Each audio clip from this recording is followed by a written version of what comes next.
Tantor Audio, a division of Recorded Books, presents All the Little Secrets by S.J. Sylvis, narrated by Nelson Hobbs and Stephanie Rose. Prologue. Ollie. Secrets. They were what drove a wedge in reality. They were the bridge between the past, present, and future. They were everywhere. Everyone had secrets. Some bigger than others, sure, but we all had them. And she knew my deepest, darkest one. Piper sat beside me in the back of my brother's Charger as he reluctantly stepped out and climbed up the side of a drab shithole of a house to get to Haley's bedroom. I couldn't even fathom the amount of secrets those two shared. Old best friends turned enemies, with enough sexual tension to light this entire fucking town on fire. But Haley was Christian's little secret, and no one liked to reveal the truth. Leaning back in the Charger, my lip lifted as I glanced over at Piper. The interior of the car was dark, the window tint blocking the glow of the moon, almost as if it had disappeared altogether. Small specks of illuminating blue light from the dashboard dotted the side of Piper's delicate cheek. Her soft features were drawn tight as she stewed in her hatred for me. "Stop staring at me," she hissed. I chuckled, the deep sound reverberating in my throat. "Are you angry because I'm right or because I'm wrong?"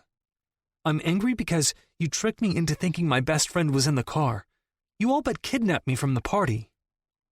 A jealous side of me emerged as I thought back to an hour ago when I'd walked into the Wellington prep party. Piper was too close to one of their own, and it irritated me. Fire fanned over my skin as if she were actually mine. It was the reason I'd revealed my hidden ace in the first place. I slowly shook my head back and forth in Piper's direction. "That's not why you're angry." Her eyes flared to mine. I couldn't see their color, but I knew they were a jade green, just like the leaves of the evergreen trees that lined the back of English prep. She scoffed. "Then please enlighten me as to why I'm angry." I answered matter-of-factly. "You're angry because I know it was you that night." Her face didn't so much as twitch. Her pink lips stayed straight. Her eyelashes didn't flutter closed. Nothing. Not even a tick of her cheek. And that right there, my friends, proved that I was correct in my assumptions. She knew if she reacted, she'd give away her poker face and crumble. I leaned in a little closer, watching Christian through the Charger's window, following after Haley as she stormed across the street. I breathed in Piper's soft scent as I dipped my lips down to her ear.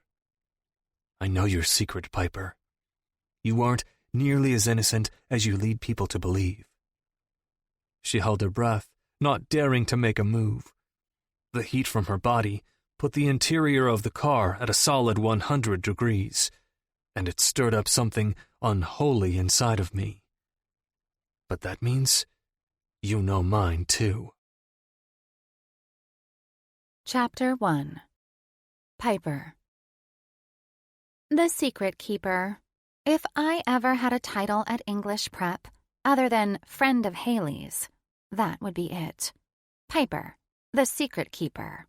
My gaze lazily moved around the room as I sat perched on top of the kitchen island inside Eric's parents' cabin, mentally counting all the secrets I knew of my fellow classmates. The group of cheerleaders huddled in the far corner of the living room, all gulping cheap beer from their cups filled to the brim, had secretly sexted the PE teacher last year for an easy A. That was secret number 1. I shifted my eyes over to Eric, one of Christian and Ollie's best friends, as my feet kicked back and forth below.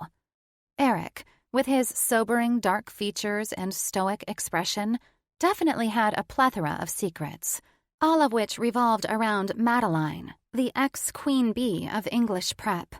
That was intriguing in itself, considering Madeline was Christian's ex-girlfriend. But that brought me to secret number 3. Mean, callous, bitchy, spiteful, vindictive Madeline. Madeline wanted everyone to believe she had a perfect life. the happiest of families. But she didn't. She was lonely and drowning in self-pity. The many windows in her house rarely had any lights on when I'd drive past, and her father was in and out of her and her mother's life, which of course meant that Madeline had to watch her own mother bring stray men to their house whenever she did come home. Madeline was like a Pandora's box. She had many secrets that she held close to her heart, much like me. I was drawn to the hidden depths inside my peers. Gathering illicit information on people was my favorite pastime. I could see right through faces that were masked with fake serene. I observed, watched, and waited. I wasn't sure why I was like that. Maybe it had something to do with the fact that I had my own imperceptible, deep secrets buried down underneath my skin that no one truly knew. Not even Haley, my best friend, who was staring directly at me from across the party as she sat on her boyfriend's lap. Haley crinkled her eyes and tilted her head, her dark hair falling past her shoulders. She was silently asking if I was okay. I gave her a short nod with a tiny, fake smile and averted my eyes around the room once more. It was funny. A month ago, I was the one all but begging Haley to go to Eric's cabin for the hyped "you don't live until you go to the cabin" party. But now, it was the opposite. Haley begged me to hang out with her, Christian, and Ollie almost every day. And that would be fine, except for Ollie. I hated Ollie. Loathed him. Or, at least, that was what I told myself. He and I shared a past that I pretended didn't exist, and he dangled it in my face every single time we were alone together. But Ollie had secrets, too. I always towed the thin line of hate that I drew in between us, acting as if I couldn't stand him. And in a way, it was truthful. I got edgy when he was around, but it was only because he knew. And I didn't like that. Of course, he'd only ever once came out and said it in an attempt to get me to fall at his feet, but typically, we both pretended like that night didn't exist. It was a raw, heavy, secret-sharing night, underneath covers in a black as onyx room that neither one of us wanted to touch. He knew something about me, and I knew something about him. Every time I locked eyes with his baby blues, it was like we were in an impasse. My stomach clenched, my heart thumped a little faster, my blood rushed. Looking at Ollie gave me a rush, but in the worst way possible. My eyes skipped past Haley and Christian, his head nuzzling her neck, as I spotted Ollie. A burning hole tore through my belly as I watched his casually cool facade whoosh a fellow classmate right off her feet. He was wearing a tight, plain t-shirt with his backwards baseball cap on, and my breath caught when his large hand cupped her tiny waist. Amber's fingers gripped his forearm, and I clenched my teeth in an envious rage. That was another reason why I hated him. He brought out the worst side of me. The feisty, hot-headed, red-haired girl reared her ugly head whenever he flaunted his excessive flirting in front of my face. He did it on purpose, and I knew it, because each and every time I'd catch his stare, his devilish smirk would appear, and he'd have a twinkle in his eye. I wanted to smack that stupid, sharp jawline of his so he'd stop tormenting me. But I wouldn't, because that would give away everything I was hiding. I finally casted my eyes away as my phone vibrated in my hand. My heart paused as I read the incoming text. Mom, the silent alarm went off. Is that you at home? 2 things bothered me about that text. 1, she didn't even have the decency to say hello, even though we hadn't talked or seen each other in over a month. Which, to be honest, was nothing new. And 2, it wasn't me that had set the alarm off. Panic shot down my spine as I hopped down from the counter. As soon as my feet hit the floor, it felt like my stomach did too. I had a couple of different options. I could tell my mom it wasn't me who tripped the alarm and get on with my night of watching Ollie sweet-talk Amber and simmering in pure loathing. Or I could dip out of the party and go check for myself because I was pretty certain I knew why the alarm was tripped. My heart skipped as I stood in the middle of the cabin's kitchen, clutching my phone in my hand as my peers partied and chugged their keg-filled cups of malty beer. I was frozen. My shoes were planted to the wooden floor, the warm lights above my head shining down on me as if I were in the spotlight. I slowly pulled my phone up and hovered my fingers over the keyboard. You already know what you're going to do, Piper. Me. Yeah, it's me. Sorry. Can you turn it off? I'm about to jump in the shower. I bit my lip as I waited for my mom to text back. Please don't question it. The one benefit to my relationship with my parents was that they trusted me. We didn't talk much. My father always traveled for work, and my mom, who was his assistant, went along with him. They checked my bank account every day, waiting for the red flags that they'd learned to recognize in the past. But other than that, they weren't protective at all. Paranoid? Yes. Protective? Not so much. As long as I kept my ducks in a row, they stayed at a distance, and I liked it that way. My phone buzzed again as I stared a hole into the side of Ollie's head. His perfectly plump lips traced along Amber's neck, and it made my stomach coil like a bundle of snakes. Do you remember what those lips felt like? I scowled at the tiny voice in the back of my head. Shut up. Mom, I disarmed it from my phone. Your father and I are thinking of getting cameras hooked up for extra caution. We don't particularly enjoy panicking. I wanted to text back and ask what exactly they were panicking about. Were they afraid things would get stolen again? Or were they fearful that I'd be in a house with someone who was unstable at best? Or were they afraid their business trip would get cut short and they'd have to deal with the repercussions of their parenting skills? I'd never know. I rounded a group of football players who eyed me briefly as I walked over to Haley and Christian. Haley's cheeks were painted pink as Christian whispered something in her ear. His hand was clamped down on her inner thigh, and I wanted to puke at how perfect they were. Months ago, they hated each other, and now they were #goals. The king of the school and the broken girl had somehow found a way to fall in love, and basically everyone in our class foamed at the mouth when they were near. We all wanted what they had, even me. Hey, I'm gonna head home. Haley sat up taller and elbowed Christian when I spoke. What? You just got here. Here, I'll come hang out with you. She shot Christian a scowl, as if it was his fault for distracting her. I held my hand up and laughed. Haley, it's fine. I'm just tired. You know I'd be over here hanging with you two if I wanted to be. I hated lying to her. Haley's bottom lip jolted outward as she tucked a piece of dark hair behind her ear. Christian was still frowning at the spot on his stomach that Haley had elbowed. Are you sure? Maybe I should just leave with you and have a girls' night. I quickly shut that idea down. A girls' night with Haley sounded perfect, except that I wasn't sure what was waiting for me at home. Let's plan that for next weekend. Stay here. Hang out with Christian.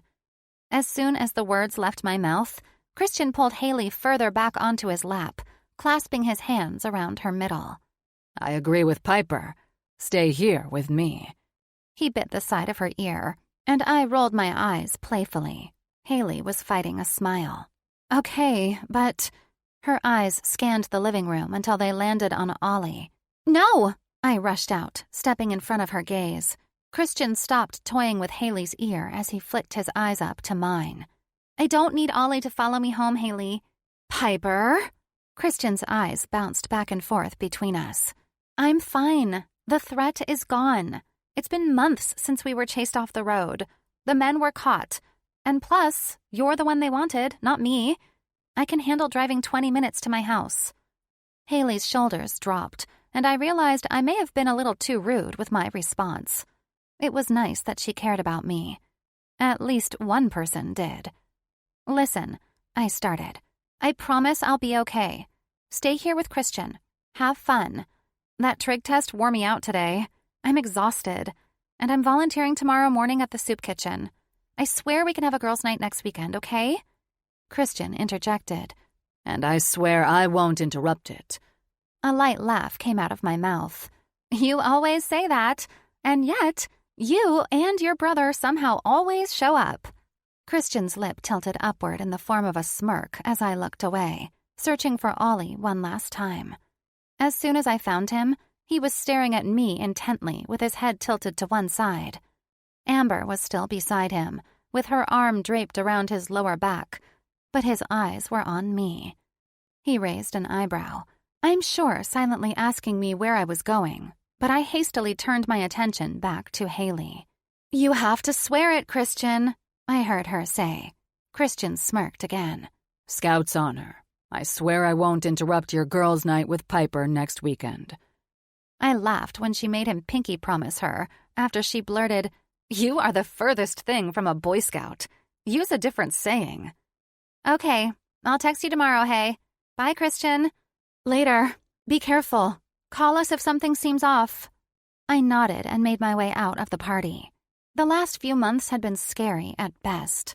Haley's past was messy, ugly, and twisted with threats. And of course, that put all of us in harm's way. Christian, Haley, Ollie, Eric, and I were the only ones who knew the truth about what had happened in Haley's life before she started attending English prep. And even though we didn't all wear matching friendship bracelets, we all watched out for one another. The guys kind of became protective over Haley and me, hence why they wanted Ollie to follow me home. But that was the very last thing I wanted. What my friends didn't know was that I had a past of my own, a past that kept trying to become the present. And Ollie was the last person on this planet that I wanted to share it with. The beating of my heart grew as I crept along my cobblestone driveway. My fingers tingled with little prickles as I shifted into park and turned my ignition off. Relax.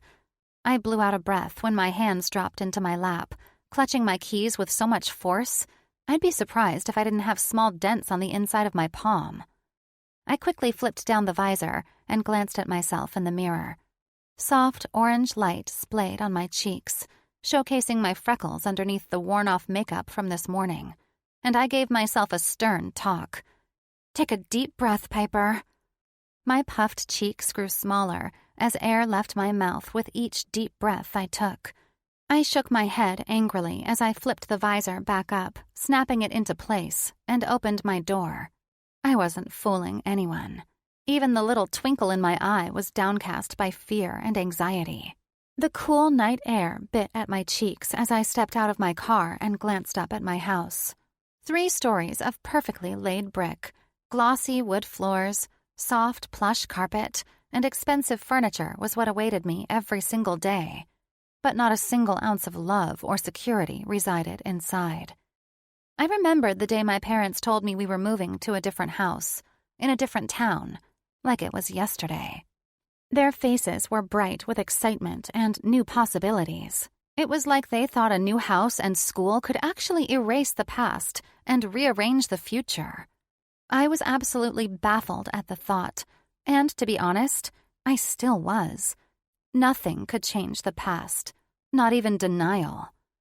My eyes darted to each and every window on the front of my house. All dark, not a single light on. There were no other cars in the driveway, no movement outside at all, besides the swaying trees dancing with the sudden gust of wind. Another sigh left my lips.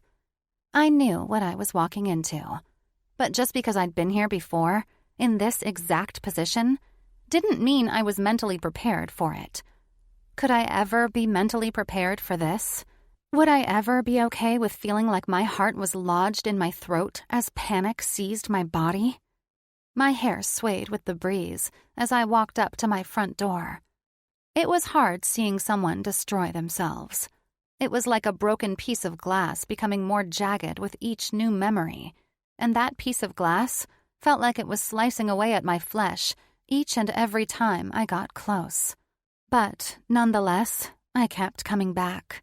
I kept caring, because that was just who I was. As soon as I stepped foot inside the foyer, noting the alarm had been disarmed, my heart grew weaker. My pulse was racing, and my hands were shaking even more than before. I reiterated aloud, "It's fine, Piper." Then, as I shut the door behind me, I called out, "Jason?" I knew he was here, and if he heard my voice instead of my parents', he'd come out. So I waited. I flipped the light on as I walked farther into the hallway and instantly paused near the opening of the kitchen. My eyes widened as I spotted a line of red-dotted toilet paper trailing through the hallway from the washroom. What the hell? My heart went into triple speed as my voice grew panicky. Jason, where are you? Are you okay? I picked up my pace and all but ran up the stairs, skipping over the tiny random bits of torn toilet paper, all of which had blood on them. They were like little clues to a scavenger hunt. A scavenger hunt that didn't have a gleaming treasure at the end. As soon as I was in front of Jason's old bedroom, I pushed the door open. It was dark in his room, except for a small stream of light pouring from the bathroom. There was a quiet rustling of noise coming from inside, and it should have made me proceed with caution. Or it should have at least prepared me for seeing the shell of a human my older brother had become. But it didn't. Instead, I all but ran and pushed the door wide open, taking in the sight quickly, like downing a shot of potent vodka. Jesus Christ, Jason! I quickly stepped in front of him and tilted his head back by the tips of his hair, peering down into his bloodshot eyes. One was so swollen it barely opened, and there was a trickle of dried blood coming from his mouth. His red t-shirt was ripped at the collar, and as I further investigated his body, I noticed small cuts lined his elbow all the way down to his wrist. What the hell happened? Where are Mom and Dad? Jason's words were muffled, probably due to the swelling of his busted lip. I don't know. China, I think. They don't know you're here, even though you tripped the alarm. He dropped his head, but brought it back up slowly. Wait, they changed the code? Obviously. Because of me? I didn't answer him because it was redundant. Of course they changed the code because of him. What did he expect after stealing hundreds of dollars worth of things from them last time he made an appearance?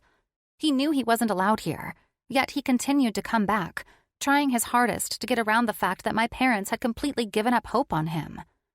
I turned around and grabbed the white hand towel sitting on the vanity top and ran it under cold water. What happened? My brother shook his head, cringing. He shut his eyes, small crinkles forming on his skin. He took a heavy breath, and I held mine, waiting for his answer. I fucked up. Always the same response. I began blotting at the flakes of blood on his chin. I felt nauseated, sick to my stomach, and even though I'd been in this spot so many times over the years, the disappointment never got any easier to deal with. Seeing my brother like this was a hard pill to swallow. Is that why you stole so much shit from Mom and Dad last time you were here? He nodded, just barely, like if he didn't admit it, then it wouldn't be true. Jason, I exhaled, still blotting at his face. Tears threatened to spill down my cheeks, but I bit my tongue to keep myself together. They're done with you. You know that, right? It was true. My parents were so done with my brother and his never-ending fuck-ups. They set their life after Jason plan into motion the second he stole from them. Their hope had vanished into thin air, leaving me the responsibility of being the only one to care. Jason's eyes flashed open, the green in them so much more potent against the red, bloodshot color that surrounded them. But you're not. Right, sis? I should have said no. I should have told him that he needed to leave, that I, too, was sick of his shit, that I couldn't keep watching him do this, that I resented him for the last few years of my life, that I hated him for what he did to our family. But I didn't. I swallowed back a lump as I wrung out the white towel in the sink, wetting it once more. Who do you owe this time? His name is Tank. My hand paused as I peered down at his tattered jeans and ripped shirt. I don't think I'm familiar with him, I answered. My brother winced as he sat up a little taller along the vanity cabinets. That's a good thing, little sis.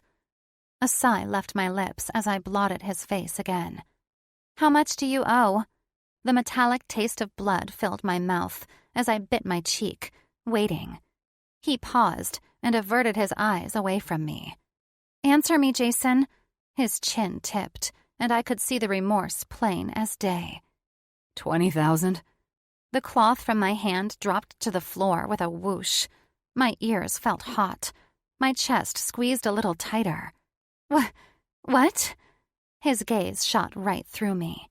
I owe him 20,000, and if I don't get it to him by tomorrow night, he'll kill me, Pipe. He'll fucking kill me. I caught my pale reflection in the bathroom mirror and muttered, "Shit," under my breath. Chapter 2. Ollie. Being a Powell was both a curse and a blessing.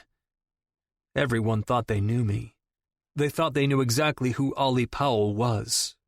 The younger, barely, brother of Christian Powell, the alpha of English prep. The nicer of the Powell boys, the one who was like a ray of fucking sunlight. Much the opposite of Christian, who was like getting a glimpse into the midnight sky. But here was the funny thing. They were all wrong. They were so fucking wrong. Sure, I had the light features, light hair, glimmering white pearly smile. Thank you very much, Crest whitening toothpaste. Charismatic as fuck. I mean, a tip of my chin and a wink had girls falling at my feet. The women faculty of English prep, even Ms. Boyd, the old bat of a secretary, blushed when I shot a dazzling look their way. The only person not affected by my charm, or tricked by my amiable personality, was Piper. But that was a whole different story. Regardless, people thought they knew me. But they didn't. I had secrets. One secret turned into another secret, and before I knew it, it was like I was living a double life. The first was filled with long days at English prep, followed by football practice, with nights at my best friend's cabin, drinking warm beer and tongue-fucking girls. But the second was filled with adrenaline, exhilaration, distraction, and a group of people who knew absolutely nothing about me. Nothing but my first name, and the type of car I drove. And that was exactly how I wanted it. A distraction was something I needed, something I craved. It set me free, allowing me to relish in my anger and perplexity of the situation I was in.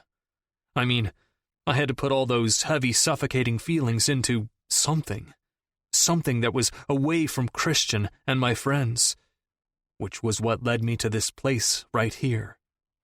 An old dirt road out on the outskirts of Pike Valley, surrounded by the smell of pine and gasoline. Pike Valley had 4 valleys, the 2 wealthier ones, which was where I lived, and then the 2 others that were filled with middle-class folk and the poor. I was currently smack dab in the middle of the valleys, waiting for my turn to get a taste of adrenaline. "You ready for tonight? I've got my money on you, bro." I tipped my chin up to Brandon, one of the guys who had already raced, giving him a slight nod. He was good, but his car lacked agility. It couldn't quite shift as fast as mine, which was why I was in a different bracket than he was. There was more money on the line when it came to me, but that didn't really matter much. Again, this was just something I did to get my heart pumping, to distract me from real problems, from reality. I didn't care about the money. Cash wasn't exactly hard to come by for me. Forking out $800 a weekend was like child's play. My father never even asked me where my money went. There was an allotment on my card, but as long as I didn't go over it, he turned a blind eye. Which was a problem all in itself. Christian, on the other hand, if he knew I was here, doing this shit, he'd be royally fucking pissed, which almost made it more fun. I leaned back onto my Charger's leather seat as I peered out the rolled-down window to Brandon. I'm always ready. I winked at Brandon's girl. She bit her plump lip and fluttered her eyelashes at me when he wasn't looking. I chuckled. Girls here were thirsty. So thirsty. Every single one of them was dressed in revealing clothing, showing off their flat stomachs and perky tits, hoping that they'd get a piece of whomever won the race. They were all the same. Yawn. Although they did entertain me for a short while. My eyes trailed a blonde girl as she walked over to the starting line. The tips of her hair were stained pink, which matched the color of her lips to a T. Once she flipped the strands over her shoulder, I knew that was my cue to get ready. My phone buzzed as I drummed my fingers along the steering wheel. I glanced down for a brief second, seeing that it was Eric asking where I was. I quickly typed, "I'll be out soon. Got some shit to do," and I threw my phone in the back seat. Resting my back along the leather, I wiggled my fingers a few times before wrapping them around my steering wheel again. I revved the gas as I pulled up to the starting line next to a blue Charger much like mine. I guess we'll see if this guy is as good as me. "Are you boys ready?" My lip curled at the blonde babe standing between the two cars. Adrenaline spiked my blood, and my heart went into triple speed, pounding against my ribcage. I basked in the control I felt sitting there, waiting for the go-ahead.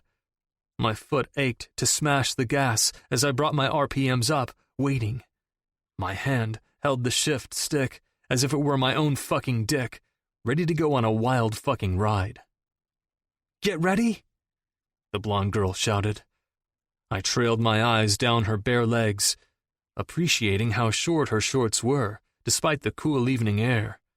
My blood pumped faster and faster as I scanned the crowd full of reckless teens, all ready to watch the spinning wheels of our cars. "Get set?" My teeth clenched together, my jaw as tight as a rubber band. "Go!" My foot hit the gas, and I gunned it from the get-go. Dust flew all around me, so much that it was difficult to see. But I'd been on this road many times in the last few months. I knew where I was going. I was in control. I was the one making the rules here. I shifted a few times, going around the second curve, and then I heard nothing. I had no clue if the other Charger was close to me or if he had fucking drove into a tree.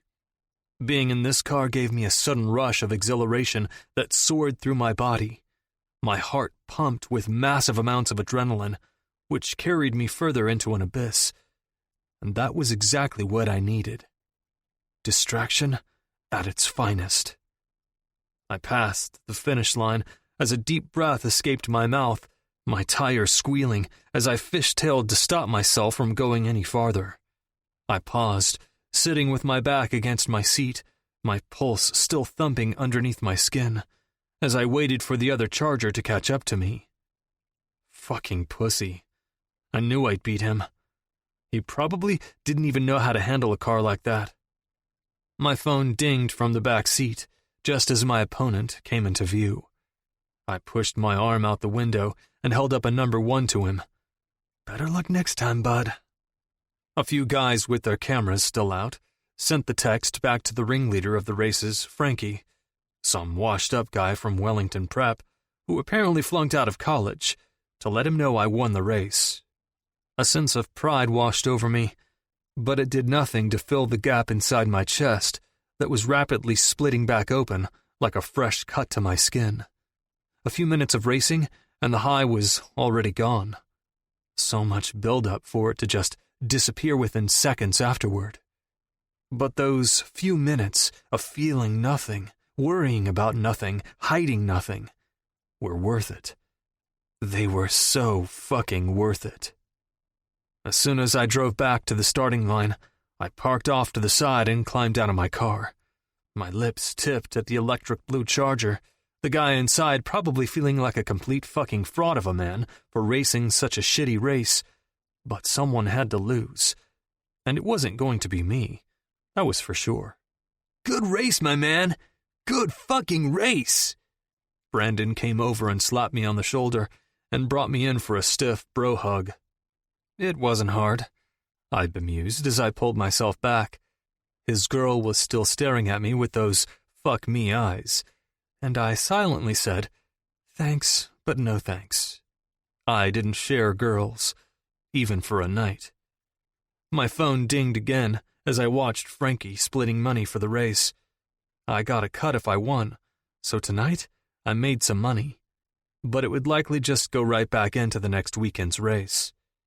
Reaching into my back seat, I pulled out my phone as one of Frankie's girls handed me my money. "Thanks, babe." I winked as I brushed my finger over the inside of her wrist before swiping the dollar bills from her.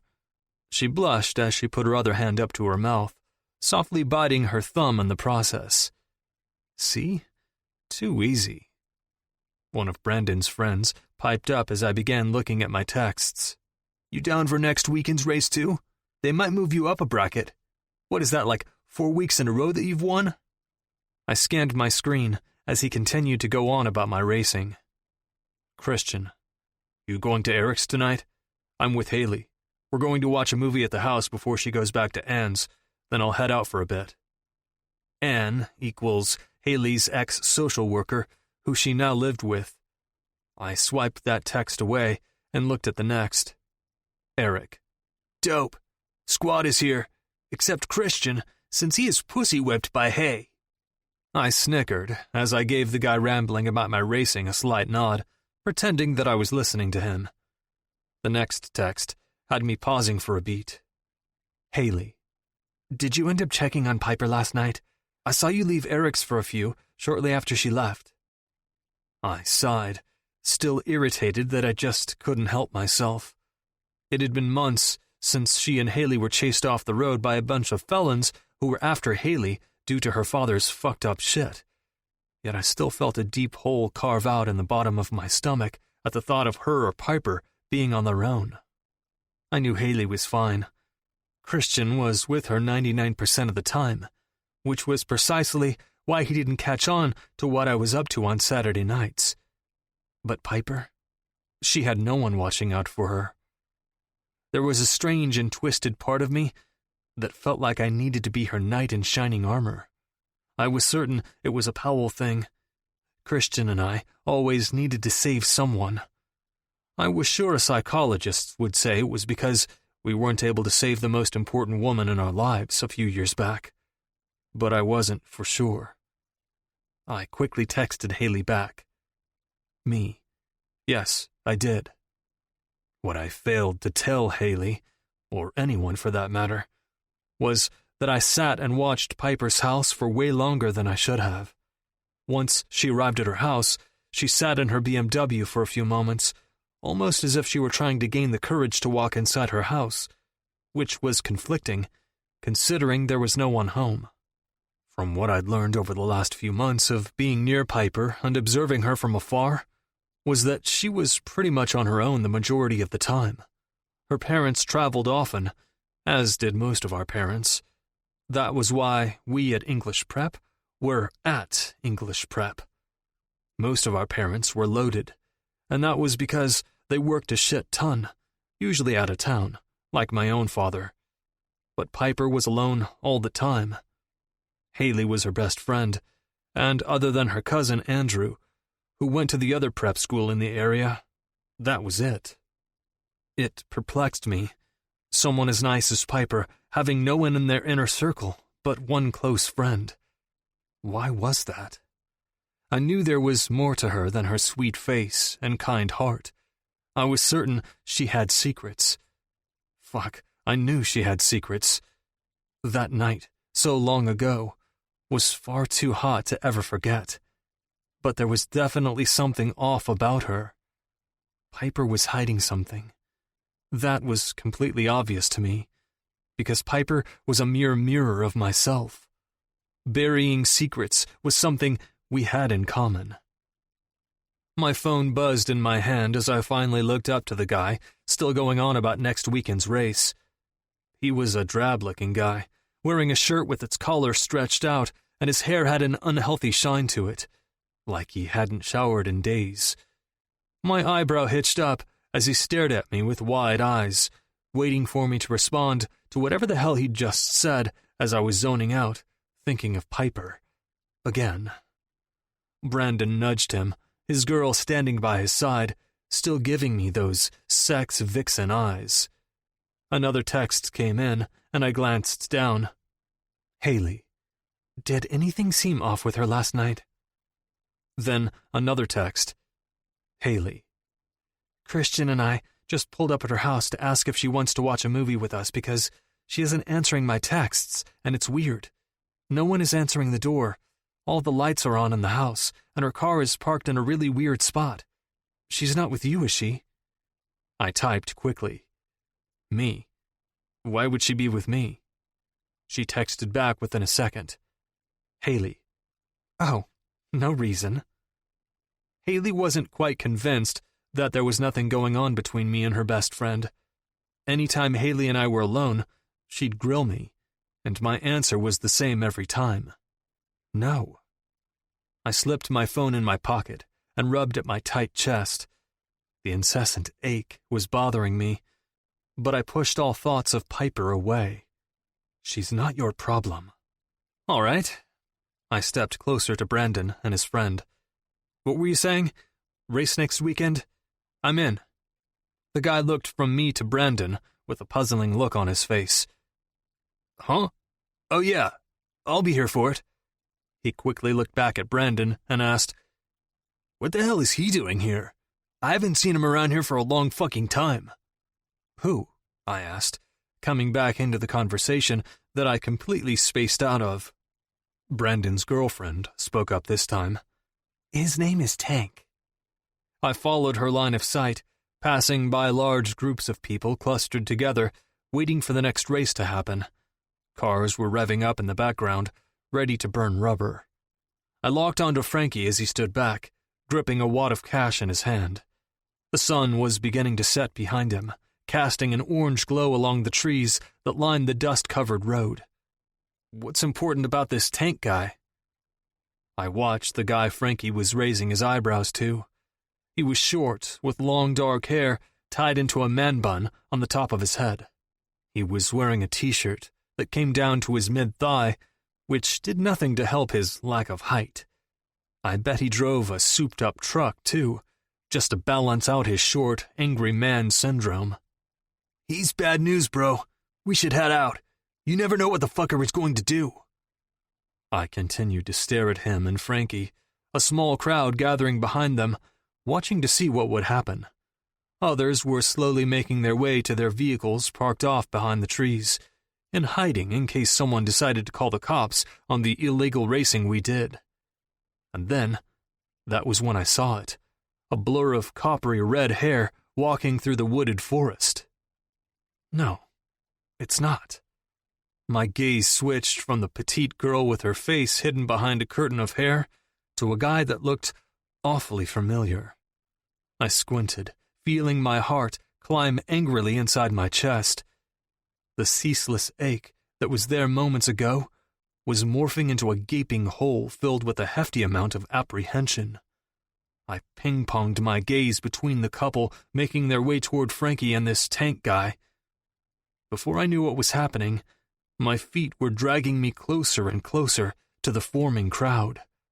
I was dodging those who were not so casually going in the opposite direction, so I could get a better look at the girl.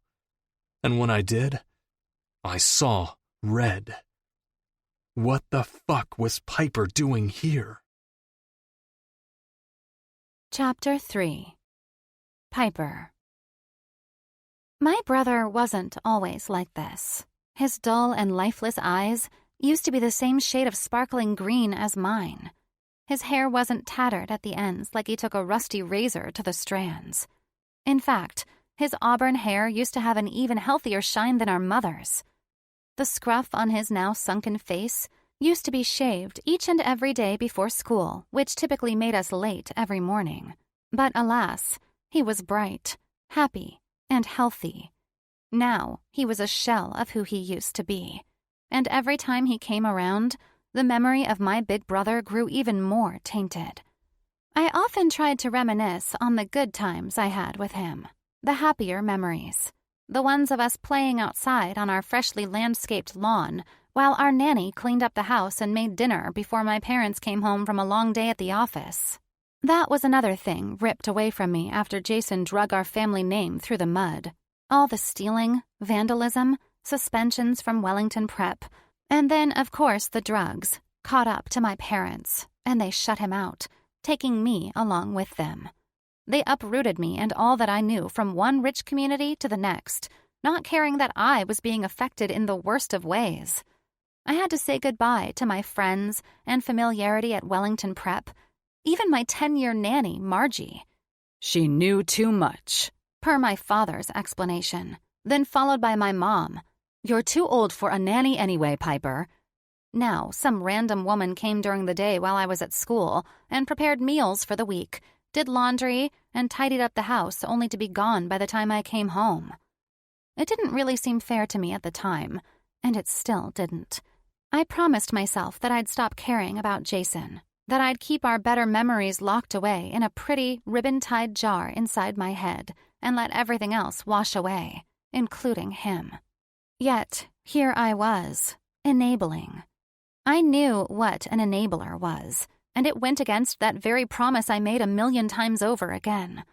I was going against everything my parents drove into my head since leaving Wellington Prep, my old life. They'd washed their hands of Jason, and they expected me to do the same. After all, Jason did tear apart our family, what little of it we had. A ginormous, black hole was left in its place after my parents threw him out onto the streets. My life was forever changed the day they found him cleaning out my father's safe for money that he owed someone. I cringed at the memory hitting me fast and hard. Sounds of flesh being pounded, lots of yelling, and fallen tears hitting the floor. Slowly, after that night, things started to change. Jason was gone. My parents buried themselves even more into work, I'm sure in an attempt to try and push away the thought of their son being a drug user. They left me alone to deal with everything in an empty house that felt even more alien than walking into English prep for the first time. Try being the new girl from your current school's biggest rival.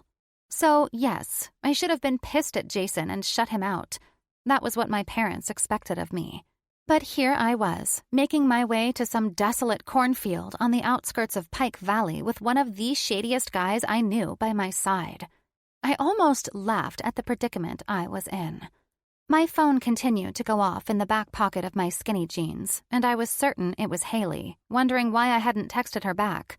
But I needed to figure out a good excuse before doing so.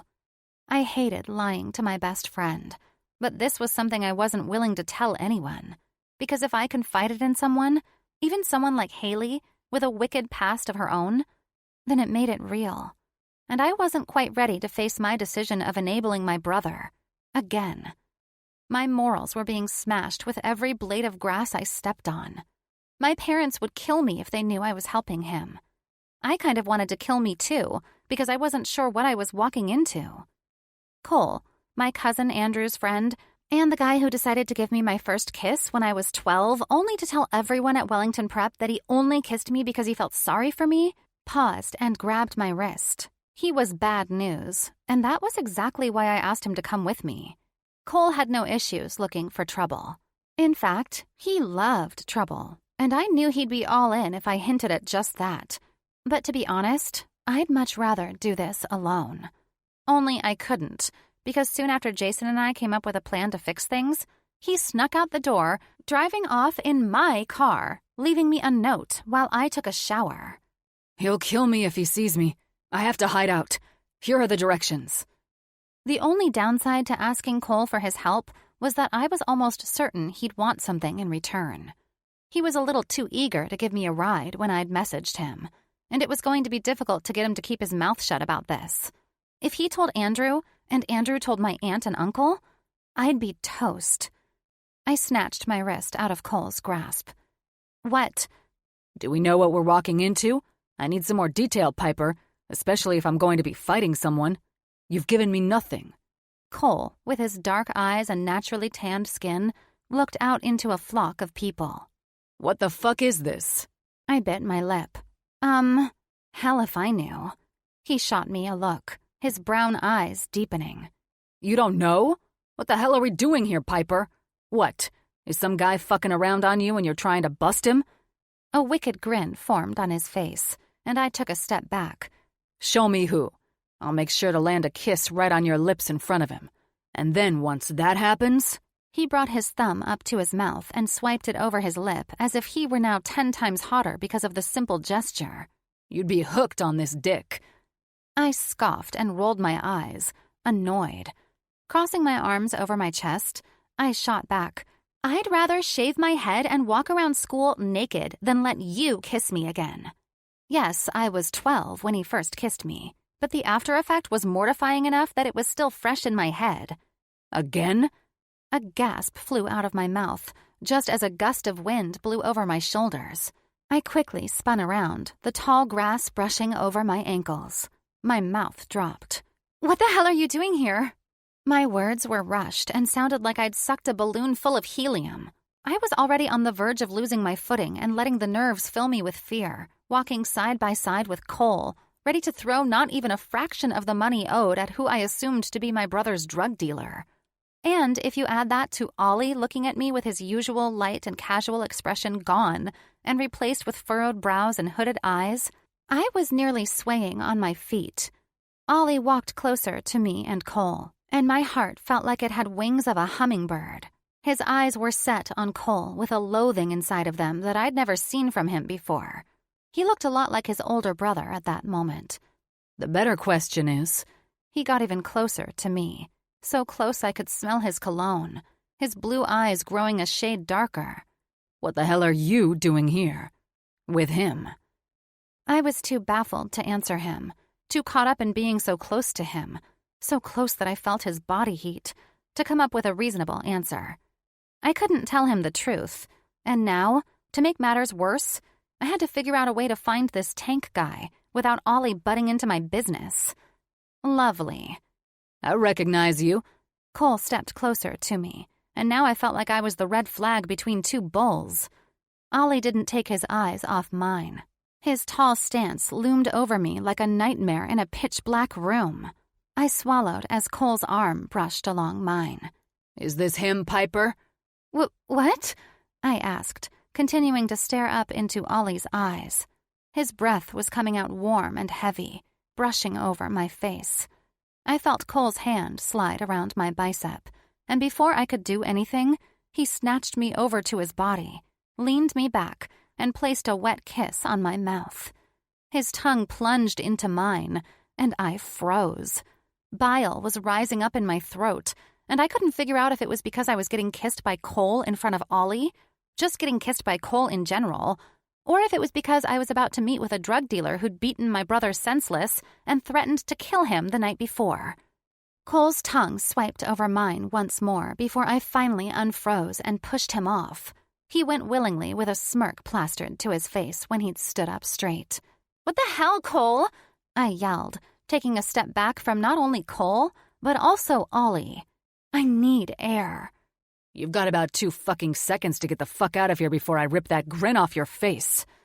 Ollie's voice was rough, as if he had reached down, grabbed a handful of gravel, and swallowed the pebbles before speaking.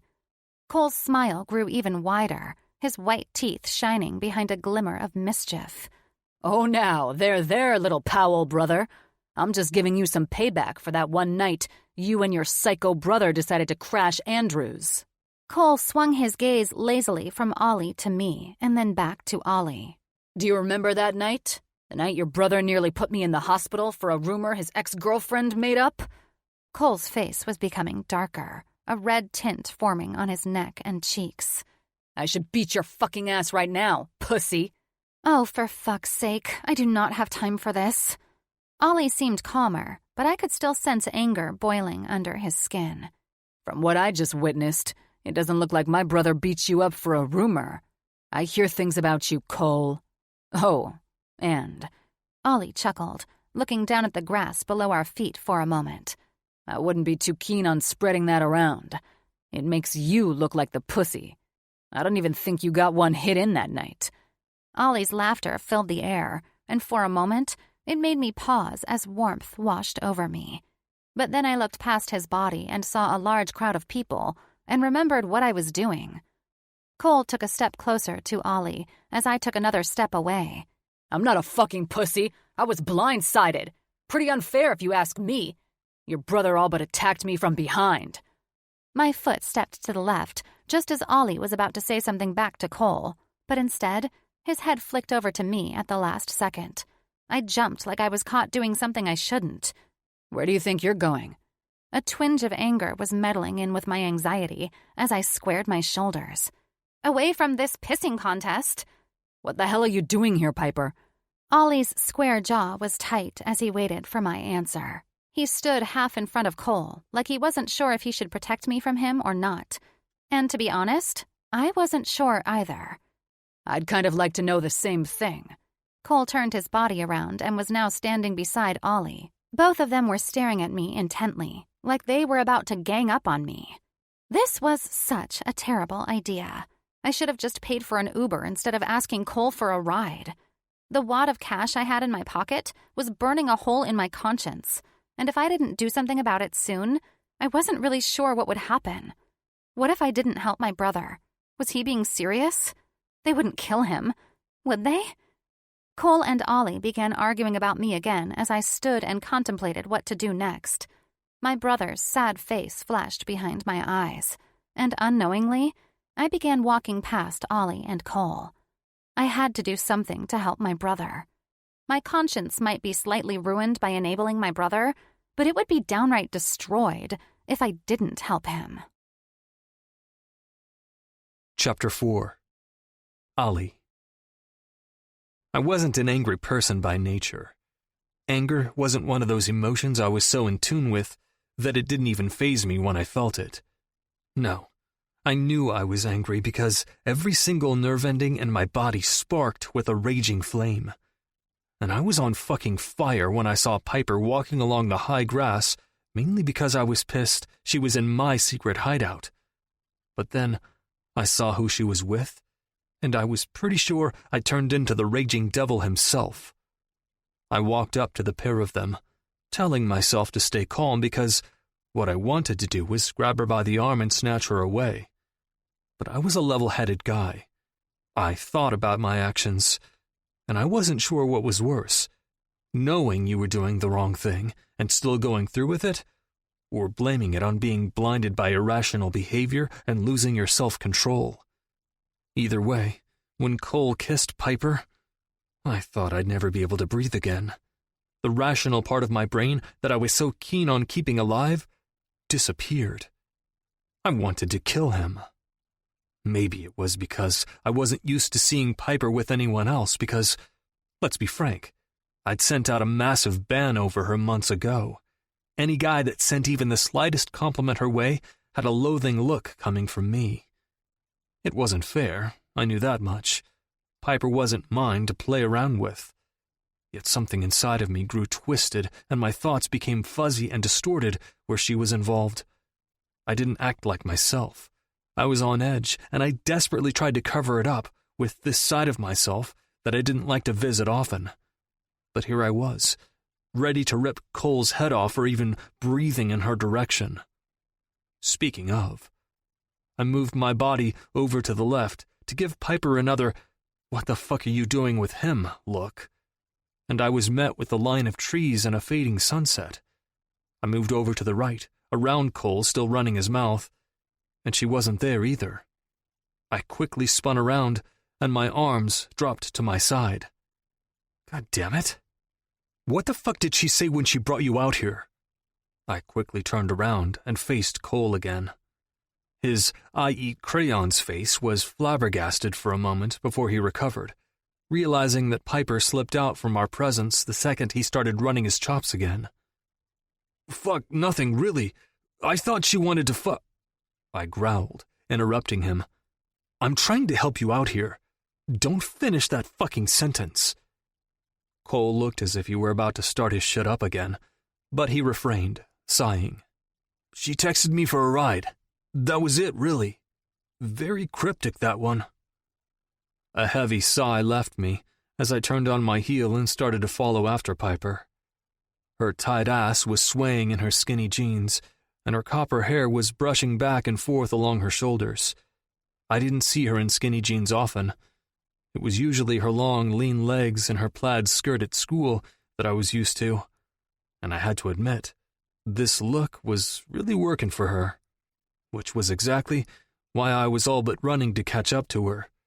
Every guy at the race was going to be falling over his own feet to get her attention, and I couldn't have that. Most of these guys were scum. Piper didn't belong here. Neither do I. "You can leave," I said over my shoulder to Cole, who was plodding after me, not at all eager to get to Piper. "And miss out on all the fun? No thanks. Andrew will kill me if I let something happen to his cousin." I spun around for a moment, feeling cagey. "And yet, you just kissed her against her will. You're a top-notch dude, Cole. I'm pretty fucking positive that Piper is safer with me than she is with you." Cole's eyes narrowed right before he smiled. "I think Piper thinks she's safe all on her own. At least, right now she does." His line of sight went past me, and a deep pit hollowed out in my intestines. When I turned around, the grass moving beneath my feet, I panicked for a moment. Piper pushed back a curtain of her hair and straightened her spine, all but pushing her perky chest up like it was her armor. My nostrils flared, and I inhaled a hefty breath of the cool air as she leveled someone with a stare and reached into her back pocket. What the hell was she doing? Was Piper betting on someone in the race? For a moment, I thought I might have been dreaming. But I knew that wasn't true. Otherwise, this dream would go in an entirely different direction. My gaze swung from Piper's hand to the person she was handing money to, and I twitched in my spot.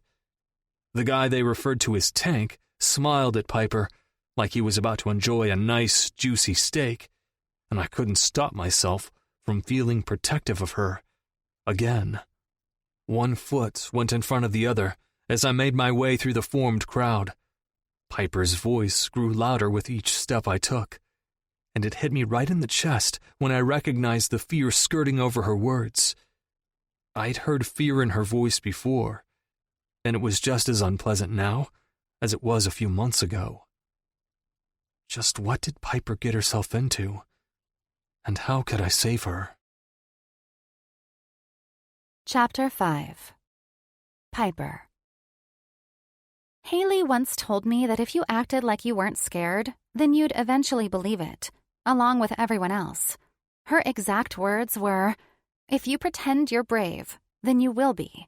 If you pretend something doesn't affect you, then it won't." So that was what I was doing.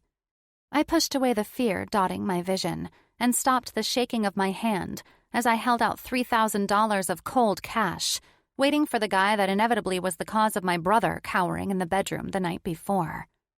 My first thought when I saw him was that he was grimy. Not like he hadn't showered, although by the looks of his greasy hair, I wasn't sure he had in the last decade. But it was more his overall appearance and the look in his eye. It was filthy. He was a bad person. I sensed it right away. His smile slithered onto his face with unrivaled evil as he stared at me. His eyes didn't even glance down to the money in my hand. His gaze stayed glued to mine, and I had to fight the urge to look away. "I was hoping we could work something out," I repeated, still holding the money in my hand. To be honest, I had no fucking clue what I was doing. I'd bailed my brother out of trouble before, lying to my parents, helping him through one of his lows of not using, hiding him in my closet when my parents were absolutely livid with him. But this went deeper. I was openly trying to pay a drug dealer for him. I wasn't just giving Jason money or lying for him. No, I was flat out participating in some bad shit. I was crossing the line of falling into a darker part of our relationship, and I feared it would become a relationship where I'd keep on giving and he'd keep on taking. I'd crossed the line once before, a year ago, and I told myself I'd never do it again. But apparently, I was lying. "Maybe we should talk privately?" I finally let my eyes drop from his, and I scanned our surrounding audience. Too many people were staring at me, and that thing that Haley told me about not showing fear was slipping away. My hand began to shake, and my voice was wavering between hysterics. Tank's head tilted a fraction as he ran his gaze down my body. I wore my skinny jeans and a low-cut black tank, even though it was a little chilly, because I wanted to look the part. I was taking a page out of my best friend's handbook. Look the part, Piper. If you show them fear, they will descend on you like a flock of crows. But at this point, I'd take being attacked by crows over standing in front of this guy. Tank's eyes flared with something that I couldn't put my finger on. I heard a few people snickering behind me, and that was when I realized that what I'd just said sounded overly sexual and not at all what I'd meant. Maybe we should talk privately? Jesus, Piper. I opened my mouth to backtrack, my forehead getting sticky with sweat. I shuffled on my feet, loose pebbles popping underneath my weight. I didn't... There you are. A familiar voice came up behind me, and then an arm was draped over my shoulder. I told you to wait for me, Piper. Ollie leaned in a fraction and whispered along my ear softly. What the hell have you gotten yourself into? Piper. Tank's head twitched again, and then it hit him. You're here for Jason. Ollie's arm felt heavy on my shoulders, his breath still warm in my ear, and I couldn't help but notice the tiny bit of courage it gave me. Act confident. I am. I stepped forward, letting Ollie's arm fall. Ollie gave me that little extra push, but this was something I needed to handle on my own. No one else needed to get involved in this. I shouldn't have even been involved in this. So? Tank began to walk around the formed crowd, and I felt like we were in the pits about to spar.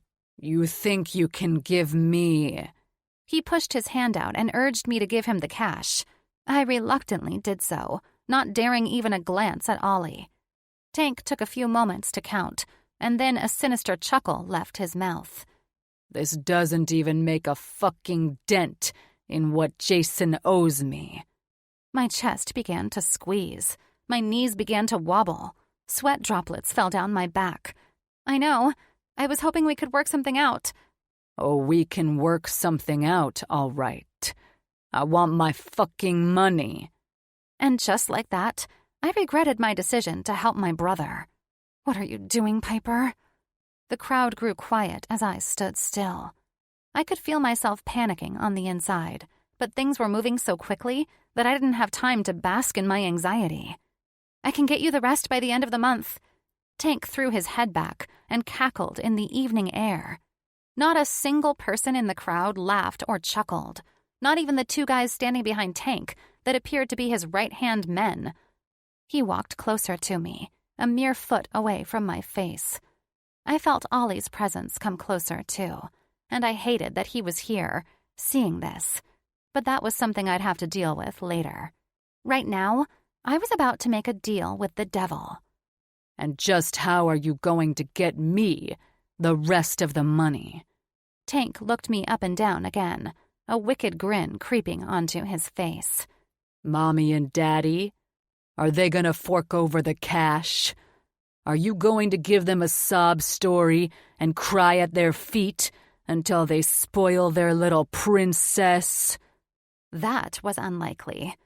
A voice sounded from behind me. I'll get you the rest of the money. My heart lurched in my chest. The muscles in my neck screamed in pain as I whipped my head in Ollie's direction. His temples ticked along his sharp jawline as if he were grinding his teeth in between each word that tumbled out of his mouth. I could hear the nasty bite they left behind. Oh? Tank shot a lethal glare to Ollie. And how is that? I'll race every weekend for you until the debt is paid. You can keep my winnings and continue betting on me. No! I didn't care that I honestly had no other legitimate plan in obtaining over $15,000 for my brother's mistakes. I could figure that out later. There was no way Ollie was getting involved in this. Yes. Ollie didn't even look at me when speaking, which only heightened my anxiety. I should have been thankful he just offered to help me, but I wasn't. This was dangerous and risky, and he was the last person I wanted knowing more of my secrets. Tank's menacing laugh shot through the air. Now, this is just getting interesting. He shuffled around the gravel, putting his back to us with tattoo-covered arms crossed in front of him. I shot an unwavering glare in Ollie's direction, but he still wouldn't look at me, and for some reason, that bothered me. Is he disappointed in me? Wait, why did I care? And plus, what the hell was Ollie doing here in the first place? My gaze raked around the crowd as it began to murmur and then out into the opening. A few cars sat side by side, one of those being Ollie's maroon Charger. What is this place? Did he say he'd race? I didn't think to ask my brother any details about where we were going to pay off his debt because I thought he'd be with me. And not to mention, I'd been too swept up in fear and nerves, mixed around with guilt, to even inquire more. I should have asked for details. I was making some seriously poor choices lately. "You are not getting involved in this," I whispered under my breath, waiting for Tank to turn back around. Too late. A steely glare fell onto both of our faces when we caught each other's eyes. Ollie stared at me, and I stared at him. What are you thinking behind those blue eyes, Ollie? Here's the deal. Tank turned around quickly and stalked over to us. I fought the urge to grab Ollie's hand and ignored the fact that I even had that urge. You race right now, and if you win, he shrugged, a snake-like smile slithering on his face. I'll consider it. A mix of emotions rose up my throat. Anxiety clawed at my chest, threatening to burst. One part of my brain was begging me to accept this, to accept the help that Ollie was giving me, because I seriously had no other options.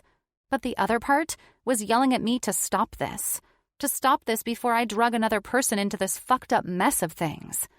I honestly couldn't decide which side was the rational one. Both seemed like terrible paths to go down. "No," I reiterated, taking my gaze off Ollie and placing it on Tank's. "If you give me another week, I'll get you the rest of the money." "How, Piper? How are you going to come up with that much money?" Tank growled. Not many people talk back to me, sweetheart. Ignore her. Ollie stepped forward, blocking half of my body with his. He stood at least 4 inches taller than Tank, and if you paired that with his wide shoulders, he all but shouted, "Proceed with caution." But Tank didn't move even a fraction. He laughed and looked out into the crowd. This is just adorable.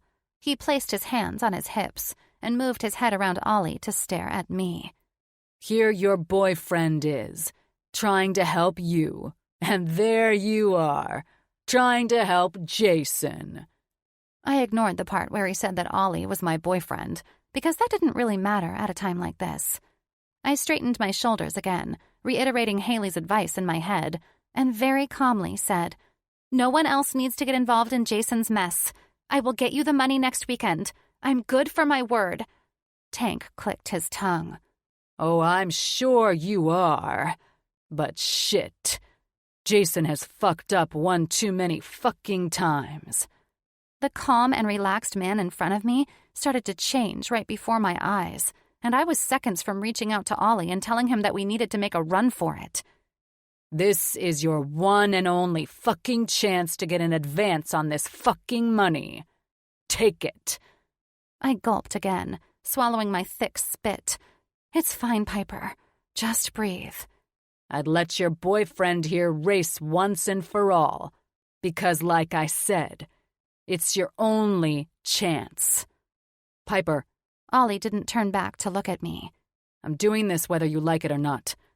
I'd listen to him, sweetheart, because, to be honest, he is your guardian angel. Or maybe he's Jason's. One of the guys that was standing close to Tank snickered, and I flicked my eyes up to him. He winked at me, and I shivered. Needing to know more, I asked, "What do you mean?" My voice was no more than a whisper in the wind. Tank smiled and pulled out his phone.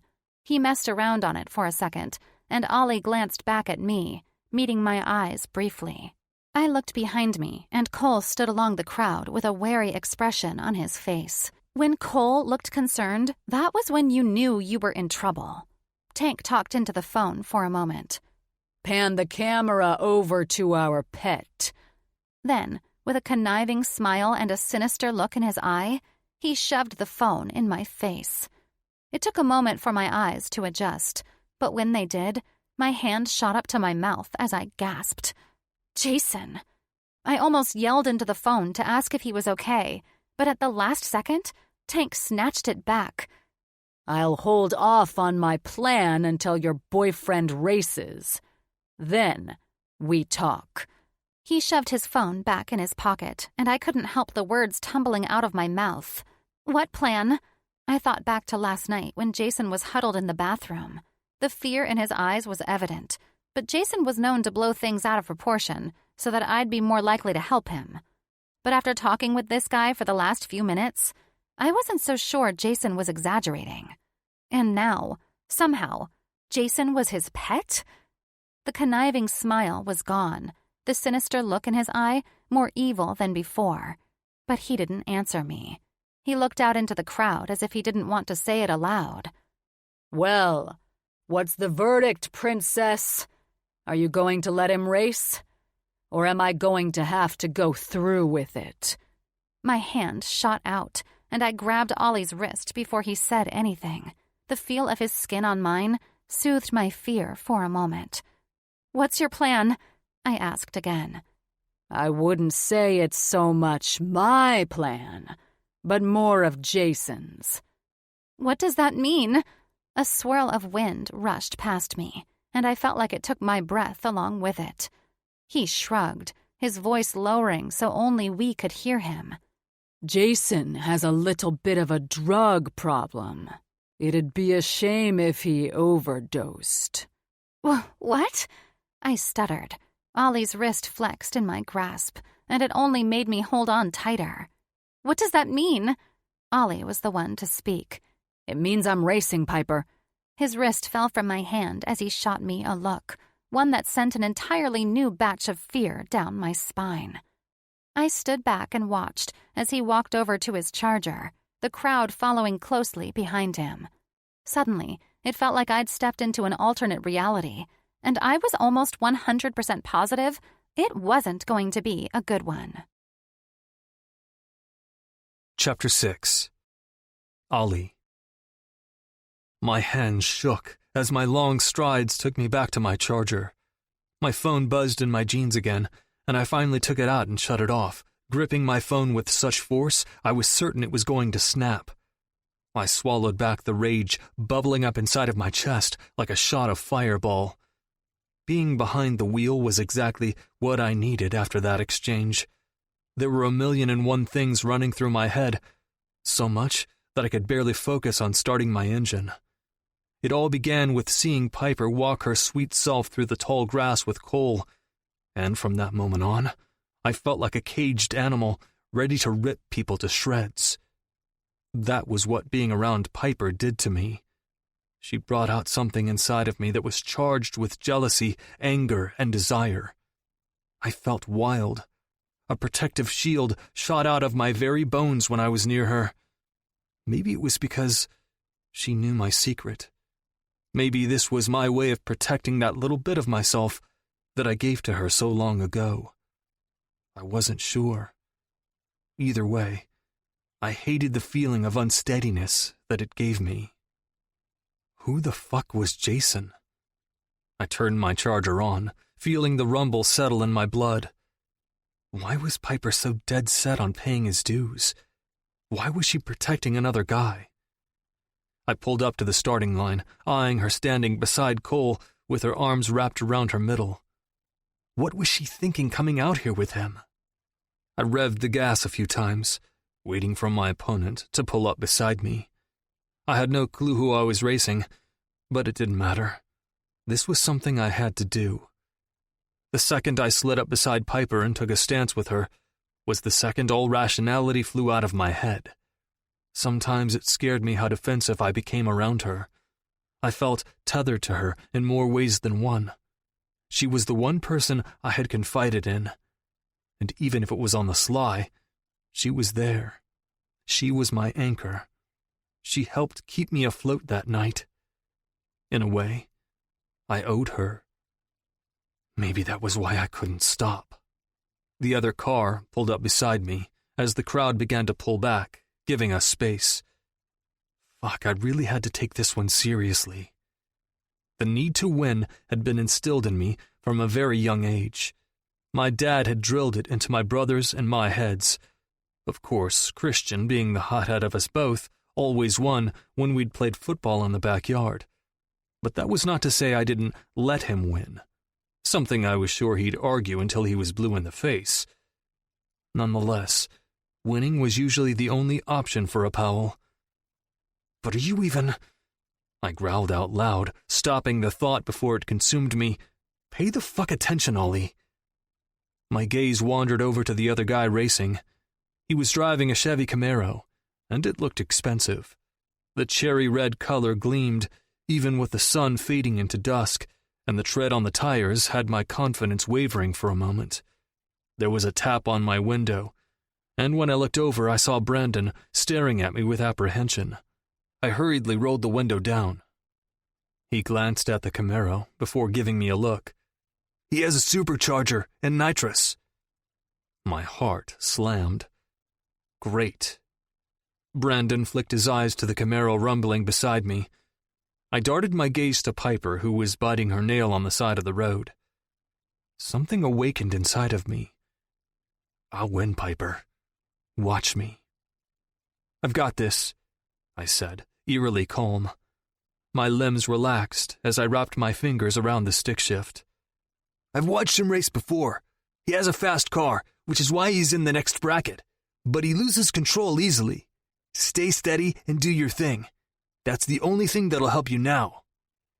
I nodded and began to roll my window up, but his hand shot out as he gripped the glass. "You're going down a dangerous path, my man. You know that, right? Tank is bad fucking news." I turned my head away and looked out at the dirt road. No backing down now. He chuckled. "Spoken in true Ollie form. The most confident son of a bitch I know." My mouth tipped upward, but quickly fell when he asked, "Is that your girl?"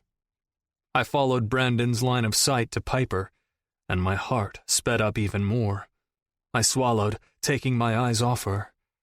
The unparalleled anxiety I felt from just seeing her quaking little body caused me to rev my charger again. "Not yet," I finally answered. Brandon grinned and shook his head. "She looks worried." "She shouldn't be. She knows me. She knows I don't like to lose." "Oh, she's perfectly right to be worried.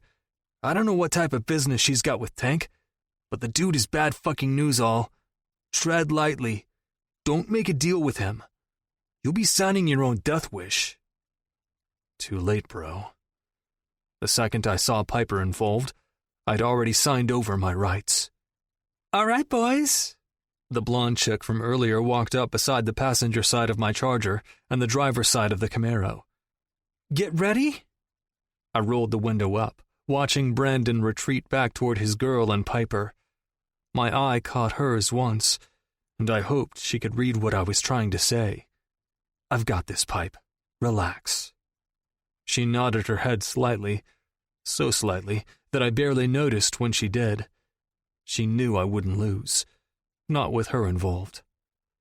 I took a moment to breathe, my chest expanding and falling calmly. My back rested along the leather of my seat, and I felt the world shut out. The only thing I saw was the dirt road in front of me, and the face of a girl that made my heart beat a little faster. The only thing I could hear was my engine rumbling with life. The only thing I could feel was the power of my car and the drive to win. "Go!" I sped away quickly. So quickly, my back flew into the seat even harder than usual. Dust flew all around me and drowned out the rest of the crowd. Piper crept into my head, but I pushed her away, knowing I needed to focus in order to win. My car wasn't as fast as the supercharger, but I'd win. I'd win because I had to. The sight of the red Camaro skirted my peripheral vision as I rounded the curve along the side of the forest, and I pushed the gas harder, knowing I needed to shift to gain more momentum. "You have to win, Ollie." Brendan's words replayed in my head. "He's bad fucking news, all." The adrenaline in my veins was pumping so hard my fingers prickled with heat on top of the steering wheel. I felt high on the rush, and it only pushed me further. "Not today, bud." I shifted again as I came around the next curve, seeing the finish line up ahead. We were side by side, his car gaining traction faster than mine due to the upgrade he had. Fucking hell. I urged my Charger to go faster. My blood was pumping hard, my heart racing with so much speed I was certain I was going to have a heart attack. Just then, as I heard a screeching, I got the push I needed to gun it. The Camaro disappeared from my vision, and I trudged on, speeding past the finish line quicker than I'd ever done before. I fishtailed as I hit the brakes, coming to an abrupt stop before diving down into the trees. My head snapped up to the rear view, my entire body running on the fumes of exhilaration. The dust was thick and heavy, but as I glanced around my windows, solace started to settle in. The cool air and smell of unsettled dirt wafted around me as I climbed out of my Charger. My eyes adjusted as dust began to clear out, and a grin etched itself onto my face as I spotted that cherry-red Camaro head first in the middle of a line of trees. The driver was out behind it, pacing back and forth with his palms placed on his head. He appeared to be fine, but his car? Not so much. I got lucky. I knew deep down I wouldn't have won if he didn't break traction and lose control. His car was faster, but thankfully, I was better at driving. The universe was on my side this time. Maybe it was a nice little gesture, given the current circumstances I was facing. After I tipped my chin to my opponent, I climbed back into my car and rounded back to the starting line. I won this one. But that didn't mean the night was over by a long shot. As I climbed out of my seat, I spotted Piper instantly. Tank was standing entirely too close to her, and she looked ready to bolt. Her naturally pink-tinted cheeks were a ghastly white, and her copper-colored hair did nothing but enhance that. Brandon was right. I was about to sign a death wish. But first things first. Who the fuck was Jason? Chapter 7. Piper. Ollie slowly walked over to where I was standing, and chills rained down my spine. Relief pooled in my heart, and my eyes welled up. The entire time he was racing, I was trembling. My legs shook, and my heart was beating so fast I felt like I couldn't breathe. I should have pulled him out of his Charger and drug him back to his house, demanding he stay out of this. But one look from Tank eyeing me with malice had me shook. It was like he had me pinned to my spot. I didn't even want to blink, too afraid I'd show all my cards, and he'd know just how afraid I was. I kept trying to reiterate Haley's words in my head, thinking back to a few months ago when we were in a situation that had both of our stress levels rising to their full capacity. Showing fear did nothing but heighten the anxiety and worry, but I was truly afraid.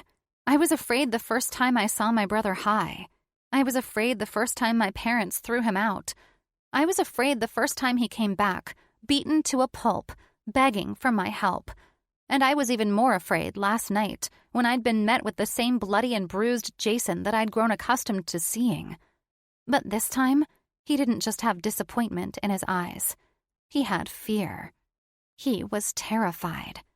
I wanted to believe he was being dramatic, but now I knew he wasn't. What exactly did Tank mean? Was he going to kill my brother and make it look like an overdose? My hand shot up to my mouth again. My throat felt constricted, like a snake was squeezing the air out of it the more I thought about my brother on Tank's phone. My brother was definitely messed up, with his head lolled back like he was too drunk or high to even hold it upright. There was graffiti on the wall behind him, and his arms were hanging by his sides as he sat slumped in a chair. Why was this happening? I breathed through my nose to keep myself from doubling over and puking. Well, color me fucking surprised. You won. I was brought back to reality when Tank spoke up beside me. I jumped an inch closer to Cole, the lesser of two evils surrounding me at the moment. Ollie didn't take his gaze off mine. His blue eyes were shadowed by the evening sky and his heavy brow line. I did, he finally answered, walking closer and standing directly in front of me. My heart was still racing. but having him near and seeing him safe after speeding down a dirt road had a smidge of my anxiety lessening. Tank made the exchange quick, and I couldn't even fathom looking in his direction. He disgusted me. The conniving smile he gave me a few moments ago when Ollie took off in his car made my skin crawl. I knew he was a bad person. I'd been around bad people before, but I was almost certain he was evil down to his very core. There wasn't an ounce of goodness in him. Or maybe there was, because, after all, he was making a deal to prolong whatever his plan was with Jason if I paid back what he owed. Keep the money. Tank handed the $3,000 I gave to him earlier to Ollie, and my head whipped over to their exchange. What? Put a turbo in your car. You race for me every Saturday until I make back the money that Jason— Tank's gaze settled on me for a beat. Shoved into his veins. Then we will revisit the idea of you continuing to work for me. Before I knew what I was doing, I blurted, "No way!" Tank leveled me with a look that made me take a step back. "Piper, what the hell are you doing?" A burning anger had the reasonable Piper, the one who let people walk all over her, speaking up. I suddenly felt a wave of protectiveness wash over me, and to my surprise, it was for Ollie instead of my brother, which was maddening because I was certain that Jason was facing life or death over this. "I will have $20,000 by Saturday. There is no need to drag anyone else into Jason's mess." Tank threw his head back and laughed into the night sky like a wolf howling at the moon. The crowd that had formed around us grew quiet, waiting to see what would happen next. Let me say this once, and only once. Tank's amusement was long gone, and in its place was something that resembled a monster. Your boyfriend will race for me until I have the money paid back. I don't give a fuck. He stepped closer to me, and Ollie reached out and grabbed my arm, pulling me over to his side in a flash. Tank tipped his chin and continued. I don't give a fuck if I get the money from your boyfriend racing or from you draining your precious trust fund that I'm sure your parents set up for you, princess. I will get my money. And if I don't, he leveled me with a look. Well, let's just say, if someone steals from me, it's the last fucking thing they do. You got it? My mouth was suddenly sewn shut. I kept the anger and resentment and fear all bottled up inside of me before I said something that blew up in my face. Ollie's voice calmed me for a moment, but the words did not. I'll be here Saturday. I'll race for you until the money is paid back. The crowd whispered, but I didn't dare take my eyes off Tank. I watched him smile with approval, showing off his yellowing teeth, and then he backed away, heading for another guy who seemed to be watching from the sidelines. Ollie's grip on my arm never lessened. He pulled me with him, like a child being dragged away by a parent, all the way to his charger, my shoes dragging in the loose dirt. Once I finally grew the ability to speak again, I asked, "What are you doing?" He shook his head once as he opened the passenger door. Surely you didn't think we'd just go our separate ways and show up at school on Monday, acting like this never happened. Did you? I opened my mouth, and then I slammed it closed again. What the hell did I get us into? The panic in my body started to make itself known, and my eyes began to water. Do not cry in front of him. Do not fucking cry. Get in, he demanded. His voice was nowhere near the teasing tone I was used to. I held on to the top of the door and took a deep breath. You're not racing for him next weekend. I won't let you. He let out a deep chuckle, looking out into the distance. His straight and perfect nose was the only thing I could focus on. Get the fuck in the car, Piper. Don't treat me like that. The weeping girl inside of me was suddenly gone. I was angry. Everything I'd felt in the last day and a half suddenly turned to raging frustration. I wanted to lash out. I wanted to scream. I wanted to bang my fists on something. Like what? His blue eyes locked onto mine, and suddenly his face was inches away. Like I'm a child who just got in trouble. His breath fanned over my face, and I had to fight the urge to inhale. A rush of heat cut through me, but I stayed still. Get in the car. Make me! Ollie's lip twitched as his eyes narrowed. Do you really want me to? Because trust me, Piper. His lips came closer, and I held my breath. I can absolutely make you. The pair of us stayed still, our faces too close for comfort. I stayed locked onto his eyes, but I wanted to trace my gaze over every curve of his features until they erased the way Tank had made me feel. I wanted Ollie's hot lips on mine. I wanted to feel the richness of them all over my body. Ollie had made my problems disappear before, and it seemed my body remembered. And it wanted him to do it again. Get in. Ollie took a step back, and a rush of air flew out of my mouth, interrupting my inappropriate thoughts. Embarrassed, I climbed into the passenger seat, and he slammed the door. I sat and waited, watching him talk to the guy Tank sought out after the race. The entire time, I was trying to come up with a plan to fix things, to make things better. And sadly, I came up with nothing. But one thing I knew. I couldn't let Ollie fix this problem. Jason had already brought down too many people with this destructiveness. He wasn't going to do that to Ollie, too. Not if I had anything to do with it. I just needed some time to think. There was a way around this. I was certain of it. Chapter 8. Ollie. Piper and I didn't speak at all the entire drive to her house. Not a single syllable was shared. I didn't want to speak. My mind was spiraling out of control. The severity of the night had come crashing down on my shoulders as soon as I got on the freeway. My gaze stayed transfixed on the blurring yellow lines on the road, trying to focus on those instead of Piper. But I wanted to look at her. I wanted to place my heavy gaze on her until she broke and spilled everything. She sat in the passenger seat, twiddling her fingers together in a nervous habit. There was usually a hefty amount of tension between the two of us, even more so when we were alone. But tonight, it was off the charts. Although it didn't feel like her tension was directed entirely at me. There was something bigger weighing on her mind, and I was going to find out what it was. When we pulled up to her house, all the lights were on, just like Haley had described, and her car was parked off near the mailbox. I held my phone in my hand and scanned my earlier texts, shooting Eric and Christian the same one, telling them I was on my way to the cabin. I had to cover my tracks, or else there'd be an even bigger mess on my hands. Parkway Drive was streaming through my speakers when I placed my phone back down in the cup holder. I watched the thought cross Piper's face as her hand shot out to the door handle. Don't even fucking think about it, Piper. She rolled her eyes and dropped her hand to her lap, not daring to look at me. Who's Jason? Ollie. Her red tendrils of hair swayed as she shook her head.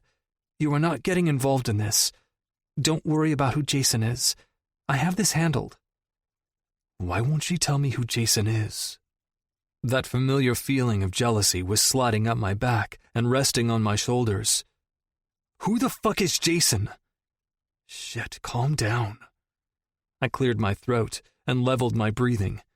Whoever he is, he must mean something big to you for you to get mixed in with that type of trouble. My mind drifted back to that night so long ago that we shared in secret. So much a secret that she wouldn't even admit it out loud. I did something bad tonight. Yes, she fucking did. Goody Two-Shoes Piper turned into a desperate minx that night. She was an oxymoron, an angelic sin, a good girl turned bad. And it was so hot that I had a hard time seeing her as anything but. I'm not the good girl everyone thinks I am, Ollie. I scoffed, leaning back in my seat a little more. Oh, trust me, I know. Piper eyed me out of the corner of her eye, knowing very well what I was referring to. But again, she wouldn't admit it. Silence encased the car, the pair of us sitting in the dark, with only the glowing interior lights of my dash as our guidance. Who is Jason? Piper finally looked my way for a brief second, just long enough to say, "Stop, please," before looking out the window. "I will handle this. Don't worry about racing on Saturday. I'll get the money." "From where? Do you have 20,000 just laying around? I know our families are wealthy and all, and we're pretty fucking privileged, but even I don't have that much in my bank account. Do you?" Her mouth opened, then closed. She wrapped her arms around her torso, and for a moment, my chest ached. Why won't she let me help her? I knew there was an unhealthy bout of anger and tension around us. There were times I tormented her, flirted incessantly with her, and then turned around and flirted with another girl. I'd get under her skin on purpose because I loved it. I loved watching her react. I'd always kept Piper close, but not close enough to where I could have her. We shared something together. She knew something about me that no one else did. Of course, I had to keep her close. Keep your friends close, but your enemies closer. From the moment I watched her enter English prep our junior year, we'd been like this, at each other's throats. The recognition and shock in her eyes when her gaze transfixed on me that day told me that she recognized me too. Piper's voice was hardly above a whisper. "No, my parents watch my spending closely. Even if I did have that much in my bank account, they'd freak if I spent that much money." A puff of air left my mouth. "So, then what's your plan? Because from where I'm sitting, you have no other options except to let me race on your behalf." "Ollie." She shot me a glare. Her pouty lips flattened in a frown. "Let it go." Her hand was on the door handle again, and my heart jumped. "Face it, Piper. You need my help. Just say it." She wavered for a second, her hand pausing on the shiny handle. Her chest rose and fell softly as she deliberated. Then her red locks shook with her head. "I don't want you involved. You're not racing for him. He's bad news." I was about to argue, but her head snapped to mine. "Wait a second. Why were you even there in the first place?" The flawless skin around her green eyes crinkled. "Is that what you do on Saturday nights, when Christian is with Haley? Do you race?" My pulse buzzed in my ears. My fingers wrapped around my steering wheel as I twisted myself out from under her scrutinizing stare. She reiterated, "Why the hell are you out there racing, Ollie?" And I countered, "Who is Jason?" "Why are you out there racing with those people? You shouldn't be involved with them." I ignored her, asking again, "Who is Jason? And why are you so keen on helping him if you know these people are bad news? Must mean he's bad news too." Piper shut her eyes tightly, her thick eyelashes fanning over her cheeks. "You really expect me to tell you my secrets, but you won't tell me yours?" Something inside me changed. A smirk crept along my face as I looked her in the eye. A secret for a secret? Even in the dark, I could see Piper's face turn a shade of pink. Her cheeks were dotted with freckles, outlined by the burning feeling of embarrassment. That's right. Secret for a secret. Ring any bells? "Are you really going to play this game, Ollie?" I shrugged, leaning back in my leather seat and propping my arm on the center console. "You're the one playing games, Piper. If you won't let me help you, then fine." Piper was right. I was playing a game. But I didn't like to lose. She knew that. "Fine?" she asked. "That's it?" "Yep," I answered, forcing my face to stay neutral. I reached for my phone and started up a new text to Haley. Piper's voice grew higher. "What are you doing?" I stayed casual, shrugging. "Just texting Haley." "What? Why?" Her words came out rushed, and my heart sped up. "I'm going to fill her in. If you won't let me help, you'll let her help." Her gasp had my finger pausing over the keyboard. My pulse matched the bass of the song filtering through my speakers. "I'll tell." I looked at Piper out of the corner of my eye, pausing. What? I'll tell your secret. Her words were like ice in my veins. Everything in my body froze. My hand was no longer moving over my phone screen. My breathing was drawn out, as if I couldn't quite catch an even breath. The beating inside my chest pounded slow and hard as calculated anger flew through my veins. I slid my gaze over to Piper, and she was leveling me with an equally horrified expression, as if she couldn't believe she was stooping so low. "You wouldn't," I said under my breath. I watched as Piper gulped, and she nodded her head slowly. "I will." My nostrils flared as I tried to rein myself back in. So, there it is. Her eyebrows drew together in a mask of confusion. "You're finally going to admit it." Piper stayed silent, so I continued on. "I want to hear you say it." "Say what?" "Tell me you know it was me that night." Piper and I stared at one another, her green eyes laced with so much emotion, I couldn't pinpoint exactly what she was feeling. The one thing I did know was that she was simmering with something big. "Admit it, Piper. If you're going to stoop to that level, at least have the decency to admit it to my face." Piper teetered her pink lip back and forth between her teeth. My car was charged with so much rising energy that I was certain one of us would explode soon. Anger was beginning to lace the surface of my feelings, and I was trying desperately to reel it in before I said something I regretted. But the thought of Piper spilling my darkest secret had me second-guessing the nature of our relationship. Maybe she really does hate me. I licked my lips before prodding her even further. "Do you remember how I made you feel that night?" Because fuck, I did. The room was dark. Not even a sliver of moon shone through the window. I could barely see anything in front of me, but that was okay. I didn't need to see the girl standing here to know who she was. I spotted her the second I walked into this party.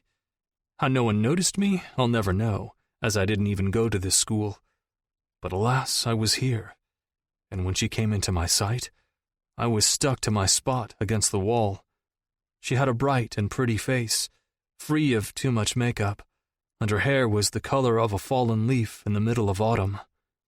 On the outside, she looked sweet and innocent, but her body language was telling me something different. And now that we were alone in this room together, I sensed it was something along the lines of anger. "So a secret for a secret?" I whispered around the softness of her ear. Her lithe body quaked, and I smirked. "I told you mine. Now you tell me yours." I heard her lips part. "I did something." My hand pushed her hair back from resting along her shoulder, my dick pulsing in my jeans. "You did? What was it?" Her chest rose and fell swiftly, her head falling to the side, giving me access to her neck. My mouth was a breath away as she answered. "I did something bad. Really, really bad." I paused, keeping myself from sucking on her skin. Damn, she smelled fucking good. Too good. "And did it feel good to be bad? I get the sense that you're a good girl." Which was exactly why I was trying to give her an out. She gulped. "It did in the moment." I didn't say anything. I knew I should have told her to leave, that if she was a good girl, maybe she shouldn't be in a room at a Wellington prep party with a guy she didn't know, but I couldn't bring myself to say it.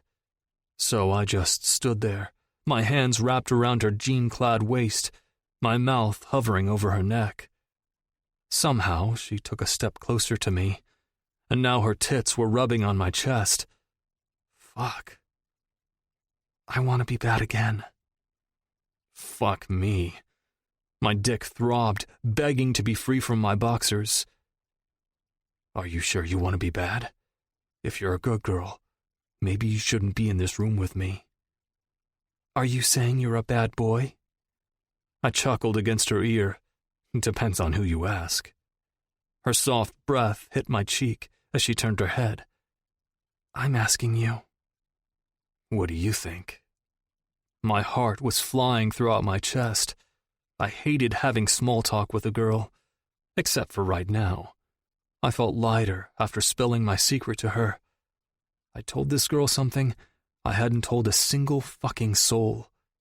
And for some reason, that made me feel insanely comfortable with her. She asked why I was alone in this room, and I came right out and told her. A secret for a secret. I think you're a good guy, because you've yet to kiss me or act on that hard-on you're sporting. My eyes glanced down to my dick, rubbing against her, even though I couldn't see shit. But, she swallowed, and my head came back up. Do you think you can be a bad boy right now?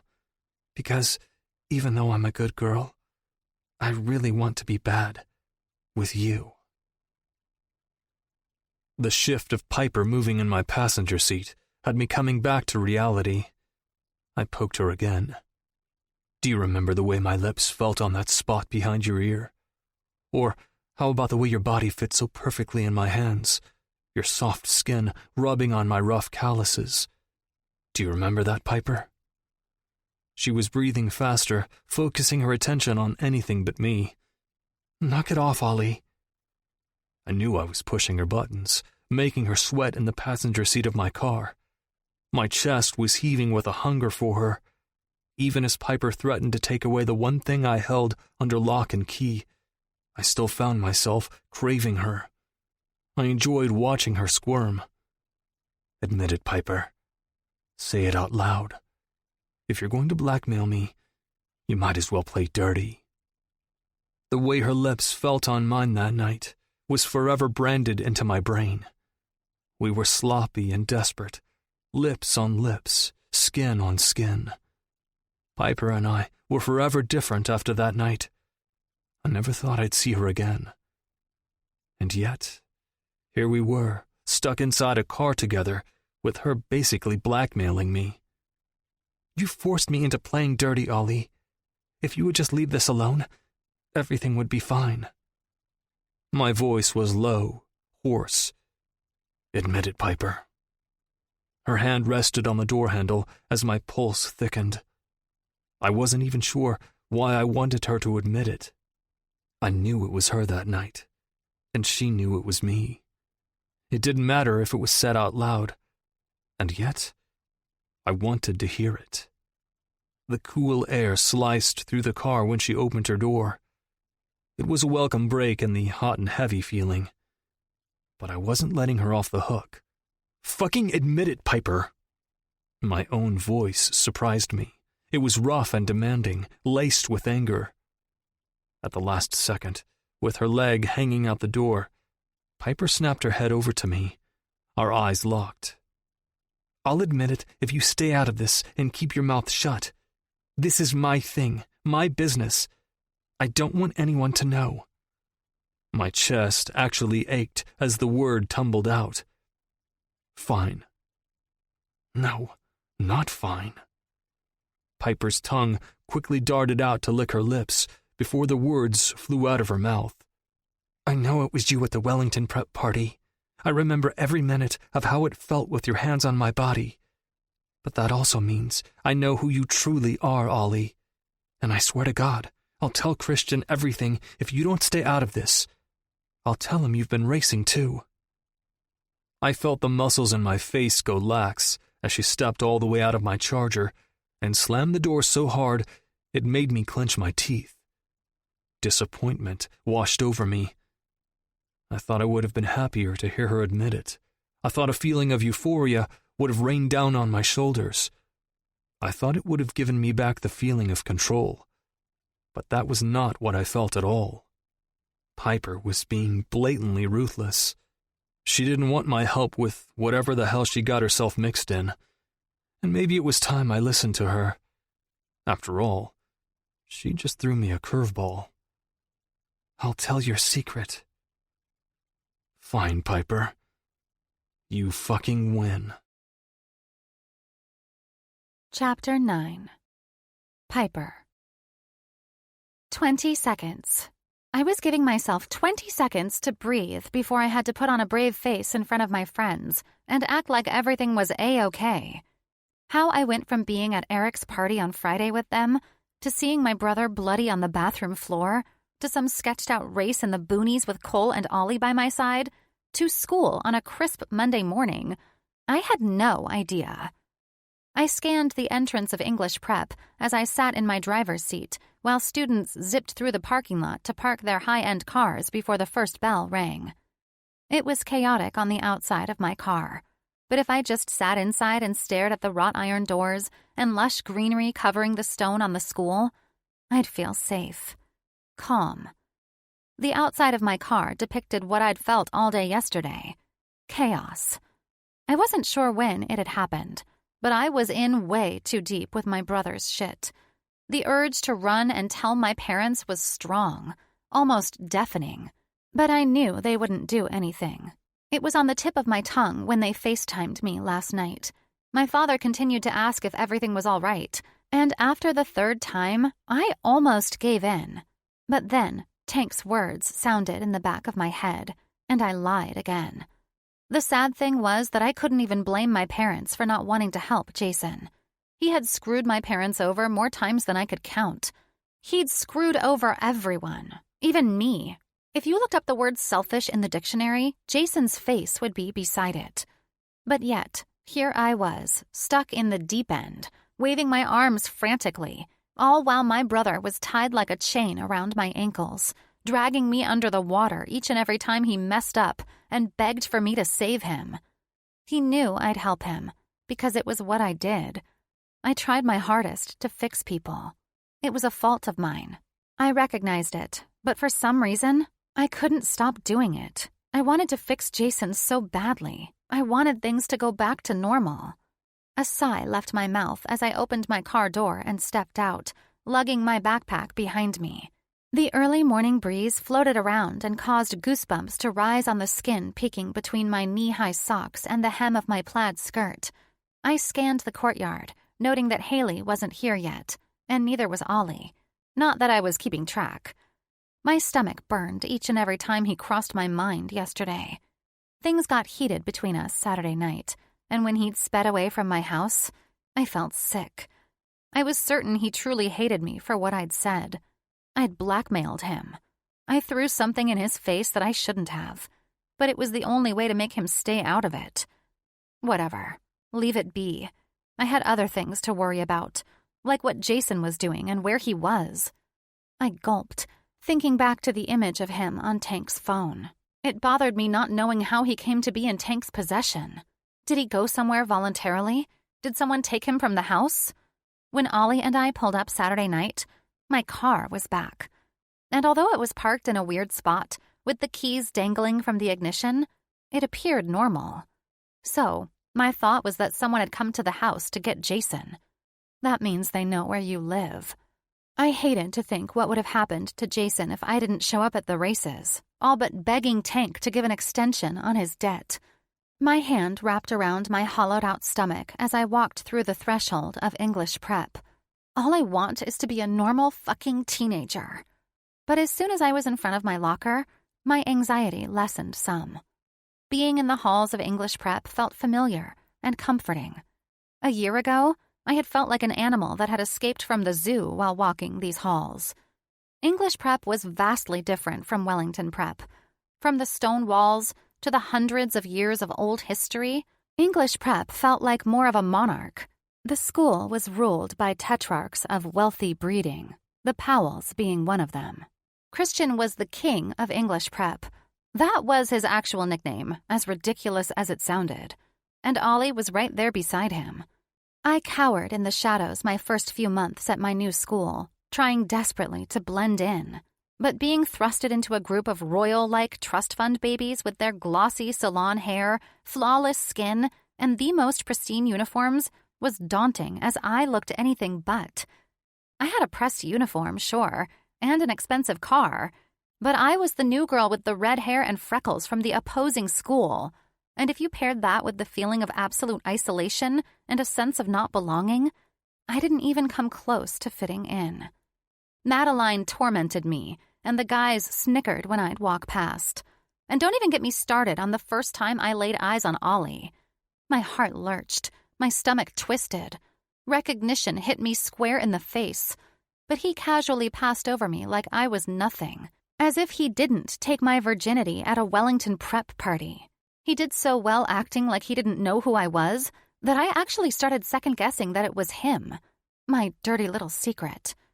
Then, of course, as time went on and I spent more time around him due to Haley, I realized he was faking it the entire time. Ollie knew exactly who I was, and I knew exactly who he was. The only beneficial part of being a student at English Prep was that no one knew my history. My last name wasn't tainted here, and it still wasn't, although now, Ollie had gotten a little glimpse on Saturday night. He had now gone through yet another tunnel of secrets I held close. I slammed my locker shut with a scream, the books I held in my hand tumbling down onto the checkered floor. "Geez, sorry, Piper. Why are you so jumpy?" My hand was still covering my chest as I looked into Haley's eyes. I couldn't quite catch my breath. "Oh my God, you scared me." My hands shook as I bent down to grab my things. Haley bent down and helped, too. I said hi as I walked up. Christian did, too, when he passed to get to his locker. My eyes darted down the hall as I placed the last book in my arms. I spotted Ollie instantly as he stood beside his brother and Eric, along with a few other guys from the football team. His hands were wrapped around the straps of his backpack, and I swore I could see their grip harden as we locked eyes. I almost inhaled a breath as he narrowed his eyes. He tilted his head to the side, his light hair moving effortlessly atop his head. His look was questioning at best. Problem? His eyes read. My walls went up. "No problems here. Everything is fine." He shook his head disapprovingly and turned his back, shutting me out. "What is going on with you?" "What?" I straightened my spine and adjusted my books so they were level in my arms. Haley leaned back onto my locker and kicked her foot up behind her. "You're acting unlike yourself." I rolled my eyes playfully, pulling down my metaphorical mask. "You know I'm clumsy. I dropped my books one time and you automatically think I'm being jumpy? Everything is fine." I laughed it off. She eyed me cautiously but let it go. "So what exactly were you doing again on Saturday when I came by?" "You never said." Quickly remembering what I'd made up in my head to cover myself on Saturday. "Oh, someone from the soup kitchen needed my help. Her dog got out and she needed someone to watch her kids so she could go find it." Stupid excuse, but whatever. Haley nodded as we walked over to her locker, which of course was only a few down from where the kings of the school were standing. I kept my back to Ollie. "Oh, so did she find her dog?" I nodded. "Yep, all is well." My face was tight with all the fakeness I was forcing out. All I wanted to do was pull Haley aside and blurt out where I actually was. But this was my thing. Haley had been through enough bad shit in her life to last several lifetimes. There was absolutely no way in hell I was dragging my best friend into this mess. She needed a break. Haley was happy and doing well. She was safe, and that wasn't something that came easily for her. "That's good. I want a pet one day," she sighed, reaching into her locker. "Anyway, do you still want to do a girls' night this weekend?"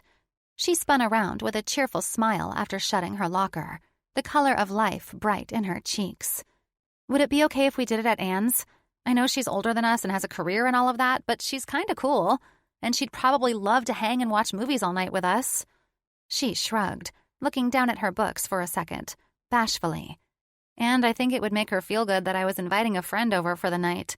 She keeps stressing that her house is now my house and that she is technically no longer my social worker, so..." I smiled. "Of course, Haley. I've always liked Anne, even when you hated her." She laughed, and I followed suit, forgetting for a moment that Ollie was only a few feet away with his back turned to me. Haley smiled before looking past my shoulder. "Did you hear that, Christian? Piper and I are having a girls' night this weekend, so no interruptions." Fuck. I forgot. When is it again? She rolled her eyes, a smirk on her face. I don't know. Saturday? She looked at me for confirmation. Saturday? Ollie's casual tone hit my ears, and I froze. Haley raised her eyebrows at me. Is Saturday good for you? Then, before I even had a chance to speak, Ollie came into my line of sight. He moved beside Haley and smirked at me, but it wasn't playful by any means. His chiseled jaw was set firm as his lip curled upward. His blue eyes squinted, waiting for my answer. Ollie was mad at me, and that didn't sit well. I felt my face getting hot. Yep, that works. I'll see you at lunch. I have to go to the bathroom. I quickly walked past my group of friends and acted casual as I found the door for the bathroom. The second I was inside, my eyes grew blurry. What did I get myself into? I took a deep breath. And why do I even care that Ollie is upset with me? I'm supposed to hate him. Short gasps of air were clawing to get out of my chest, and I tried to do anything but think of the reality of the situation. Take a deep breath, Piper. Stop crying. Move. My head snapped up, and I was met with blonde hair and a catty expression. Madeline's perfect, dainty nose was upturned in my direction, and I wanted to lash out. I wanted to smack her so I could put forth all the emotion that was trying to escape into her. Instead, I took another calming breath and squared my shoulders, staring her dead in the eye. A year ago, I would have instantly backed down and moved out of her way. But now? No. Madeline was mean and callous, but I wasn't afraid of her anymore. I mean, just 2 nights ago, I was face to face with a guy who said he was basically going to murder my brother, so this was nothing. Plus, Madeline was a pariah now. Christian made that very clear the second Madeline did him dirty. She had no upper hand. Haley took her place as queen in the school, and Madeline suffered every day. You don't scare me, Madeline. You move. I should scare you, Piper. A laugh was seconds from coming out of my mouth, but Madeline's expression changed from angry to conniving in 3 seconds flat, and it had me wavering. She flipped her long hair behind her shoulder as the first bell rang above our heads. So, are you switching back and forth between them, or... What? My eyebrows folded. Which is better, Cole or Ollie? My heartbeat thumped in my ears. What? The only reason she would say something like that was if she... I saw you with them at the races. My mouth fell open as the bathroom door swung behind me. Piper? Haley paused with the door half open, allowing everyone to see into the girls' bathroom. Are you... Haley paused. What the hell are you doing, Madeline? Still trying to torment people? Do we need to revisit the conversation we had the last time we were in this bathroom? Madeline's eyes darted for a moment before they landed on Haley briefly. Then she looked at me. One of her mascara-clad eyes closed in a wink before she pushed past me and stood in front of Haley, standing half in front of the door. I was just complimenting Piper on her taste in men. She glanced back at me once more before sighing happily. Toodles, girls. Then she left, and Haley stared after her, dumbfounded. What the hell was that about? I pulled my books closer to my chest. Just Madeline being Madeline. Haley and I exited the bathroom, walking toward our classes before the tardy bell rang. I had to force myself to take even breaths with every step. We stopped in front of Haley's class, Christian standing by the door, waiting for her. He gave me a tip of his chin and walked inside. I made myself keep my eyes on Haley and not inside the classroom where I knew Ollie was. What were you doing? Looking for me? I asked. Oh, yeah. Ollie said you looked like you were about to cry, so I came to check on you. You're okay, right? I brushed it off quickly, laughing. I'm fine. I wasn't crying. Lie. I didn't think so, but Ollie was so sure you were crying that he actually bet me. He's so dumb sometimes. I swallowed, inching my way toward class before I was late. Why did he say I was crying? She shrugged, looking confused. He made up a stupid excuse, saying that he made you cry with his good looks, that some girls just couldn't handle them. She chuckled, but I could tell he was lying. He seriously thought you were crying. I rolled my eyes, pretending I wasn't angry beyond belief. He knew I was panicking, and he sent her in there for what? So I'd spill and tell her? Or did he send her in there because he was actually concerned that I was upset? Either way, I was mad. I swore Ollie could make me smile in one breath, and in the next, he could make me so incredibly angry. It was infuriating. But two could play that game. Before going into my class, I shouted to Haley from across the hall, "Tell Ollie I said his looks have nothing on Cole." Her face blanched. Cole? Like the Cole Christian beat up a few months ago? I nodded. "Just tell him, and tell him I said to fuck off while he's at it." Haley let out a small laugh and shook her head before turning around and walking into her class. Over her shoulder, she shouted, "You two are exhausting." She had no idea. Chapter 10. Ollie. The color yellow was always meant to be welcoming, bright, happy, all things golden, but it had been my least favorite color for several years now. I scanned the 4 yellow walls in my parents' bedroom as I sat with my back against the door. This room used to be my favorite room in the house. It hadn't changed at all. After my mom passed, no one dared to enter it, let alone change it. Christian could barely even walk past the door without bending over at the stomach with pain. The large king bed still sat in the middle, untouched. I wasn't even sure if my dad slept in it when he was home, which wasn't often, but it looked like it hadn't been slept on once in the last 5 years. It felt like razors were in my throat when I swallowed, looking at my mom's vanity, the vanity that changed me entirely. My mother's perfume still sat with the lid beside it, and if I tried hard enough, I bet I could smell her flowery scent. The brush that laid next to it still had her blonde strands running through it, and her makeup was still spilled all over the place. My eyes dipped to the now fully closed drawer that ran underneath the top, the one that was ajar a year ago. I still regret the day I pulled it open and started digging. That moment defined everything in my life after, and it was a moment I had been replaying in my head every single hour on the dot after my argument with Piper. "I'll tell your secret." I grew angrier with each passing day. Yesterday, I tried to catch her in a lie in front of Haley, and I knew I was toying with her, crossing over that invisible line of keeping my mouth shut like she wanted. But fuck, I did want to break her. I wanted to break her down until she told Haley what was going on, or until she told me everything and let me help her.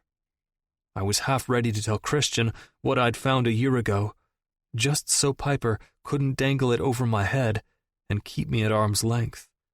But I stopped myself at the last second. "She told you to stay out of it." I knew what it was like, wanting people to stay out of your business. It was why I was racing in the first place. I wanted to do my own shit and shut everything and everyone out. Sometimes it made me wonder if that was how my mom felt when she got wrapped up in drugs. Was she trying to escape something? Was she trying to deal with shit on her own, instead of relying on my dad? But he's not your dad, Ollie. My head dropped between my knees as I ran my hands through my hair. It was a hard pill to swallow. I'd known for a year now that Daniel Powell wasn't my father, and yet, every time I'd said it, it cut fucking deep. I wasn't a Powell, not by blood at least, and I struggled with that every single day, since I'd found my birth certificate tucked away in my mother's vanity like it was in hiding. My father and I got along fine. I mean, he wasn't home much, so we rarely talked, and Christian and I had pretty much fended for ourselves for the last 5 years. But my father didn't act like I was the bastard child that I actually was. He pretty much treated Christian and me the same. He gave us an allotted amount in our bank account each month, checked in with our grades occasionally, and boom, that was the extent of it. He didn't treat me like shit or favor Christian. He was just Dad. Except he wasn't my fucking dad. And I had no idea if he knew that. He wasn't on my birth certificate. The only name listed was my mother's. So where was he when she was giving birth? With Christian? My brother and I were only 11 months apart, Irish twins. And it was truly hard to fathom that my mom went out and got pregnant only 2 months after Christian was born. It didn't make any sense. But what did make sense was when I looked into the mirror or at a picture with Christian and me side by side. We looked nothing alike. We shared the same firm jaw, but that was it. He looked like Dad, and I didn't. Since I was young, I'd been hearing how strong the Powell genes were, and yet I didn't have a single feature. How could my dad not see that? Did he just chalk it up to me taking after my mom? Or did he know and pretended like he didn't? When I'd first found the birth certificate, I knew there was more to my mother than Christian and I thought. And just a few months ago, we learned how our mother truly died. Apparently, there were a lot of buried lies and lurking secrets. Our mother had an ugly past, one that Christian and I had only touched the tip of. And maybe it didn't matter. Maybe my dad knew I wasn't his biological son. Christian probably wouldn't look at me any differently. But would it fuck up the memory of our mother even further? Would he and Dad butt heads again? A growl escaped my chest as I slowly raised my head. The funny thing was that even though Piper pretended she didn't know my secret and acted like she didn't know who I was that night at the party a year ago, it was comforting that she did know. She grounded me. It felt like I had someone in my corner, someone to share all the little secrets with. But now that she threw it in my face and threatened to tell, I felt more alone than ever. Part of me didn't believe she'd tell Christian, knowing very well that it was too personal of a secret to fuck around with. But that was a gamble in itself. Piper was proving she wasn't who I thought she was. Yet, I still had my phone pulled out to text Brandon. The veins on the back of my hand popped as I held my phone tight and typed. Me. Yeah, I still want the turbo. Tell me when and where, and I'll drop the charger off. I paused, swallowing back the anxiety. Me. And I want to know everything there is to know about this tank fucker. I pushed my phone into my jeans as I stood up, giving the vanity one last look, and walked out of my parents' bedroom, like nothing had ever happened. That was what I did. I shoved all the secrets down and went about my day like they didn't even matter. And maybe they didn't. The next day at school, Eric and I pulled up and hopped out of his car with Christian staring at us from across the parking lot. He was clearly confused. "Where's your car?" he asked the second I walked up to him, leaning back on his own charger. A few guys were standing around, shooting the shit, discussing what parties they were going to this weekend, which was pointless because we all knew they'd be at Eric's, like always. I shrugged, fixing my navy tie. "Wanted to get some work done. It's in the shop." "What kind of work?" This was the thing with Christian. We were 11 months apart, but he had this underlying need to act like he owned me. Granted, I'd acted more recklessly than he ever had, partied harder than he had been late more times than I could count. But for the last few months, I'd fixed my shit. Instead of burying myself between English prep's finest legs and drowning in booze, I'd started channeling my need for release into something else that allowed me to fly under the radar. I wasn't as heedless as he liked to think anymore. Instead of not being interested in anything but partying and having fun and escaping all the pent-up shit inside, I was now calculated in where I threw my aggression. Christian could back off, and I could still do my own thing without him breathing down my neck. "Just some tuning, brother. Chill." I continued fixing my tie, so Headmaster Walton wouldn't have an aneurysm when he saw me walk into school, as Christian continued to lean on his charger and stare at me. "Why didn't you ask me to take you to school?" I sliced my eyes to his. Why the 5th degree? And you weren't home when I got up. Still sneaking into Hayes' room at night? I grinned, and he looked away. Speak of the devil. Haley pulled up in her Charger that Christian and I talked her into getting after she got the money from her father's will. She refused at first, saying it was too cutesy to get a matching car like her boyfriend, but the Powell brothers could be quite convincing. Plus, after she went 0 to 60 in 3 seconds flat, she was a goner. Haley would love the races. I chuckled silently. Christian would have a fucking heart attack if Haley popped up at the races with me. Not because he'd think I liked her like that. Haley was like a sister to me. But more so because he was overly protective of her, and the races weren't exactly the safest place to be. Haley didn't need much protection, though, unlike Piper. My gaze caught her pulling into her spot, and it seemed like everything else faded away. I didn't hear Haley as she walked up, talking to Christian before wrapping her arms around his torso. I didn't hear what Eric had mumbled before he stormed off after locking eyes on Madeline. I had tunnel vision when it came to Piper climbing out of her BMW. She looked tired, her hair thrown in a ponytail on top of her head, swaying as she walked up to our group. Her arms were wrapped around her tiny frame, and the dark circles under her eyes were a deep purple against her pale, creamy skin. It had me forgetting that she blackmailed me, as an achy feeling settled in my bones. I continued to watch her as she briefly talked to Haley and Christian, pretending everything was okay, as if she weren't living a double life. I hated that I wanted to dig further into it. Not only did I want to know who Jason was, but I wanted to know how the hell it was all related to Tank. He was a bad guy, a scumbag. He was one parking ticket away from going to jail bad. After Brandon had met me at the shop to drop off my Charger yesterday, he gave me the rundown. Tank got kicked out of Oak Hill, the high school that most of the middle class and poor attended a few years ago, in the middle of his senior year. Since then, he'd been to jail 3 times for possession of drugs, assault, and petty theft. He had a lengthy record, and was, according to Brandon, completely fucking crazy. Brandon reiterated that making a deal with Tank was a lot like making a deal with the devil. He'll fuck you over if you even blink wrong. He ran with a bad crowd, and if people weren't afraid of him, that meant they were just as shady. So I couldn't for the life of me figure out how Piper got mixed in with him. Almost every Friday she was at Eric's, unless her parents were in town for what seemed like their monthly check-in.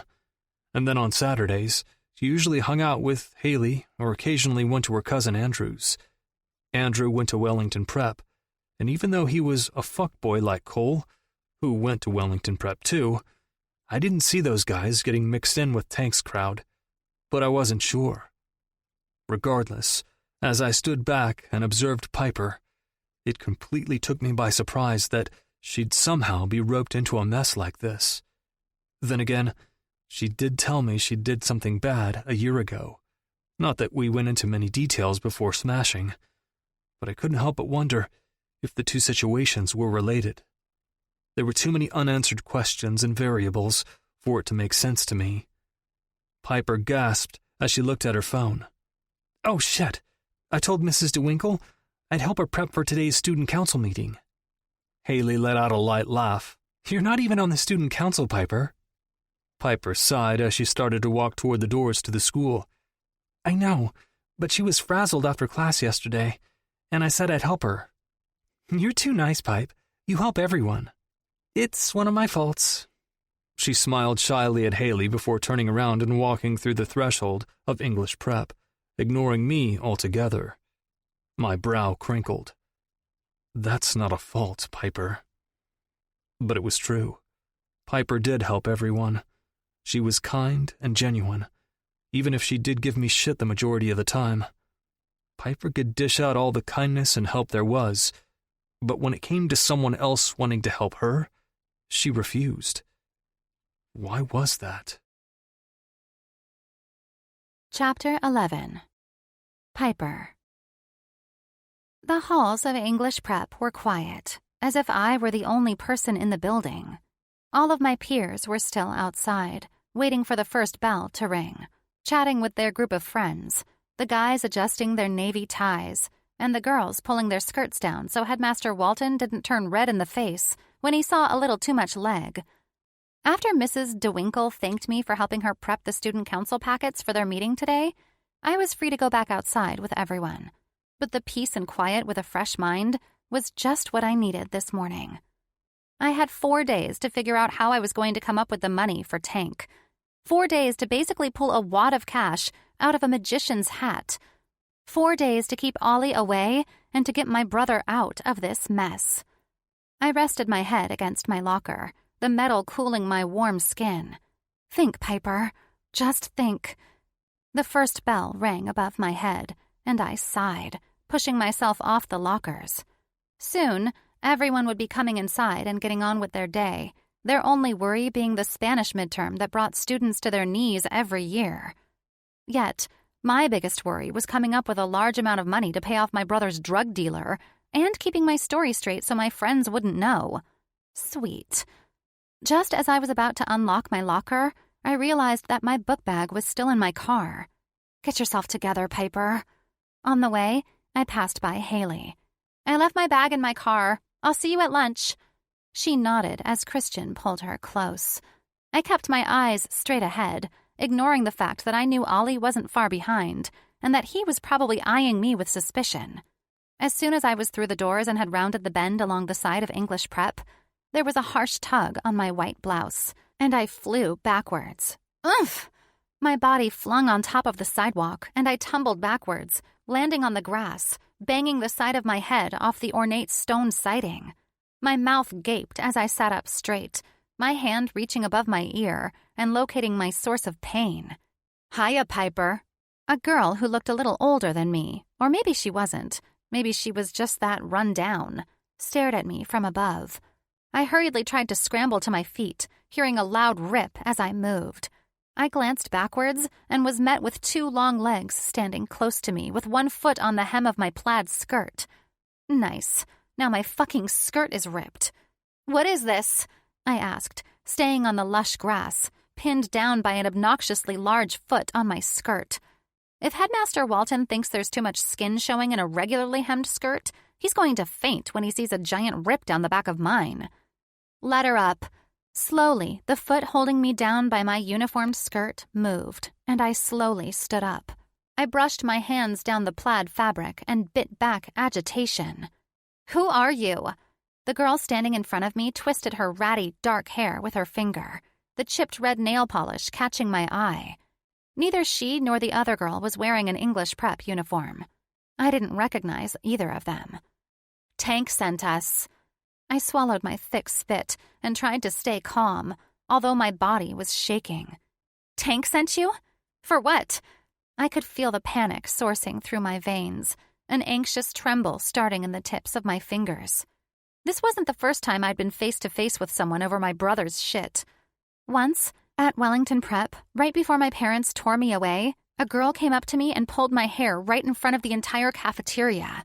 I screamed out as she demanded my brother pay hers.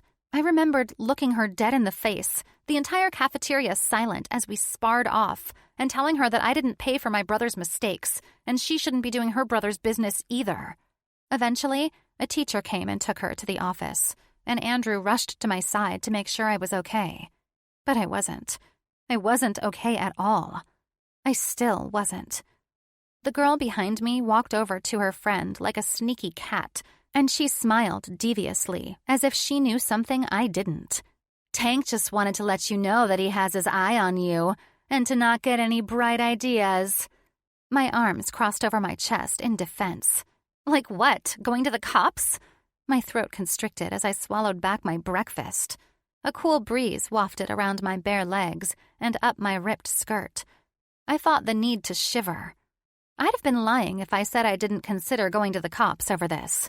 The image of my brother on Tank's phone frightened me, and I kept going back to it any time my thoughts relaxed. But what were the cops going to do? Jason was just as likely to get in trouble as Tank was, and the last thing my parents needed was for Jason to go to jail. It would just make things worse. The girl with the dark, stringy hair instantly got in my face and forced my body up against the side of the building. The rough stone scraped my skin, but I didn't move a muscle along my face. I wasn't going to show her I was in pain. Her breath reeked of stale cigarettes, and my nose upturned in the opposite direction. If you go to the cops, it'll be the last fucking thing you or your brother do. Slowly, I brought my gaze down and leveled her with a stare. Is that a threat?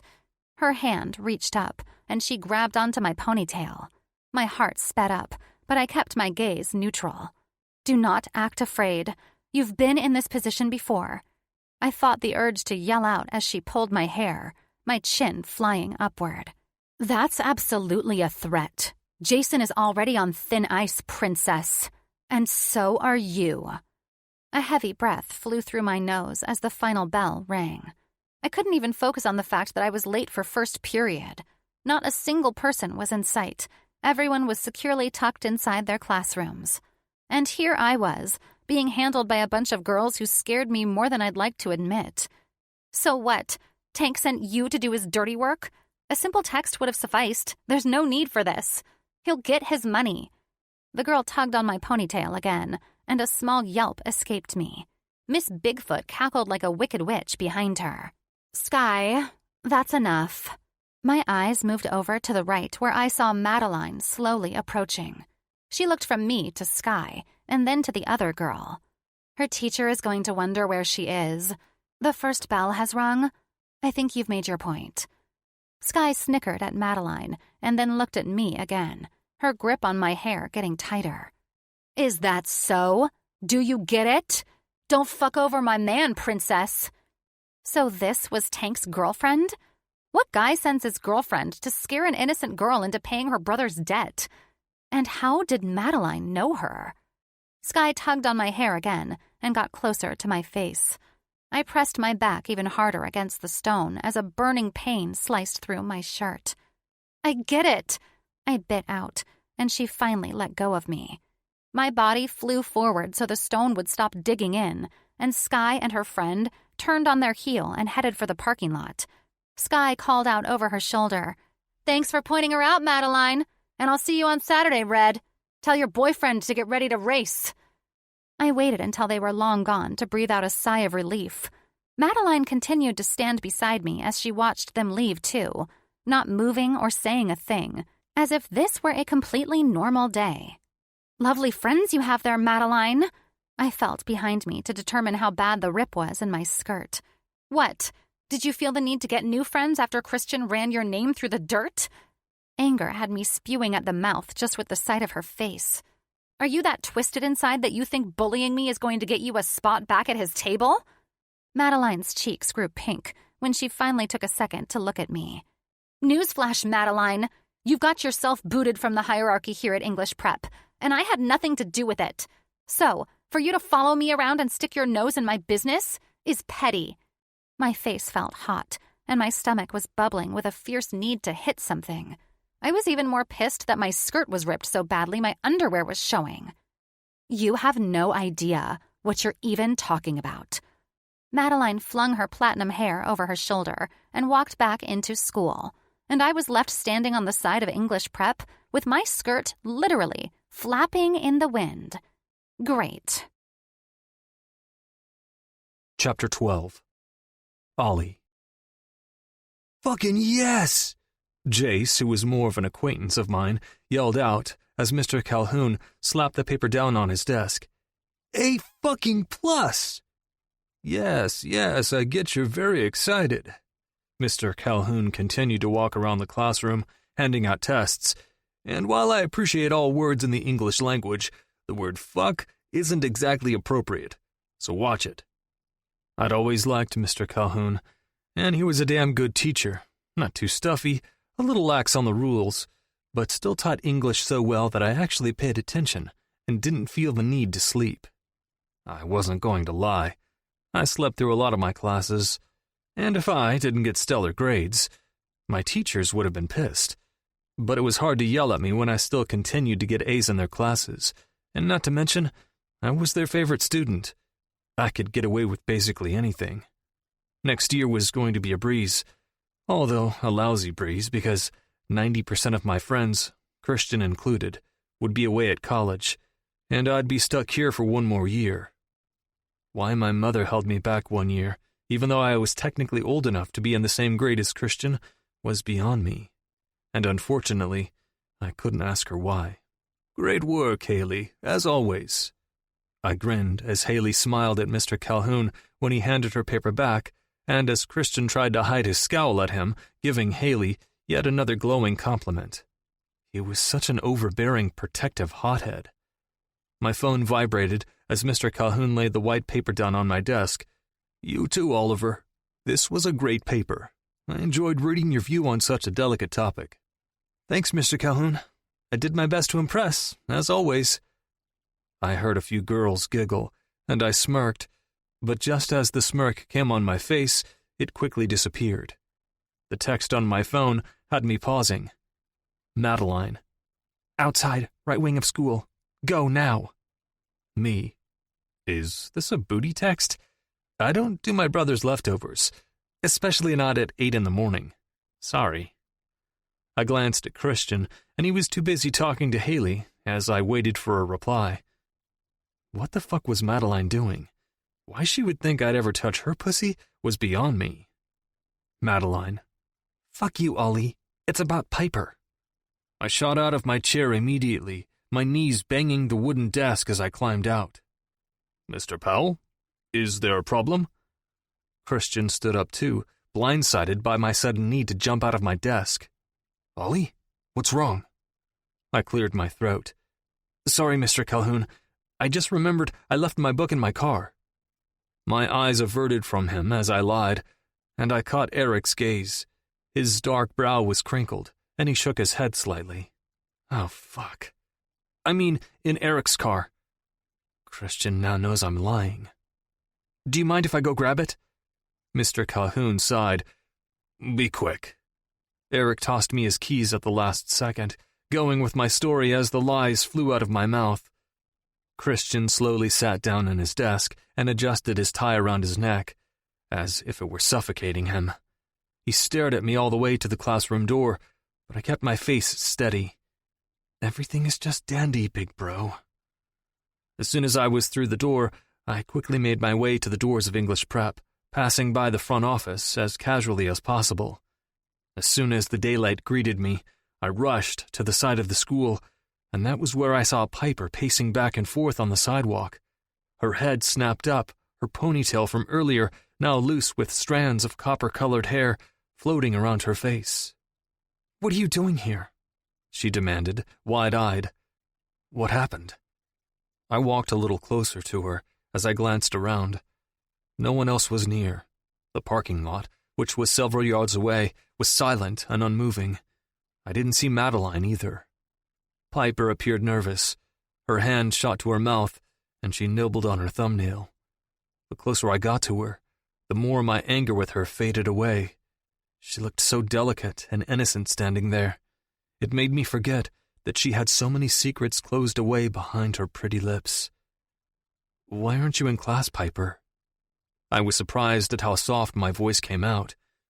I was a wolf approaching a lamb, treading nice and easy because I didn't want to scare her away. I wanted her to let me help instead of clamming up and shoving me away. Why can't you just let her be, Ollie? Piper's shoulders dropped slightly before she took both hands and put them on her face. She disappeared into her palms, and I almost reached out to her. Is she crying? Jesus. Suddenly her hands dropped, and she leveled me with an intense stare. "I'm not in class because my skirt ripped, and I can't drive home to change because I left my stupid keys in Mrs. DeWinkle's classroom." Her skirt ripped? My eyes dipped down to the blue fabric to see if I could get a glimpse of the hidden goods, but I hastily brought them back up to her. "You don't have an extra in your locker or something?" No. I lent it to Haley a while back when Madeline stole her clothes that one day." "Ah, yes, I remember that." Piper rolled her eyes. "I forgot to put it back in there when she gave it back." My brow furrowed. "Why is your skirt ripped?" I looked around the area again. And why are you on the side of English prep when you should be in class? I didn't peg you for a rule breaker. Piper only stared at me. She didn't roll her eyes or give me a sassy response like in the past. She just stared, her green eyes glassy, as if they were part of the sea. Piper, does this have something to do with Jason? Her eyes clenched tight, and that was when I really took the time to take her in. Her hair was messy, the perky ponytail now sad and limp. Her usual pink cheeks were pale, and the bags under her eyes almost seemed worse than when I saw her a little while ago.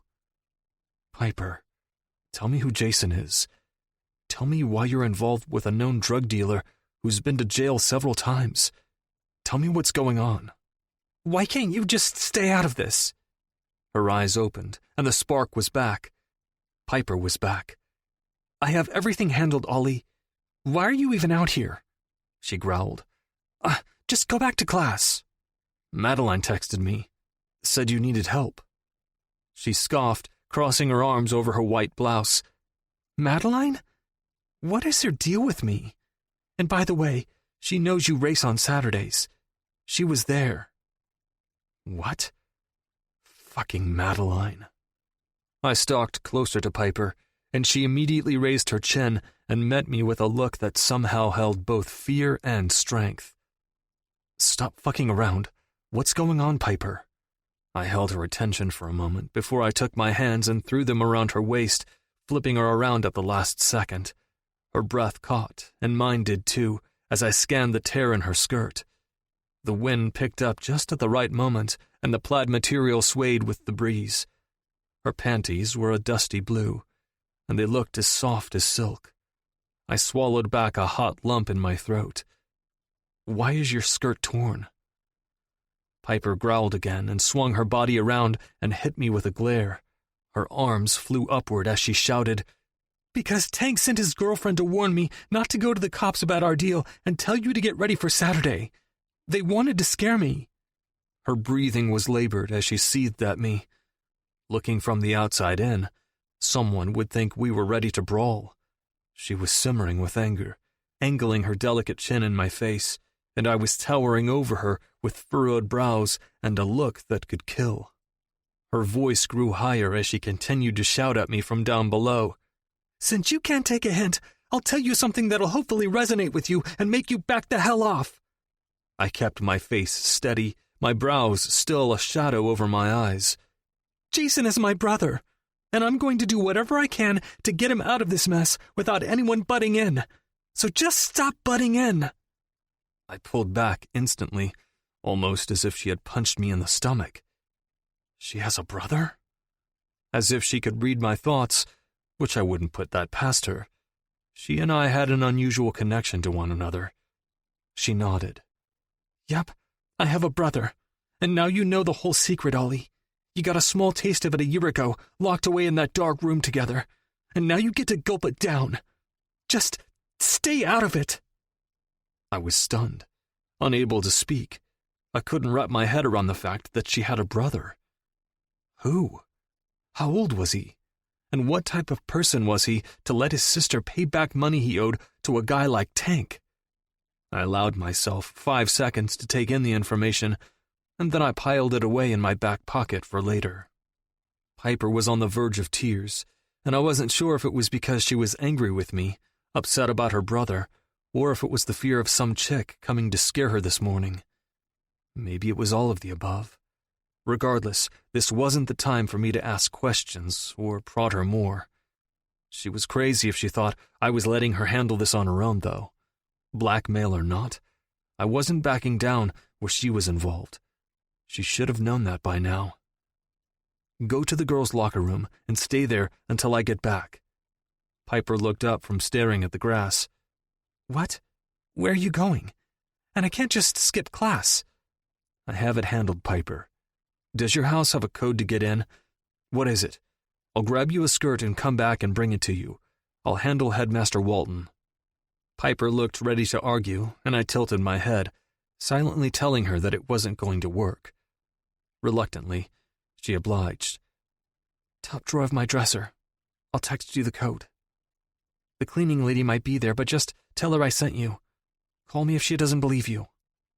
"Okay, go." I nodded my head to the side door of English Prep and turned around to head to the front to butter up Headmaster Walton with a believable story about why I needed to leave English Prep for a few. You couldn't typically sign yourself out of school without a parent, but he loved Christian and me, and so did Ms. Boyd. This would be a breeze. Before Piper disappeared inside the school, I called out to her. "You know this conversation isn't over, right?" She paused with her back to me, her ripped skirt still swaying with the breeze, but then she trudged herself through the doors without even sparing me a glance. This wasn't over, and she knew it. Chapter 13. Piper. $20,000. Those 3 words had been on repeat in my head since Saturday night. That and the encounter with Sky earlier today. My life had done a total 360 in the last few years, so it shouldn't have been a surprise that I barely recognized myself in the mirror anymore. My life used to revolve around the occasional family dinner that my parents would deem necessary after weeks of being away at work, leaving Jason and me with our nanny who, in a poor attempt, would try to make us feel loved by playing Scrabble with us each weekend. It worked for a little while, but as soon as Jason got a little older and he became distant, that was when I started to change. I became independent. Jason shut me out. My parents were gone more than ever, and soon, everything was flipped upside down. And here I was, a new person. I morphed into a girl that lied to everyone she cared about and contemplated breaking into her father's safe to save someone who probably didn't even deserve it. My eyes traced over my reflection in the side of our spotless, stainless steel fridge as I stood there eating my organic, microwaved dinner that our housekeeper stocked the freezer with a few days prior. Sure, I had the same bright green eyes and red hair. My nose was still lined with a few faint freckles, but the girl inside was vastly different than who she was a year ago. Everything fell apart the second my parents tore me away from Wellington Prep. It was like they had a vendetta against that side of Pike Valley, as if Wellington Prep was the reason for my brother's mistakes, not theirs.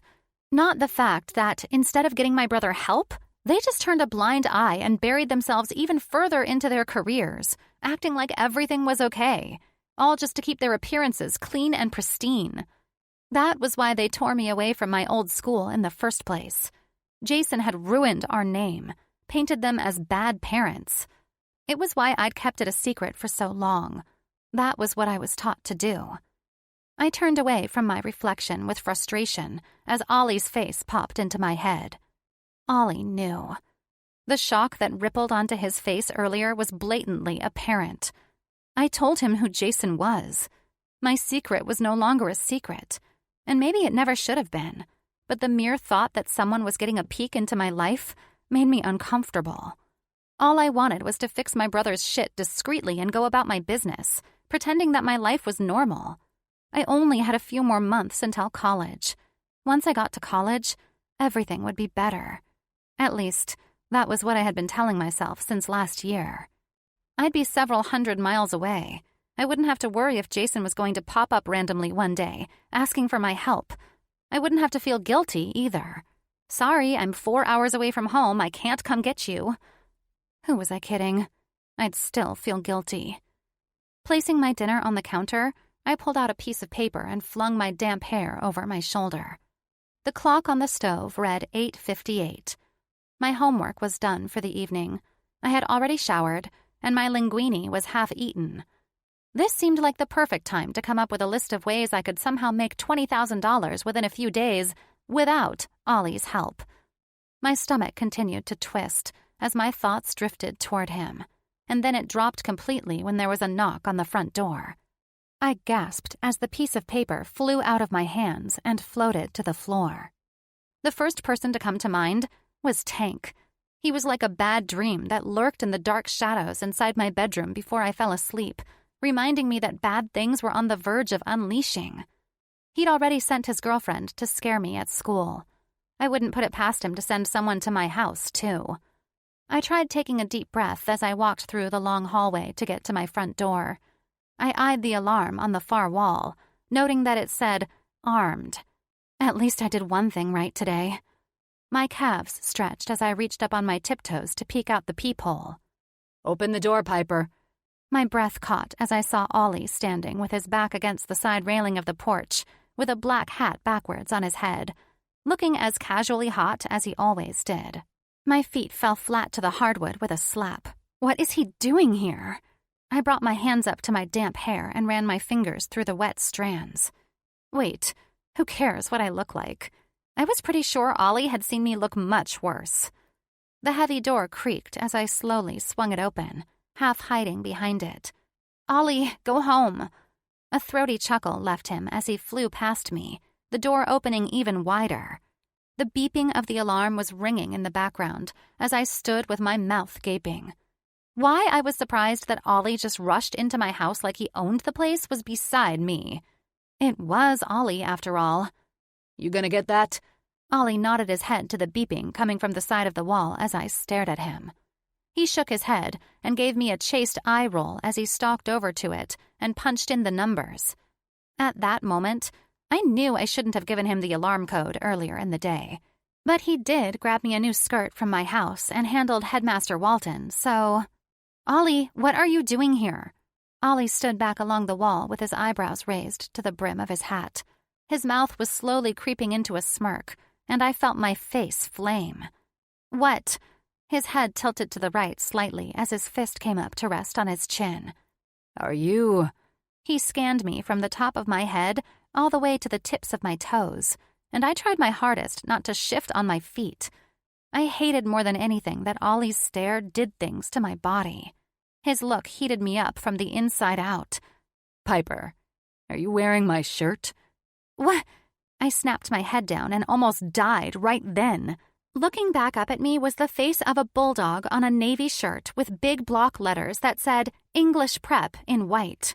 Oh my God, I should have burned this shirt. The sound of my gulp echoed in the empty foyer as Ollie continued to stare at me from across the hallway. My ears felt hot, and my face was surely one match away from actually erupting into flames. I can't believe you're wearing my shirt, you little thief.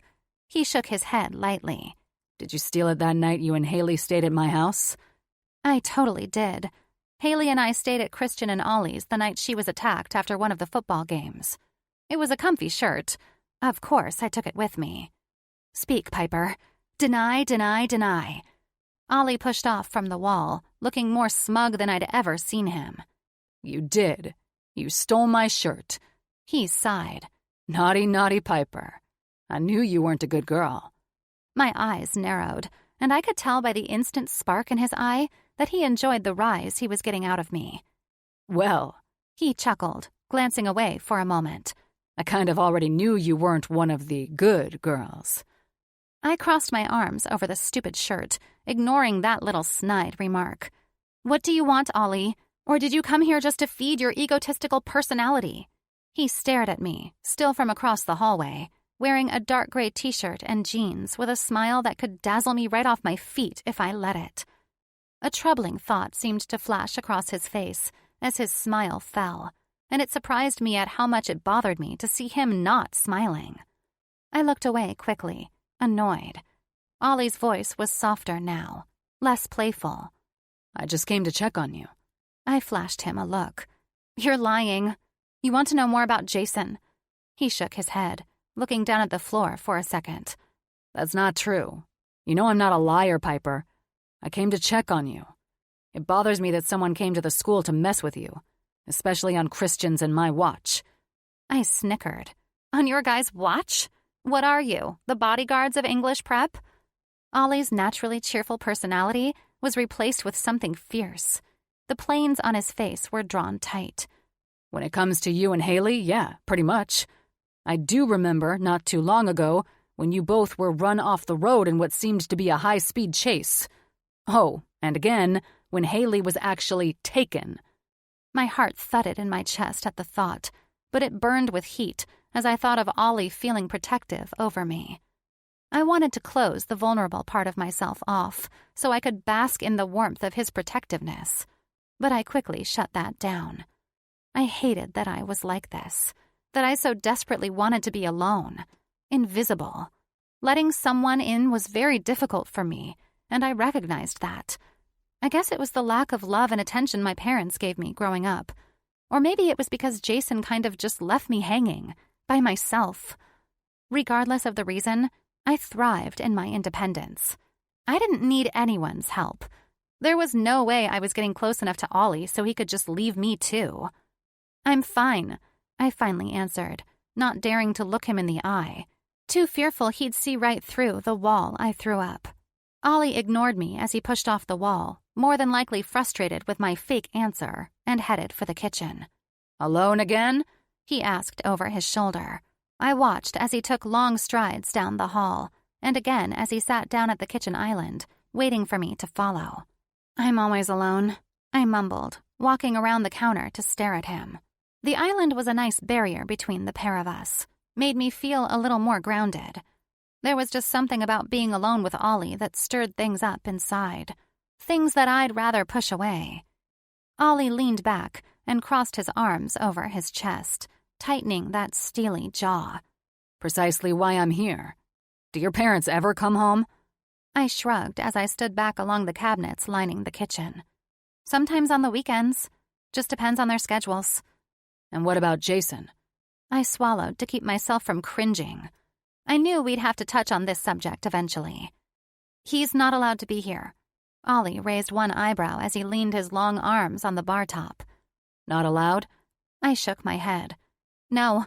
My parents kicked him out a little while ago and banned him from ever coming back to the house." The secrets were coming out of my mouth effortlessly, and I was surprised at how good it felt. If I even mumbled Jason's name to my parents, they'd instantly shut the conversation down. Jason was a no-talk zone with them. Or anyone, really. He was cut out of our lives. Forgotten. So this actually felt good. Wrong, but good. He stole from them the last time he was here, and when you add that to everything he'd ever done wrong, my parents were done. That was where they drew the line. I looked away from Ollie's intense stare as I got sucked into the things I'd managed to bury over the years. A little bit of guilt started to seep in. I always felt the need to defend him. My brother wasn't always like this. He used to be good, normal. We were best friends once. A shaky sigh left my mouth as I pushed my back even further into the cabinets. But he got in with the wrong crowd and, well, here we are. I heard Ollie shift, but I kept my gaze trained to the floor. "Yes, here we are.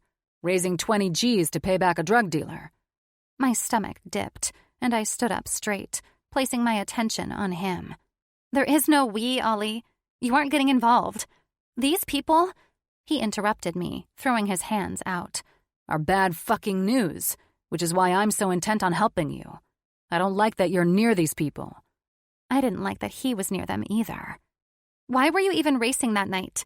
I crossed my arms over his shirt as I walked closer to him. He peeked up at me through his thick eyelashes, the blue in his eyes sucking me in like a storm over the ocean. He shrugged but kept his mouth in a straight line, not answering me.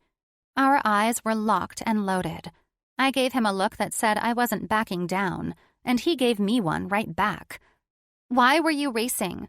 He clicked his tongue and gave me a half smile. "I was bored." I narrowed my gaze. "I told you about Jason. The least you can do is tell me the truth." Ollie looked away, his chest puffing out with a deep breath. I knew he was thinking of changing the subject or skirting around the real reason, but that wasn't going to work. I wanted to know why he was racing. An idea hit me after a few seconds of watching him nervously crack his knuckles. A sly smile had my lips moving. A secret for a secret? Those blue eyes flew to mine, and he cocked an eyebrow. After sighing again, he adjusted the backwards hat on his head, giving me a glimpse of his light hair before relaxing back in his seat. "Don't you ever just need an escape?"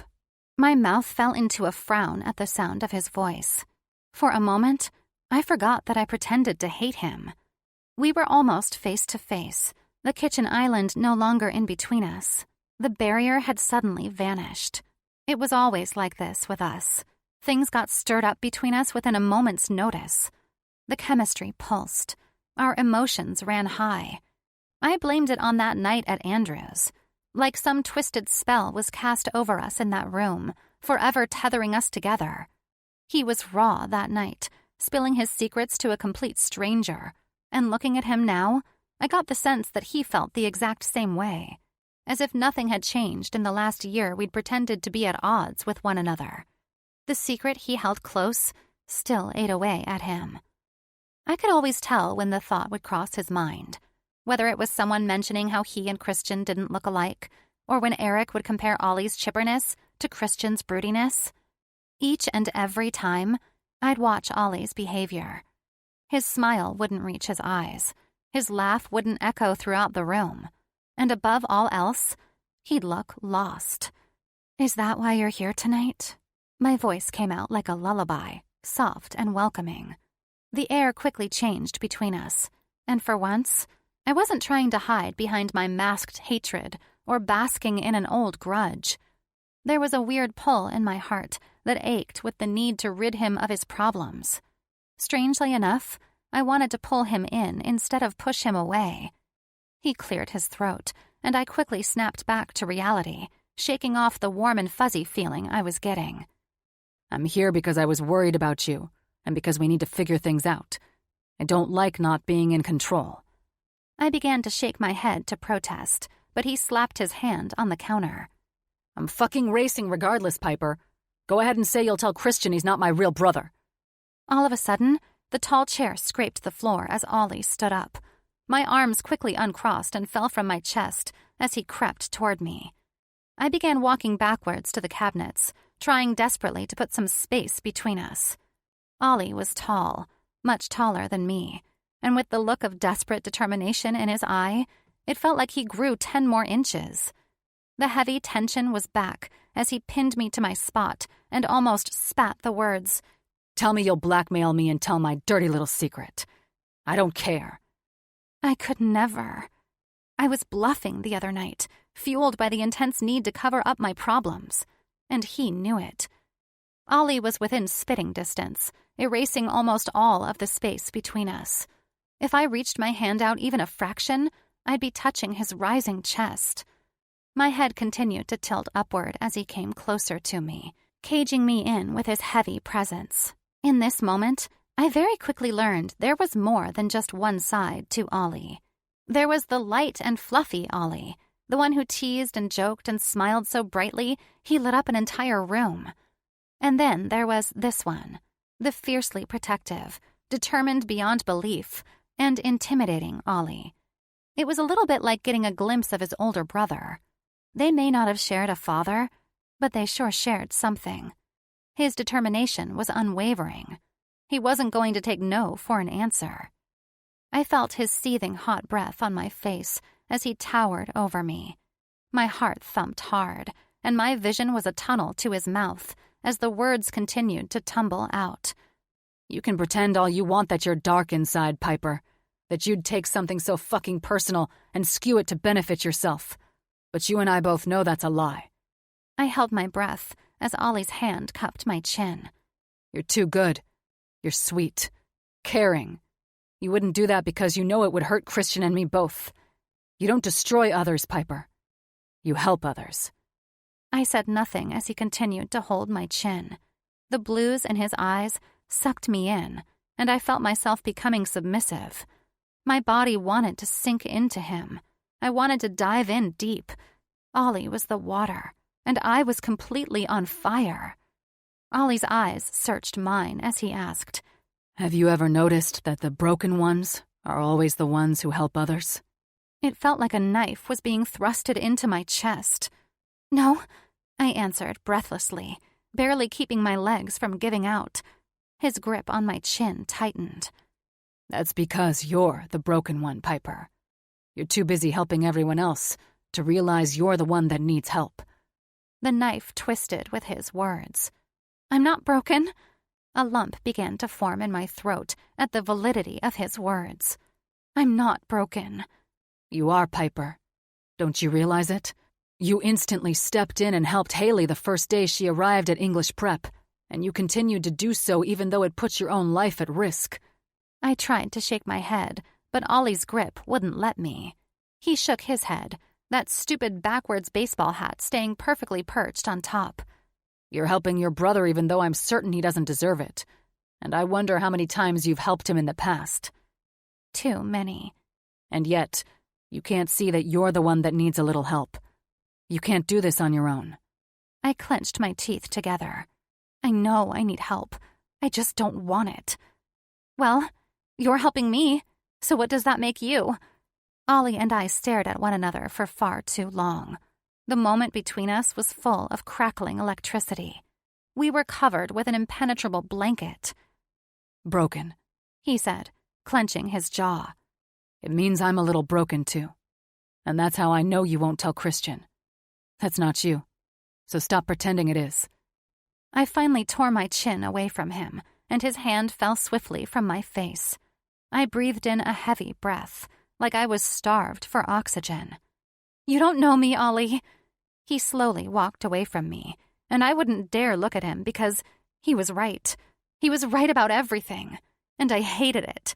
I hated it so much. This was exactly why I didn't want him involved. Ollie saw right through me. He saw me, and now he was seeing all my flaws and just how messed up I truly was, how messed up my family was. I was lying to my parents and my best friend. I was going down a rocky path, trying to save someone that wouldn't even save themselves. I do know you, Piper. Ollie's voice was distant, and I couldn't shake the feeling it left me with even after the front door closed behind him. I felt seen, and that scared me because, for once, it didn't feel wrong. Chapter 14. Ollie. The vision of Piper wearing my shirt was all I saw. From the moment I woke up in the morning to the second I closed my eyes at night, I saw her. The smooth, toned legs, hanging out from below the hem, had me sweating even in a cold shower. And don't even get me started on being in close proximity to her. It took everything I had inside of the teenaged, horny part of me not to creep my knee in between her legs as I had her pinned against the tall kitchen cabinets the other night. Her sweet breath fanned over my face, and her hurt, doe-like eyes sucked me in so far I didn't think I'd ever be able to crawl out. Piper had me in her grip. The hurt that flashed behind her green eyes, I felt that. In the past, I've teased her incessantly. I've flirted, only to turn around and leave her. I've pushed her away, only to pull her in at the last second. It was just how we were.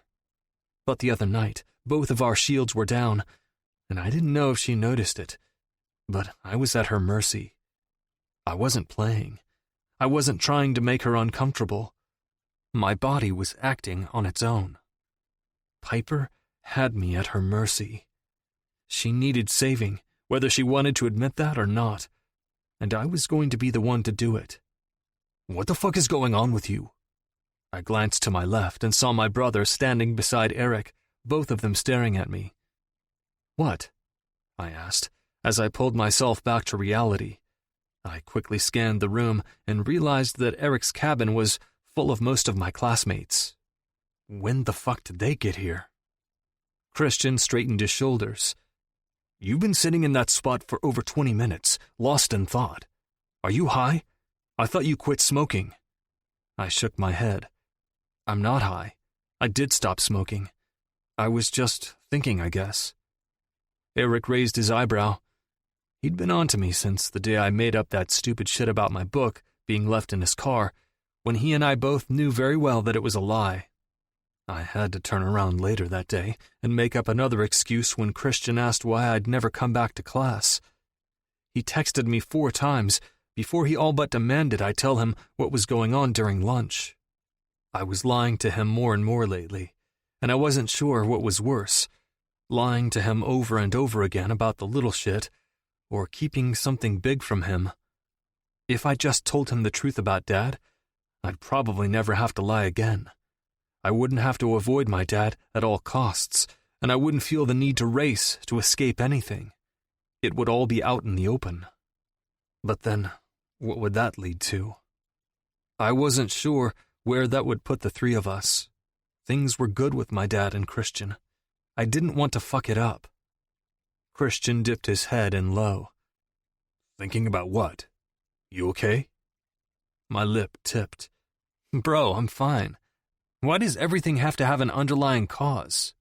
I was just thinking about who I wanted to fuck tonight. Now that wasn't really a lie, was it? I mean, Piper was on my mind seconds ago, and it seemed she was the only girl I wanted. Eric stayed off to the side, still eyeing me incredulously. He wasn't buying my shit at all. He didn't believe a thing I'd said when I told him I was tuning my charger for shits and giggles. Earlier, he'd dropped me off at the shop to pick it up, and when he'd heard my turbo whistling, his head damn near snapped off his neck. Brendan talked me into getting new injectors and some head studs along with the turbo, so underneath my charger's hood was a whole fucking party. Piper and I hadn't discussed the races since the other night at her house. I kept my eyes trained away from her face at school. I was afraid we'd get in another staring match and raise even more questions from Haley and Christian. Speaking of those two, Christian was pulled out of my space as Haley entered the party. She wrapped her arms around him and tucked her face into the crook of his neck.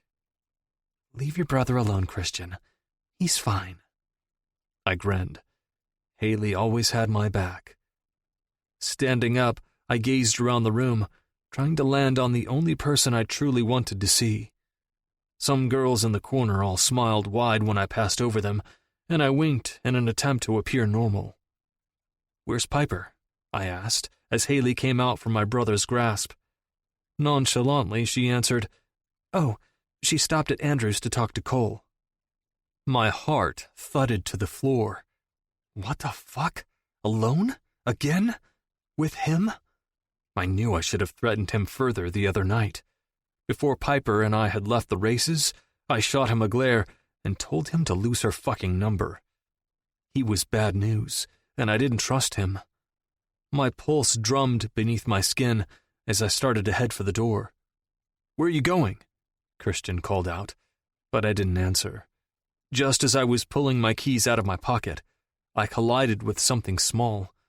My hand shot out to steady the person in front of me, and when my palm felt the soft skin underneath me, I instantly knew who it was. Piper? Her vivid green eyes were wide with shock. Jeez, what? My head snapped over to Haley as she stood back beside Christian with her arched eyebrow raised high. The grin on her face had me grinding my teeth. I knew what she was doing. She knew something was going on between her best friend and me, and she was trying to catch us in it. Haley wasn't as easily swayed like my brother was. She wanted a reaction out of me, and she knew she'd get it by awakening the jealous beast inside me. Christian snickered as he looked from me to his girlfriend. Then he shook his head and dragged Haley away by the hand. Piper looked from my face down to her arm, where my hand still rested. Why are you still holding my arm? My hand dropped immediately as I looked away. I felt trapped, on edge. I wasn't exactly nervous to race tomorrow, but I was definitely worried about Piper being involved. I felt like things were slipping out of my control. I slowly slipped my keys back into my pocket and began walking past her. Before I got too far, I whispered in her ear, We need to talk. Find me later. And then I headed straight for the keg. Some malty beer should help calm my worries, at least for tonight. Piper was becoming a staple in my head more and more as time went on, especially now that I knew she was mixed up in some bad shit. My worries were at an all-time high, and if I let her overtake every part of my brain, that meant there was room for mistakes, and I had my own secret to worry about too. Chapter 15. Piper. The deck railing was smooth along my palms as I held onto the edge, looking out below as my friends gathered around the bonfire that Eric so excitedly shouted about moments before. The fire roared to life in hues of orange and red as he poured gasoline over it, everyone yelling in their loud, drunken manners. Ollie was standing back, observing Eric throw some type of paper into the fire, and periodically watching his brother and Haley stare at one another with that intense connection they'd always had. Even from above, I could tell Ollie was struggling with whatever he was thinking about. The glow of flames danced along his high cheekbones and along the side of his jaw. His light hair was disheveled on top, as if he had run his hand through it before coming outside. Ollie was attractive, and not in the way that most of these guys were. He was painstakingly beautiful. His smooth face, his deep blue eyes, his smile that literally lit up a room. Whereas his brother was broody and dangerously hot with a smirk, Ollie was more of the glowing, made straight from heaven, flawless type of beautiful. He made my heart skip a beat. Whenever he shined that flirty smile my way, my stomach would dip low, even more so when I tried to ignore it. But the other night, in my kitchen, was different. He wasn't his usual charming self, and I couldn't get it out of my head. Sleep never came after he'd left. I kept tossing and turning in bed, wondering what would have happened if I had inched just a fraction closer to his body. How my body would have reacted if I had felt his lips on mine again. It was a distant memory, but I would never forget the way kissing Ollie felt. His kiss ruined me. I knew, after that night, I'd compare every kiss after to his. I wondered if he remembered how it felt to kiss me. Was I like all the other girls he'd kissed, or was I different too? Almost as if he heard me, he swung his attention up to the deck, and he landed on me. Half of his face was shadowed by the midnight sky, but the other half was glowing. He slowly looked away, but before I knew it, he was making his way up the hill and over to the deck stairs. No one else was up here besides me. Everyone was down around the fire or locked away in a bedroom somewhere, fooling around just like Ollie and I had done a year prior at Andrew's. Hey. I kept my attention on the bonfire, almost too nervous to look Ollie in the face. Things had shifted between us after he came to my house. The truth was spewed, and I still wasn't sure what to do with it. Ollie read me like I was his favorite book, and all I wanted to do was rip out every single page. "Hey," I said back, ignoring that pesky little dip in my belly. Nothing was said between us for a little while. I watched the party down below, and Ollie stood back along the side of the cabin, staying a safe distance away from me. Maybe he felt the shift between us, too. I was the first to break the silence. I slowly turned around and leaned against the railing. I covered my hands with the sleeves of my chunky sweater. "Are you sure you want to do this?" It was hard to see Ollie as shadows from the night covered his body. I could only make out his silhouette, and that comforted me slightly. At least with his face in the dark, he couldn't strip me bare with his eyes again. Do what exactly? I felt every word that left Ollie's mouth cover my skin. His voice was tight, like he was angry about something. I cleared my throat, pressing myself further into the deck railing. A couple of shouts and laughs came from down below, but I ignored those and focused on Ollie's shadow. Racing for Tank, paying my brother's debt, helping me? Ollie emerged from his shadow, and his light eyes found me in an instant. Of course I'm sure. I hated how at ease I felt with his words. I looked away. I feel guilty. There I went again, being completely open to him, uncovering feelings I tried to hide. It was his eyes. They somehow pulled me in even when I was trying to run away. When I looked up again, Ollie was closer. Almost too close. Guilty about what? Because I'd be racing tomorrow regardless of this little thing with Tank. There was a gaping hole opening up in my stomach. I felt sick knowing I brought him into this mess with Tank, racing or not. Yeah, but now you're racing to pay off a drug dealer. I brought you into that. Now money is involved. And not to mention, he's sketchy. Ollie scoffed. You know the money doesn't matter to me. If I had enough in my account right now to pay him off outright, I would in a fucking heartbeat. This is the second best choice. Now at least I'm racing for a real purpose. I felt myself starting to relax. My shield always came down around him. There was no fooling Ollie Powell. When he saw you, he saw you. That was why I always had to be on my toes when he was near. It was why I'd always kept him at a distance, acted like I despised him. If he got too close, he'd see me, and that was exactly what happened the night of the race. He got close, and now look at us. You didn't have a purpose the first time you raced? I asked, trying desperately to shift the attention off me. Ollie shook his head as he came and stood beside me. I was still facing the cabin, but he looked out to the bonfire, his strong jaw the only thing I could see when I peered up at him. He shrugged. I guess I did in a way, but it was purely selfish. One could say I was using racing to hide. My brows furrowed as I continued to stare at the sharp angle. Hide from what? That was when he decided to look over at me. His stare almost paralyzed me. It was intense and heavy. I had to bite back a gulp as my eyes bounced back and forth between his. My dad, Christian, whenever I'm alone with the both of them, I feel trapped, a little out of control. Our stare held for a second, maybe two, but it felt like an eternity had passed. I'm just a little lost, I guess. It was dark outside.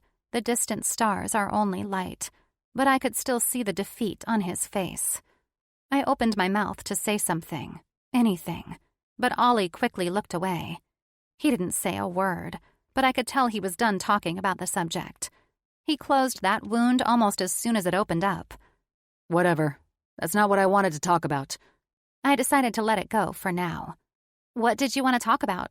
Ollie flipped around and leaned back on the deck railing. We need to be more careful. Haley keeps questioning us, and that's partly my fault. He paused for a second, thinking. I really don't want Christian to know I'm racing. Because? I asked. He brought his arms to cross in front of his chest. Because that'll just lead to more questions, and inevitably, I'll get tripped up on my lies and shit will spill. I nodded alongside him because I knew all about keeping my lies straight. And you don't want Haley to know about this either, right? I answered quickly. I don't want anyone to know about it, but yes, Haley finally has some normal in her life. I want to keep it that way. Me too. So you need to act the part. I pulled back. Excuse me? Ollie pushed off the railing and flipped around, resting his arms along the worn wood. Right now, it looks like you and I are plotting something. And if Haley or Christian look up here, seeing us getting along, it'll raise questions. So, you need to act like you hate me. I scoffed as I put distance between us. I mean, he grinned. We all know you can't truly hate me, but you can try. And there was the Ollie I knew. The arrogant, cocky, and sometimes funny Ollie. I tried to keep my smile away. Oh, I can hate you all right. Ollie let out a deep chuckle that floated right over my skin. He flipped the hood of his navy bulldog sweatshirt up before giving me a sly smile. Is that what you tell yourself so you can forget about that night? Oh, not this again. Ollie, shut up. His grin matched mine, and I tried so hard to fight it. Usually, I was much better at this. I could shove away my feelings and really dig into that small piece of me that wanted to hate him. But I was struggling right now. It may have been the grin or the hood of his sweatshirt that made him look a little bit like a bad boy. Either way, Ollie was making my heart feel a little fluttery tonight, even more so than normal. But seriously. Ollie's grin began to fade. The shadows surrounding his features began to darken with the fire dying down. I don't want you at the races tomorrow. What? I yelled, completely taken aback. Ollie's jaw ticked as he dipped his head down to mine. Shh! I grabbed onto the railing so I didn't sway on my feet with him so close to my face. I zeroed right in on his lips. I don't want you there, Piper. Is he serious? Well, I don't really care. I'm coming. I kept my voice hushed. I have to. Tank is expecting me. Plus, what if Jason is there? I can at least make sure my brother is okay. I'll deal with Tank. I took on the responsibility to work out a deal with him in exchange for paying off what your brother owes. This has nothing to do with you anymore. Anger flashed throughout. I felt my face get hot. I almost stomped my foot. This has everything to do with me. I lowered my voice as I glanced down at our friends. Thankfully, they were all still gathered around the fire. Jason is my brother. How can you say this has nothing to do with me? Ollie's voice was soft but stern. You're not going. I am! Piper, God damn it! Ollie's face was an inch away from mine, and here we were again, sparring off. At least now, if Haley and Christian were to look up at us, they'd see that everything was as it seemed.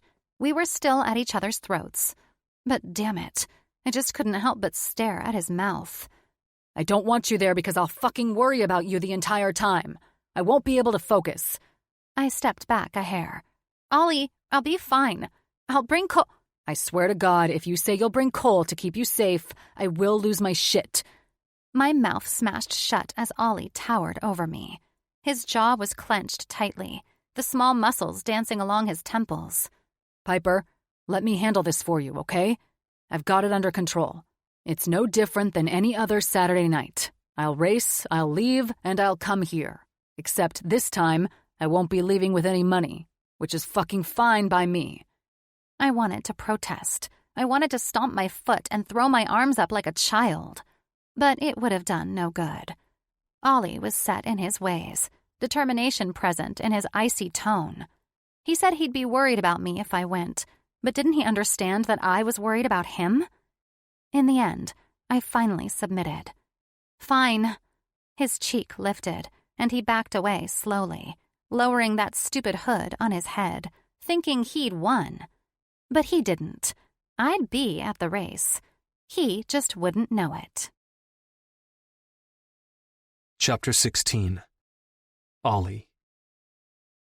I read the sign hanging crookedly above my head, Pike Valley Soup Kitchen, and I realized right away that I'd been here before.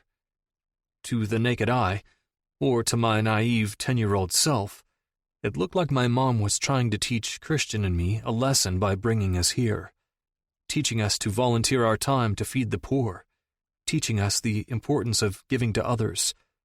But now that I was standing here, I knew that wasn't the case. My mom came here to buy drugs. The exchange would happen on an early Saturday morning, right here at this exact soup kitchen. My mom dragged Christian and me here once a month to help feed the poor. We hated coming. She'd drag us out of our warm beds at 8 in the morning on the third Saturday of every month, and we'd hand out food to all sorts of people while she disappeared. I hadn't thought anything of it at the time, always buying into her sweet lies. But as I stood here, looking down the alleyway behind the building that was lined with homeless people, I knew. I'd watched the exchange. I saw her with my own 2 eyes. I was just too young to understand. But now that my naivety was gone, it stung. The memory was ruthless, taking my breath away as it came. I tried my hardest to remember the good memories of my mother, her bright smile, the blonde strands of her hair that stood out under the golden sun. But lately, I was having a really fucking hard time holding on to those memories. It seemed all the good memories were being overshadowed by the bad ones. "What are you doing here?" Piper asked, clearly agitated. I quickly turned on my heel and locked onto her heart-shaped face. Piper's face was a mask of confusion, but still as pretty as the day I first laid eyes on her. The bright pink cheeks under the glow of the morning sun, the shine of her hair all but blinding me. Her green eyes were narrowed. "Hello? What the heck are you doing here?" "All right." I cleared my throat, tearing my eyes away for a moment. "You know," I brushed off the memory of my mom and put on my best smile. "I just felt the need to feed the homeless." The gravel under Piper's white Converse crunched. Haley must have talked her into buying those. "That's a lie. I've been volunteering here for the last 1.5 years. I've never ever seen you before. What are you doing here?"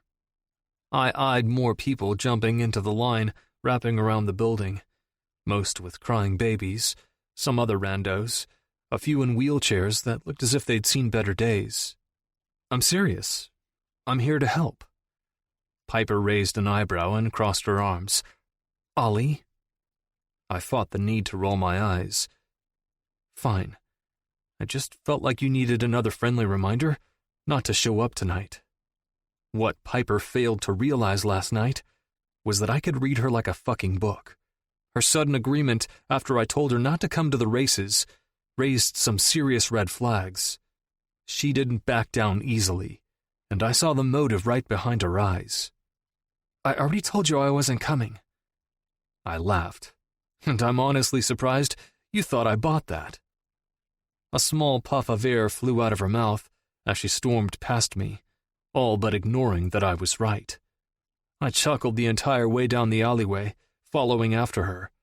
The tightness in my chest from walking down the narrow path to the side doors was hard to miss, but as soon as we were inside, the tightness lessened.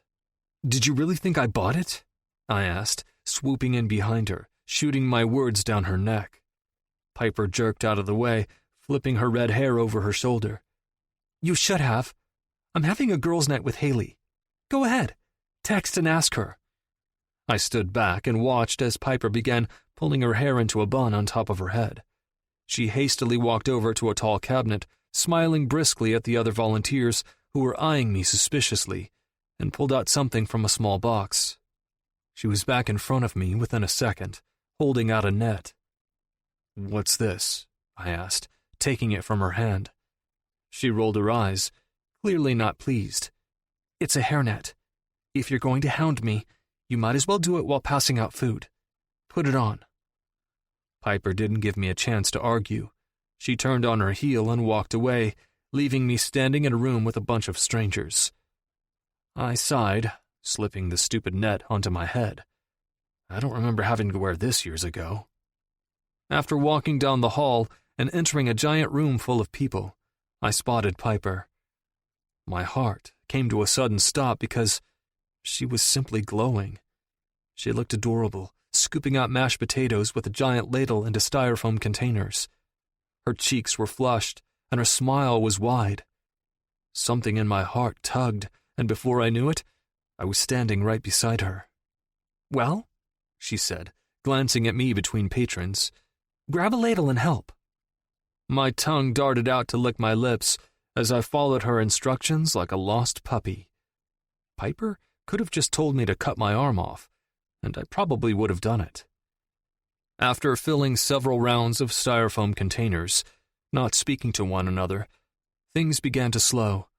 The people coming in were few and far between, and when I glanced up at the clock hanging across the room, my jaw fell. Jesus fuck, it's 11:30? Piper laughed. Time flies when you're having fun. She stepped back and pulled the hairnet off her head. I did the same, shoving it in the back pocket of my jeans.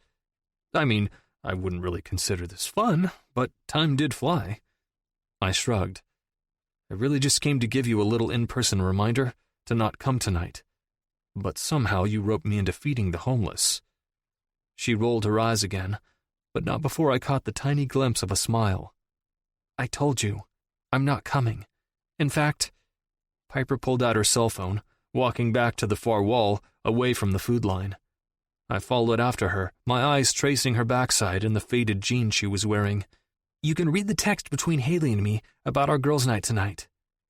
I leaned my shoulder on the wall, waiting patiently as she scanned her phone. Panic set in when her mouth fell open, and she flicked those vivid green eyes in my direction. Did you? Piper was stunned. Her mouth was hanging open as she looked down to her phone, and then back to me. Pushing off the wall, I asked, "Did I what?" Did you threaten Cole? Piper's voice was rising with anger, and I snapped my mouth shut. Shit. Ollie! What? I asked innocently. Did he say I threatened him? He couldn't even keep his mouth shut. Bad seed, that one. Her fingers flew over her phone before she gave me a glare. I'm going to kill you. He told Andrew. I played stupid. He told Andrew that I threatened him? Somehow, a million emotions flew over her soft features within one quick second. He told Andrew about me being at the races. Her eyes clenched, and she dropped her head. Fuck. Who cares if your cousin knows? I asked. Her jade eyes were somehow even greener when they flew open. He'll tell his parents, and then they'll tell mine. Yes. Didn't think about that. I wasn't going to let that happen, though. Relax, I'll talk to him. You will not, she seethed. You'll probably just threaten him too. Now listen, the only thing I told Cole was to lose your number. He's a shady guy, Piper.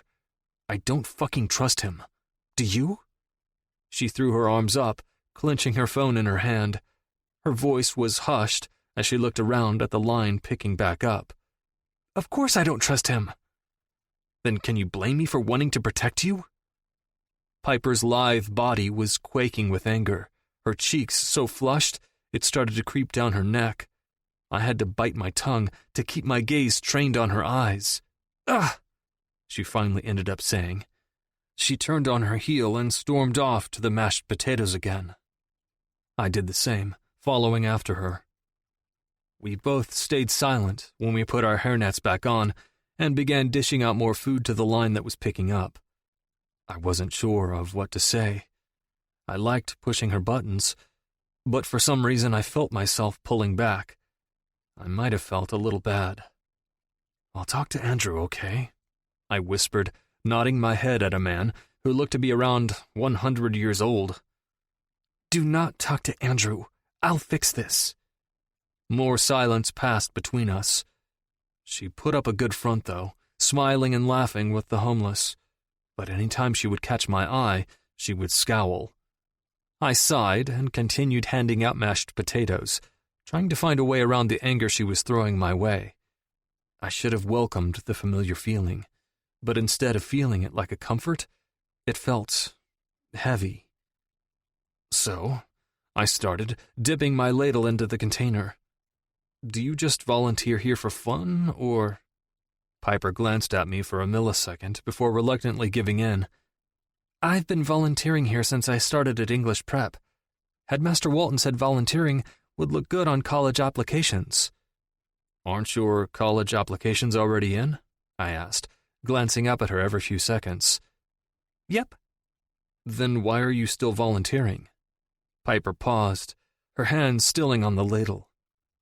I guess because I don't have anything else to do. It's something I look forward to. And, she shrugged, I like helping people. Piper was definitely the type of girl you brought home to your parents at the end of the day.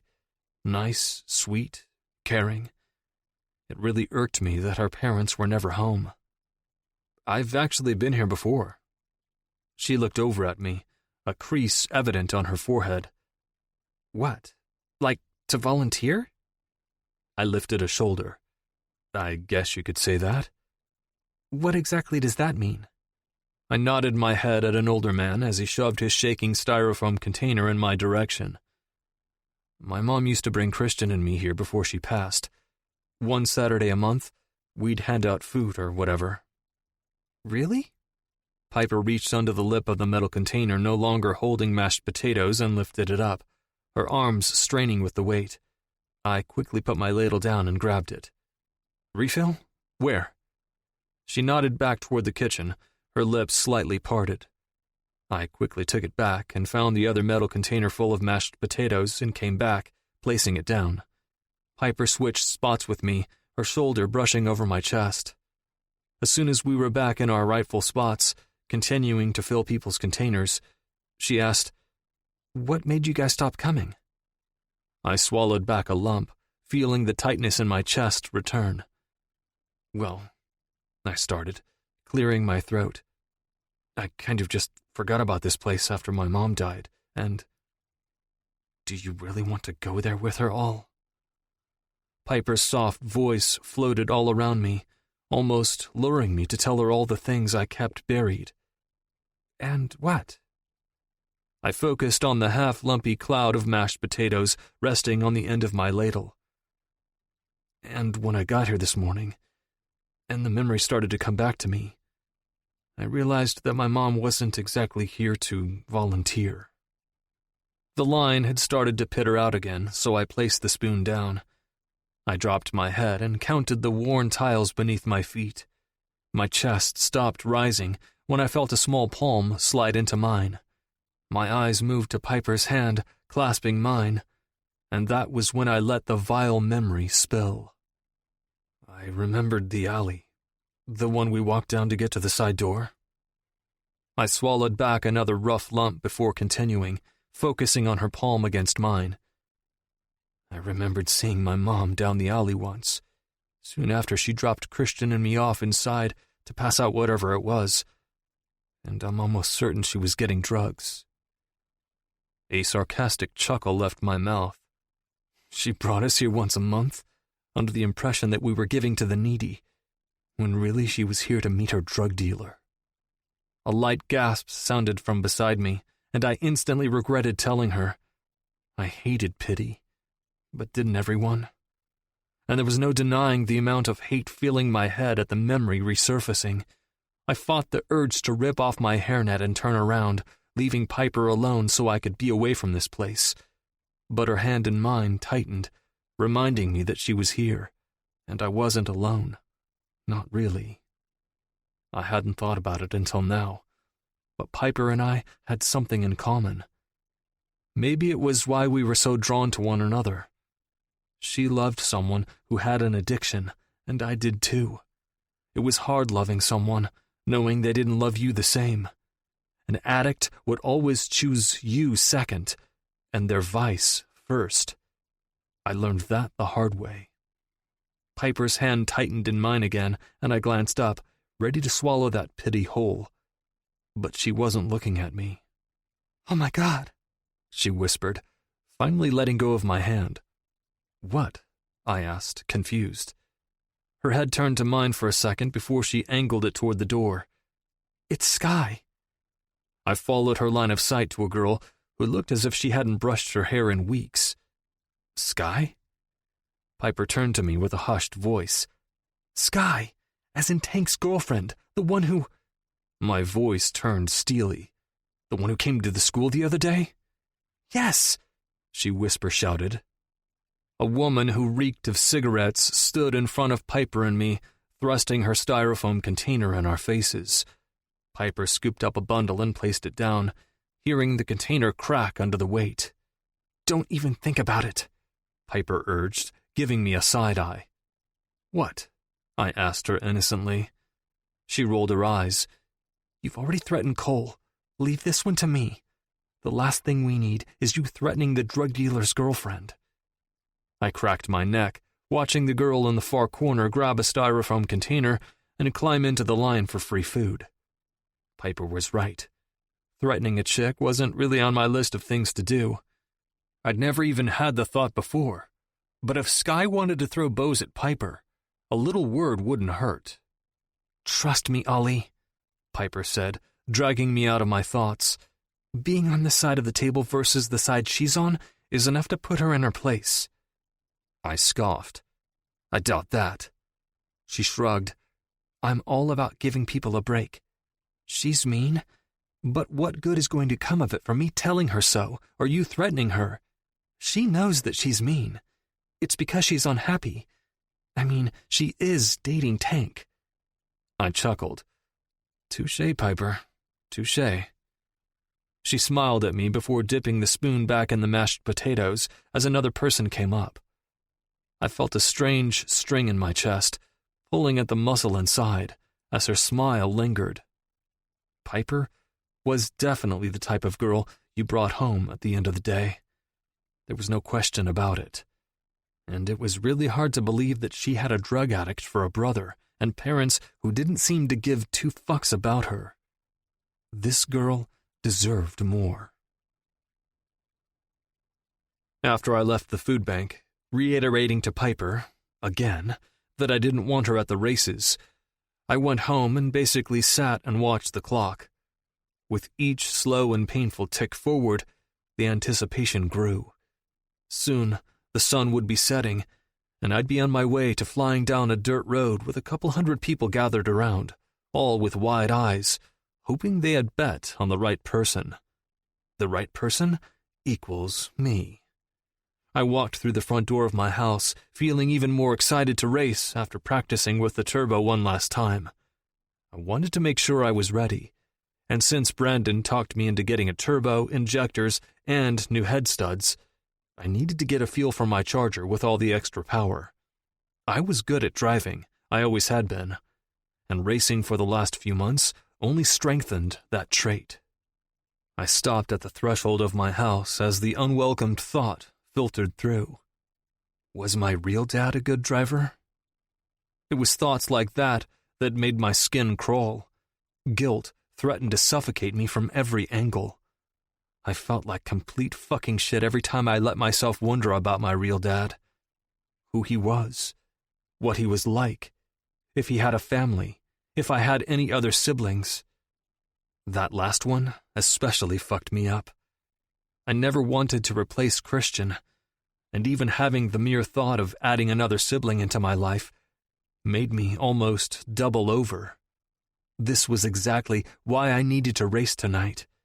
I needed to get out of my own head, take a breather, feel nothing but the rumble of my engine and the leather on my steering wheel. As I all but ran through the hallway heading upstairs to change to get ready for the race, I faltered at the sound of his voice. "Son?" I paused with my back toward him. Fuck. What was he doing home? Slowly I spun around. My chest began to feel tight again, but I put on my mask and acted nonchalant. "Hey, what are you doing home?" My dad leaned against the far wall closest to the kitchen. His dress shirt was rolled to his forearms, and his dark hair was laying in a disheveled mess on the top of his head. I looked nothing like my father. I always thought I took after my mother.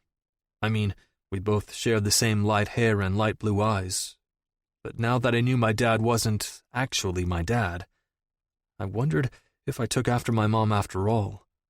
Maybe it was my real father I took after. I kept an even face as another guilty thought entered my head. My father shrugged. "I had a couple of days in between trips. Thought I'd spend some time with you boys tomorrow. I assume you both are busy tonight." I grinned. "Well, you know what they say. Saturdays are for the boys." My father chuckled before turning sincere. "Did you do something to your charger? It sounded different when you pulled up." Again, I kept my face steady. "Nah, just some tuning to make it run smoother." I couldn't decide if he bought it or not, but nonetheless, he changed the subject.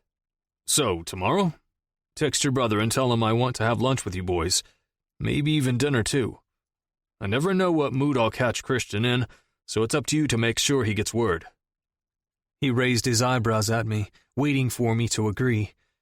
My dad and Christian had a rocky relationship just months prior, but after the Haley situation, and how my father actually stepped up for once and helped Christian out, they'd stopped arguing so much, and he'd actually put in some effort, like spending the next day and a half at home and having dinner with us. He never used to do that, even when Mom was alive. And that was part of the reason why I didn't know if I could ever tell Christian the truth. It would open up that fresh wound that was finally beginning to heal. I stared at my father for a few more seconds, a question right on the tip of my tongue that I knew I needed to keep in. My heart was ruthlessly beating against my rib cage, almost begging me to poke the bear. My mouth opened, but I closed it. I began to turn away, my pulse drumming underneath my skin. Just let it go, Ollie. But then I snapped my attention back over to him, his furrowed brow meeting me halfway. "Dad? Is everything okay?" "What did you do the day you found out Mom was pregnant with me?" My gaze was set directly on him. I was waiting for the tick of his eye, the flinch of his features. But there was nothing. Instead, his gaze stayed level with mine as he stared. "Why do you ask?" I shrugged, trying to hide my disappointment and not being able to read him. He was as bad as Christian. They did not wear their emotions on their sleeves. They were both stoic, for lack of a better word. If I wanted information out of Christian, I had to dig it out of him. It was going to be the same way with my father. "Just curious?" Fuck, make something up. That's a sketch answer. "I was just thinking about how close Christian and I are in age, and wondered how you felt about it. I just wondered if you and Mom were happy we were so close in age." My father's eyes darted away for a brief second. There it is. I was glad because I knew you two would be best friends. Having a brother is a tight bond you can't get anywhere else. Don't ever forget that, Ollie. My dad answered with so much confidence that it actually threw me off. It wasn't what I was expecting. I felt unsteady on my feet as I slowly nodded in agreement, and even as I climbed the steps to my room. His answer bothered me the entire ride to the races, too. I had no idea why my father had answered with so much conviction when he didn't even have siblings. Having a brother is a tight bond you can't get anywhere else. Don't forget that, Ollie. How did he know that? Why was he so sure of his answer? It was a weird response, and not one I was ready for. The only thing it did was confuse me more. I had hoped he would have given me some type of clue as to if he knew he wasn't my father. But no, I got nothing except more fucking questions. I tried to steady my breath as I pulled up to the races, parking my Charger off to the side near the starting line. There were several heats to be run, and I would likely be one of the last since I'd moved up a bracket, thanks to being in business with Tank. As I walked along the dirt road, gravel crunching underneath my shoes, I spotted Brandon. I tipped my chin as he came around and gave me a bro pat. "What's up? You ready for this?" I relaxed back onto his truck bed. It's no different from any other night. I am ready to play around with that turbo, though. Brandon's face lit up, and that was when I noticed his girl wasn't with him.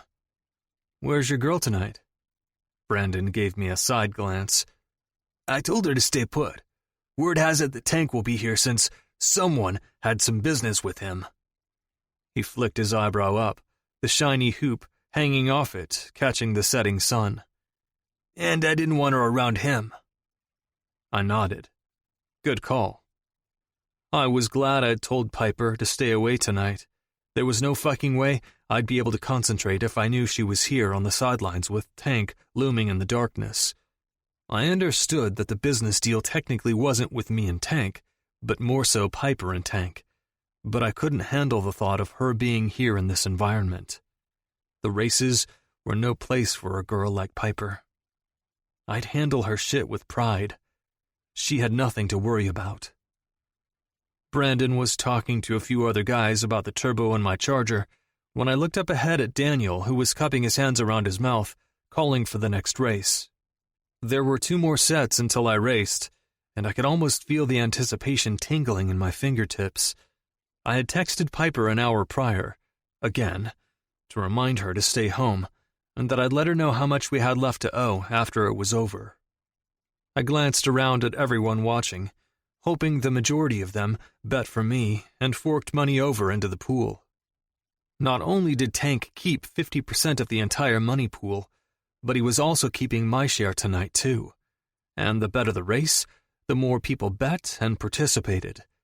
So basically, Tank was coming out on top tonight because of me, and that money would go straight into what Jason owed him.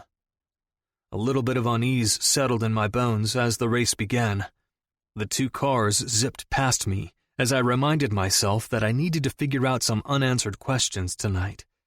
Tank obviously couldn't be trusted, and he wasn't a straight-laced guy by any means.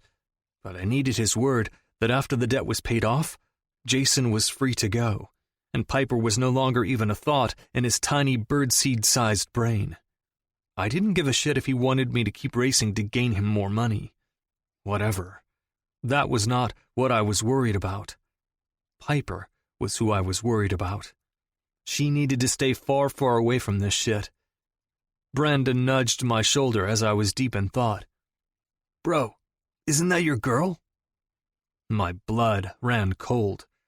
I didn't have a girl, and had never even been seen with anyone at the races except for a quick kiss on the cheek by an admirer, so I instantly knew who he was talking about.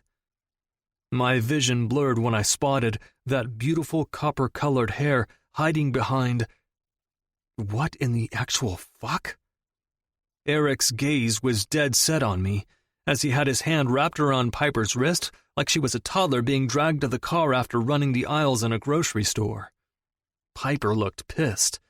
Her pouty mouth was set in an angry frown. but Eric appeared mighty pleased with himself for holding Piper's wrist and for finding out what I was up to. I growled like a fucking barbarian as I began stalking toward them. Not only did I have to get my head straight to win this race, but now I had to explain myself to Eric and worry about Piper. Racing, which was my only outlet, was now becoming more of a chore, which really fucking sucked. Chapter 17. Piper.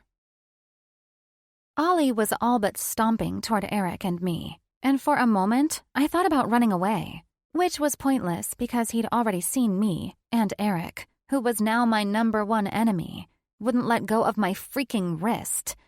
"You should have listened to me," I half whispered to Eric. "We could have hid, and Ollie would have never known either of us were here." Eric sliced his dark eyes over to me. I want him to know I'm here, and by the looks of him, he isn't happy that you're here. How interesting. I scowled. "What's interesting is how you even found out about tonight. What, were you following Madeline?" His eyes flared, and I knew I was right. I raised an eyebrow. "Oh yes, Eric, I know your secret." Ollie decided to saunter up right then, and we dropped the subject. Eric didn't need to worry. I wasn't there to expose his infatuation with Madeline. I was mad he snagged my wrist and acted like he was my father, though. As soon as Ollie was in front of us, he seethed. I told you to stay home. His heavy brow line shadowed his eyes, and I felt a swift kick to my stomach. My breath caught as he peered down at me. You shouldn't fucking be here. This is an important race, and now I'm going to be worrying about you near tank. He shook his head as Eric's hand loosened a little around my wrist. Ollie pinched the bridge of his nose before snapping his attention to Eric. And what the hell are you doing here? Just then, Eric squeezed my arm gently as a warning. He didn't need to give one, though. His secrets weren't mine to tell. I knew you were lying through your fucking teeth about tuning your car.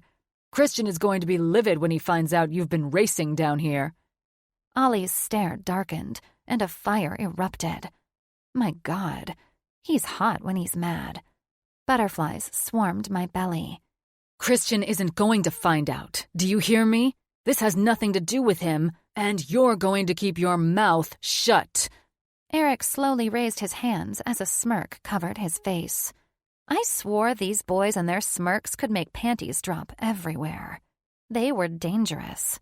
Ollie, Eric, Christian, they, all three, had the ability to make good girls turn bad. Relax, all. I'm not here to fight. Just want to make sure you're good. You're my bro. Christian's my bro. I have both of your backs. Ollie seemed to relax for a moment, but it wasn't long before his back grew stiff. Someone yelled his name and was waving him back to where his parked Charger was. Nerves waved across my shoulders and settled right on top. The thought of Ollie flying down the gravel road at a high speed made my stomach hurt. Guilt was sliding down my spine, and fear was clouding my vision. He didn't even look in my direction, too angry with me, I'm sure. Ollie and I were so hot and cold.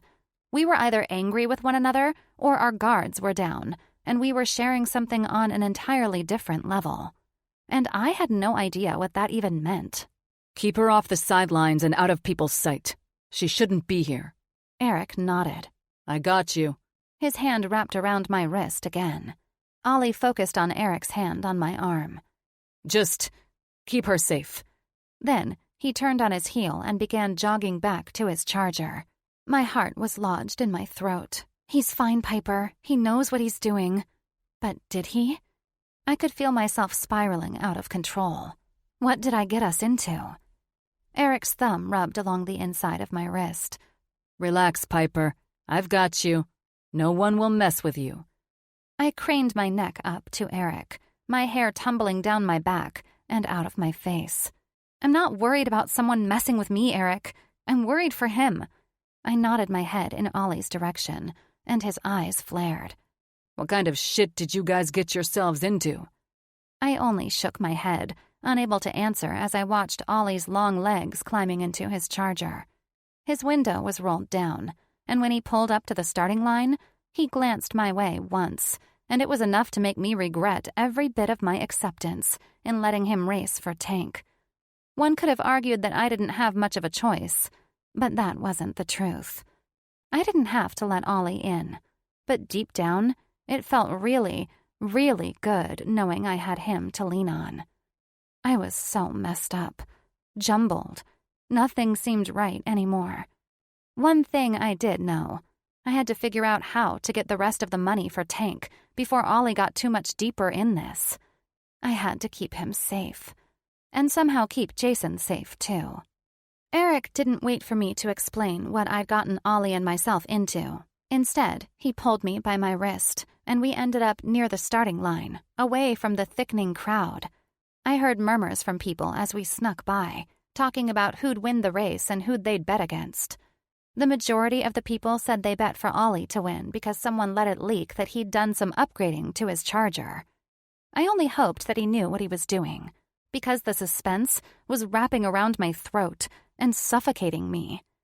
I scanned the crowd as the cars revved their engines, ready to take off whenever the girl wearing the short, make-you-take-a-double-look shorts walked in between the two cars to wave her flag. My heart stopped as I spotted Tank with his stupid man bun several yards away. Sky was standing to his right, but when my eyes shifted to the left, I froze. Jason. There was my brother, casually standing beside Tank as if nothing at all was wrong. I raised up on my tiptoes to get a better look, but Eric pulled me down by my arm. Stay out of sight, Piper.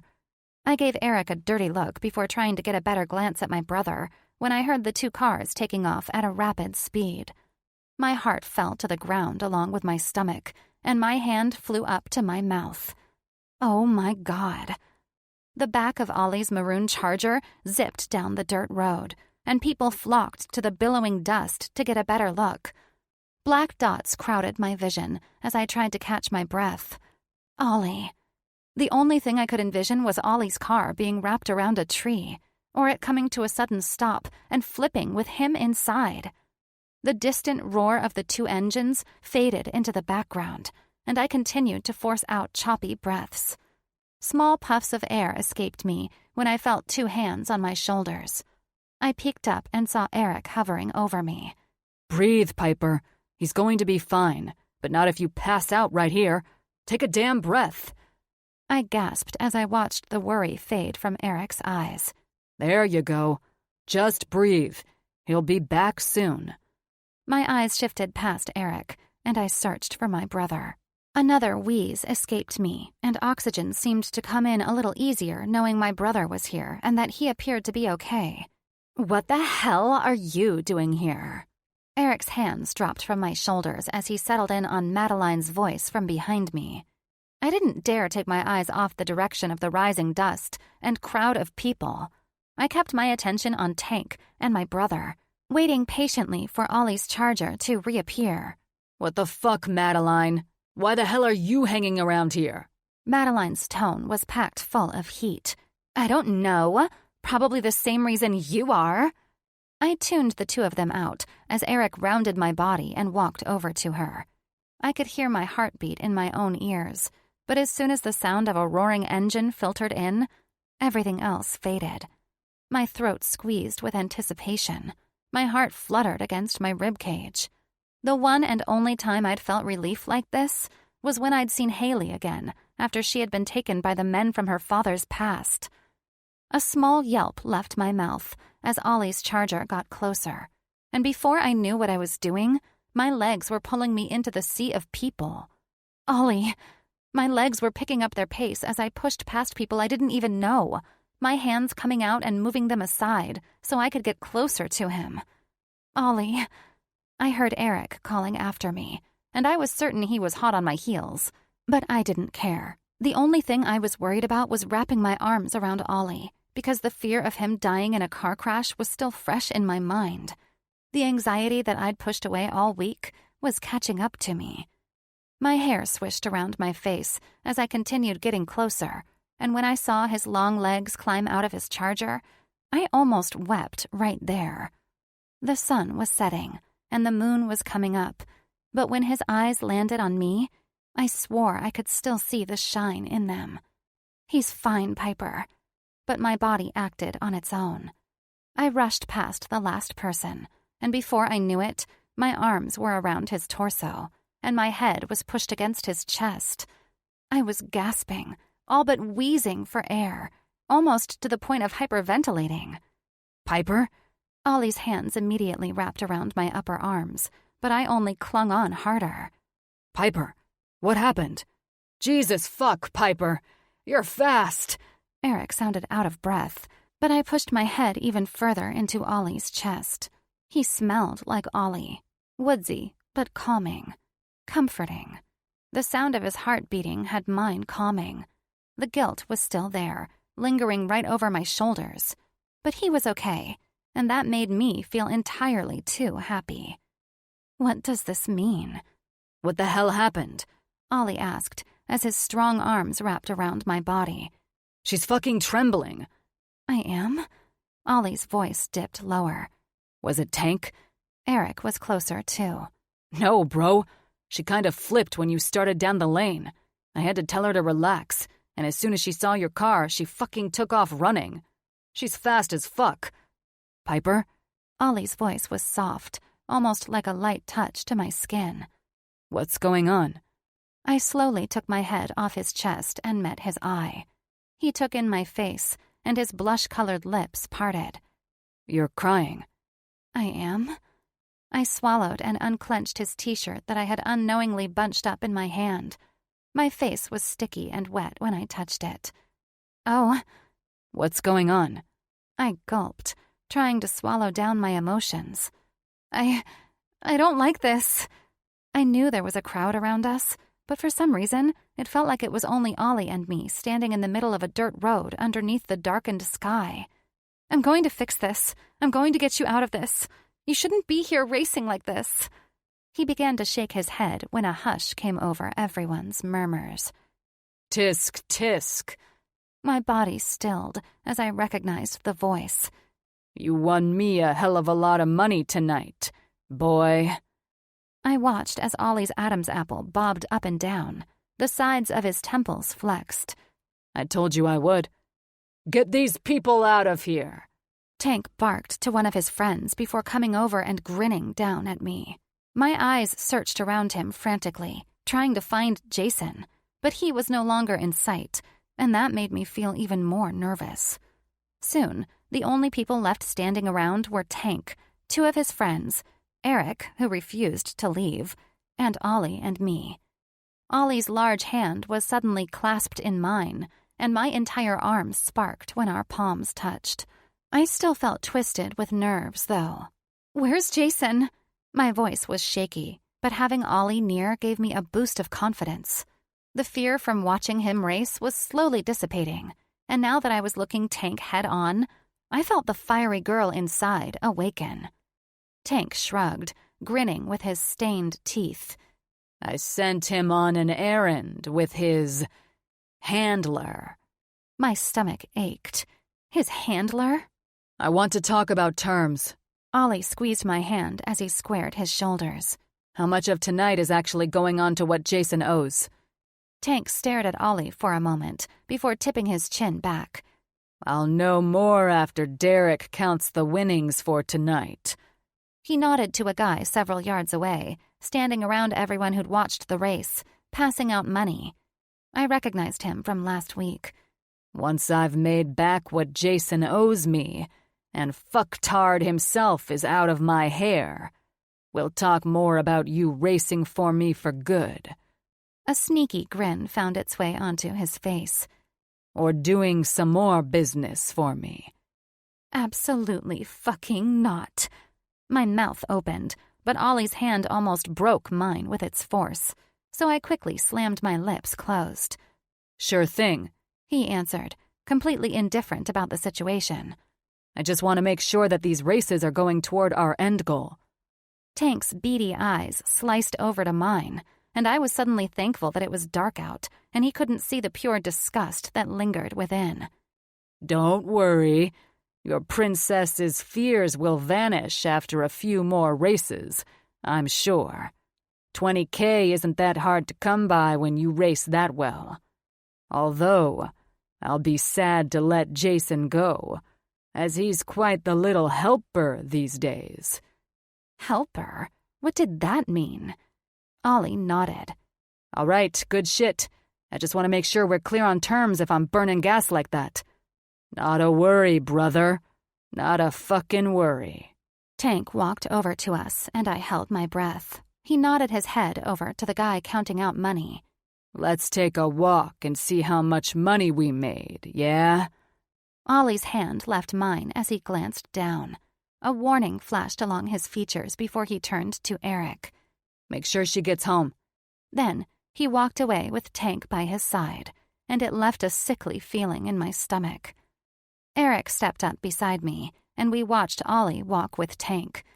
The ends of my nerves were singed. I suddenly felt exhausted, and I couldn't stand to watch Ollie be friendly with Tank any longer. So I turned on my heel and began walking to where I had parked my car. The night was far from over for me. I needed to be alone to recharge. "Eric," I called over my shoulder as we walked along the high grass. "I'm going right to Haley's. You don't need to follow me." "Well, excuse the fuck out of me, but I don't know if I trust you right now. What the hell is going on?" I stopped right along the side of my car as I glanced over to the crowd past Eric. "It's a long story." He snickered under his breath, running his hand through his dark hair. "I've got time." "Are you sure you've got time? I just saw Madeline climbing on the back of some dude's motorcycle." And, as if on cue, a motorcycle started up in the distance. Thank you, God. Eric quickly spun around and searched desperately for the noise. "For fuck's sake." "Go, Eric. I'm going to Haley's." Eric looked me dead in the eye when he glanced back at me. "Don't make me regret not following you home, Piper. Right to fucking Haley's, all right?" Okay. Now go. And don't worry," I shouted as he was rushing away. "My lips are sealed, as long as yours are." He gave me one dip of his chin and then jogged away. Now, I just had to wait in my car until I saw Tank leave. Then, I could get on with my plan. Chapter 18. Ollie. It was funny how quickly anger could take over your body.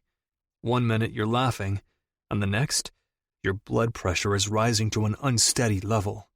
I told Piper to stay home from the races, and I really thought she was going to listen. But I was wrong.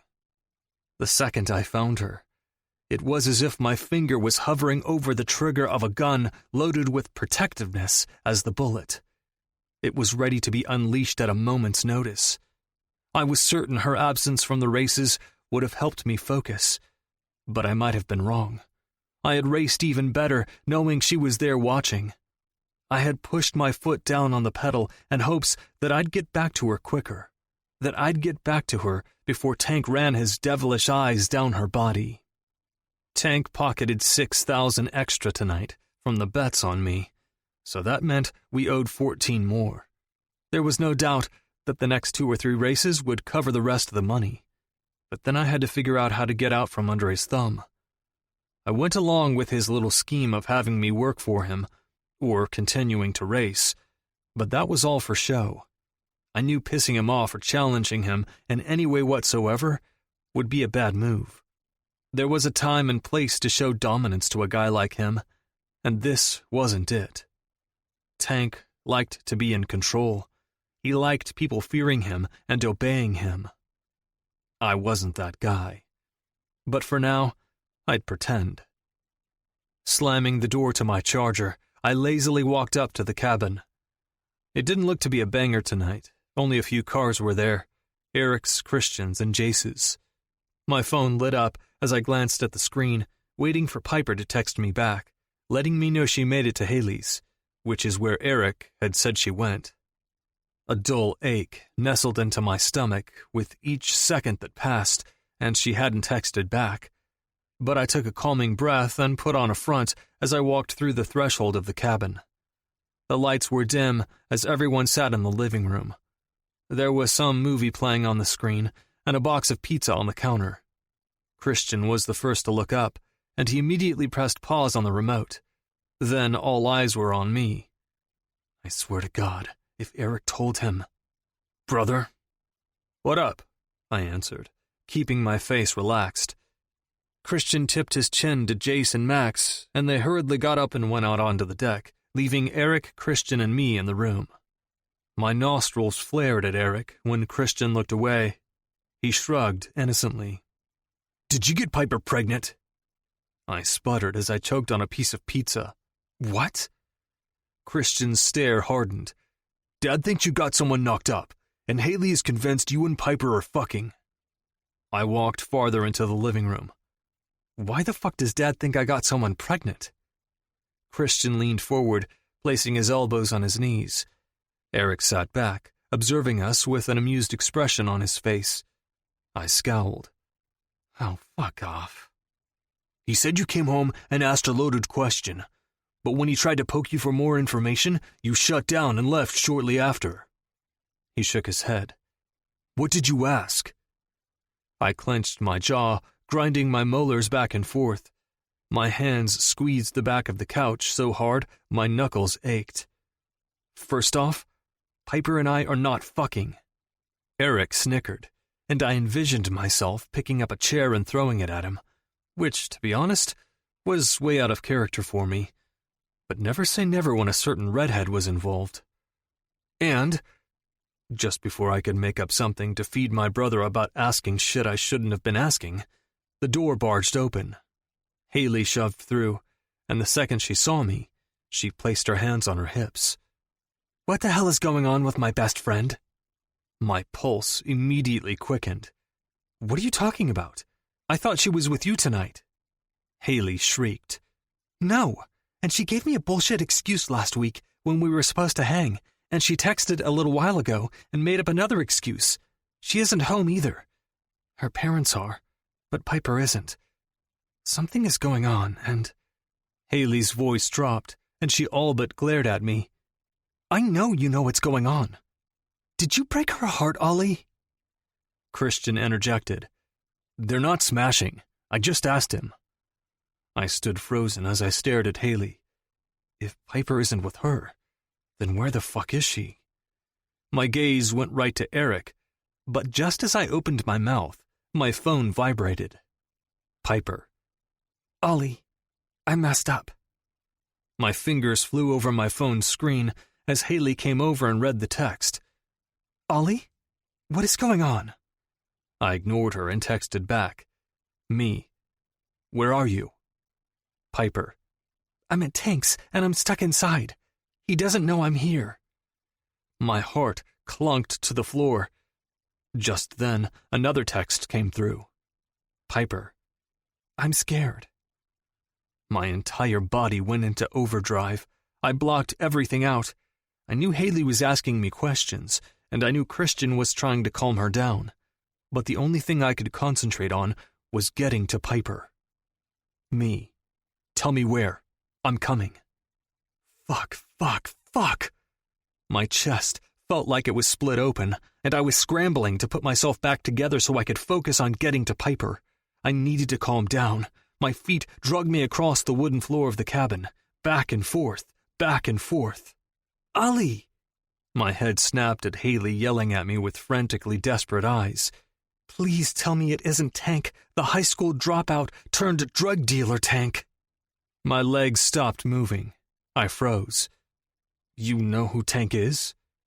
My phone buzzed, and Haley and I both ignored Christian, who was asking questions. Piper. "Pike Valley Trailer Park." Haley's neck of the woods. Haley's voice dropped. "Yes, I know exactly who Tank is. You can explain on the way. Let's go, now." Haley grabbed onto Christian's hand, and I followed them out the door with Eric trailing after us. Christian glanced over his shoulder and gave me a look. He knew exactly what I was feeling in this moment. And let me tell you, it wasn't fucking good. Chapter 19. Piper. My legs shook as I stood inside the ceramic tub that had black mold growing in the corners.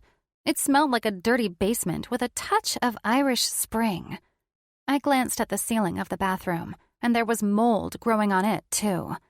Sneaking into Tank's trailer was a poor decision on my end, but it wasn't difficult by any means. When I'd followed him home after the races, I parked at the front entrance of the trailer park, crept toward his trailer on foot, and waited until I saw him leave again. It didn't take long. He was back out the door and onto his motorcycle, flying on top of the makeshift, loose, gravel-covered road. I held my breath as he whizzed past me, crouched down by a nearby dumpster. It smelled terrible, but not as terrible as the moldy bathroom I was currently hiding out in. I had snuck in through the sliding glass door on the back end of the trailer after snooping to make sure no one was hanging out in the living room. It was pitch black inside, except for the glow of a phone or tablet on the table, so I tiptoed inside, ready to look in the bedrooms for my brother, when the front door began to swing open. I panicked, my heart flying throughout my chest as I rushed down the narrow hallway and into the first door I found. It latched softly as I tried my hardest to be quiet, which wasn't hard. I'd always been a quiet person. I was meant to blend in. I'd been doing it all my life. Play nice with the other rich kids. Act like you belong. Be quiet. Don't make a fuss. Stop crying.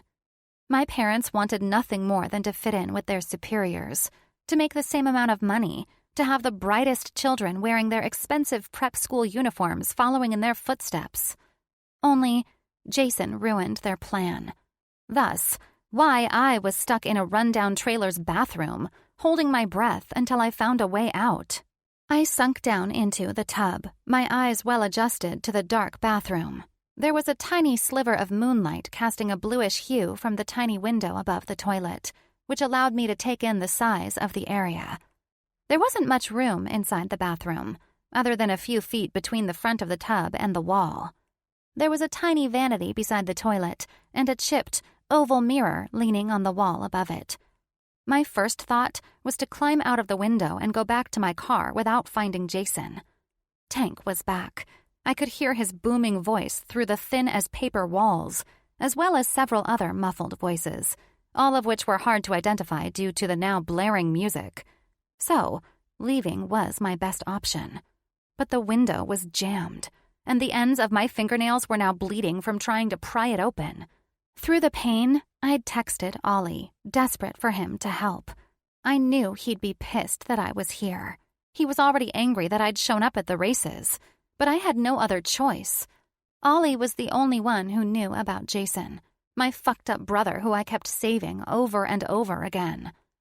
The ache settled deep within my chest as I dropped my head to my jean-clad knees, waiting for the text from Ollie. I hoped he had a plan to get me out of here. I messed up. I messed up so bad, and I kept messing up. At this point, I wasn't even sure I deserved Ollie's help, and I knew, very well, that Jason didn't.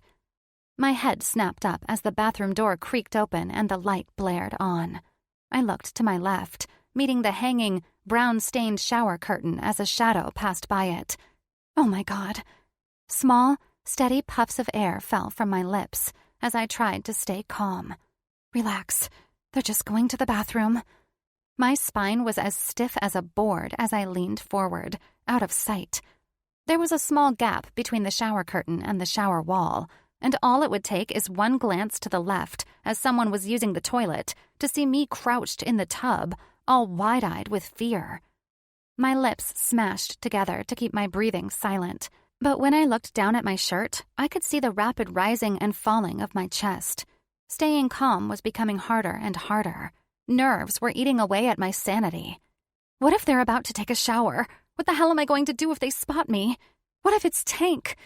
A creak echoed throughout the tiny room, and my ears strained to figure out what it was. Slowly, I leaned my body back until I could see between the small gap of the shower curtain, and I held my breath, watching. The guy was squatting, his head hanging low as he dug through the bottom of the vanity. I watched as he found something hidden in the very back. He was still squatting, half hidden behind the vanity doors, as he placed the top of a bottle of some sort on the vanity top. When he stood up, his back was turned to me, but I continued to stare. My stomach churned as I waited. Next came the shampoo bottle that he had unscrewed the lid from, placing it on the counter, and then came a small plastic baggie. When the guy turned slightly, I slapped my hand over my mouth. My eyes grew wide. Jason. I recognized the color of his hair with his back to me, the same coppery color as mine, although his was unkempt and wild-looking. My mouth opened to blurt his name, but my heart began to sink as I clamped it shut and bit my tongue, watching. A metallic taste filled my mouth. The sound of a plastic bag rustled, and I dropped my gaze from the side of his face to his hands. White powder. No. I willed my eyes to stop filling with moisture as he poured some of the dust onto the vanity top. With his back still toward me, I watched as he bent down over the substance. No, stop. I could feel my heart shattering in my chest. This wasn't supposed to happen. Jason wasn't supposed to be like this. It wasn't part of the plan. He should have been in college, getting stellar grades and hanging out with the popular crowd. Instead, he was stuck in a disgusting trailer on the wrong side of town, snorting drugs up his nose, while his little sister was crouched in a bathtub, watching from afar, contemplating her recent decisions. I really had no choice as of late. Ollie was involved. Tank knew me and Ollie both, and if we backed out, not only was Jason going to get the brunt of it, but so were we. I clenched my eyes shut as he bent forward to snort the powder. I felt hollow. But the longer I sat in that bathroom, the quicker anger replaced sadness. He had promised me. He had promised he was done. Why did I always believe him? He continued to prove me wrong, and each time, the disappointment swallowed me entirely. I hurt. It hurt. I rubbed at my chest and pushed away any ounce of sadness I had. I hastily stood up and pushed the shower curtain out of my way, the rings on top screeching on the bar above my head.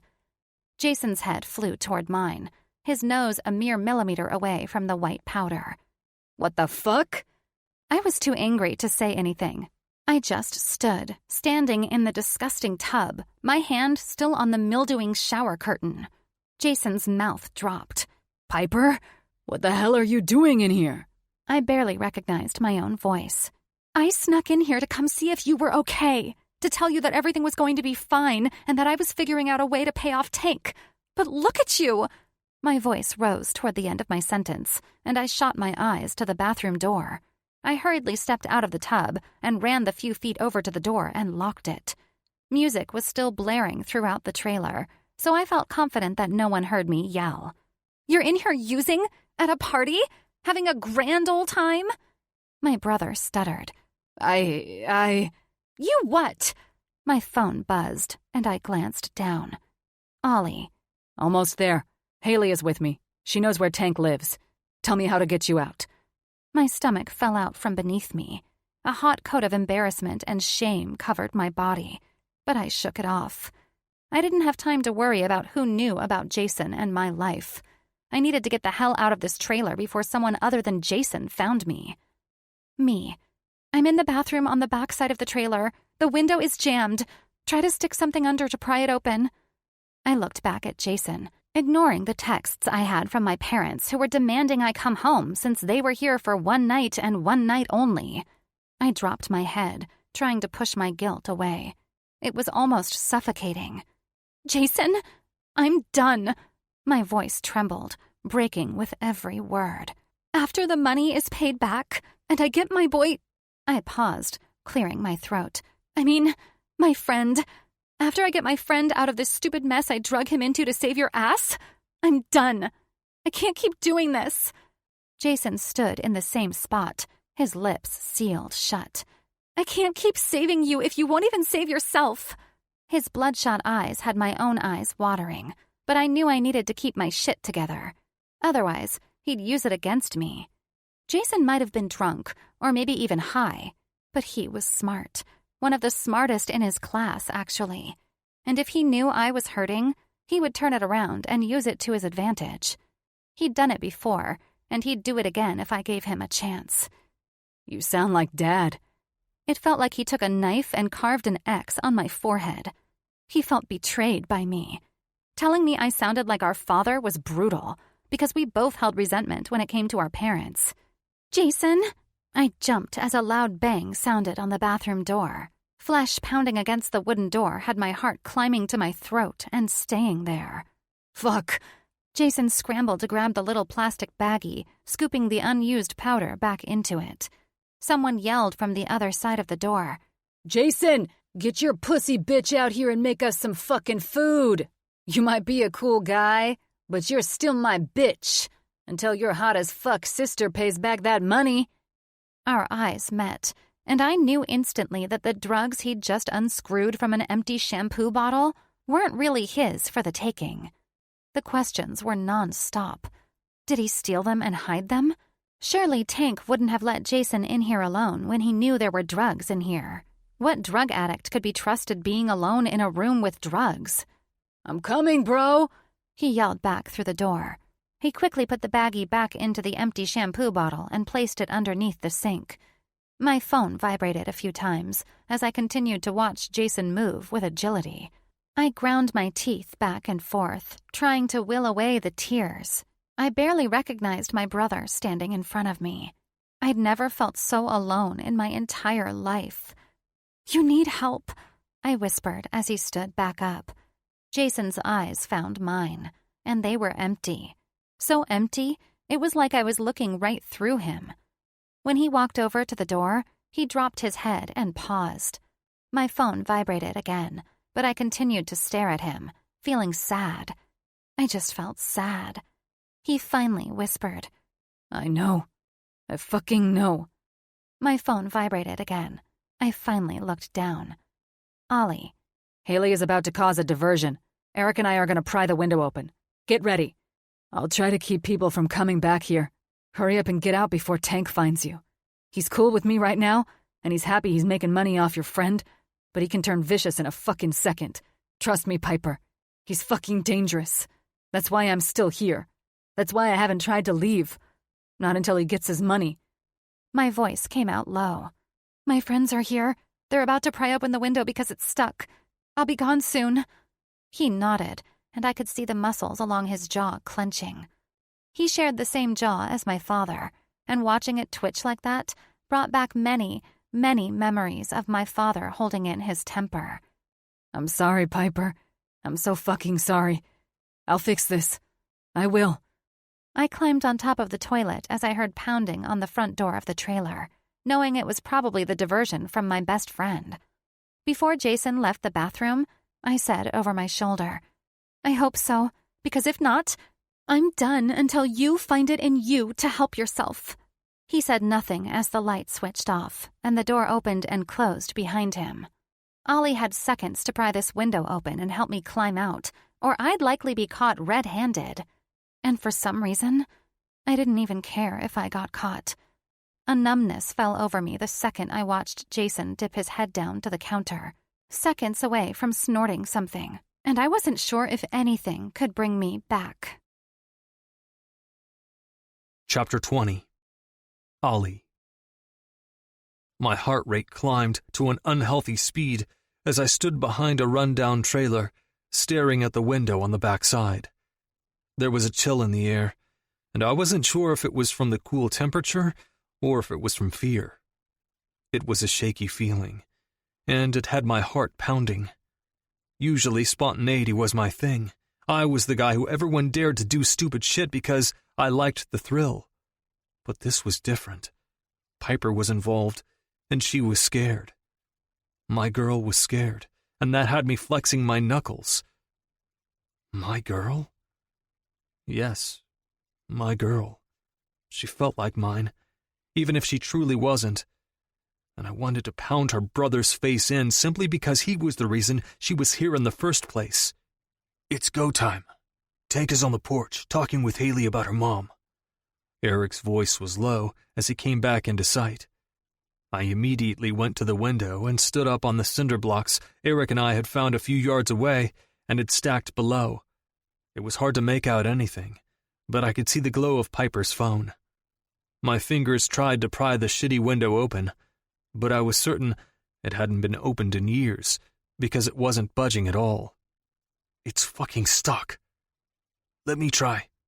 I moved over, and Eric took his pocket knife and began sliding the blade underneath the ledge. My stomach coiled like a bunch of snakes as I watched his blade bend. Feeling agitated, I whipped out my phone and shot Piper a text. Me. Grab a towel and wrap it around your fist snug and hit the window as hard as you can. You're going to have to break it, and in order to be quiet, the glass has to fall out and not in. Eric stepped back and waited beside me. A cold sweat broke out along my forehead the longer she stood on the other side of that window.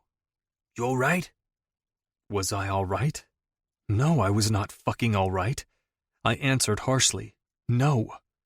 Relax, bro. I'll walk right through that fucking party and grab her if I have to. An unhealthy amount of jealousy surged through my body. That's my job. I shook my head. This was what Piper did to me.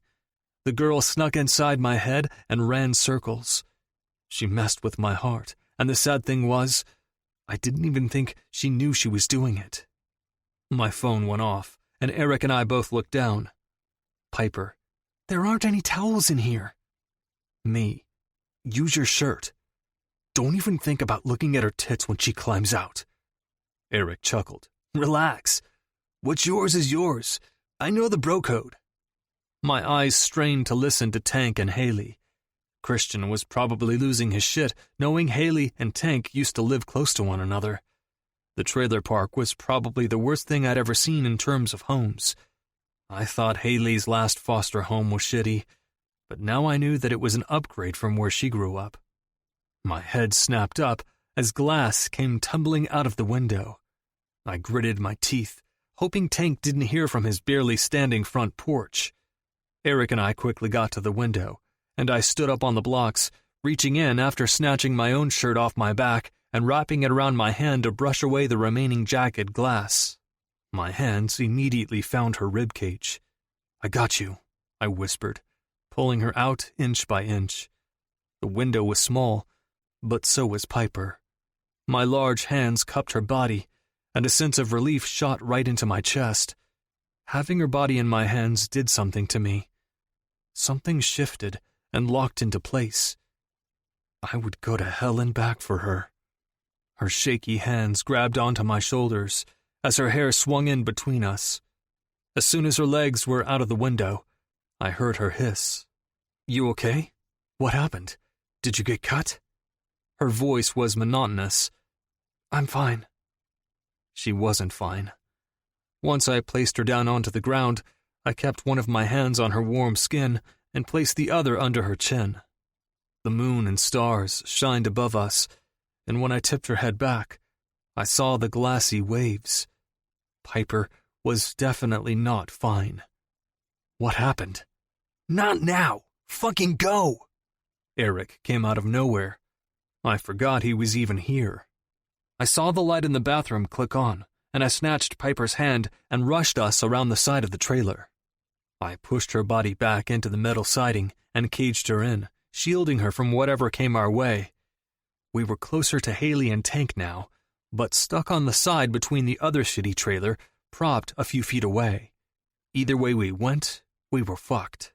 You are not fine, Piper, I whispered softly, keeping her tiny body caged in. Our bare bodies were inches from one another, but I didn't dare move. In case anyone came around the side, I wanted to make sure she wasn't seen. Eric was a few feet away, also pinned to the side of the trailer, waiting for the go-ahead to run to our cars. Piper didn't say anything to me, but I could sense the tension rolling off her body. She was as tight as a rubber band, ready to snap in half. Slowly, her head dropped into my shoulder, and within seconds, I felt something wet hit my bare chest. Piper was crying, and it tore me in half. It felt like someone had taken a knife to my skin. Did someone do something to you in there? I'd kill every fucking one of them. My temper had raised my body temperature so high I actually started to sweat. Is this what it felt like to be Christian? I was the level-headed one, but right now I was ready to kill. Piper's head shook back and forth slowly as her shoulders trembled. She was breaking. Piper was breaking, and there wasn't a thing I could do about it with us hiding like this. My eyes raked around our surroundings, and I took the first out I could find. My hand clamped onto Piper's, and I made a run for it. I whipped us around, and we were behind the next-door trailer within a second. The ground was hard against my shoes, and the pounding of my feet matched the muscle behind my chest. I caught Eric's eye, and he silently questioned me, but I kept going, dragging Piper behind with me. For a second, we paused. Piper's palm nestled right next to mine. I waited a beat, making sure there wasn't any commotion or following footsteps, and I pulled her with me, jogging behind the trailers, climbing through the tall, unkempt grass, and finally making our way past the dumpsters to get to the front of the trailer park. If I'd paid attention earlier and glanced at the broken, flickering Pike Valley Trailer Park sign, I might have taken it as an indication that this would be a shitty night. It was ominous-looking. A warning of sorts. Breaking glass, running through a fucking forest of small lawns that hadn't seen a lawnmower in months, and Piper's tears. All those things combined were a recipe for a shitty fucking time. I liked adrenaline rushes, but not when Piper was involved. Not when I could see the wet streaks on her cheeks glistening with the blue hue of the trailer park sign. I was certain we only had a few minutes before Haley, Christian, and Eric walked up, but I was going to take advantage of it. Tell me what happened. Piper tucked her hair behind her ears, and suddenly, she didn't look like the girl that I had mouthed off to in the past. Her clever comebacks and devious smiles in my direction had always showcased her fighting spirit, but right now, it was nowhere to be found. She looked sad, lifeless, broken. I'm okay, she finally answered, her voice small. You're crying. Piper's face twisted. Her eyelashes fluttered closed for a moment, before she reached up and dabbed her cheeks, as if she couldn't believe she was truly crying. Oh. Her hands fell quickly as she cast her eyes to the ground. I took a step closer to her, the gravel crunching underneath my shoe. Don't do that. Don't hide from me. She said nothing as crickets chirped in the background. The buzz from the flickering light sparked the air with a tension even heavier than what she was carrying. I'm learning that you hide from everyone. Piper slowly raised her chin, and we locked eyes. Does anyone know the real you, Piper? I could hear footsteps getting closer, twigs breaking and small rocks crunching. But Piper and I were at an impasse, and I wouldn't back down. I needed her to see that I was here, and I was seeing her. Her tongue darted out to lick her bottom lip. I dipped my eyes down, seizing the emotional hold we had on one another, and felt myself pause. Her shirt was clenched in her one hand from breaking the window, which meant she had nothing on but her bra. My mouth went dry, and I worked my jaw back and forth. It wasn't the time to let lust overtake, but I let it anyway. I wanted to pull her in and kiss her. I wanted to wrap my hands around her waist and let our bare bodies touch. I wanted to tip her head back and kiss away her tears and drink up every last secret she held close to her heart. There you are! Piper jumped back from me and scrambled to throw her shirt over her body, covering up that dainty piece of fabric she called a bra. I cleared my throat and locked eyes onto Christian. A shadow hid half of his face, but I could tell he had several questions on the tip of his tongue. On the way over, I gave them a brief rundown of what we were walking into, but nothing of true substance. Only that Piper had a brother, she was in trouble, and we needed to get her out of Tank's trailer as soon as possible. They knew nothing about the situation or my racing. Those were our secrets. I felt overly protective of them and somewhat closer to her, knowing we shared something away from the rest of our privileged world. Haley rushed over to Piper and threw her arms around her slender shoulders. "Are you okay?" Piper nodded her head. "I'm okay. I'm sorry." "Why are you sorry?" Haley pulled back, and her eyebrows cast an even darker shadow along her face. "You never have to be sorry for relying on us, Piper." Piper's eyes shifted to mine momentarily before resting back on her best friend. "I know. It's just, there's a lot I need to tell you." She tucked a strand of hair behind her ear again. "But I need to get home right now. My parents are going to flip if I don't get home. I told them I was on my way a long time ago." Haley nodded. "Go. We will catch up tomorrow. Just as long as you're safe." Piper forced a smile at all of us and slowly trudged over to her car. Once she got in and started to pull away, never once looking at the four of us, Haley turned and faced me. "What the hell happened in there? She seems—" Everything inside of me was wound tight. Empty. Haley nodded, placing her hands on her hips. "You two have a lot of explaining to do." She let her arms fall to her sides.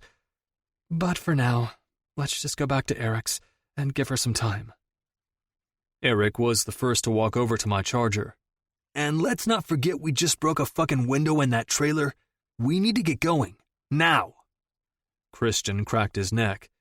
"Yeah, it'd be a shame if that fuck came at us."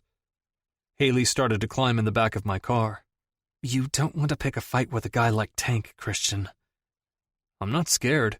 I was giving him one more sly glance in your direction before I knocked his teeth in." She rolled her eyes, ready to retaliate, but I interjected as I began pulling onto the highway. "I'll drop you guys off at Eric's." "Where are you going?"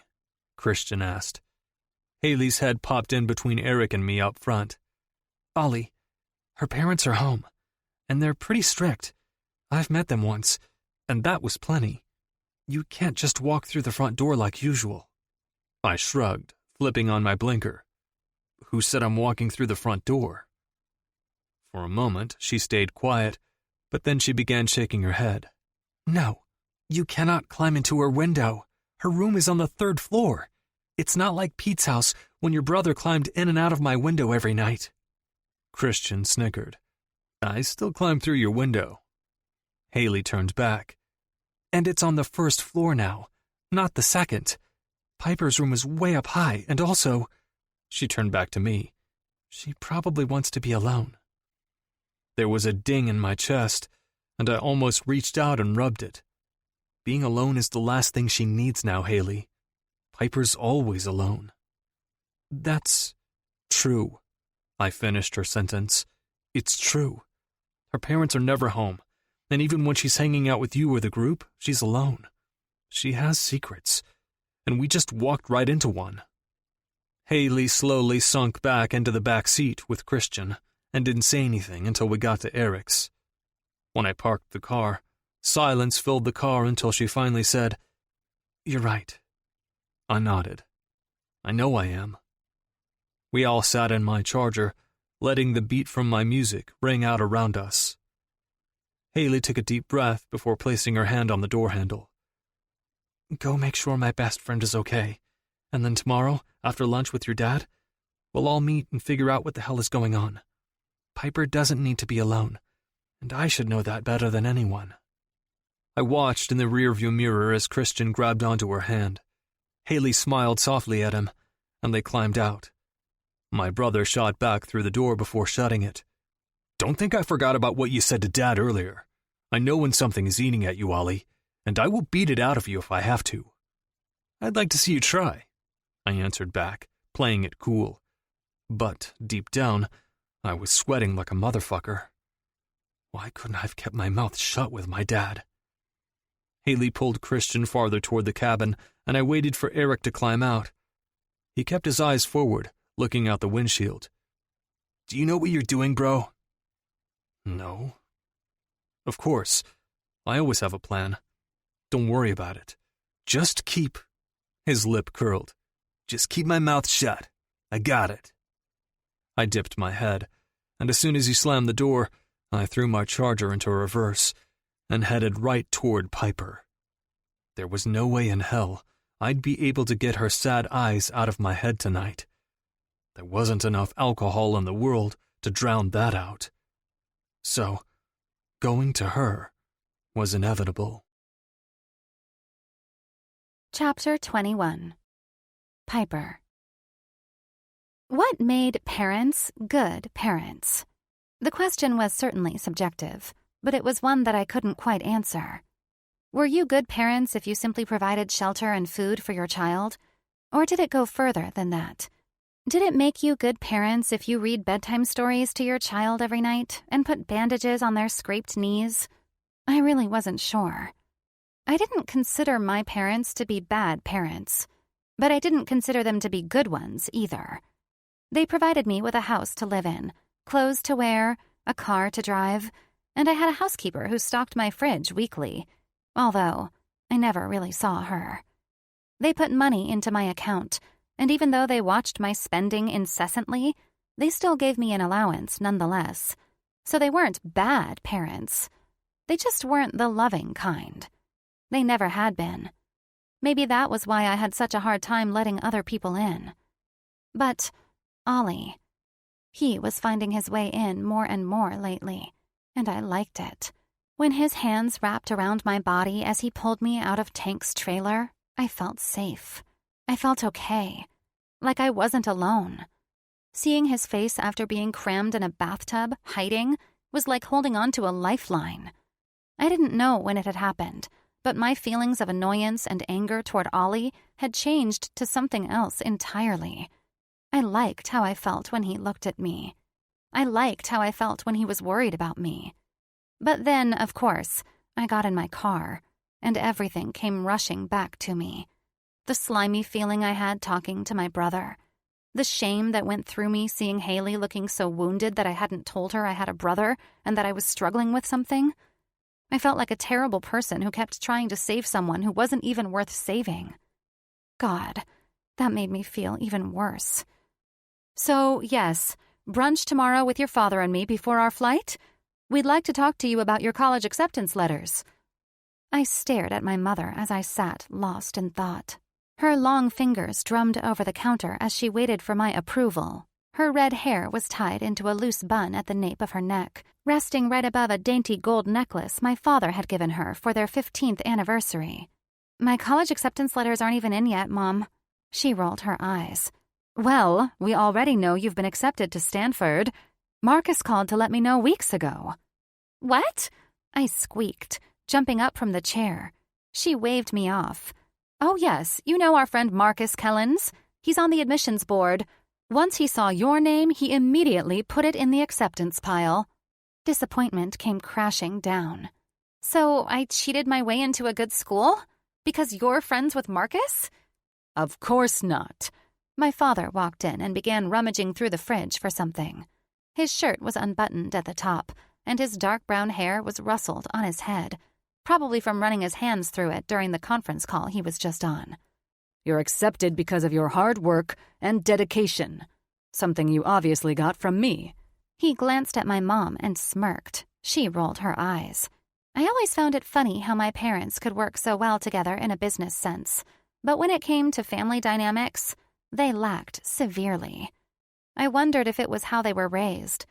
I had only met my grandparents a handful of times before they'd passed. Jason and I were younger, so I didn't remember much from the meetings, but I knew they weren't anything spectacular.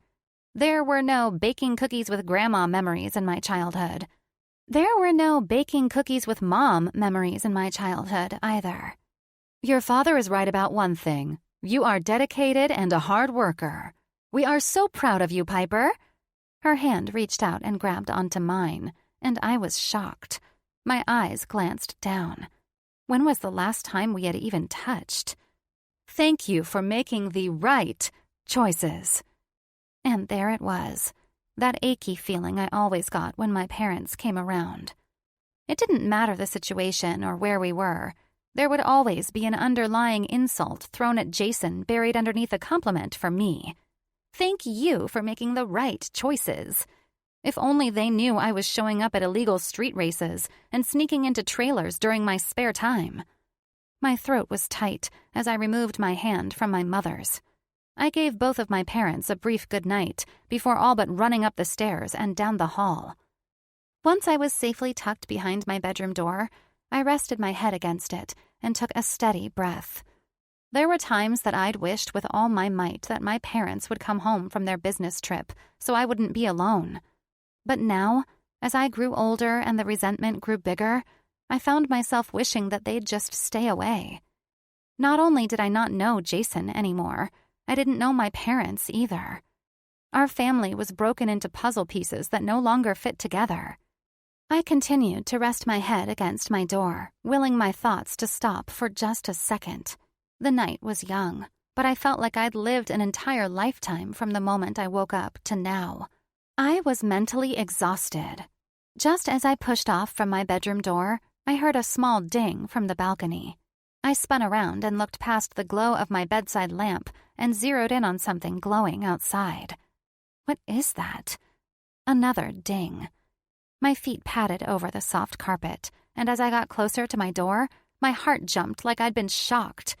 The glowing was waving back and forth, and when my eyes adjusted, I almost fell backwards. The door swung open, and the cool night air wafted around me. Ollie? What the hell are you doing on my balcony? How did you even get up here? Panic rushed to my chest as I grabbed his hand and hurriedly pulled him inside. I shut the door quickly and ran over to my bedroom door and locked it. When I spun back around, Ollie was casually sitting on my bed with his cheek lifted. My stomach fluttered. Something inside of me sparked from seeing Ollie in my bedroom. I crossed my arms over my black tank, playing it off. What is it with you Powell boys? Climbing into girls' bedrooms whenever you feel like it.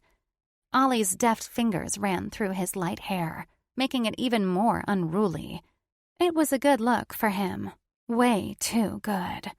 I needed to make sure you were okay. I wanted to cave into him so badly that I felt it in my very core.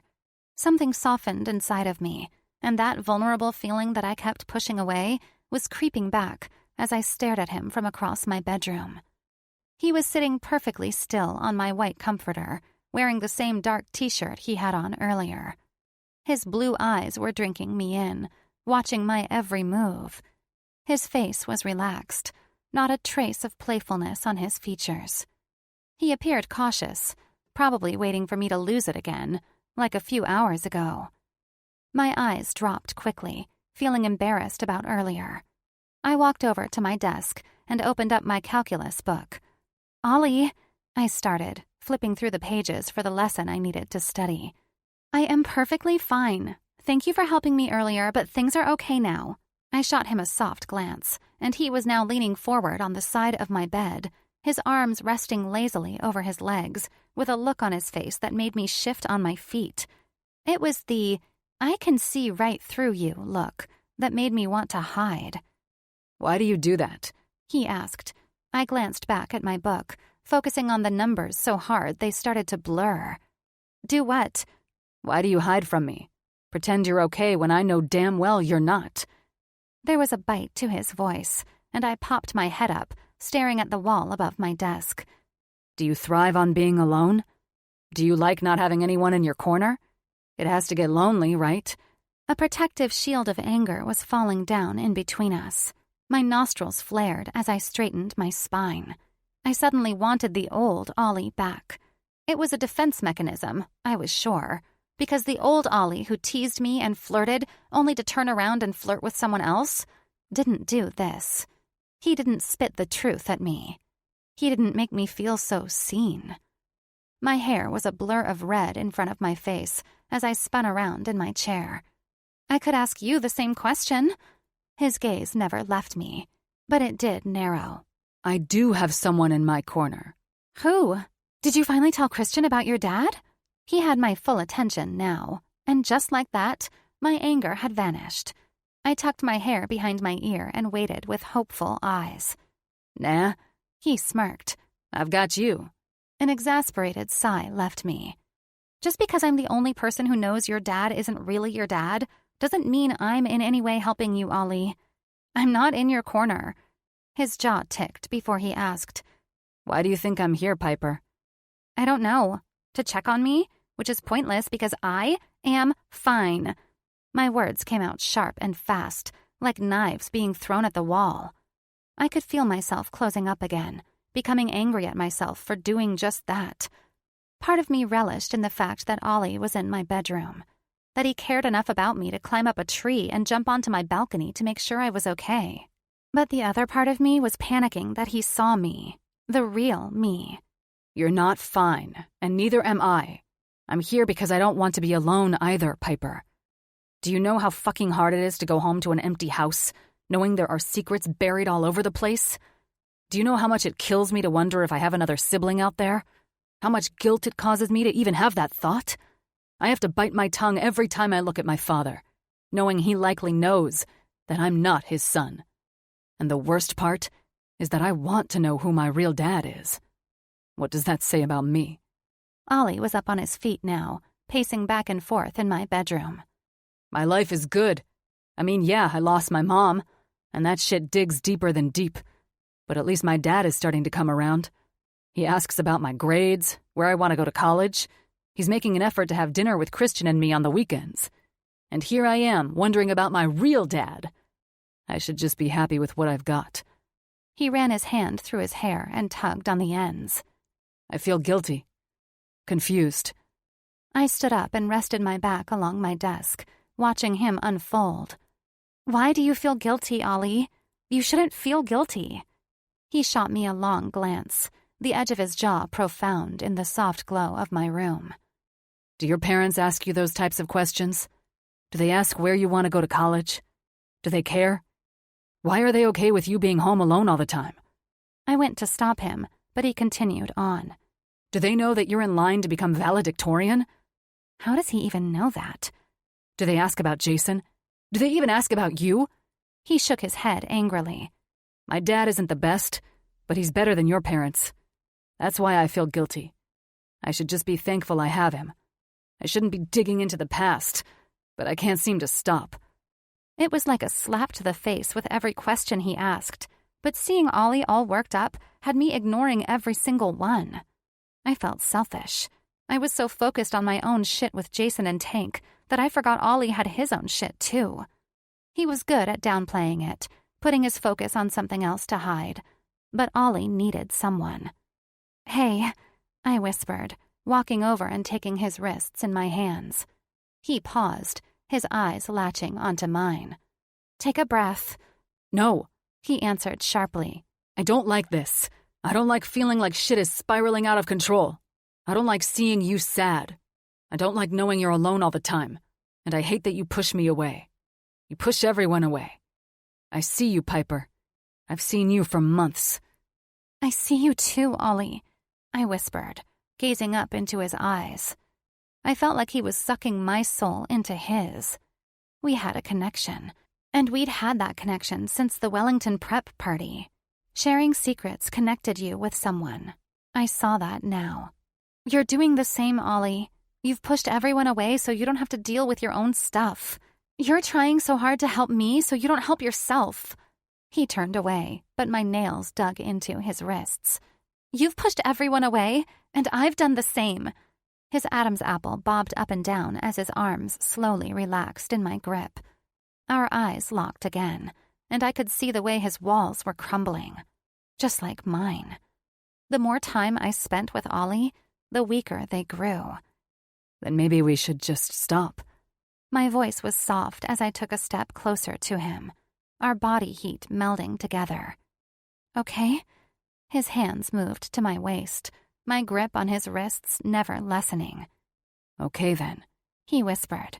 His lips slowly fell apart with the words, and I couldn't take my eyes off them. A hot wave started from the top of my head and melted all the way down my body. I watched his mouth move. Let's make a deal. I blinked, hoping my eyes weren't betraying me as I looked back to his. What kind of deal? His grip on my waist tightened, and the feeling it gave me didn't go unnoticed. You fill Christian and Haley in tomorrow and let us come up with a plan to get us both and Jason out from under this mess with Tank. And I'll tell Christian what I've been hiding. I began to nod my head. Sounds reasonable. But I need you to do something for me first. Anything. What? His gaze was fiery. His pupils dilated as he took his hand off my waist, mine falling from his wrist with the motion. His touch was soft as he tipped my head back. Tell me what happened in that trailer, because I'm going fucking crazy not knowing why you were crying. The words, "I'm fine," were on the tip of my tongue, but I stopped myself and let myself cave. My brother came in the bathroom when I was hiding. His jaw clenched. And Tears formed, but I blinked them away. Ollie could tell. His eyes bounced back and forth between mine as his mouth fell into a frown. I saw him come pretty damn close to snorting something. I swallowed a lump, trying to look away, but Ollie held my chin straight and shook his head. Don't do that. Eyes on me. My chin wobbled under his grasp. I yelled at him right before he went to snort whatever it was. I was so angry. And then hurt. I sniffed, feeling the burn from holding back my tears. I told him once we paid the money and I got you out of this mess, I was done with him. For good. Unless he got help. My chin continued to wobble, and I tried my hardest to hide it. Watching my brother drop his head down to the sink made me sick. I flinched at the visual. I hate that you're hurt right now, Ollie whispered, his hand leaving my waist and cupping the side of my head. He brought my forehead to his chest, and that was when I felt the moisture coating my cheeks.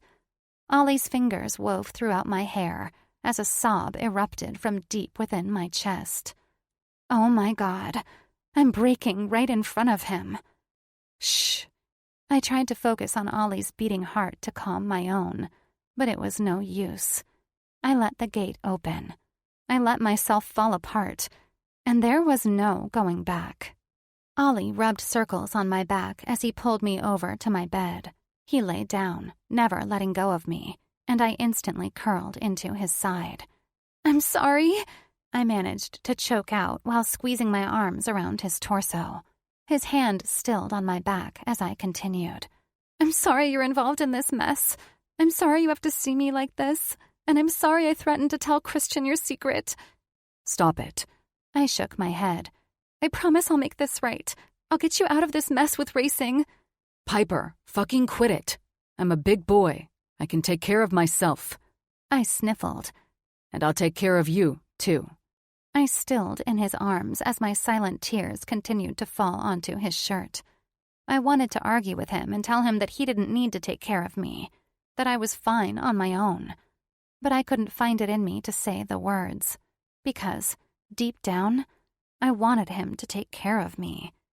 I could survive on my own, but I didn't want to. Chapter 22. Ollie. The sound of plastic bags and styrofoam containers being bent open did nothing to take my mind off last night. It hadn't been a usual Saturday night in the slightest. I could still smell Piper's sweet scent on my shirt. Her warm body was curled next to mine all night with her pretty hair framing her peaceful face. Piper was cute. I loved the shape of her small nose and the freckles that lined the top of it, the way her pink lips parted as slumber took over, and the small moan that escaped her mouth when she curled into me at 3 a.m. Why are you smiling like that and not touching your food? Something hit me in the head, and I threw Christian a glare.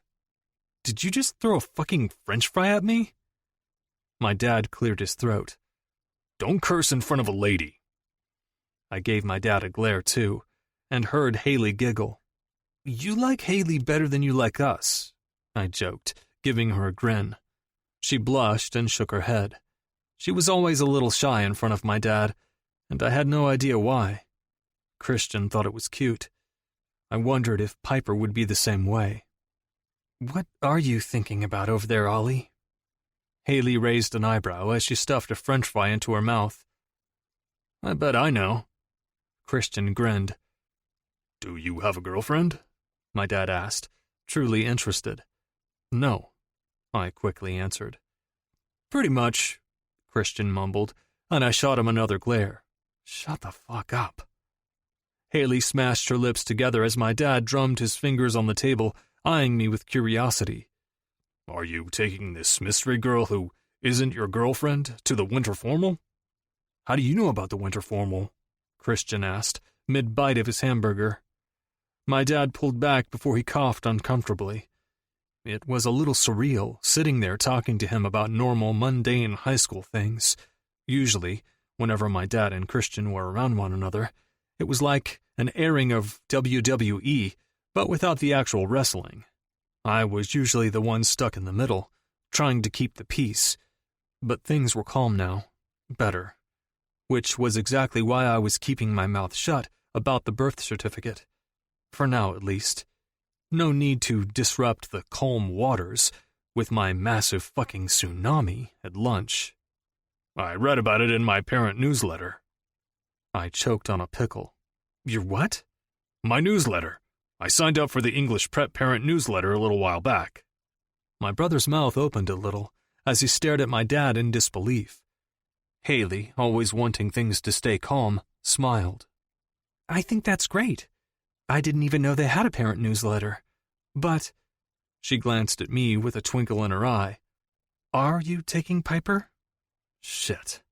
I'd forgotten all about the winter formal, and I knew no one had asked Piper to go because I had banned every guy in the school from doing so. It wasn't long ago that I stood in the locker room after our last football game and told them all I'd fuck their mom if they continued to talk about the hot redhead that was hanging around Haley. I wouldn't actually fuck any of their moms, but I was known to be a little on the crazy side. I'd followed through on enough dares and threats to back up my street cred. When is it again? I asked. Haley's eyes lit up. Saturday. Her voice dropped at the end, and I no longer felt hungry. Shit. Saturday. The races. A hush fell over the table as soon as the word left her mouth. I wouldn't be able to take Piper, and I instantly felt like shit, knowing she wouldn't have a date because I had banned everyone from asking her. I was such a jealous fuck. What just happened? My dad bent his head down, his cool gray eyes moving between the three of us. Haley quickly intervened. Oh, Ollie is probably feeling a little bad for not asking Piper when it's less than a week away. She turned to me. Don't worry. Piper and I will go get dresses this week. Just make sure you ask her so she knows she actually has a date. I nodded and mouthed the words, thank you, as soon as my dad looked away. I went ahead and added winter formal to my list of things we needed to convene about at Eric's cabin later. Shortly after the awkward conversation about the formal, Haley and Christian began cleaning up before we all headed to Eric's. Christian was dropping Haley off at Piper's so they could drive together to Eric's. Piper and Haley needed to talk, apparently, so they were catching up on the drive over. As soon as they left and I gathered my keys, Dad came and stood in the archway, leaning against the wall with his arms crossed over his dress shirt. His forearms were flexing back and forth from below his rolled-up cuffs, as if he were nervous and trying to gain the confidence to ask me something. That immediately set off alarm bells in my head. My father and I got along for the most part. We didn't butt heads like he and my brother, and I was certain it was because we were nothing alike. Christian was an exact replica of my father, thus why they constantly argued. But my father and me, we didn't even share the same physical features, and now I knew why. Need something? I asked, glancing at him from my phone. There wasn't a damn thing on my phone at the moment, but I needed something to hold my attention before I lost a hold on my sanity and blurted out something that gave him an indication that I knew. My father reached up and rubbed his 5 o'clock shadow, the scruff echoing within the tall ceilings of our entryway. Is everything okay with you? Don't panic. Don't look away. I kept my eyes steady on his. Yeah, why? He tilted his head, squinting his one eye. You seem distant. far away. You're not your happy, loud, annoying the hell out of your brother self. The need to shift on my feet was hard to ignore, but I kept them planted to the floor. I'm good. Are you upset your brother is going off to college next year without you, and most of your friends? Is that why you were asking about you two being so close in age yesterday? No. I quickly averted my eyes and knew that was an instant mistake. The secret was planted inside my head like a seed the second I'd found the birth certificate. Tiny sprouts formed the more I thought about all the differences my dad and I had, and when it clicked, the roots continued to grow and spread until it was the only thing I could think about.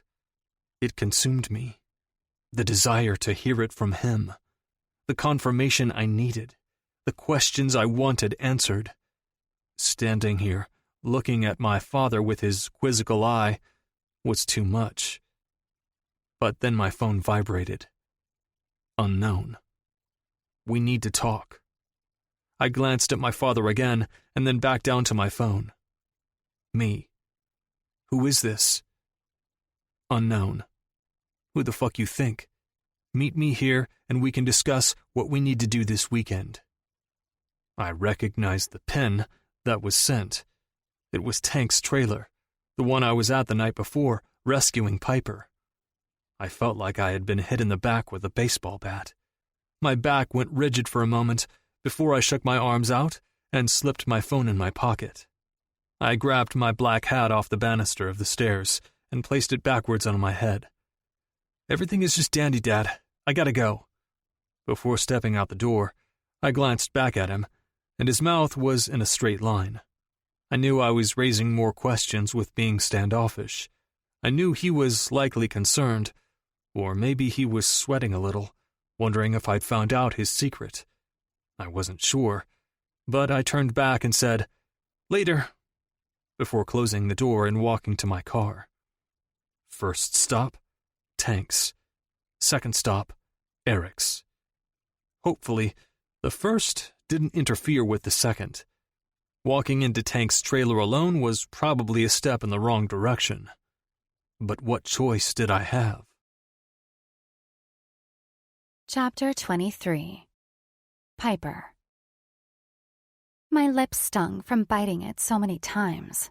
The pastries I'd had for brunch with my parents tasted great in the moment, but now they were threatening to come back up as Haley and I drove to Eric's cabin. I didn't know what to say. I didn't know where to start. Did I start at the beginning? Did I just come out and tell her I was sorry? Because I was. I didn't like hiding things from her, and when I sat down and thought about it, it wasn't fair in the least. I knew all about Haley's past. I'd been with her through some scary stuff. We'd been chased off the road together. That definitely formed a bond between two people, right? As soon as I'd parked on the cobblestone lot in front of the cabin, I did everything I could to calm myself down. I took in the stone pillars and focused on the different-sized rocks, counting each one until I felt I was ready to talk. I turned the music down, and Haley smiled at me patiently. And I knew, right then, that I needed to tell her. So I spilled everything. It probably only took 10 minutes to fill her in on Jason and the drama within the walls of my house, but it felt like it took eons. I was drained, but strangely, I felt lighter. Haley pulled her dark hair into a high ponytail before unbuckling her seatbelt. "Is this why you were so open to my shit? My past?" I shrugged, biting my sore lip again. I was back to staring at the stone pillars. "I guess. I don't know why I didn't tell you." I quickly shook my head. "Wait, yes I do." When Haley and I met each other's gazes, I felt a tug in my heart. I had felt sorry for her life, the stuff she had gone through, and I knew she hated that. She didn't want pity, but I had felt it anyway. Haley didn't deserve the shit she went through. There was so much negativity already in her life, so why would I have poured even more onto her? Haley sat up a little taller, bringing her legs up to sit cross-legged. "So, why?" "Well, The first reason is because you had way too much going on in your own life to take on my family drama. I mean, why would I let all of that out when you just got into a stable living environment? The more I explained to Haley, the lighter I felt. The bricks stacked on my shoulders fell off one by one. I didn't want to bombard you with it, and my parents have driven it into my head to never talk about what happens behind closed doors.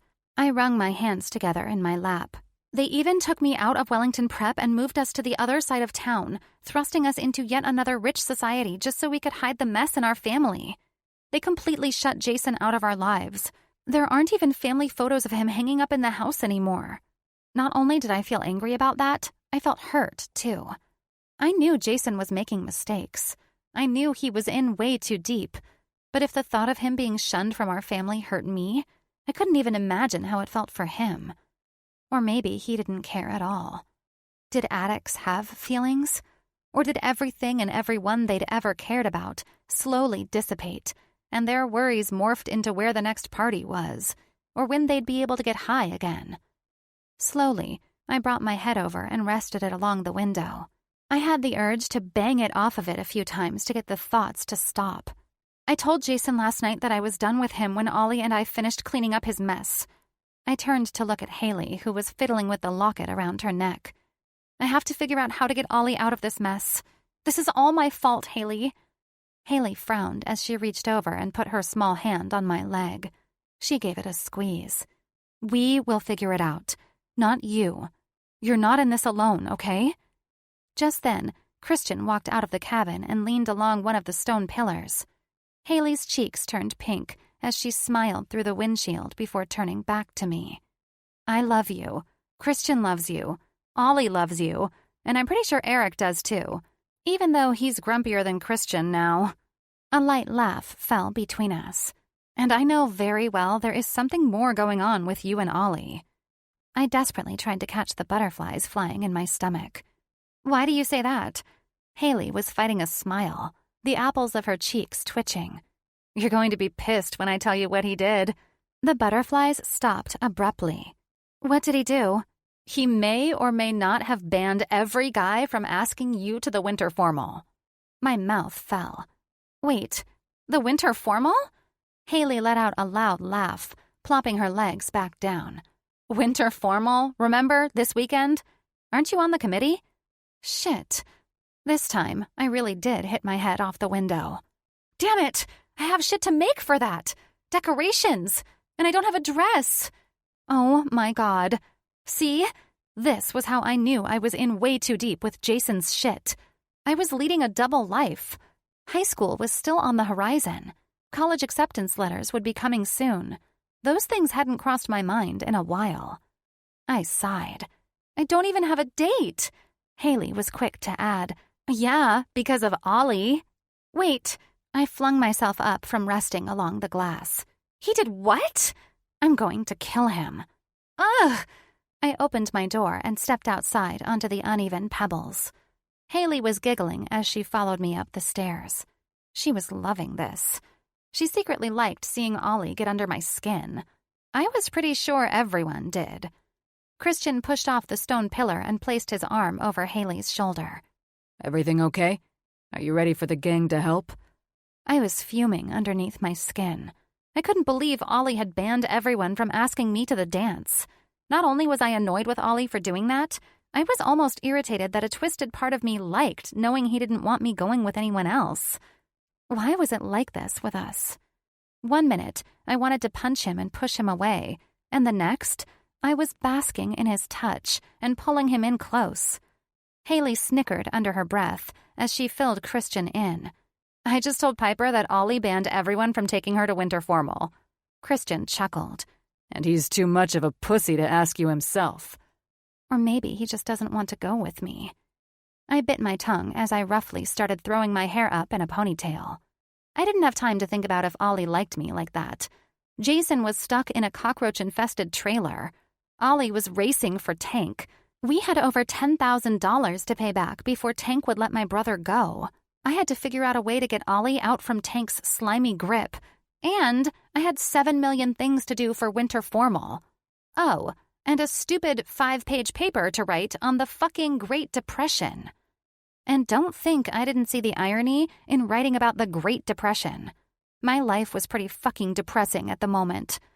My head slowly twisted toward the incoming car. Humph. When Ollie stepped out of his Charger with his black baseball hat on backwards, wearing an English prep bulldog shirt, much like the one I had stolen from him, my stomach flipped. Every time I saw that glowing smile of his, it did something to me. He was good-looking. So good-looking that I always found my breath catching when he was near. But that didn't stop me from rushing down the front steps to get to him, and it didn't stop me from smacking him upside the head, either. Whoa! What the hell, Piper? He caught his hat as it flung off his head. You are such a pig, Oliver Powell.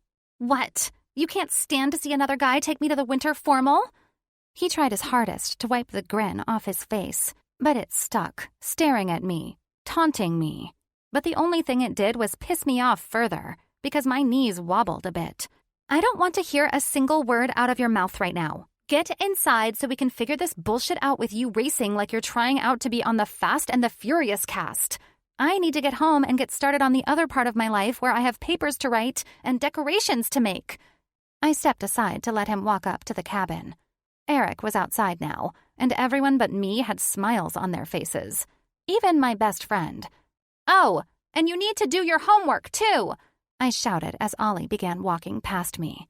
I know you're smart enough to be in senior-level classes, but you can't get away with not doing your homework. Not if you want to keep those scholarships promised to you next year. A deep chuckle hit my ears as I stared at his back. He looked over his shoulder, raising an eyebrow. You just can't help but care about me, huh? I do not care about you.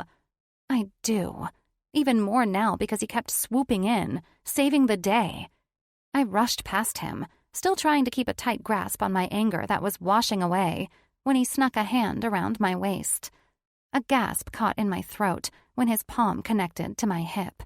His minty breath hit that tender spot right below my ear. Say it like you mean it, Piper. My mouth was suddenly glued shut. All eyes were on me, and yet I couldn't say a single thing. Ollie chuckled again as I pushed his hand off me. There, now I can breathe. I stormed past all my friends and went right to the kitchen and flung myself onto a bar stool. It was time to get my head on straight and focus on the bigger picture. So what? Ollie gave me butterflies. So what? He made my heart stop. So what? He held me last night while I cried. And so what? Everyone knew what I was hiding. I couldn't focus on that. Not right now. Chapter 24. Ollie. Sinking down onto the bar stool, a smile overtook my face. I couldn't help it. Seeing Piper all riled up, a glint in her eye as she stewed in her annoyance for me, made the world seem right again. Like it was spinning the proper way on its axis. Like global warming was non-existent, and we'd have sunshine-filled days for the rest of eternity. Piper had fought this connection we'd had since day one, and I proved to her today that the fighting was over. Yes, she was annoyed with me. Yes, she smacked me on the head. Yes, she was sitting with her arms crossed over her perky chest as it heaved up and down.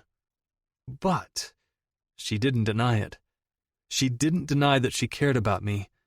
And suddenly, the future didn't seem so dull anymore. My problems seemed to fade. Fuck Tank, and fuck having a different dad than my brother.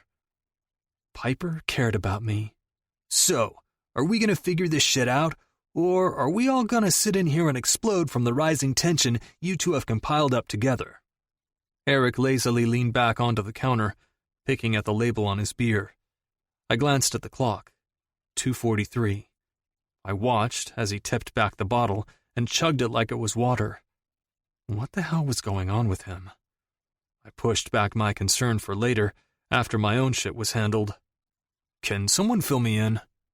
Christian leaned forward on the bar top and propped his elbows up. Right now all I know is that my girl dragged me to the place she grew up, and we had a lengthy conversation with a fucking shitbag about her mom, and I'm still feeling the after effects of anger. He turned to me and Piper. How the hell are you two involved with that guy? Christian leveled me with a glare, and I held it. I loved my older brother, and I knew in the past I'd given him absolutely no reason to think I could handle shit on my own. But he had no fucking idea. He was going to be pretty pissed when he found out I'd been racing. He was also going to demand answers, wondering how I'd gotten roped into all of this. My eyes shot to Piper for a moment. Her long hair was pulled into a ponytail, her face free of any makeup, and ironically, clear of any flaws. She was the prettiest thing I'd ever seen. And I never thought girls were pretty. They were hot, bangin', fuckable, baddies. I didn't use words like pretty to describe a girl. But fuck me, Piper was pretty. Ollie! My eyes flung to her. Pay attention. I cleared my throat. My bad. What? Christian repeated himself. Ollie, what the fuck is going on? My breath ceased to come. Did I tell him the truth? Did I tell him I'd been racing for months, and I stumbled upon little Miss Piper and all her baggage, and that was how I got roped into this? He'd surely understand why I was helping her. After all, it wasn't too long ago that the 5 of us sat around our kitchen table, assembled our group, and tried to come up with ways to help Haley with her shit. But this was going to open up so many questions. Questions I wasn't ready to answer. It's my fault. I paused, flicking my eyes to Piper. Her voice was so strong, so sure of herself. It was hard to believe the night before she was curled in my arms, crying. A light cough came from her as she cleared her throat.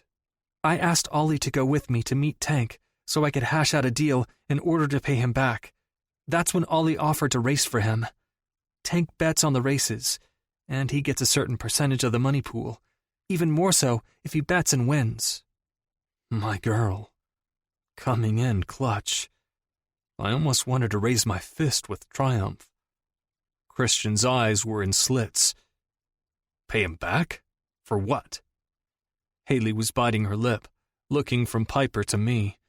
I wasn't sure if Piper had told her the truth, or maybe they didn't even get to that part. Piper's secrets went deep, just like mine. My brother. Christian's face flattened. You have a brother? Exactly my reaction, I said, still a little confused by the revelation. The girl was constantly alone. There weren't even photos up in her house of him. Or anyone, really. Yes, and he's into some bad shit. Like dealing for Tank. Except my brother didn't deal the last batch of drugs, or batches, if it's any correlation to the amount of money he owes. If I'm guessing correctly, my brother kept all the drugs for himself, thus not being able to pay up. And if there's one thing I know about Tank, Haley whispered, it's you don't fuck with his money. My mom made that mistake once. An eerie feeling came over the group. Even Eric stood up a little taller. Piper swiveled on her bar stool, now facing Haley. Did he do something to you? Haley pulled the hair tie from her hair, letting her dark hair down. No. You know I don't take shit from people. But my mom had to repay him. Piper quickly got up and wrapped her arms around Haley, resting her head on hers. I'm sorry I brought you into this. A tug in my chest had me looking away. God damn it. Piper was too sweet. Do not apologize to me. You almost died because of me. Piper giggled. We're kind of a fucked up batch. Haley shrugged. Makes life exciting. Oh yes, real fucking exciting. I love when my heart almost stops beating at the sound of their screams. The night they were run off the road was still alive and well in my brain. I'd never felt fear like that. Ever. I think there is an obvious solution to this problem. The 4 of us swung our gazes to Eric. He was still casually leaning along the counter, now holding an empty beer bottle. What's that? I asked, resting my arms along the counter. Piper, aren't you rich? I've seen your house. And your car. Why can't you just pay him off? It's over $10,000, Piper announced, her head dropping with defeat. It was 20. Christian cursed under his breath. 20? Fuck. How much drugs did he use? Piper's face turned pink, and I shot him a glare. Okay. Eric threw his bottle in the trash, a clank of glass hitting glass echoing throughout the cabin. So, you don't have that much money? Don't your parents give you money? Piper looked uncomfortable, and I almost took the reins from her. Seeing her fold into herself drove a knife into my gut. It bothered me. My blood was spiked with an overpowering need to protect her from everything in the world, even Eric's invading questions. No, she doesn't have... Piper quickly interrupted me, so I let her finish. My parents watch my money very closely. After my brother started to spend all his and steal from them, they took total control. They're afraid I'll turn out like him too. Eric met her eye, and after a few seconds he nodded. Okay, well... He switched his attention to me and Christian. What about you two? How much do you guys have? Your dad watches your money, I know, but maybe if we compile it all. And Haley, you just got a shit ton from your dad, right? He shrugged. I don't have much. Family drama. Daddy-O is icing me out. And no, I don't want to fucking talk about it. But I'll give what I can. No. Piper shot up quickly. I need to find another way. I can't take my friend's money, and I can't keep having Ollie race for this psycho. Maybe... Piper looked down at her shoes. Maybe I'll just say fuck it. Jason can figure it out on his own. As if she and I were connected, I could feel her pain like it was my own. And if I could, I'd take it all away in a heartbeat. I knew deep down she didn't want to give up on her brother. And who knew what Tank would do if I all of a sudden stopped racing? Fuck. I began to reach out to Piper, not caring that we weren't alone. But the wobble in Haley's voice had us all pausing. I don't have much to give.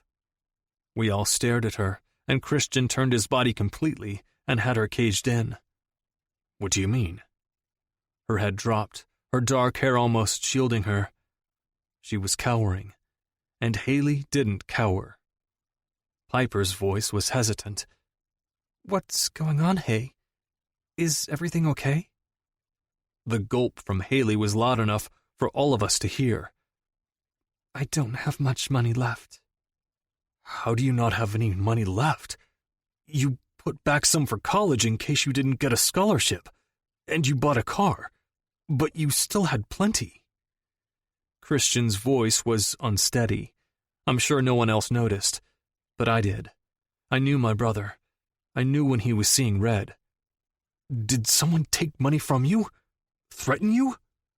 Haley's brown locks flew past her face as she snapped her head up. No. So? Christian's ears were turning red, and it was certain mine were too. We didn't take kindly to people fucking with what was ours. Another Powell trait, I was sure.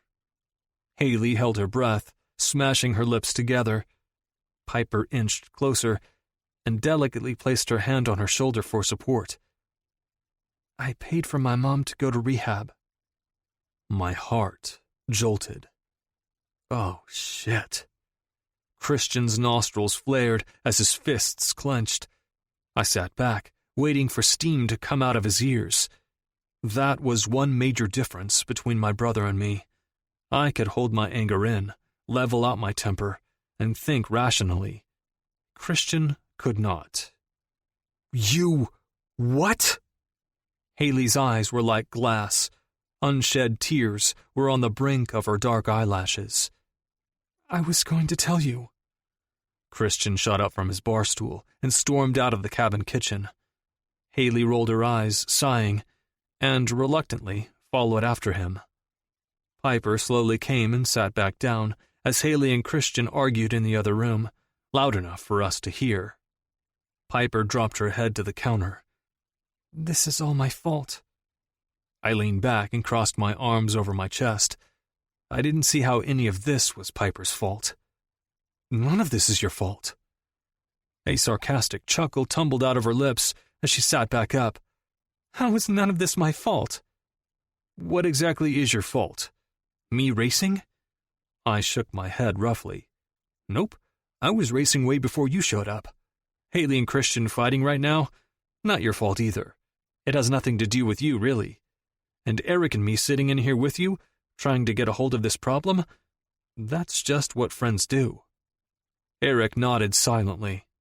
All three of us snapped our heads to the other room as Haley's voice rose. I didn't want you to try to talk me out of it. It was my decision and my decision alone. I didn't think you'd understand. I cringed when Christian's tone grew even harsher. How could I not understand, Haley? Fuck. If given the chance to get my mom clean, I would have done the same. Don't you remember that my mom died as an addict? My entire body went cold. My chest cracked open, and my heart fell onto the floor for everyone to see. Christian spoke again, his voice less harsh, but still loud enough for us to hear. I get it, Haley. I think your mom is a piece of shit and she deserves nothing from you. But babe, I get it. You have to start trusting me. You don't have to be alone anymore. Why can't I make you understand that? A tremble of pain skittered over my skin like the whisper of a ghost. Goosebumps broke out along my arms. There it was, that reminder of my mom that I often pushed away so I didn't have to feel its effects. It was one of the reasons I began to bury myself in girls and partying, only to move on to racing in the end. That scar on my heart was open to the world as a wound on my very skin. But the other scar, knowing my father wasn't my real father, was buried deep under the skin. Both scars always snuck up on me and hit me at the worst of times. Is that why you're so understanding of all of this? Why you're so adamant about helping me? Piper's voice was like a light in the dark. The softness of her words helped soothe the hurt that was cutting me deep. Is it because you get it? Is it because, if given the opportunity, you'd do the same? You'd try to save someone you love? I followed Eric's body as he quietly left the kitchen, leaving me and Piper alone. I was thankful because I needed to be alone for this, I thought. I turned toward her. Her green eyes were locked and loaded on mine, ready to swallow up all my deepest, darkest secrets, and there was no one else I'd rather share them with. Piper. She and I. Me and her. We understood each other. A small thud sounded as she hopped down from her bar stool. Her feet padded over to me, and, before I knew it, she was easing her way in between my legs and reaching her arms around my body. I stilled, not knowing what to do other than to submit to her. I wasn't sure if there was ever a time that we had truly hugged each other. We'd touched each other before, of course. Just last night, she curled next to my body. I'd even had her naked body in my hands once. But this was different. This was something deeper. Piper's warm breath coasted over my skin. Is that why you're helping? Is that why you're racing for Tank? Is that why you're helping me pay him back? My voice sounded like I'd swallowed glass. It was almost painful to talk. No. Piper pulled back quickly, her face faltering.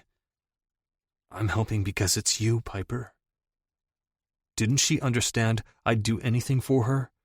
Couldn't she see that she was the first person I looked for when I walked into a room? Didn't she feel this? Her head shook back and forth, small strands of her hair falling from her ponytail. But this is my problem. Her eyes clenched shut, and suddenly, I was back to feeling cold. I wanted her eyes on me. The connection between us was beginning to be what I lived for. I need to find a way to get you out of this. I hate that you're involved. I hate that I'm involved. Hey. My voice was almost merciless. I needed her to understand what I was saying. As soon as she locked onto me, I drove my eyes into hers as I wrapped my hands around her face. This may have started with you, but I can promise you that it'll end with me. Tank will have no fucking part in your life or mine soon. You got it? Piper's eyes bounced back and forth between mine, and right before Christian and Haley walked back in the room, hand in hand, she gave me one short nod. Whether Piper believed me or not, I knew I was good for my word. This would end. There would be no more of Piper breaking into trailers. There would be no more of me racing. Tank had no idea. But I was coming for him. Chapter 25. Piper. My body felt funny. My head was fuzzy. My blood felt spiked with something potent. There was too much going on. Too many emotions over the last day and a half. I was all over the place. Ollie and I kept teetering over the line we had drawn so long ago, and it was doing weird things to my head. I kept peeking at him, my cheeks flaming every time he caught me. Well, so now we know that we can't just pay this guy outright, so we need to exhaust our other possibilities. Eric rested his elbows on the counter and dropped his head. So, you owe over $10,000, and then once that's paid back, he'll just let your brother go? What, does he have him chained up? Or is your brother just a complete pussy and afraid to leave? He must have something on him. I'm not sure. I know my brother is afraid of him, though. Ollie didn't bother looking up. He kept his head straight in line with the cabinets that stood on the back kitchen wall. I wasn't going to lie. Having him sit beside me as I continued talking about Jason made me feel a little better. I don't know how my brother ended up in Tank's trailer in the first place. I don't know if someone lured him there. I don't know if Tank threatened him. But my pulse thudded painfully loud in my ears. He also threatened that he'd feed my brother drugs and blame it on an overdose if he didn't get his money back. Christian hissed, and Ollie stayed still. He didn't even blink. Who the fuck is this punk? Christian's hand slapped against the bar top. He's probably bluffing, Eric said, not worried at all. Then Haley interrupted. Doubt it. He's a fucked up guy. I've heard stories.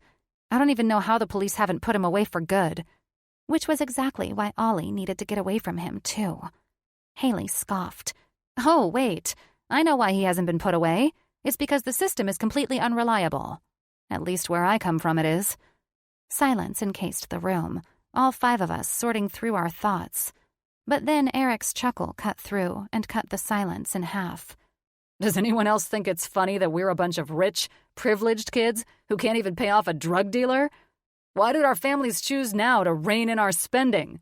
It's fucked. I shrugged. I've never really had free range. Ollie cleared his throat. I spent most of what I had saved on the turbo to race. Christian pointed at him. I fucking knew you put that in there for a reason. He used air quotes. Just to tune up my ass. That smug grin worked its way onto Ollie's face, and I found myself staring, lips parted and all. Once he flashed his blue eyes over to me, I quickly turned my head. Okay, so... Haley got up from the bar stool and began pacing the kitchen, her Converse slapping the floor with each step. There are a few ways to make fast cash. The first thing we need to worry about is paying back Tank. The next will be to distance ourselves from him. Especially you. She gestured to Ollie, but he didn't say a word.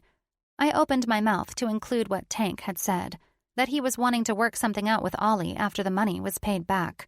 But the clipped shake of Ollie's head in my direction had me waiting. I quickly looked around to see if anyone noticed. Christian and Eric were looking at Haley, not paying Ollie a bit of attention. My eyes crinkled. Why? Why didn't he want me to say anything? He lowered his gaze and chucked an eyebrow up. He shook his head again. Fine. Haley dove deep into her knowledge of fast cash-making, something she had probably learned when she was in foster care. First, there's drug selling. Obviously not the best choice, especially in this situation. Eric snorted as she continued. There's an underground fight club that I've been to a time or two, but it's sketch, and it'll raise questions when one of you has bruises. Headmaster Walton won't let that fly. I shot up from my seat. No one is fighting to pay back my brother's debt. No way! I could hardly fathom the thought of Ollie, Christian, or Eric throwing punches and possibly getting hurt for me or Jason. Christian rolled his eyes. As if anyone could get a hit on one of us. Truth, Ollie said as he leaned back in his seat. He and his brother pounded knuckles, and Haley laughed. The Powell boys. So smug. Then there are the street races, but you're already doing that, so it's out of the running. The only other way is possibly charging admission. Charging admission? I placed my hands in my back pockets, rocking back on the heels of my feet. For, Haley grinned, parties. It was done all the time at Oakland High. Gabe always begged me to go with him, said he'd pay my way in. Christian popped his knuckles, and I understood why. Gabe. Disgusting pig. We can't do that, I started. People already know Eric's cabin is the place to be. What are they going to think when we charge them to get in? Ollie clicked his tongue as he nudged Christian. Let's do it at our house. People will fucking go crazy if they get to see the inside of our house. A party at the Powell house? Everyone will be there. Fuck boys and all. Have you ever had a party at your house? I asked, looking back and forth between them. Never. Ollie answered. You and Haley are the only two girls that have ever been there. And not a lot of guys have been either. Except for Eric and Taylor. Christian rubbed along his jaw. It could work. When? We have to make sure Dad won't be home. Eric popped up. How about after the winter formal? Make it an after party. Get some underclassmen to take admission. Charge all the rich fucks $20 to get in. I'll supply kegs. I've got a guy who owes me. The five of us waited and thought for a moment. I did the math in my head. There were easily 200 people that would come. Predominantly, the senior class and most of the juniors. That was Ollie's class, after all, even if it didn't seem like it since he was in the majority of our classes. This was much safer than anything else Haley laid out on the table. If we raised $4,000 at the party, plus another night of racing, we'd be almost to the end of the debt. Then, this would be behind us. Jason would be free to, hopefully, get the help he needed. I could focus on normal high school things like my college acceptance letters and hanging out with Haley. And the best part? Ollie would be away from Tank. That was, as long as I could get it through his thick skull to stop racing. Let's do it, I announced. Certainty had my chest blooming like a flower. Yes, this will work. Ollie and I will come by after the races and set up while you guys are at winter formal. Ollie's neck moved so fast in my direction, I heard it pop. Fuck no. You are going to winter formal, and you're not coming to the races again. I told you yesterday. I didn't want you there, and you came anyway, and I ended up pulling you out of Tank's fucking trailer afterwards. No. God, was that just last night? My face instantly grew warm as I shot him a glare. You aren't the boss of me, Ollie. And, not to mention, I walked over to him and shoved a finger into his chest. You banned everyone from taking me to winter formal. I forgot I was supposed to be mad at him for that. But lately, it was hard to be anything but grateful since he kept being Mr. Nice Guy and saving the day.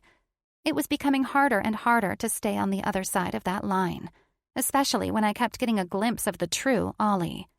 He was no longer hiding behind the secret winks and agitating remarks, or flirting with girls across the room and staring at me while he did it.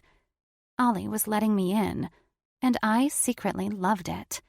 Ollie grabbed my finger and clutched it within his palm. Skin-on-skin contact shot sparks to my fingertips. You're going to the winter formal. You, his grip grew firmer, are not going to the races.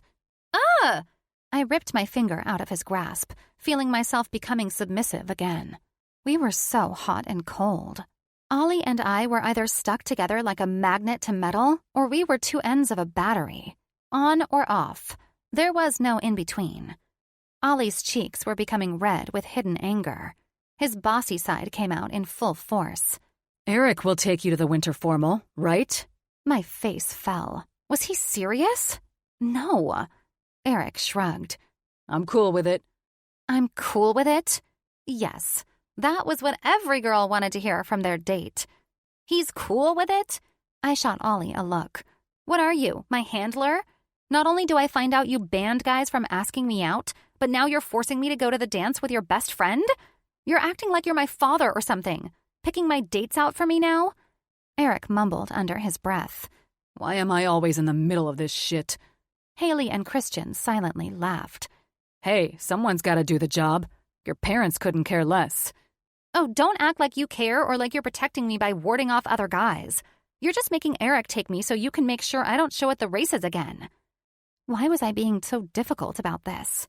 That pesky, guilty feeling was creeping in again. Ollie and I had gone head-to-head many times in the past. And sure, he banned other guys from taking me to the dance. But look at him. He'd been there for me when I needed him. Maybe this was just his way of keeping me safe. As interesting as this drama fest is, Eric waltzed past us to go lie on the couch in the den area. Let me know when y'all are finished and what time I should pick you up, Pipe. There's no way you're going to the races.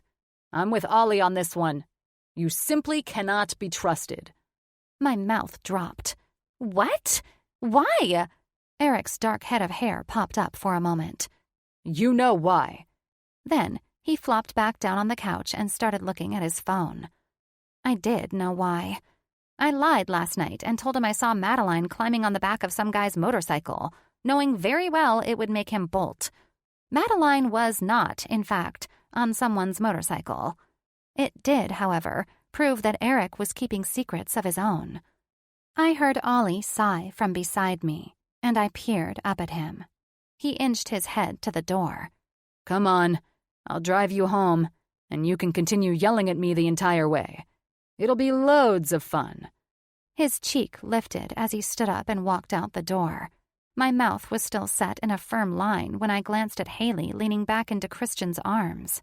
They were both grinning like fools. Everyone thought this was amusing. I did not. Chapter 26. Ollie. Look at her, all hot and bothered. Her cheeks were a rosy color of pink, and her eyes appeared feline, like she had morphed into a sneaky cat who was ready to give me cat scratch fever. I paused, watching her stomp down the cobblestone drive. I'd gladly welcome Piper's nails digging into my back.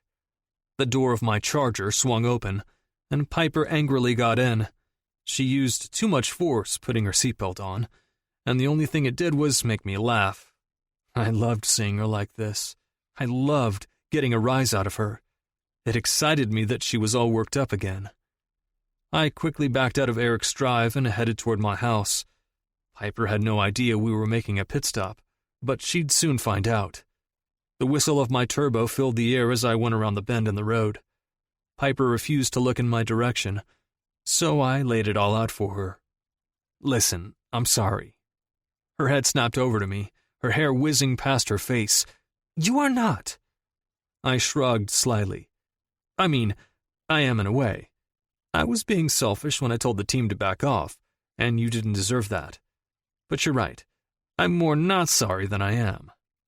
She crossed her arms over her chest, and my eyes dipped down. I swore, the inside of my Charger grew 10 times hotter with my eyes on her. Piper appeared to be letting her resolve fall, though. Her arms were crossed, sure, but her chest wasn't rushing with hidden anger. She glanced out the side window, and I almost begged her to put her attention back on me. I wanted to feel the way I felt when her eyes found mine. But she was refusing to look, because if she did, she knew I'd see right through her facade. The guise she used was a poor attempt at concealing what she really felt. I stared out the windshield, smiling on the inside. You like it. Piper's legs stopped bouncing, and when I looked back at her, I could see her eye peeking at me from the corner. You like the thought of me not wanting someone else to take you to the formal. You like that I wanted you to myself. Her neck started to get red, and it was all the confirmation I needed to keep going. My hand tightened on the steering wheel, and I threatened my dick to stop getting hard. But fuck, did I want Piper in the worst of ways? And it was true. I did want her all to myself. Piper's demeanor changed fast. She was now staring at me, leaning a little bit closer to the center console. Is that why you did it? So you could keep me all to yourself? Or is this just another twisted way to pick on me? My nostrils flared, and I had the urge to whip the car over to the brim and tell her every last thing that was going through my head. Of course I wanted her to myself. This isn't me picking on you. Isn't that what you do, though? Get off on picking on me and getting me all riled up? You've only been doing it for months now, flirting with girls and winking at me behind their backs. She huffed and pulled herself away. What are we? In elementary school? Picking on your crush? Oh, this was much more than a crush. I swore under my breath as we began pulling through my gated neighborhood. The whistle of my turbo lessened as I crept past the large homes. What are we doing here? I thought you were taking me home.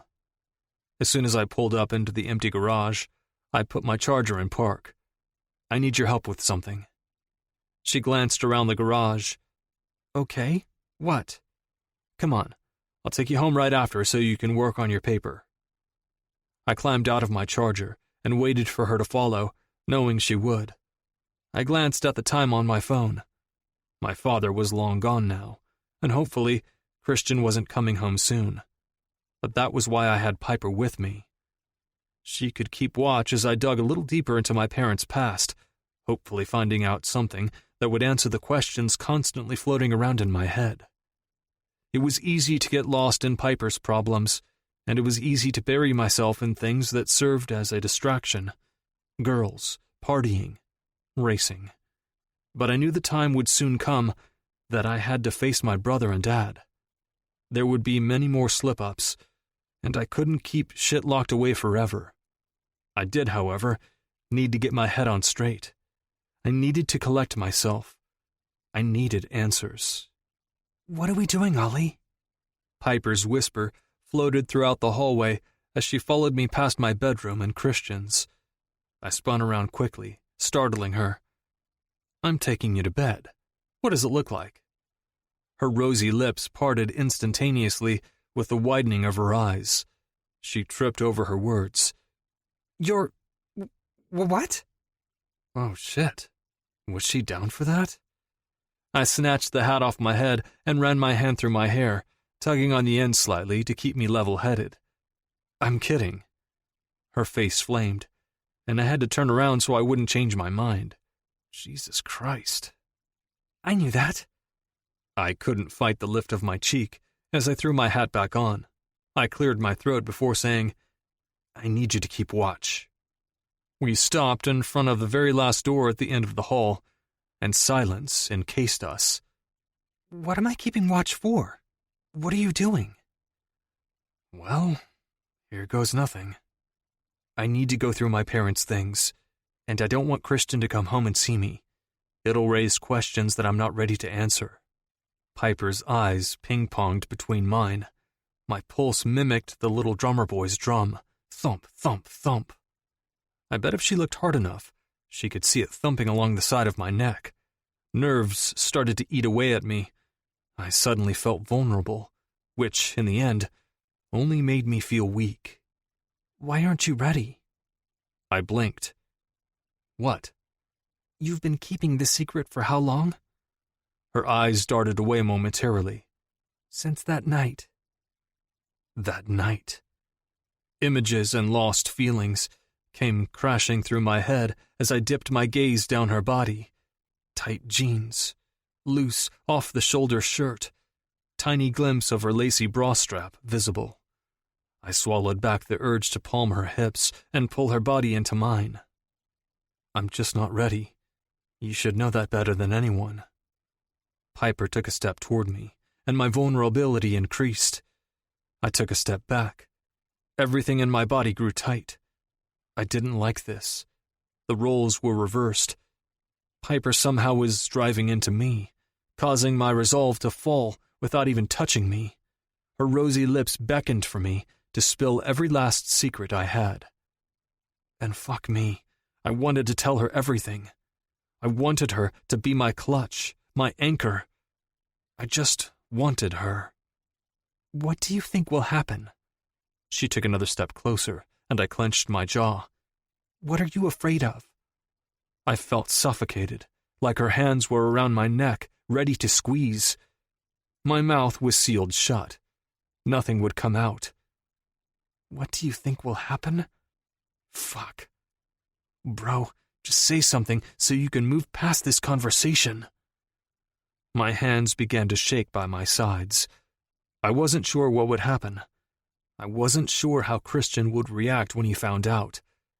Would our father lie? Would he and Christian go at it again once we knew the whole story? Where exactly was my real father? Piper's voice grounded me. You know Christian loves you no matter what, right? You're his brother regardless. It doesn't matter if you have different fathers. My stomach burned, as if I'd gotten kicked.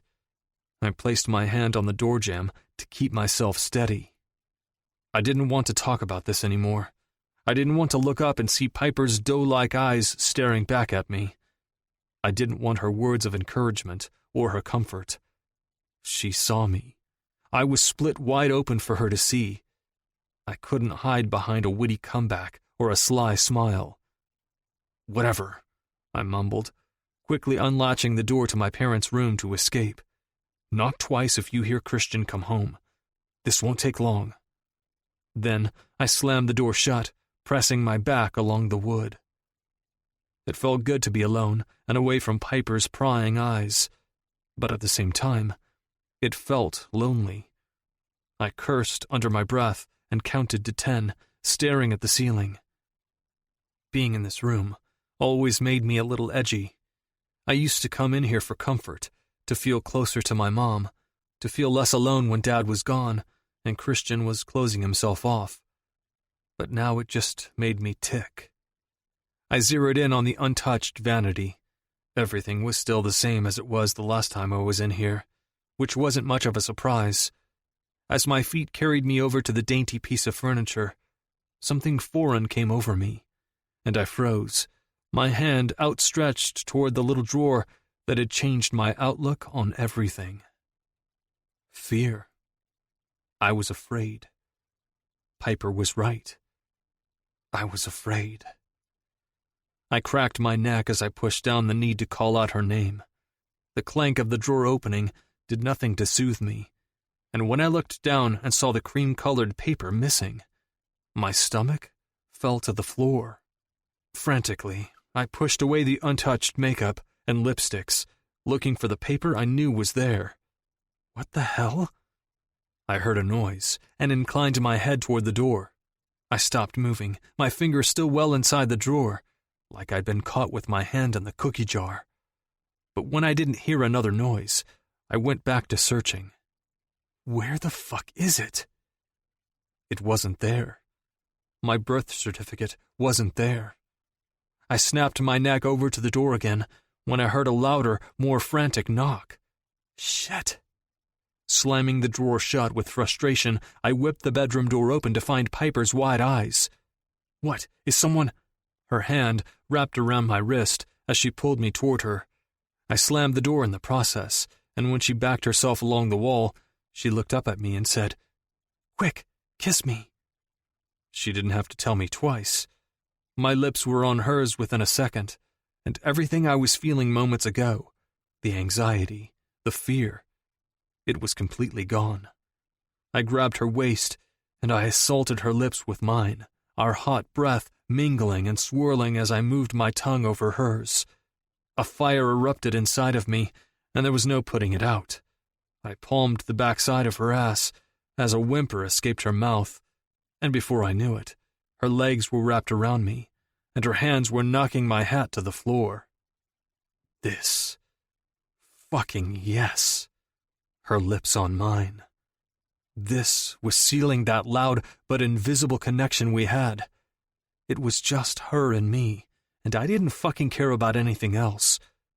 Fuck Tank. Fuck racing. Fuck the missing birth certificate. Her tongue moved over mine, and I wanted more. Whoa! Piper pulled back as her legs clenched my torso like a vice grip.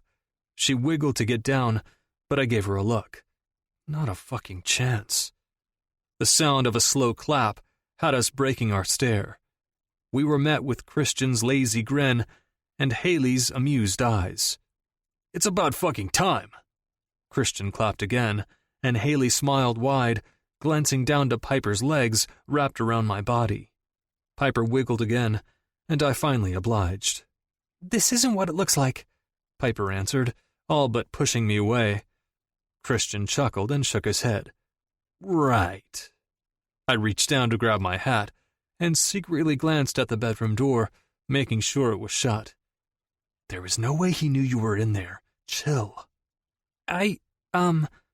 Piper began slowly, walking away from me. I probably need to get home to do my homework and start on decorations. I'll take you, Haley said, realizing that Piper was definitely ready to bolt. I flashed her a warning look. This isn't over. Piper's tongue dipped out of her mouth as she licked her bottom lip. My blood surged as she turned around and began walking down the hall to reach the stairs. I had to give it to her. Piper was quick on her feet. Using a kiss as a distraction so Christian wasn't wondering what we were doing standing outside of our parents' bedroom was good thinking. But that kiss was so much more. That kiss sealed the tear in our connection we'd found a year prior. The real meaning behind the kiss lay in the depths of secrets, and I was definitely ready to unravel them. Chapter 27. Piper. As I sat at the lunch table, I wondered where my allegiance laid. I kept catching Ollie's eye, feeling that tug in my chest, and I knew, without a doubt, that I stood on the same side as he did. Yesterday, I covered for him. I lied to Haley, again, when she'd asked me about the kiss she and Christian walked in on. That meant my allegiance laid with him, right? You were supposed to tell your best friend everything. But here I was, covering up for Ollie and hiding more secrets. The bad part about it? I didn't even feel bad. I just hoped Haley would understand in the long run. After all, she knew what it was like to love someone. My fork fell out of my hand, crashing to the tiled floor as the thought slipped through. I couldn't even pick it up. I was too stunned to do so. Love? You're not even in a relationship. Pipe? Haley said, bending to pick up my fork. Are you good? Your hand is shaking. I clasped my hands together, panicking. What? Yes, I'm fine. What were you saying? Haley eyed me suspiciously, but thankfully dropped it. I asked if you wanted to go get dresses tomorrow after school. I blinked. Dresses. Oh, right.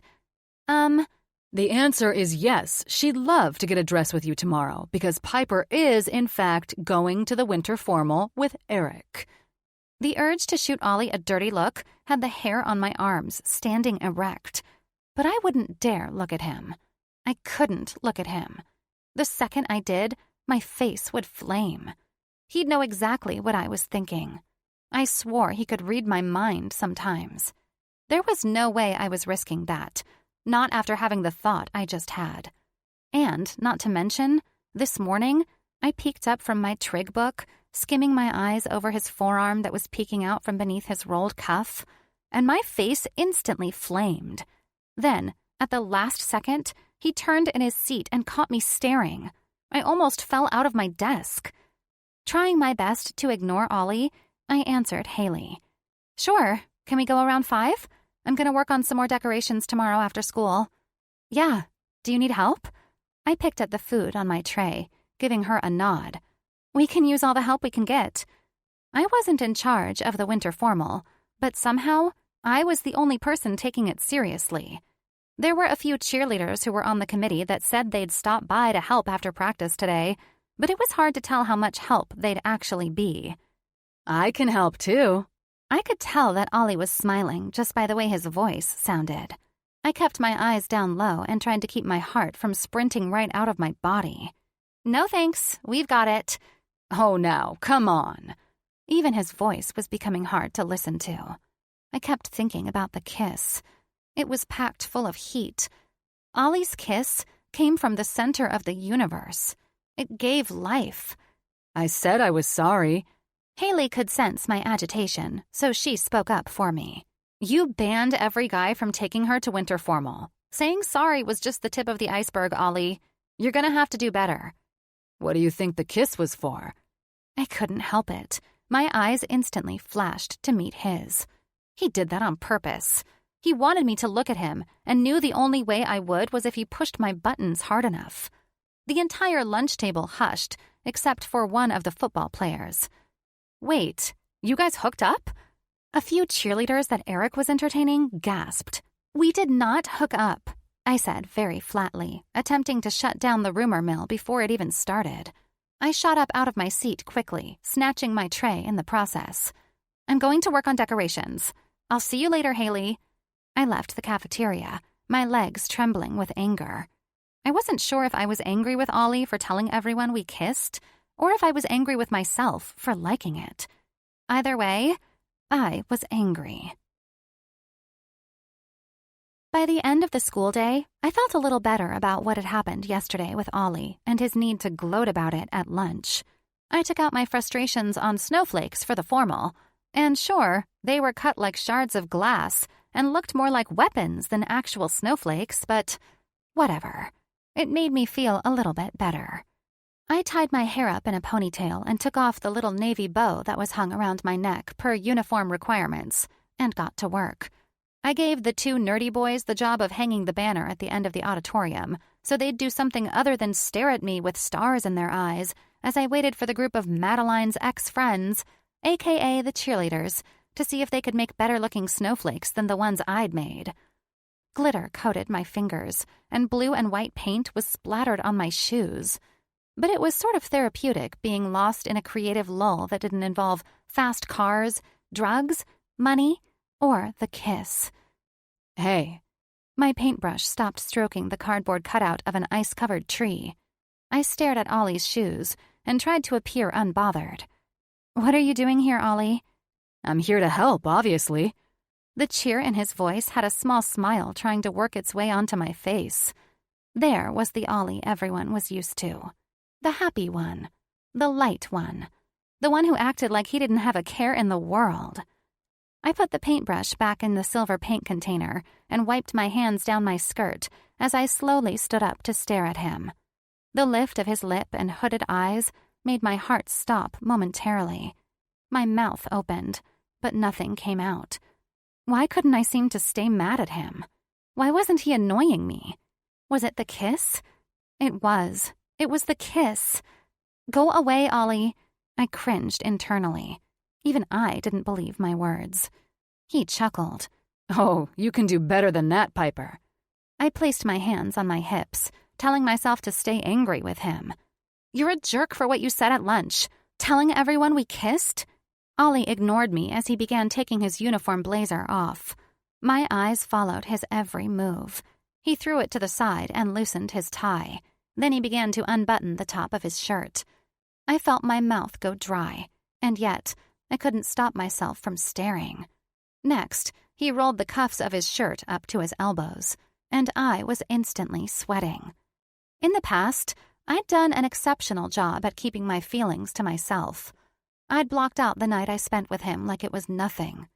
Whenever I was close to him, feeling his body heat clamber off him in the back of Christian's car, or when I'd catch his wink at Eric's cabin, I'd play it cool. I'd roll my eyes and brush it off. Nothing to see here. But yesterday had changed things. My mind was muddled. My hands itched to pull him in close. Not even to kiss him, but to just feel him. The chemistry. Our connection. I wanted it. My heart drummed. My blood trickled through my veins. The auditorium began to blur as I continued to stare. When I reached his blue eyes and they latched onto mine, I sucked in a small breath. I dove into their blue depths and found myself stalling. Ollie and I did a lot of staring at each other, but it was because we knew. There was something different about us. Ollie erased the space between us, and his breath grazed my skin. His whisper floated over all my sensitive spots. Did that kiss do to you what it did to me? I could hear my heartbeat in my ears. I traced the outline of his lips, and I was seconds from pulling him in by his collar when I heard a girl's voice. Hey, Ollie!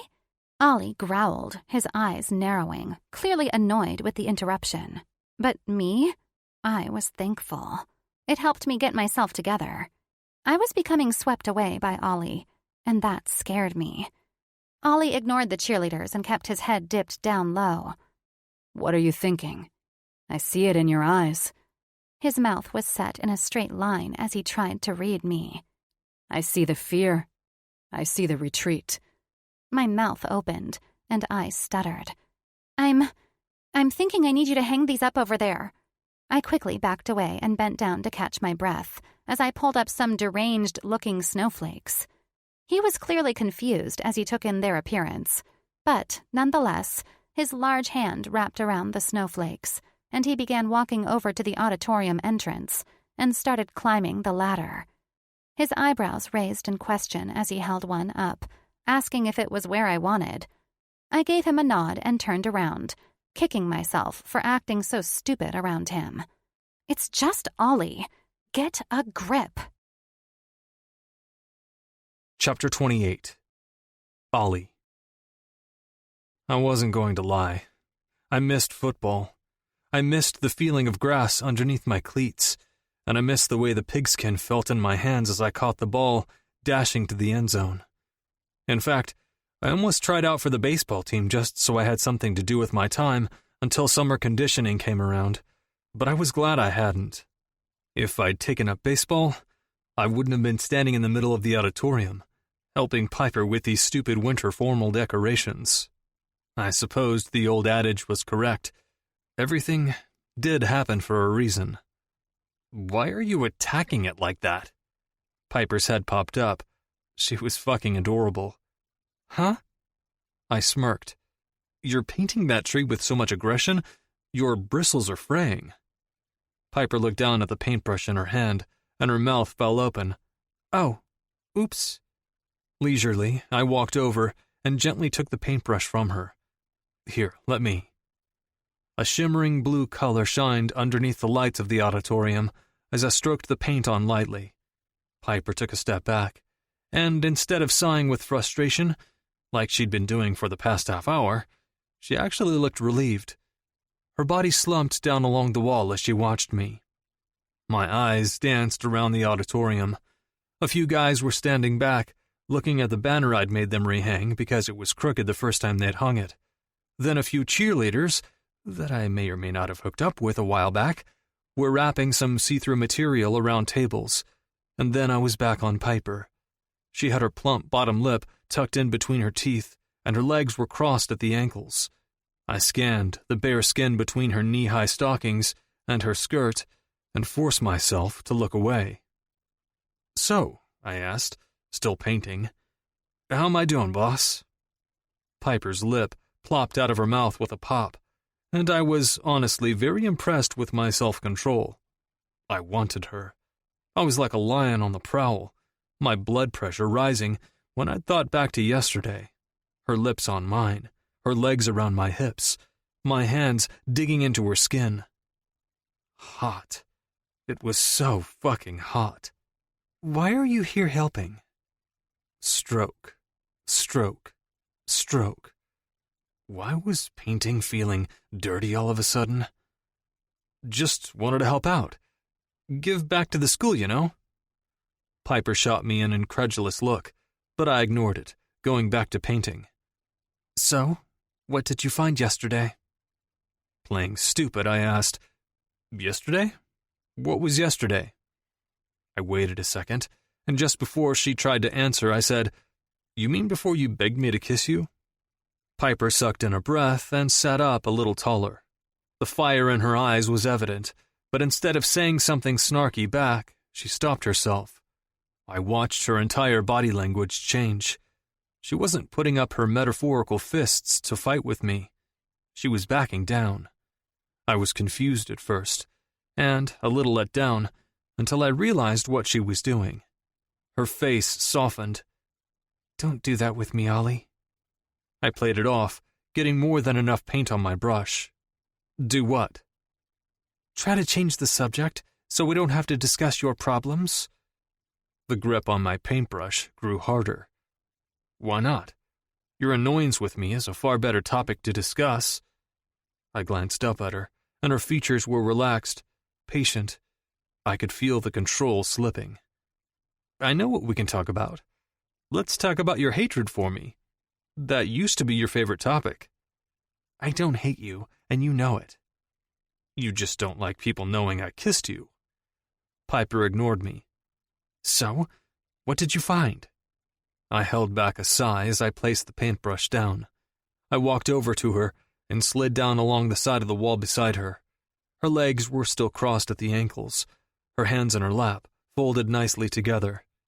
She was waiting, and for some reason, instead of feeling trapped and anxious, I felt open. I wanted to tell her. I found nothing. Her lip jutted out again. Nothing? What does that mean? I shrugged. The birth certificate I found a year ago, the one that clearly did not have my father's name on it, was missing. Gone. As if it had never even existed. But it did. I would never forget the feeling of that piece of paper in my hand. It felt heavy. I'd never forget the dense, empty feeling it gave me. So? She looked away, thinking. That means someone else took it. She snapped those green eyes over to me. Do you think it was Christian? I chuckled. Fuck no. I glanced back out into the auditorium. A few sets of lingering eyes were on us. One of them was Clementine, a girl I definitely remembered hooking up with at Eric's. You know Christian can't control his anger well. He would have confronted my dad by now, and I would have heard about it from one of them. Or at least sensed it. I ran my hand through my hair, feeling tired. I'm sure it was my dad. I kind of hinted that I knew something the other day. A minor slip-up from me. So, now what? Fuck if I knew.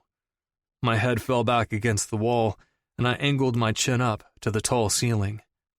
I felt the softest brush of skin on my arm and dropped my gaze. Piper's hand was covering my forearm. I couldn't bring myself to look at her face. We'll figure this out, Ollie. Let's get through my tank problem, and then we'll tackle this. It'll be okay. The realness in Piper's voice sucked me right in. This girl made my world go around, and she had no fucking idea. To be honest, I wasn't sure I'd had any idea until recently. You mean our problem, I said, looking up from her hand. Her brow crinkled, but her palm on my arm didn't move. It's our problem, I urged, not yours. I'm in this with you, Pipe. I could tell she was getting ready to argue with me, so I grabbed her hand on my arm and squeezed. Say it. Her lips smashed together as I repeated the words, our problem. She scanned my face, but kept her lips pressed firmly together. Say it, or I'll take that paint can and dump it on your head. I inclined my head over to the paint. She rolled her eyes, following my line of sight. You would not. Oh, she knew very well I would. Try me. That was the wrong thing to say to a girl like her. Piper liked a challenge. Or so I thought. Regardless, when she didn't say anything, I shot up to my feet. She did the same. Don't you dare, Oliver Powell. Exhilaration had my feet moving to the paint can. I smiled cunningly over my shoulder, and her pretty lips tugged upward. When I reached the paint, she hissed, Ollie? Instead of grabbing the paint can, I grabbed the brush, blue paint dripping down to the cardboard cutout below. Say it. I took a step toward her, and she smiled excitedly, taking a step back. Her eyes were playful, and I was here for it. I thought I liked when she shot me a glare and spat something at me. I thought I liked the fire in her eyes when she rolled them in my direction. But this was so much better. Piper was smiling at me. I wanted to bottle it up and keep it forever. Piper, I sang out, say the words. It's our problem. It's my problem. You're just being very chivalrous. We were having a stare-off. Her back pressed along the wall, my legs moving slowly like I was on the prowl. There could have been 1,000 people in the auditorium with us, and I wouldn't have known the difference.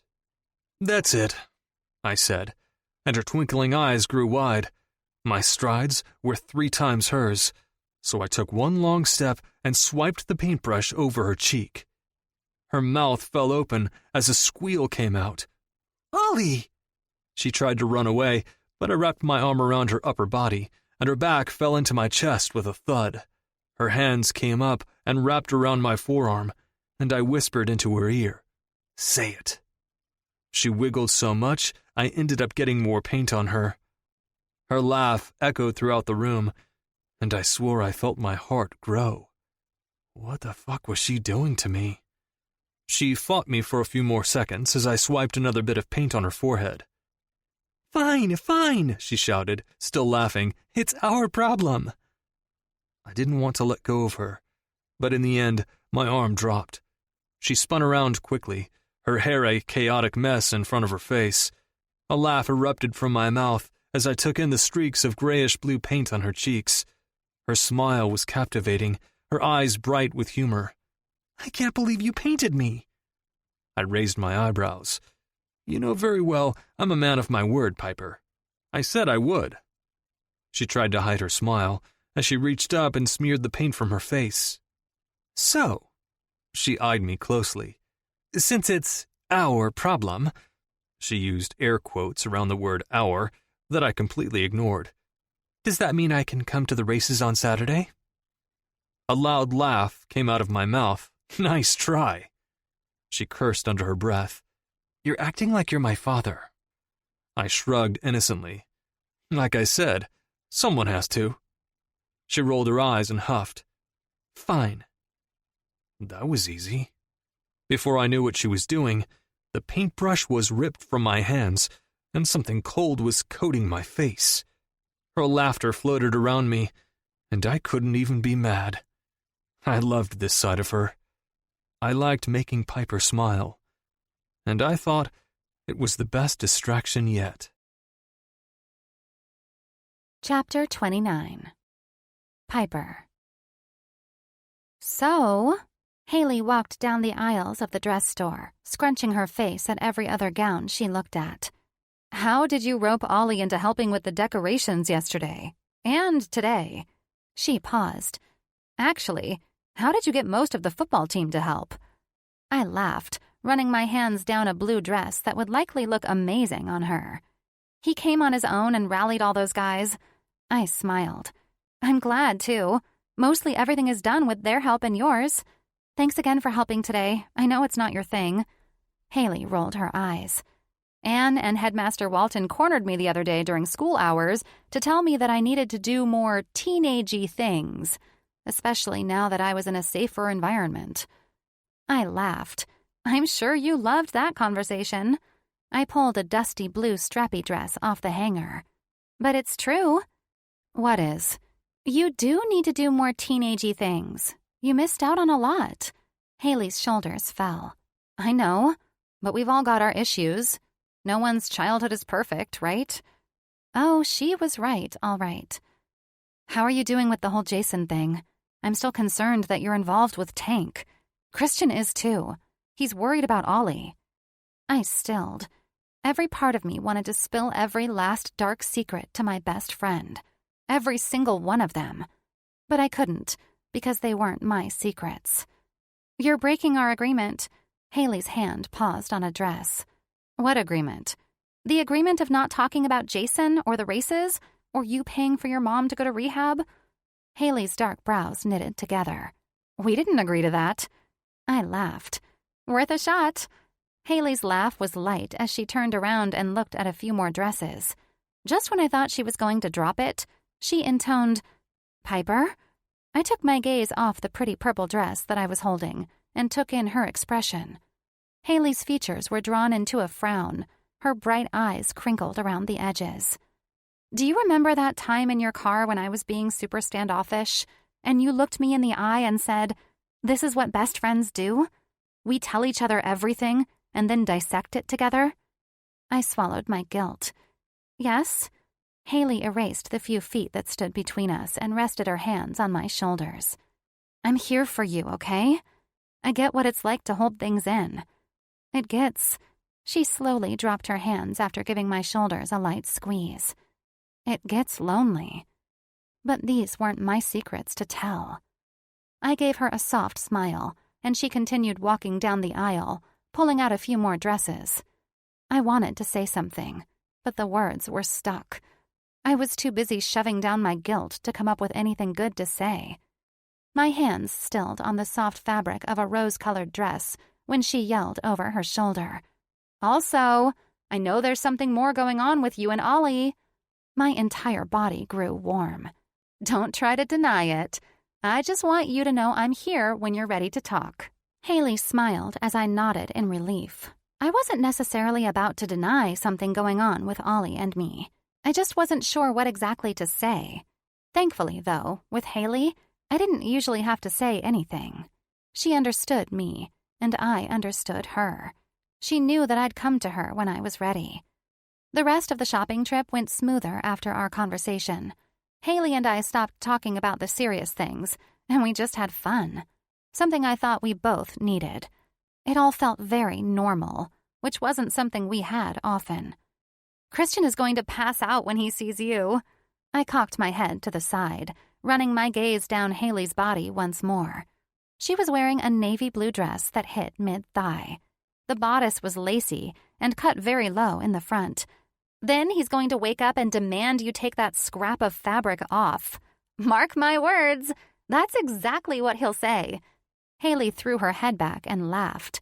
"He knows very well he can't boss me around. But he'll still try." Haley and I continued to laugh until my laughter was cut short. A familiar voice hit my ears. "Just grab it and let's get." Sky. I'd recognize that voice anywhere. The twang and wrong usage of the English language was evident from my first run-in with her, and it was just the same now. "All right, I'm gonna change," Haley said, doing one more turn in the mirror. I mumbled, "Okay," and silently retreated backwards, trying to get out of the way before Sky saw me. But then I heard her twang again. "Haley fucking Smith, is that you?" I could see Haley from where I was standing. Her eyes widened for a split second before the recognition hit her. "Skylar, wow, it's been a while. How are you?" "How are you?" "I'm finally out of the system, so better than when you ran around with my group. I heard you were up with the rich folk now." Sky's hair was still a tangly mess, and the dark circles under her thick, black-lined eyes were almost haunting. But according to Haley, the system did that to you.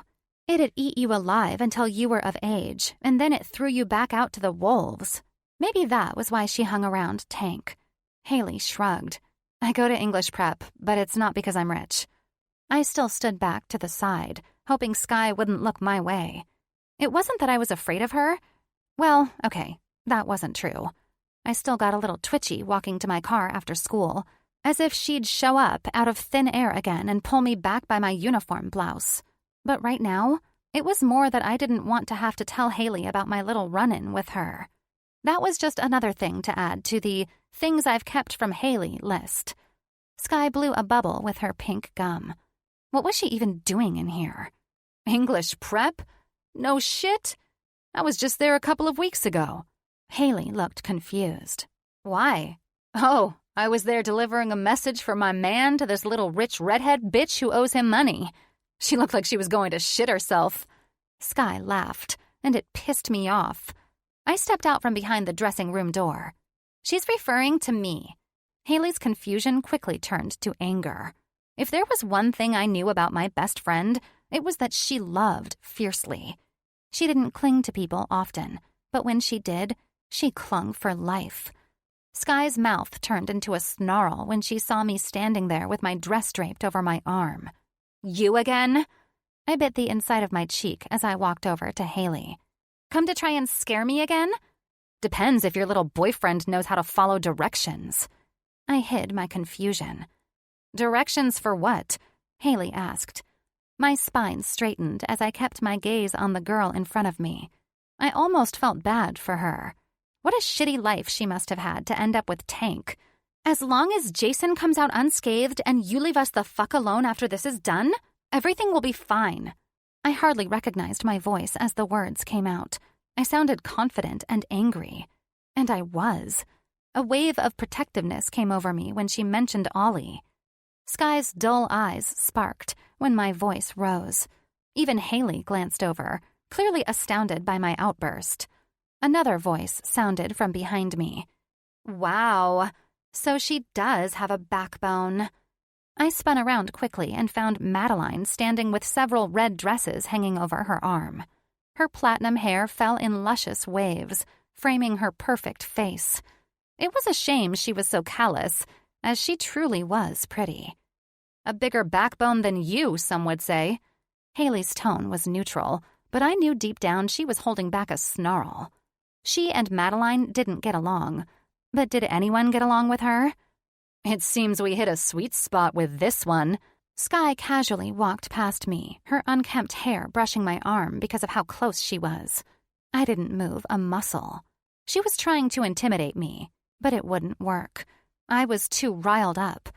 Madeline raised a perfectly arched eyebrow when Sky came to stand beside her. Why is she hanging out with Sky? Something didn't add up with her. She was always appearing in places she didn't belong, and clearly hanging out with a bad group of people. Sky, tread lightly, Haley warned. Oh, so it is true then. You are with the rich folk. Madeline stayed quiet, and it surprised me. Did Sky not know that her new BFF was rich also? Madeline and I locked eyes as Haley and Sky did. Something unreadable crossed Madeline's features, and she immediately dropped her gaze. Come on, Sky, let's just go. Sky huffed, moving her stare from Haley. When she sliced her gaze to me, I got goosebumps. You better hope your little boyfriend keeps his word. Panic was settling into my belly. What word? I kept my mouth shut and my face unmoving as she twisted around and walked toward the door. Madeline was turning on her heel to do the same, but I stopped her at the last second. What did you get yourself into? Haley's arms crossed over her dress, waiting for her to answer. For a moment, Madeline looked like she wanted to confide in us. Her pink lips fell, and her light blue eyes dropped to the floor. But then she snapped to attention as Sky yelled for her. I watched her push past the vulnerability as her words cut through the air. None of your fucking business. Then she dropped the dresses to the ground in a lumpy pile, and the bell chimed as she and Sky left the shop. It only took Haley half a second to look at me. You have some explaining to do. And it seemed Ollie did, too. Chapter 30. Ollie. The trailers that lined Pike Valley Trailer Park were something out of a horror film. It was hard to believe that people lived in conditions like that. The first one on the right was yellow and drab, with a few broken pieces of siding hanging loose off the side. The next one was just as bad. It was gray in color, but I was pretty sure it hadn't started out as that shade, and it had several broken windows with cardboard duct taped over them.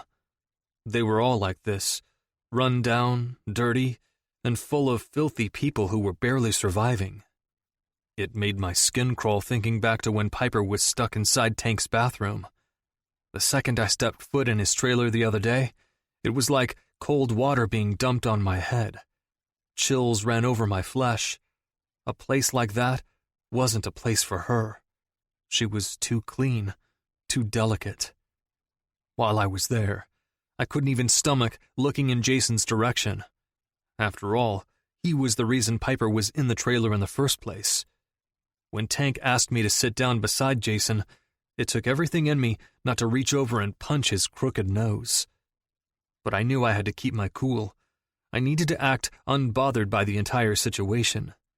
Sure, Tank, old buddy, old pal. I'll throw the race on Saturday so you can cheat more people out of their money. I'm on your side, bro. Men like Tank were weak. They liked to scare people into following their command so they could have some sort of control in their lives. But those who followed others purely out of fear weren't true followers. Plus, couldn't Tank sense that I wasn't a follower? I was a leader, and soon he'd understand that. The clock on my dash read 4:05, and just like every day this past week, Tank left his house and climbed onto his shitty motorcycle and sped down the gravel lot, pebbles flying in every direction as he zoomed away. I had approximately 40 minutes to get this over with. As I climbed out of my Charger, hidden just behind a few older broken-down vehicles, I felt the warmth from the sun on my back. The nice thing about Cali in the winter was that it was still somewhat warm during the day, but cooler in the evening. I cracked my knuckles as I walked past a few dying plants in broken and chipped pots and jogged up the rickety porch stairs. The door to the trailer creaked loudly as I opened it, and it slammed with a thud the second I was through the threshold. The inside of the trailer was filled with stale smoke. A hint of weed lingered there too. I found Jason immediately, sitting on the couch, slumped back, relaxed in a stretched-out t-shirt and ripped jeans. His reddish-brown hair was long, covering his ears. He'd definitely seen better days. "Out," I said to the other people in the room, keeping my fists closed by my sides. Intimidation wasn't my strong suit, at least not compared to my brother. Unless, of course, Piper was involved. Piper caused me to morph into something else entirely. My blood spiked with adrenaline, and if I had to use my height and strength, thank you, football conditioning, to pound the hell out of the few other people in the room just to get Jason alone, I would. "Who the fuck are you?" The guy standing in the corner of the room jumped to his feet. I was hoping I didn't read the situation wrong the other day when I was here, and he wasn't packing a gun or something. Although, I was sure there were weapons somewhere around this filthy shithole. The other guy sitting beside Jason sat up a little taller, answering the question. "He's the one that was here a few days ago, talking with Tank about the race on Saturday. He's making him good fucking money right now." He chuckled, flicking his haircut to the scalp head to Jason, who was now unmoving as he stared at me. "Because of this idiot." "Get out," I demanded again. The smile dropped from the man's face. "Who the fuck are you to come in here uninvited and demand we leave? We have orders to stay right the fuck here with this pansy bitch." "Ah, right. Jason is their little pet." My feet carried me farther into the room. I knew I was potentially outnumbered, but confidence was the key in this situation. I laid it right out for them. "Here's how this is going to work. You two are going to go outside for a few minutes so I can talk with Jason." I paused as the guy standing in the corner crept around the couch and headed for me. I easily had a foot of height over him and could probably take him down easily. Or I can get my guy who's currently waiting down the street to come arrest you two fucks on drug possession. I know very well that you both have drugs in your system, and you— I smirked at the one sitting beside Jason with his shoulders tight around his neck with fear— are currently holding a little baggie of something in your jeans pocket. Am I right? His face turned white. Bingo. "You're bluffing, and you have 3 seconds to get your little rich fuckboy ass out of here before we call Tank, and he can deal with you himself." "I'm bluffing." I shook my head and chuckled as I pulled my phone out of my pocket and dialed Eric. I put it on speaker for everyone to hear. He picked up within a second. "You need me to come? I can have backup here within a minute or two." These two had no idea who I was talking to. Eric did a damn good job at pretending he was an officer, though. "Possibly." "Roger that. Give me the go-ahead, and I'll be there in a second. I have no issues taking them down to the station." My eyebrows tugged upward as I watched the guy standing throw his arms up. "Fine." He angled his chin to his friend. "We'll be outside for 5 minutes. That's all you have." When they brushed past me, I made sure to add, "And if you tell Tank I was here, I swear to God, you both will be in jail. Don't underestimate the power of people owing me favors. Cops can be dirty too, you know." That was the truth, although I didn't necessarily have any cops on hand to use in a situation like this. I couldn't even get Jim, our family PI, to step foot in this. Not after Christian snuck behind our father's back and used him to investigate Haley's father a few months back. "We got you." And my conquest was done. It seemed Tank's friends weren't actually friends. They'd likely throw him under the bus if it meant saving their own ass. But again, there was no loyalty when you forced people to follow you with fear. As soon as they were both outside, I quickly lasered onto Jason. My fists ached to punch him across the jaw. My legs twitched to kick him in the stomach, especially as he sat and stared at me from his laid-back position on the couch. How do you feel about letting your sister fight your battles for you? My voice was laced with something unrecognizable. My words were short, slicing through the dim room. Jason sat up and dropped his head down low.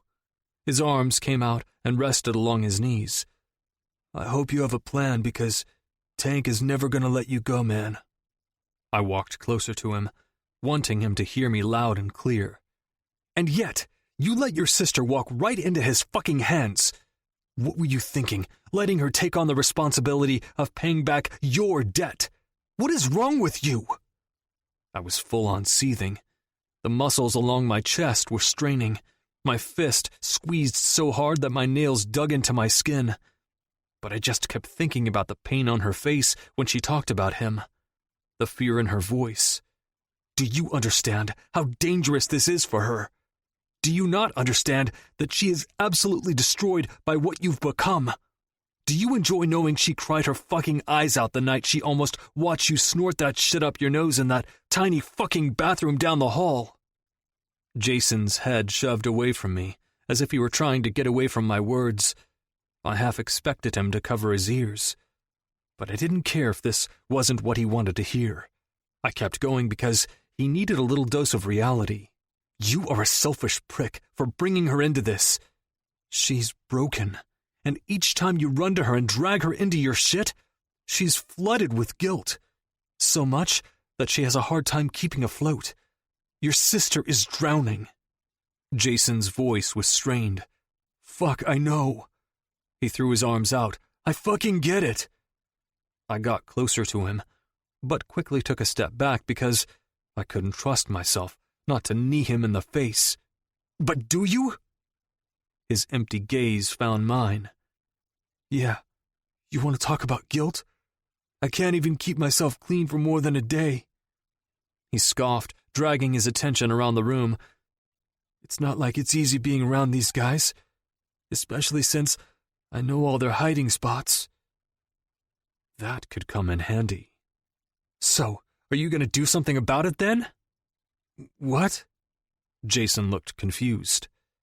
Do you have a plan? Did I have a plan? Of course I had a fucking plan. Are you ready to fix this, Jason? Are you ready to stop taking from Piper and start giving? Because from where I'm standing, you owe her a lot more than just getting yourself clean. Jason straightened his shoulders, hope in his eyes. Tell me what to do, then I'll do it. I want to take Tank down just as badly as you do, if not worse, because I know shit. He's fucking crazy. I knew time was quickly running out, so I hurriedly got on with the more important part of the conversation, the plan. If Jason wanted to fix his mistakes, he was going to have to start somewhere. As soon as I exited the trailer, the two guys from before were standing outside, smoking a joint. They tipped their chin at me as I walked by, and I hoped that meant they were going to keep their mouths shut. I couldn't bank on that for sure, but I didn't really have another choice. Once I got back into my charger and started up my engine, I checked my phone that had been buzzing since I'd last called Eric. Eric. I assume this means you don't need me to throw on my old cop costume from last Halloween? Eric. Kegs are all set for Saturday. Word is that the entire school will be coming to your house for the party. My vote is we up the price. Christian. You owe me a car wash and breakfast and bed all next week. I just covered for you with Dad. He said you've been dodging his calls since he left. He asked if something was going on. I assume you're avoiding him because you're preoccupied with Piper's drama, correct? I swallowed back my guilt. That was definitely not why I was avoiding my father. But for now, one problem at a time. First up, Tank. Second up, figure out what was going on between Piper and me, if there was anything. Third up, confront my father. Chapter 31. Piper. The glittery maroon dress hugged my torso, and I wiggled to break free. It wasn't that it was an uncomfortable dress. It was just that I didn't necessarily want to be wearing it. The winter formal seemed so stupid at a time like this. Every time I glanced at the clock, my nerves intensified. The only thing I could think about was Ollie and how he was at the races, alone. My heart had sped up a little each time I had caught his eye this week. I hadn't been alone with him since he helped me with decorations on Monday, but I could feel him watching me during class and during lunch. Butterflies swarmed my stomach, and I was pretty sure I'd formed an ulcer from all the uncertainty going on in my life. I hated that he was racing tonight. I hated that he wasn't taking me to the dance. And I hated that he wasn't going to see me in this dress, because I totally picked the color to match his charger. Yes, I was that pathetic. "You girls look stunning." Anne walked into Haley's bedroom and beamed at us. I'd always liked Anne, even when she was just Haley's social worker. I had a hunch that Haley did too. They shared a special relationship, and I kind of envied it, which wasn't really fair since Haley hadn't had a real motherly figure in a very long time, if ever. I did, sort of. My parents didn't even know the winter formal was tonight. They had no idea I'd slaved over decorations the past few days, or that I was even on the committee. Maybe part of it was my fault. They had called and checked in with me last night, but I eluded talking about anything with real substance in my life. They didn't ask, and I didn't tell. It was as simple as that. "Thanks, Anne." Haley smiled shyly as she looked at herself in the mirror once more. She ended up getting the navy blue dress that cut at her mid-thigh. I'd already bet her an iced coffee that Christian would demand she take it off. "Yeah, thanks, Anne," I repeated, looking down at my dress again. It definitely was a pretty dress, hugging my body like a glove until it reached the curve of my hips. Then the bottom part fell gracefully to the floor, landing at my sparkly gray heels. The best part about the dress was the slit in the front that went dangerously high. The dress was almost a reflection of me, mostly innocent, with just a glimpse of sin. I wasn't as innocent as some people thought, like my parents. Speaking of the pair, where are your parents? I told Haley they could come by and take photos if they wanted. Anne walked over to me and fixed a piece of my hair. "This maroon color looks so beautiful on you, Piper." I smiled, ignoring the drop of my stomach. "Oh, I felt embarrassed, and I hated that. I had decent parents. They just weren't present. Haley swooped in and saved me. Her parents work a lot. She bent down to strap her heel around her ankle. "They're on a business trip, right, Piper?" "Yes. I think they're in Prague until later next week." I was able to hide my disappointment, although I was certain Anne could see right through me. She watched me closely, her mouth splitting to say something, but the doorbell rang, and she sighed. "Must be the boys. I'll go get it." Haley and I exchanged glances, and she gave me a crescent-like smile. I didn't need to say thank you because she already knew how I felt. Soon, Haley and I left her bedroom and walked down the short hall to meet Eric and Christian. The pull in my stomach pulled even tighter with each clank of my heels against the hardwood. I should be with Ollie right now. I glanced down at my phone, hoping I'd have a text that read along the lines of, "Come watch me race." But there was nothing on the screen besides an old photo of my brother and me. I wondered briefly what Jason was doing, and if he was at the races, watching Ollie win back the money he owed. "You boys look quite dapper." Anne's cheerful voice rang out into the foyer, and Haley snorted. Then came the brooding voice of her boyfriend. "Haley, you said your dress wasn't short." I held back a giggle as I watched the pair of them spout off. "It's not that short. I thought you'd like it." Anne was standing back with her hand over her mouth, as if she were truly enjoying seeing them argue back and forth. Eric came to stand beside me, and the three of us waited until Christian ate his words and basically groveled at Haley's feet. "You look amazing, Hay. Of course I like it. I just don't like to share." "No one is getting anything from me, Christian. Relax." I can't relax when you look like that. Eric glanced down at me and gave me his famous bad boy grin. You look pretty good for a fake date. I rolled my eyes. Shut up. Then I paused, feeling bad. But thanks, so do you. A deep chuckle tumbled from his mouth, breaking the ice, and before I knew it, we were all posing and smiling for Anne and her 1,000 photos. Once we said our goodbyes and Haley climbed into Christian's Charger, I climbed into Eric's Range Rover, and we were all on our way to the formal. My leg bounced the entire time, and I was certain the dark nail polish Haley painted onto my nails was chipped from my incessant chewing. Eric's palm gently landed on my bare thigh as we stopped at a red light. Piper, you're shaking my entire fucking car. I stopped my leg, staring down at his splayed-out hand. Oh, sorry. All right, spill, he demanded as he removed his hand and pressed the gas. I inhaled a deep breath. This feels wrong, Eric. He glanced at me for a moment. What does? Going to a stupid dance while Ollie is missing out because he's racing for something my brother did.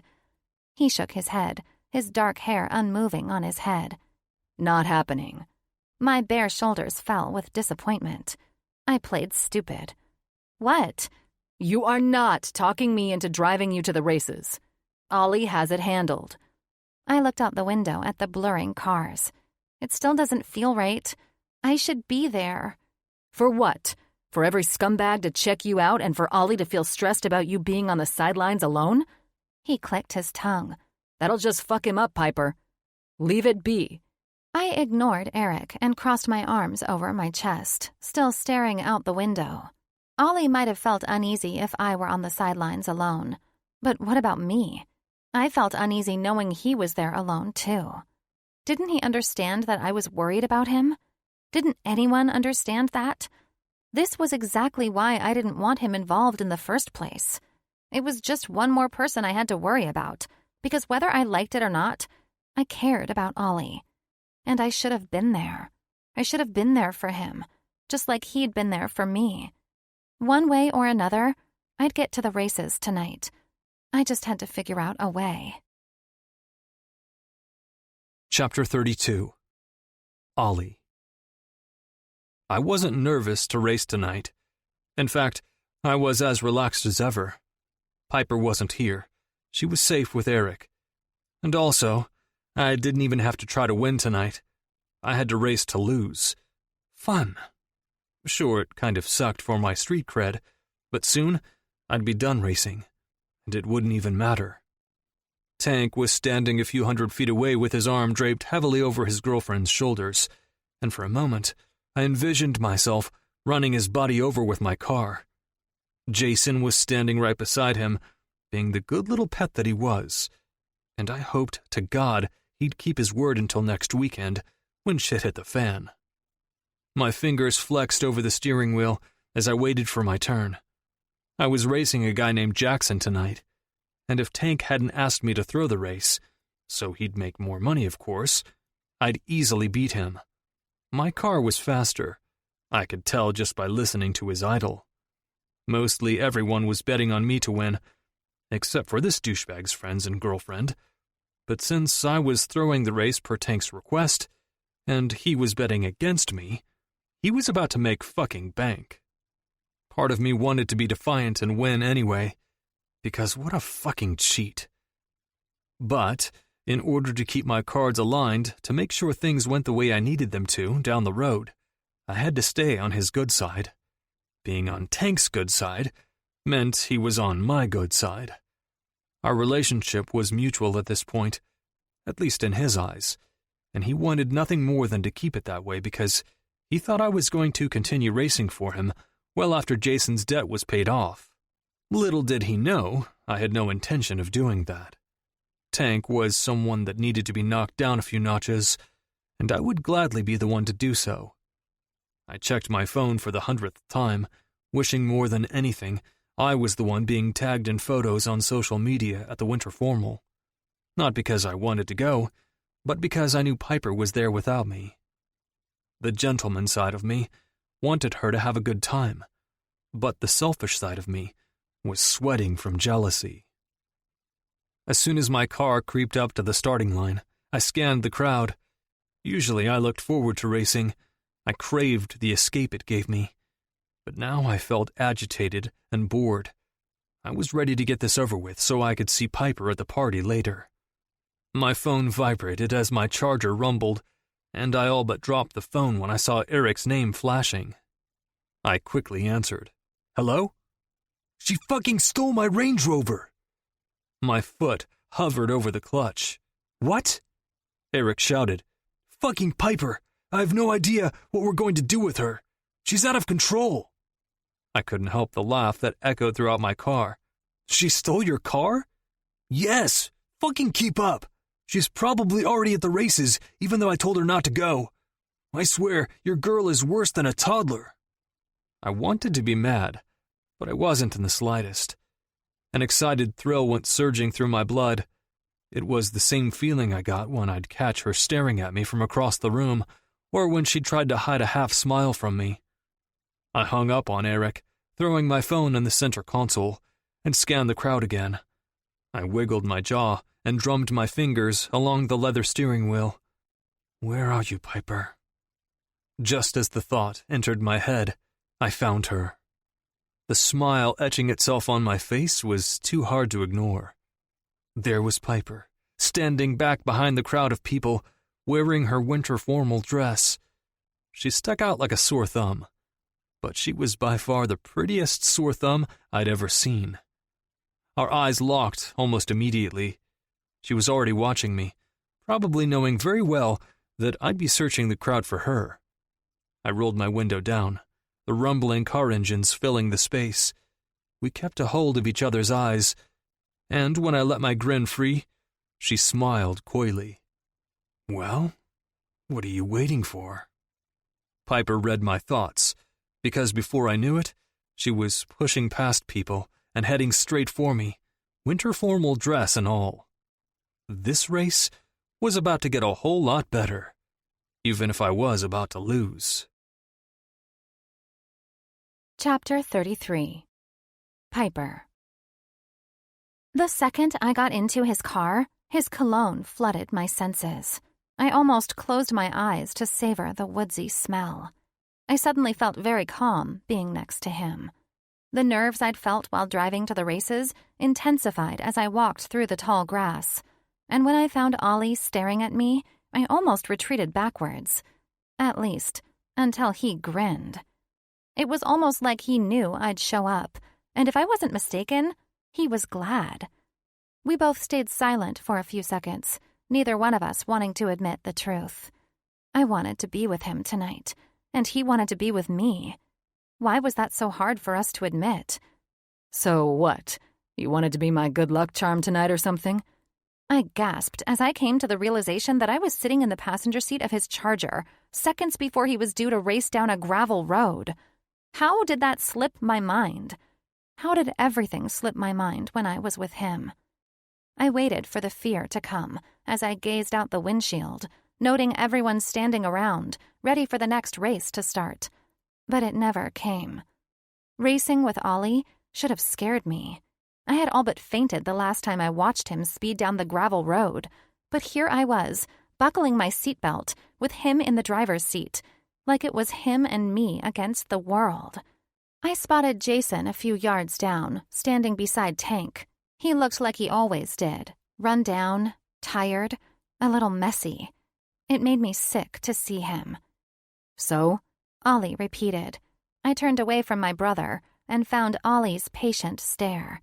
"I'm honestly surprised you're not angry with me and throwing me out of your car right this second." We both heard the clapping from the crowd as the last race must have ended, but neither of us broke our gaze. "Why are you here, Piper?" "Because—" "Nope.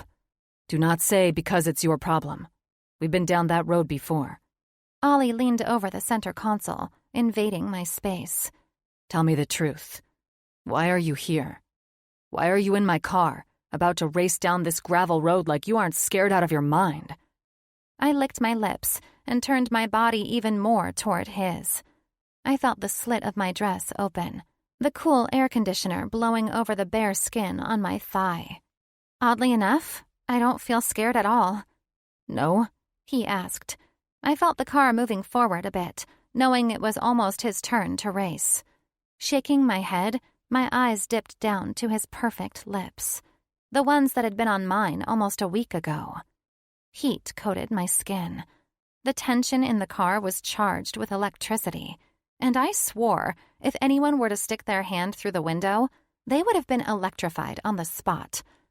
I had no idea when things changed between us, but somewhere along the way of us being on the same team, I let my guard down. No, I finally whispered. I don't feel scared when I'm with you, Ollie. Not even a little bit. His Adam's apple bobbed as he traced along the side of my face and down my chest. His lips parted, and I felt the flame in my core burn brighter. It was like he was trailing a finger over my most sensitive spots, except he wasn't touching me at all. Did you pick out that dress knowing I'd see you in it one way or another tonight? He kept his attention on my thigh peeking out between the purple fabric. I gulped, my heart hiccuping in my chest. No. His face twitched. Liar. I glanced at his mouth again, but he quickly looked away and pulled himself back over to the driver's side, looking straight ahead. I'm throwing the race tonight. I rushed out. What? Why? Ollie kept his attention in front of him, and I felt the thunder of his charger's power. We were seconds from racing. Tank asked me to come over last week to discuss a plan. He's betting against me, whereas everyone else is betting on me because they know I have the turbo. I'll lose, and Tank will get a shit ton of money. My jaw fell. I watched as a girl who was wearing a short dress came in between the two cars. She had a bra in her hand, which I was assuming was her version of a flag. Ollie cracked his neck, preparing for the race, as I stared at the side of his smooth jaw. I mean, it's a good thing. The more money he gets, the closer we are to paying back what Jason owes. But the nervous jitters were back. But what? But he's shady, and this just proves it. He's using me to cheat, and I don't like that. There was a ping in my chest, and I knew exactly what it was. Guilt. There it was. The guilt that came crashing down on my shoulders as I sat in the passenger seat of Ollie's Charger as he continued to get wrapped up in shit he should have never even stepped foot in. Ollie had all kinds of things going for him, a promised football scholarship being one of them, and I'd drug him into this. Ollie, I whispered, watching the girl in front of us as she raised her hands above her head. I don't know how I'm ever going to repay you for this. He revved his Charger, and so did the guy beside us. Right before the girl dropped her arms and we took off speeding down the road, Ollie whispered, Piper, you repay me by breathing. Now, shut up and enjoy the ride. And that was exactly what I did. Chapter 34. Ollie. Oh my God, Ollie! Piper shouted as I came to a sudden stop. Her glossy red hair fell out from her loose bun, framing her face. Her cheeks were flushed, her green eyes wild with excitement. That was so much fun! There was a sudden surge of energy inside my car, and I was certain it had to do with her and nothing to do with flying down a gravel road. I had almost won the race by accident, getting too lost in Piper's excitement, before I remembered the plan. See? I threw a shoulder up. Don't knock it before you try it. Why do you think I've been doing this for so long? Piper sunk back into her seat, her bare leg playing peekaboo with the cut in her dress. I tore my eyes away at the last second. You can't fool me, Oliver Powell. I know very well you've been racing for a reason much deeper than the fact that it's fun. She sighed happily, resting her head against the seat, before turning to look at me. It really is fun, though. Will you teach me how to drive like this? I barked out a laugh as I rounded the bend in the road, heading toward the beginning. Fuck no. She pouted, and it was the cutest thing I'd ever seen. Why? Because it's dangerous. The roll of her eyes caused me to smirk. I'm sorry, but someone has to look out for you. I'm a big girl, Ollie. I laughed again. Says the girl who gets stuck in shitty trailers and needs me to come rescue her. Oh yes, you've got it all handled. She rolled her lips together to keep herself from smiling. Instead, she cleared her throat. So, now what? Do we just leave? I found Tank standing by Brandon with a sneaky smile on his face because he'd won the bet. Everyone around him had slumped shoulders, and some people were even throwing their hands up. Maybe I should get out of here. People were going to be pissed that they bet on me and I lost. A lot of them were probably suspecting something since Tank was collecting a lot of money right now. Piper pushed forward and squinted. Why does my brother disappear after every race? He did that last time we were here too. I wasn't sure, but I was glad. Jason and I had an agreement, but I couldn't be certain that we wouldn't tip off Tank with a shared look. We had to act as we always did when he was around, which was us not acknowledging each other at all. A text on my phone came through, and Piper and I both read it. Tank. Head out. People are curious why you lost. Yeah, no shit, I muttered. Piper scoffed. He's not the smartest guy, is he? I snickered as I began turning my car around. Nope, and that'll work in our favor, babe. Her head snapped to mine, and I froze. Did I just call her babe? And not in a way that was teasing? I did. And it felt good. So, she twiddled her dainty hands in her lap. Do you want to drop me off at Eric's Range Rover, and I'll follow you to your house for the party? Okay, so we're just gonna slide right over that. Noted. Yeah, that's cool. My chest felt tight again, and the words I wanted to say weren't coming out of my mouth. I was stuck in a sort of hell that I wasn't used to. I was nervous. My heart drummed in my chest, and I was pretty sure I was sweating. I glanced at Piper's bare leg again, and my dick instantly got hard. I wanted to pull her body over to mine and kiss her senseless. I wanted to lose myself in her. I wanted to rip apart her dress and savor every part of that creamy skin she kept teasing me with. And if it were anyone else, I'd have done just that. I'd lay the charm on thick, and within seconds, I'd be pulling that dress down. But this was a different territory. This was Piper. Feelings were involved. I cared about her. This wasn't a fling, and I didn't know how to handle that. I didn't even know if she felt the same way. Piper was like looking at a roadmap, but having no sense of direction. I couldn't read her like most girls. Maybe this was one-sided. Ollie? I jumped, and she looked confused. Fuck. Was this one-sided? Sorry. Yeah, let's go. Once I dropped her off at Eric's Range Rover, I was suddenly glad she was out of my car. I felt like I could breathe again. I had a 20-minute drive to clear my head. I pushed away everything that had been weighing down on me, even Piper. Tonight, I'd be Ollie, the one everyone was used to, the one who didn't give a shit if a girl was into him. Because I was beginning to think that Piper didn't feel for me what I felt for her. And that stung. Chapter 35. Piper. There he was, Oliver Powell, the guy who everyone was instantly drawn to. Ollie was the center of the universe, and everyone else were the dainty little stars, scattered all around him, lost without his guidance. A group of our classmates was standing beside him, totally engrossed in his story. A few girls blushed when he smiled, and the jealousy inside of me was slithering out like a snake, ready to constrict every last one of them. I huffed and wrapped my arms around my torso. My back was resting along the banister, and I was ready to go upstairs just to escape the show in front of me. I was confused and irritable. When Ollie and I were alone, everything felt right. My worries faded. My uncertainties disappeared. A lightness around us formed. I almost felt like I could float when I was with him. But when we were apart, in a group of people or at school, that was when things became unclear. They were muddy. It was kind of scary to think about. Ollie silenced the bad, and that was a heavy thought.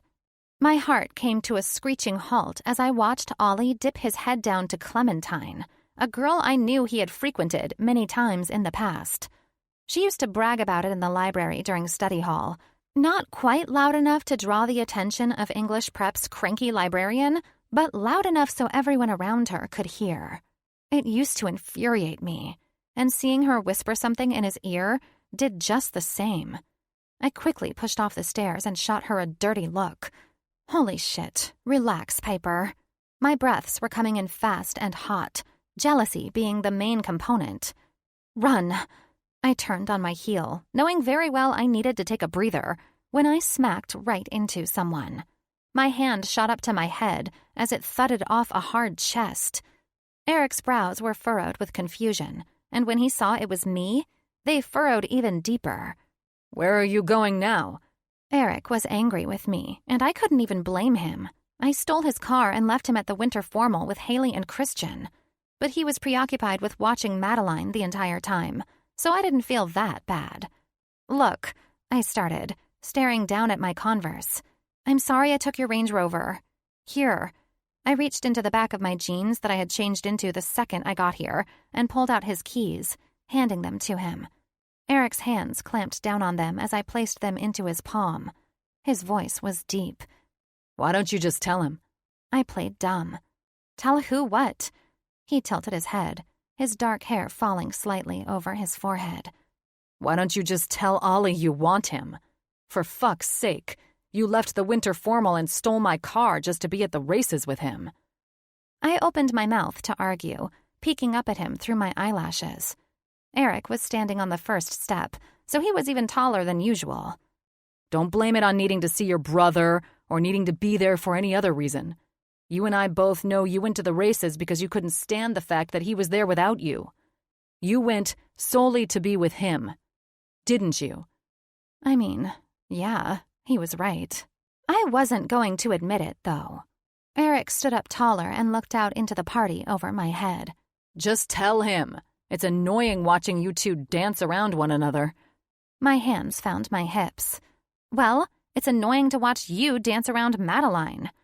His eyes flared to mine, and I knew I'd hit a chord.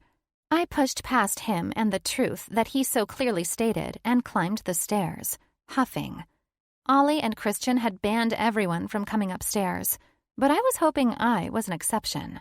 Once I reached the top stair, I found the door at the end of the hall, Ollie and Christian's parents' room. I shifted my gaze to the wall beside it, the wall that Ollie had pressed me against when he kissed me last week. A hot wave fanned over my body, but I quickly grew cold, wondering if Ollie would bring Clem up here later. In the past, I'd brush it off. Ollie being with another girl wasn't unusual. But now, it felt like my heart was going to break in half at the thought. My hand wrapped around the doorknob to his room. I'd never been inside Ollie's room before. I only knew it was his from the night Haley and I stayed here a few months back. But I needed a moment to breathe. I needed a quiet, dark room to gather myself in. And since Ollie seemed to be the only thing that could calm me these days, his room was going to have to do the trick. There was no way I was going back down to that party to drag him away in a jealous rage. That wasn't me, even if my heart was begging me to do just that. Chapter 36. Ollie. My eyes followed her tight jeans all the way up the steps. 1 step, 2 steps, 3. She paused at the landing for a moment, contemplating something as she pushed her hair behind her shoulder. A group of people surrounded me, listening to Taylor tell his side of the story about the championship football game we'd won a couple of months ago. Once Piper was out of sight, I looked to Haley and Christian, who were lounging on the couch together. Haley gave me a look, as if she were asking me why I wasn't following her best friend upstairs. Christian acted like his usual self, nonchalant, and like he didn't give a fuck, but I saw the slight flick of his chin toward the stairs. The beat of the music lessened as I pushed past the group of people and made my way up the stairs. There were a shit ton of people here, majority of the upperclassmen. I knew we were making a good chunk of change from charging people to come in. It felt sneaky and dirty, but for some reason, everyone all but dropped to their knees for an invite to the Powell house. I wasn't sure if it was because they thought this after-party was going to be wild, since we'd charged money and hyped it up, or if it was because they just truly wanted to see our house. Maybe they just wanted a peek into our lives. Christian and I were both pretty private, but our lives weren't that interesting. Unless, of course, you were into daddy issues. My limbs felt stiff as I continued to jog up the stairs. On the drive home from the races, I'd told myself to have fun tonight. I didn't want the stress of the races or Tank's bullshit lingering over my back. I didn't even want to be bothered with my unresolved feelings for Piper. But here I was, chasing after her. Once I got upstairs, my gaze shifted to each door that lined the hallway. I had no idea where she was, but my best bet was the guest room. Although, I smirked when I opened my bedroom door. I knew it. There she was. Piper flew up off my bed, her hair blowing behind her face. Her green eyes were wide with surprise. She shouted at me, clearly embarrassed. "What are you doing in here?" The door latched behind me. The orange glow of the lamp on my desk brought out all the shadows along her face that I couldn't help but look at. Better question is, what are you doing in here? I walked a little farther into my bedroom and sat down on the chair by my desk. I spun around and leaned back, crossing my arms over my black t-shirt. We said no one was allowed upstairs. Piper's gaze dropped to the floor. Her feet were dangling off the edge, and she looked so damn cute and innocent. The only thing that would make this better was if her pants were off and she was wearing my t-shirt. I stared at her mouth when she looked up again. "I just needed a second to collect myself. It's been a long day." I scoffed. "It's been a long few weeks." A puff of air left her as she flopped back onto my bed with a whoosh. For the first time ever, I was actually glad to be away from a party. I didn't care that there was a keg downstairs.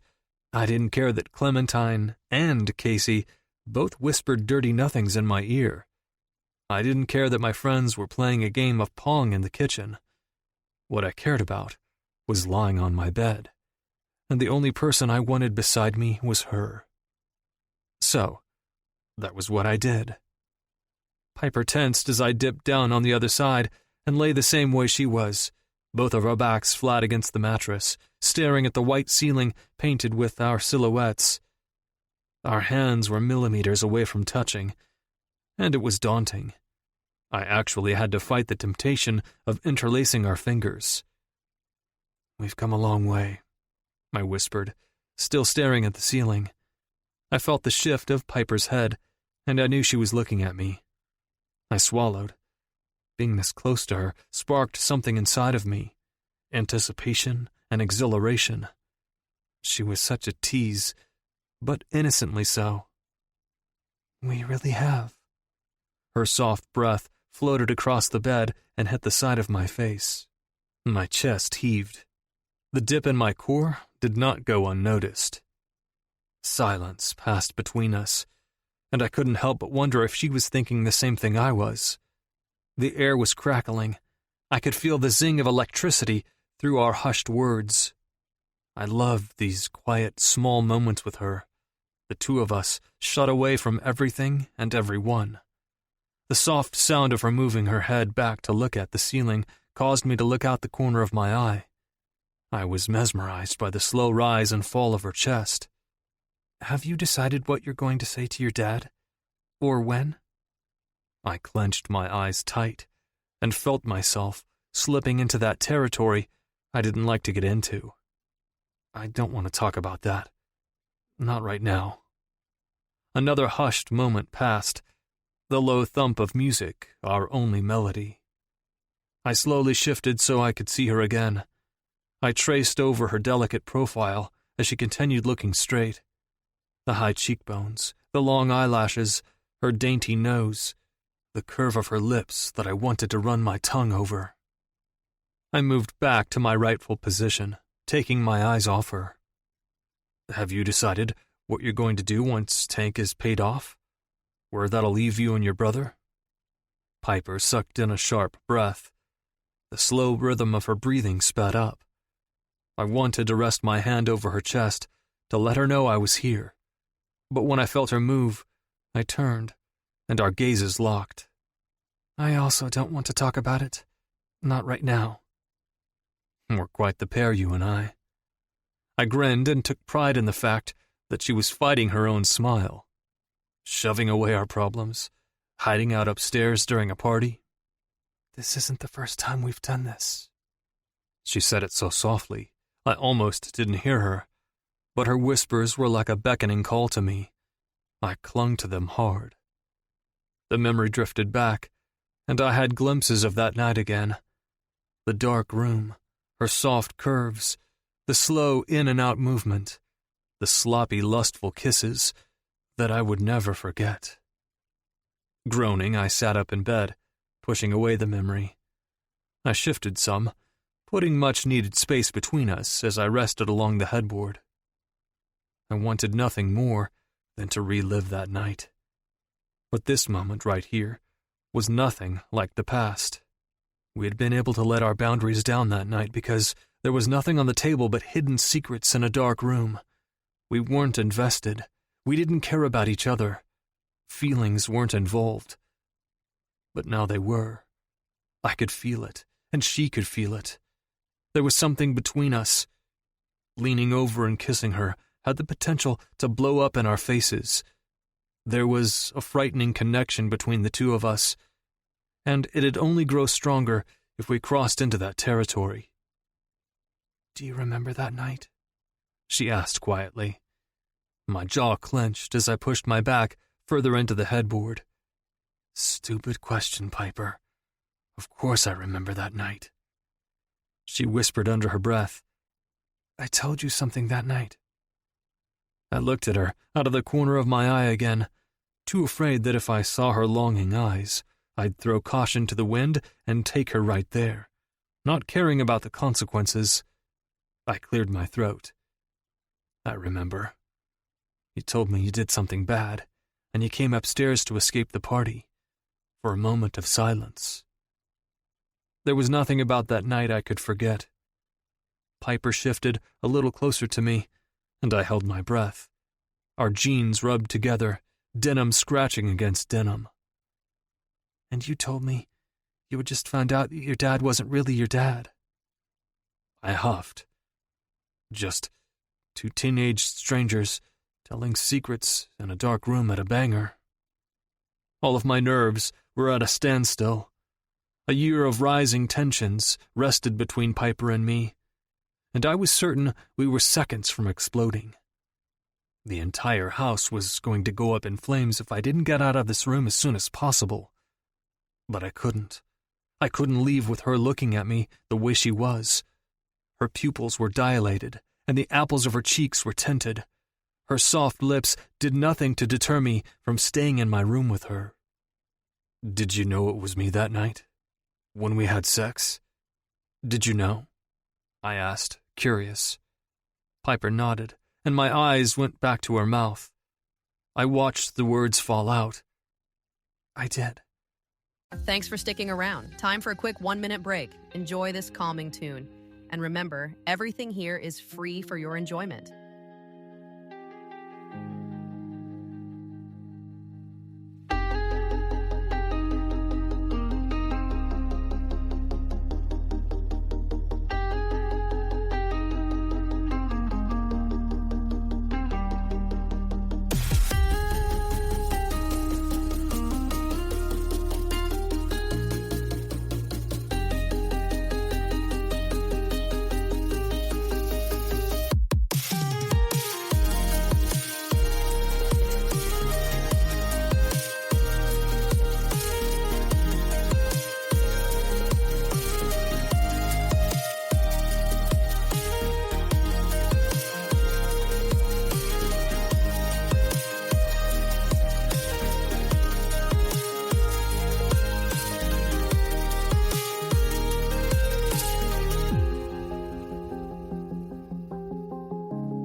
and then I recognized you the first day I started at English prep. Something felt heavy inside my chest. And you still never told anyone about my dad? Her head shook back and forth. Not even when I pretended like I didn't know you? My heart grew so large in my chest, I thought it might split my ribs open. Piper knew my deepest, darkest secret, and she didn't tell a single soul, not even when I'd made her stumble over her words or caused her to sway on her feet from flirting. If there was one thing I loved most about her, it was her gentle heart, her loyalty, her need to help others. She protected me and my secret well before she even truly knew me. Your secrets aren't mine to tell, Ollie. And even though in the beginning of all of this, when I said I'd tell Christian, I knew deep down I never would. I couldn't do that to you. I pinched the bridge of my nose before pushing down a rising lump in my throat. You're a good person, Piper. You have a heart of pure fucking gold. I paused before meeting her face.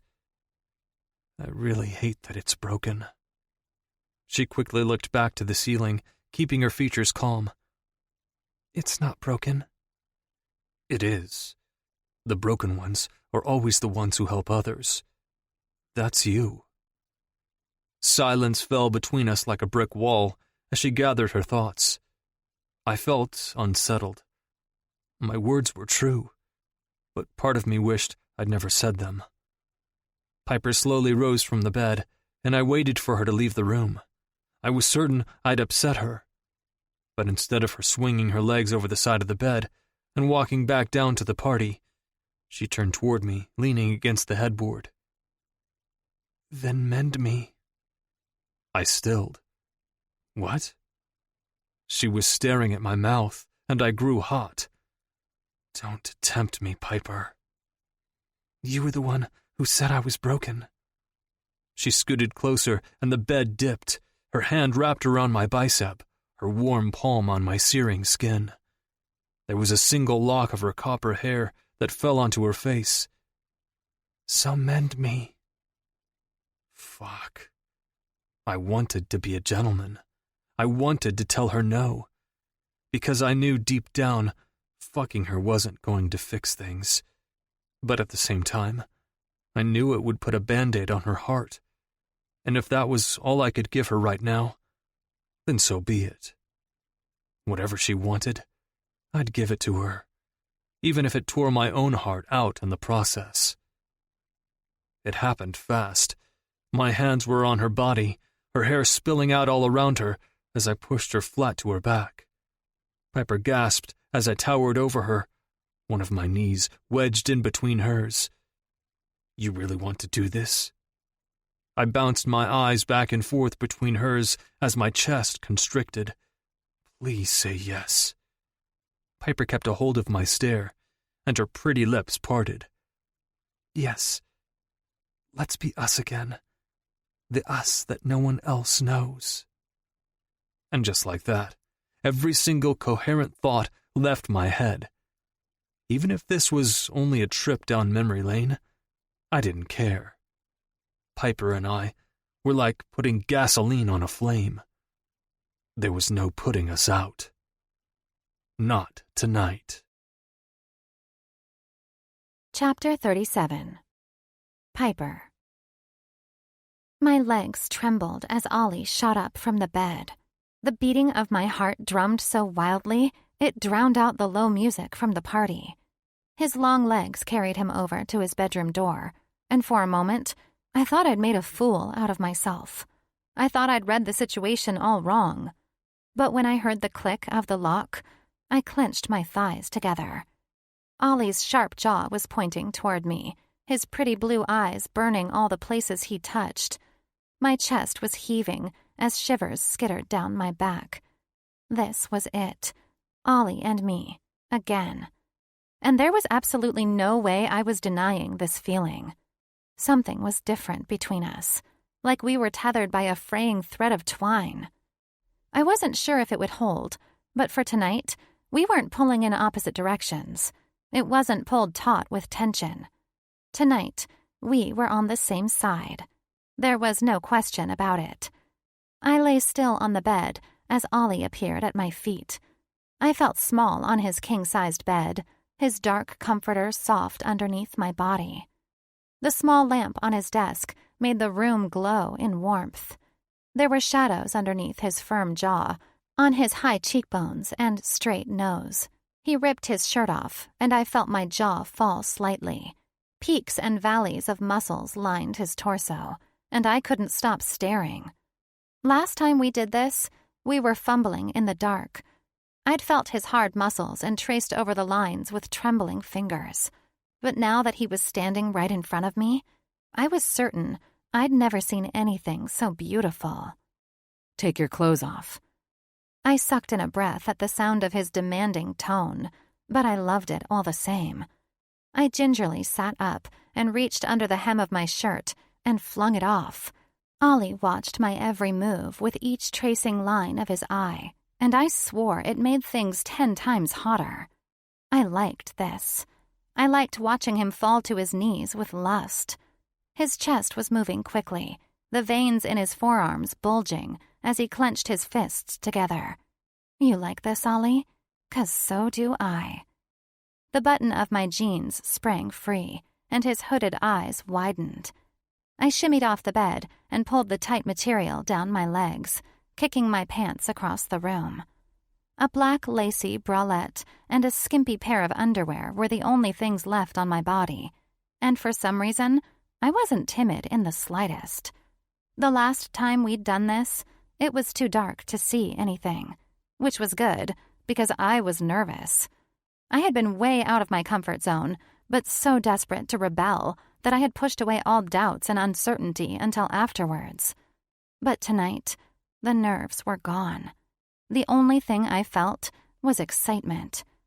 A hiss between his teeth had me smirking. His nostrils flared as he stomped toward me. His warm hands went around my hips, and I swore they seared my very skin.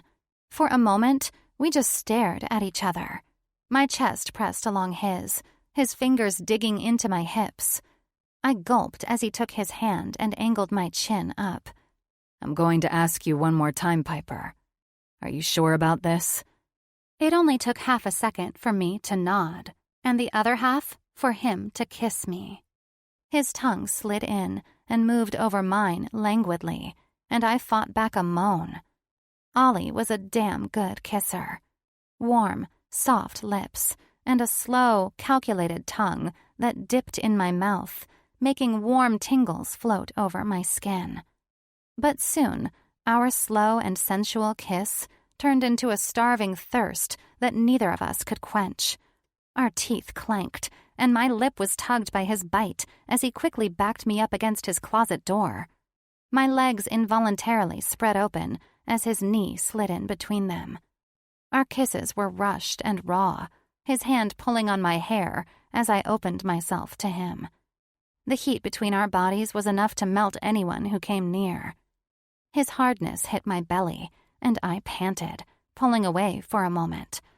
The softness of Ollie's baby blues was gone, and in its place was an untamed need that I was clawing to get at.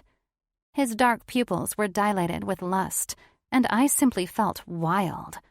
There was a part of me that craved to be timid and self-conscious, but when Ollie kept hold of my stare and crept his hand past my hip, gripping the inside of my thigh, I bit so hard on my bottom lip that it bled.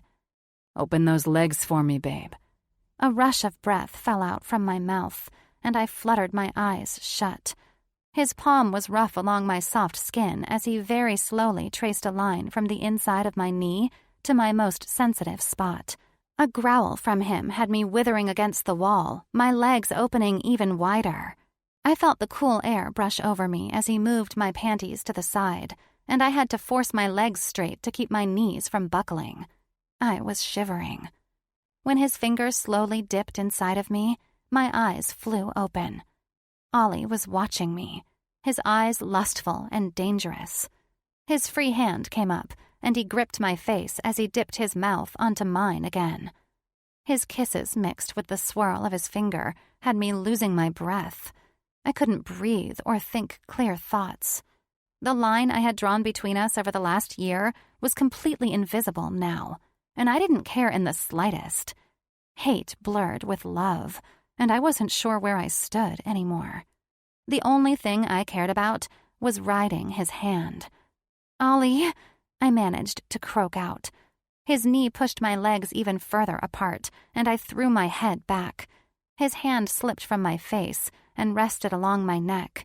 That's it, baby. Right there. He seemed to find my sweet spot, and I moaned. Let go for me.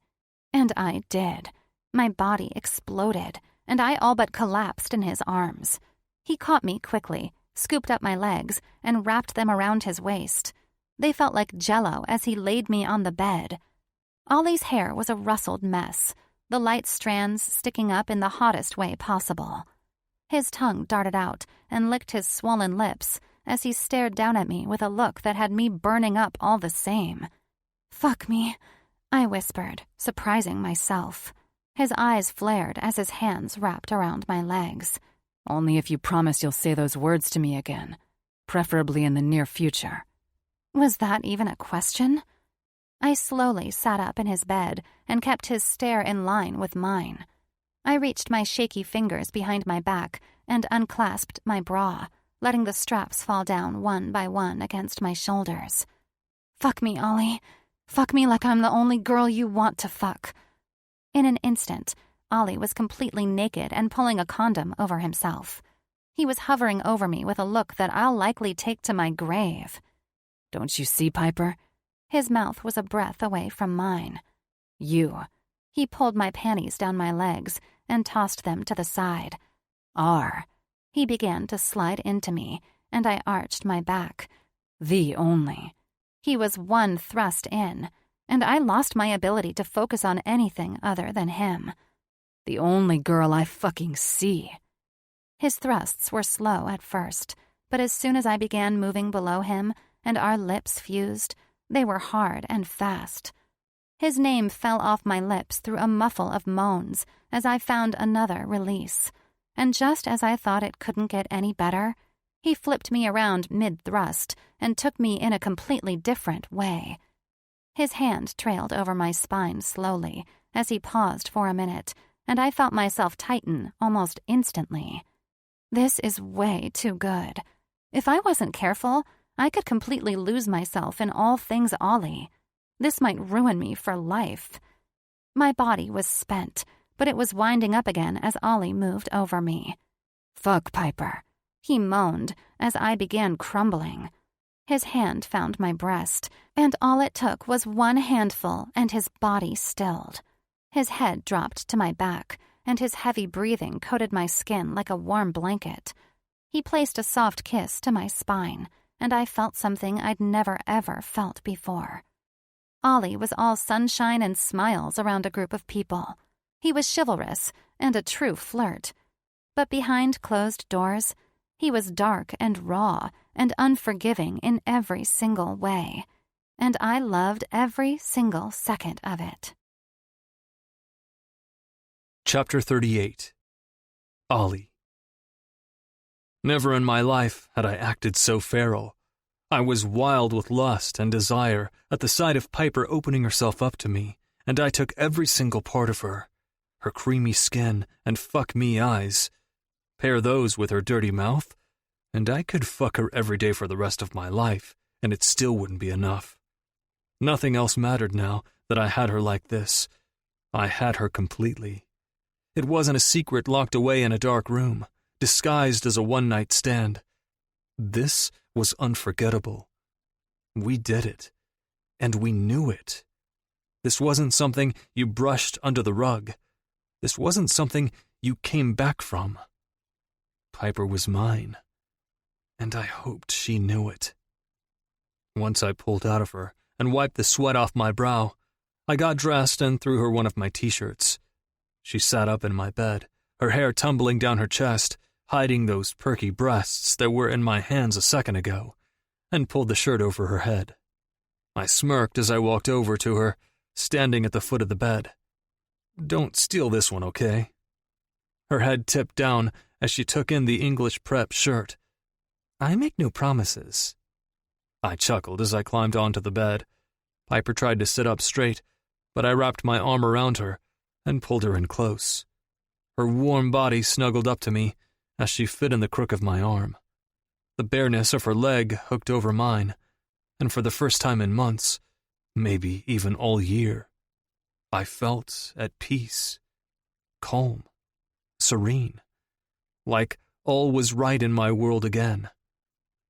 We lay in silence for a little while until our breathing evened out. I listened to the music downstairs and the muffled laughter from the party. "Do you think next weekend will be the last race?" she asked. "Yes. Depends on how much we make tonight from the party. Tank texted and said he'd profited over $5,000 from the races, so I think so." Piper peered up at me, her hair brushing along my arm. "I was thinking, if we need to make more money, I can ask Andrew to have a party like this. I'd help him, of course. We can make it a themed party. He's the equivalent to Christian and you, but at Wellington Prep. He could charge $1,000, and people would still probably pay it." She shrugged. "He'd be down for it. He felt kind of bad after I explained the situation when you threatened Cole." I held back a snarl. "There's no way you're going to a Wellington Prep party to be around Cole. Not without me." She laughed against my chest. "What, we have sex and now I'm yours? How very caveman of you." I don't trust Cole. The vision of him kissing her still bothered me. It felt like tiny shards of glass sprinkling my skin. "No one trusts Cole, but he wouldn't hurt me. He knows Andrew would rip his head off. They have a weird relationship." "Still don't trust him." "It doesn't matter. Next weekend will likely be the last race." Her head tilted toward mine, but I didn't look down. "And then what?" "What do you mean?" The air between us changed. It grew from warm to cold. "Well, what do you plan on doing about Tank? You're going to stop racing, right?" "Right." I knew I was being elusive, but that was how it had to be, for now. She seemed to relax, snuggling closer to me. "Good. But how? Tank said—" A bout of anxiety hit me deep in my stomach, but I brushed it off. I looked down at her green eyes. They were like sea glass, and it felt like they were cutting me with their eagerness for the truth. "Don't worry, Piper. I have everything figured out. Let's just get this shit paid and your brother out of trouble. Then I'll worry about Tank and—" My eyes darted away. "And other things." Her voice was soft. "Other things like telling Christian about the issues with your dad?" "Yeah, that." She nodded against my chest. I hoped she couldn't hear the rapid increase of my heart beating. "Can I ask you something?" Her soft tone lingered. "Sure." "A year ago, you said you did something bad. What was it?" It had been bothering me for a while now. After I found out more about her and Jason, I'd wondered what she was referring to that night so long ago. What exactly did she do? Piper's body stilled, so I joked to lighten the mood. "Oh, come on. I thought you and I were into the whole sharing secrets thing." A soft breath brushed over my chest. "You'll never look at me the same." I clicked my tongue as I shook my head. "I can assure you I will. I like all of you, Piper. The good and bad, the broken and whole." Her pink lip twitched as she shot me a look. It didn't last long, though. The small smile faded just before she buried her head into me again. "I did 2 things that night. 2 things my parents would totally disapprove of, which is probably why I did them in the first place." I said nothing as she sorted out her thoughts. Instead, I twirled a piece of her hair around my finger and waited. "It was right after they told me I was being taken out of Wellington Prep and would be attending English Prep. I was so angry. I was angry for a lot of reasons, but the fact that they were running from Jason's mistakes lit a fire inside of me. They had already kicked him out of the house, shunned him from the family, and then what? I was livid. My head moved up and down. I get that. They forbid me to ever see him again. They told me to call the police if he even stepped foot on our property. Damn. She gulped, and I felt the slight tremble of her body. I pulled her in even closer, wanting to take away her fear. Hey, I stopped her. You don't have to tell me. She shook her head. I want to. Those 3 words settled right into my chest. She wanted to tell me. My brother actually ended up reaching out to me that night. I was going to Andrew's because he was having a party, and I couldn't stand to be in the house with my parents, so I snuck out. And that was when I got a call from an unknown number. It was Jason. Piper's voice was so low I could barely hear it over the music from downstairs. He'd been beaten up again. I don't even remember why. Maybe he stole something, or owed money. She shrugged. I ended up going to him, and I helped him get cleaned up. He was in an alley, kind of close to Pike Valley Trailer Park, actually. A sad laugh erupted from her. I still remember the smell of the spoiled milk in the dumpster nearby. Seeing my brother that beat up and high at the same time wrecked me. I got him in my car and drove him to his friend's house. He didn't hang with the best crowd, but Alec was better than the rest. He got him inside, and we cleaned him up. But then his friend told me he knew who was responsible. He told you who beat Jason up? Piper nodded against me, her body buzzing with anxiety. Yeah. Tank isn't the first mess I've tried to clean up for Jason. Both anger and apprehension were sprouting in my chest, but I kept my body relaxed and appeared unfazed. I didn't want her to stop talking. My thumb began to stroke her arm. So I went to his place. He didn't live far from the alley, and maybe he didn't deserve what I did. Jason probably deserved what he got, but... But what? What did you do? Her voice shook. I took a baseball bat and shattered every window on his car. I was like a wild, freaking animal. I stopped breathing for a moment. You... what? The words came out fast. Yeah, and he came out, and I ran back to my car and sped away. I was certain I'd get in trouble, that the cops would find me. But I was so mad that he'd hurt Jason and frustrated with what my family had become. It felt so good to let go. It felt good to be bad. I stayed quiet for a few minutes, digesting what I'd heard. It was hard to imagine her acting like that, but I understood it. She was hurt and angry. Sometimes we just snapped. My thumb continued to graze her arm. It was a good distraction, yeah? Yeah. And then... My thumb stopped. And then what? Piper pushed up off my chest, and I suddenly felt my breath go with her. I watched her sigh as her eyes locked onto mine. That's not all. My shoulders grew tense. Piper was nervous. She couldn't hold my gaze for more than a few seconds, her swollen bottom lip tucked between her teeth. Reaching forward, I swiped it out from them and held her face. You can tell me anything. You know that, right?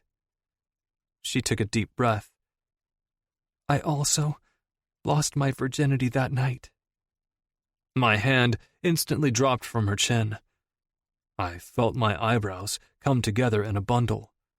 I blinked once, trying to sort out what she'd just said. The only thing that came out of my mouth was, "What?" Her hands wrung together in a bunch as she sat perched on her knees atop my bed. My t-shirt hung loosely on her body. I lost my virginity that night. Breath seized in my chest. I almost couldn't talk. So... I tried to reel in my confusion. So, you're telling me that you fucked someone that night? And then fucked me after?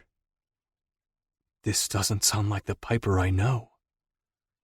An intense bout of jealousy surged through my veins to the point that I jumped up from my bed. I wanted to punch something. I was angry. So angry. I wasn't sure I'd ever been so angry. And I really had absolutely no right. What? Piper jumped up too and rushed over to me. Her soft hands landed on my skin and kept me in place. No! It was you! I tipped my head backwards and stared at the ceiling, grinding my teeth. What the fuck is going on? You? I cleared my throat, still staring at the ceiling. You mean to tell me I took your virginity that night? For fuck's sake. Please, tell me I'm wrong. I mean, I wasn't going to lie. There was a fleeting second where I felt proud knowing I was the one to take her virginity, and it was much better than the alternative. But no, there was no fucking way. Her hands slowly dropped from my arms, and I gave her my full attention. Her cheeks were blazing pink, the freckles outlining her nose even more evident. The red waves of her hair cascaded down past her shoulders as she barely nodded. No, I said. No. Fuck. There were so many things that were wrong with this. So many things. You're mad. Yes, I'm mad, I shouted. She flinched, and I instantly reached out to her. I cupped my hands on her slender shoulders. She peeked up at me. I'm not mad at you. Her face flickered with uncertainty. I'm mad at myself. Piper, that sex was... I gulped the air, looking away for a moment to collect myself. That was rough sex, hot and fast. That's not how your first time should have been. You deserved so much better. God, I probably hurt you. Fuck. I felt like a complete fucking dick. I acted like I didn't even know her the day she walked into English prep. My hand came up, and I rubbed it down my face. Fuck, I am so sorry. Her mouth dropped. You're sorry? I paced my room.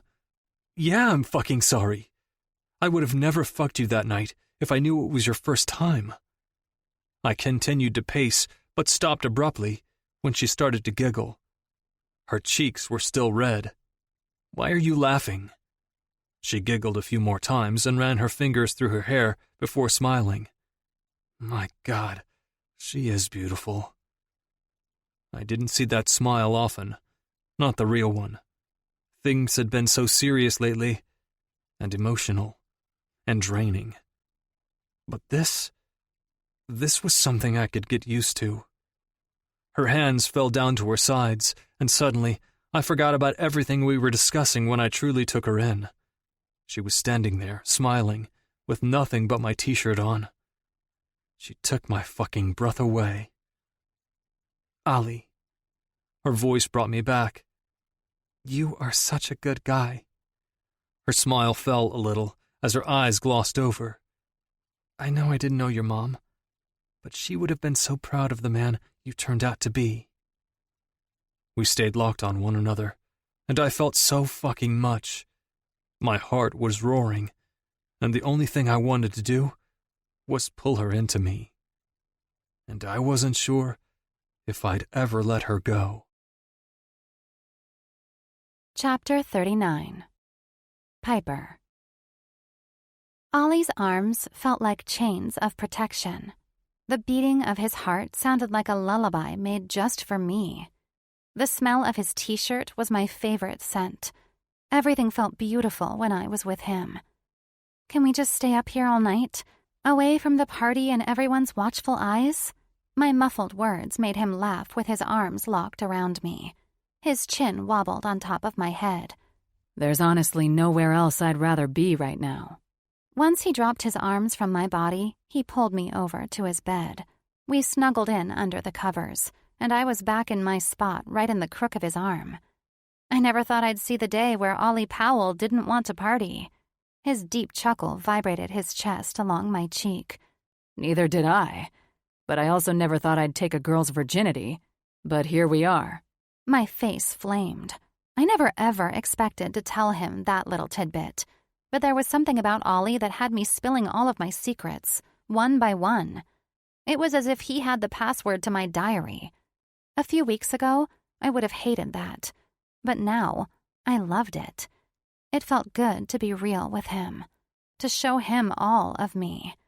You know I'm going to be making up for that, right? Make up for what? For taking your virginity. For being so feral. I busted up laughing. Feral? He pulled me away and drove his blue eyes into mine. That was some serious sex. We were. Passionate, I finished for him. He half nodded. It's hard to wrap my head around the idea that it was your first time. Are you sure? I gave him a look and playfully smacked him. Of course I'm sure. I think I'd know. He thought for a moment as I snuggled back up to my spot. I wondered for a moment if Haley was wondering where I was, but chances were she already knew. She'd been rooting for Ollie and me since the beginning. Ollie cleared his throat. So, how many people has it been since? Embarrassment washed over me. This conversation? Really? It's only been you. I wasn't sure what I expected from him. Would he laugh? Be surprised? Not surprised? Maybe I wasn't good at sex? Maybe he could tell. Not possible. What? Yes, it is. It's not like I've had many dates. Someone made sure of that. I raised an eyebrow, and he looked away, ashamed. There's no way you've only had sex twice. His voice was hoarse. Your body. Where was he going with this? I suddenly got nervous. Did I not do it right? He barked out a loud laugh, and I smiled instantly. I fucking love you, Piper. His laughter quickly faded, and his face was nothing less than mortified. I was holding back my own laugh as I pulled up again and crawled over his legs. The playfulness in his eyes disappeared, and he froze. His jaw was taut with tension. I could tell he was smashing his teeth together, and his muscles ticked. My hands found the curve of his cheekbones. Relax. I know you didn't really mean that you loved me like that. A sly grin curved on my face as I dipped my mouth to his. My lips hovered over his. Not yet, anyway. I expected him to laugh and say something jokingly back to me, but instead, his palms grabbed my waist, and he pulled me closer. A breathy sound came from me when he rubbed me over his hardness. Then, his lips were on mine. They moved slowly, but the kiss was deep.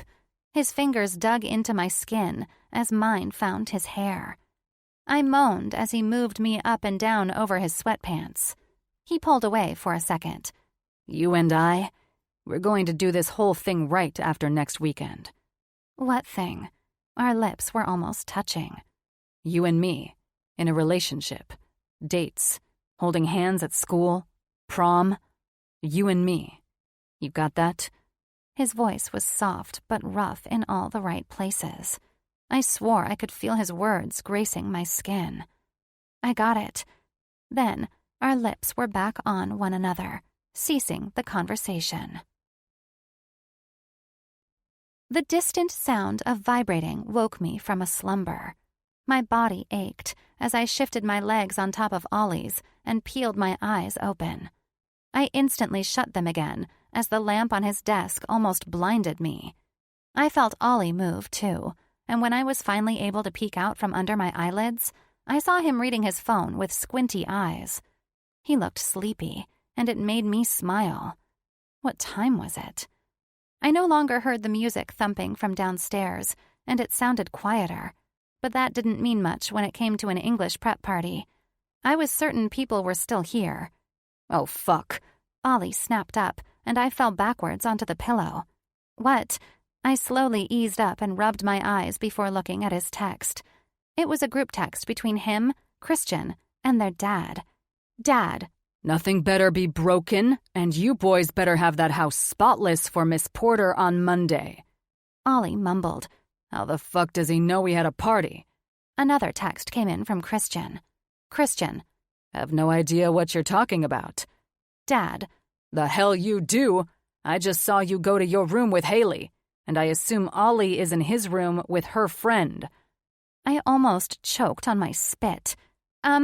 Does your dad have cameras? Ollie pulled back, offended. There's no fucking way. I'd know if there were Another text. Christian. Are you fucking spying on us? His dad texted back immediately. Dad. Cameras in the house. I installed them after Haley was taken. I wanted to make sure you all were safe. I felt Ollie tighten beside me. Oh, shit. My hand fell to his arm. What's wrong? Ollie's face turned white. The muscles along his cheeks were tight.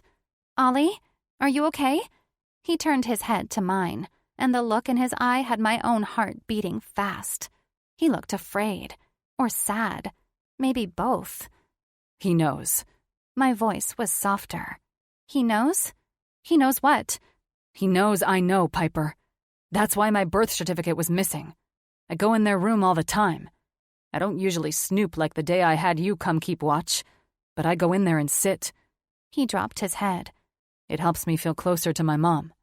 At peace. How was it that I could actually feel his sadness?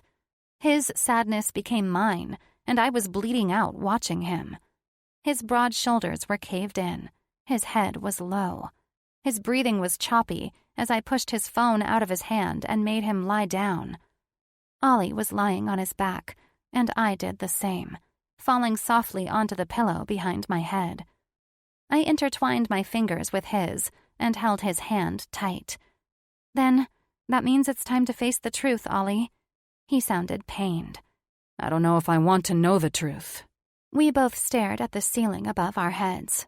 I think you do want to know the truth. You just don't want to face the outcome. I squeezed his hand. I'll be here, though. You won't be alone.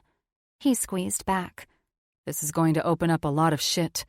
Christian is going to flip out, knowing there are more secrets buried about our mom. Buried secrets are never a good thing, Ollie. I think we can both attest to this.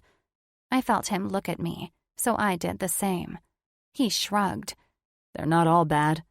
I mean, secrets brought us together, right? I smiled. Yeah, they did. He turned away, and we continued to lie there, holding hands, lost in our own thoughts. And that was how I remembered falling asleep, hand in hand. Chapter 40. Ollie. When I walked into English prep on Monday morning, I was on the prowl. Eric and Christian were behind me as I all but jogged to the front entrance. My hand landed on the willowy handle, and I jumped over the threshold. I knew Piper was already here. Little Miss Sunshine always got here early, and Haley was usually right there beside her. What they did before the bell rang each morning, I had no idea. But I was ready to see her. Piper and I stayed up in my room for the rest of the party on Saturday. When Sunday morning rolled around, she and Haley had dipped out early, and I knew it was because Haley wanted the details. Christian, Eric, and I, along with a few underclassmen who desperately wanted to be on our inner circle, cleaned the house. My dad texted a few times, reminding us that we needed the house fucking spotless before our housekeeper showed up today. I threw all my anxiety and frustration into scrubbing the kitchen and throwing out beer cans with as much force as I used to throw a football on the field. Christian questioned my behavior, asking why I was so pissed when I'd spent the entire night with Piper. But I brushed him off. My phone morphed into a heavy boulder in my hand every time I looked back at the text my father had sent. My father had to have suspected that I knew he wasn't my real dad with as many times as I'd gone into their room. I promised myself I'd deal with my own drama after Saturday, which was going to be a whole ordeal. My jaw snapped closed as I pushed the rising stress down. My throat was constricting, but I grabbed onto my backpack straps and continued walking down the hall. I found her instantly. Piper was pulling books out of her locker as Haley was leaning back with her foot propped up behind her. She was laughing at something Haley had said and shaking those long locks out. The stress was gone almost instantaneously. There she was. We hadn't discussed what really laid between us, though Saturday night was a game changer. We were no longer dancing around hidden secrets and hushed truths. We weren't teetering over the invisible line drawn between us. We were simply us.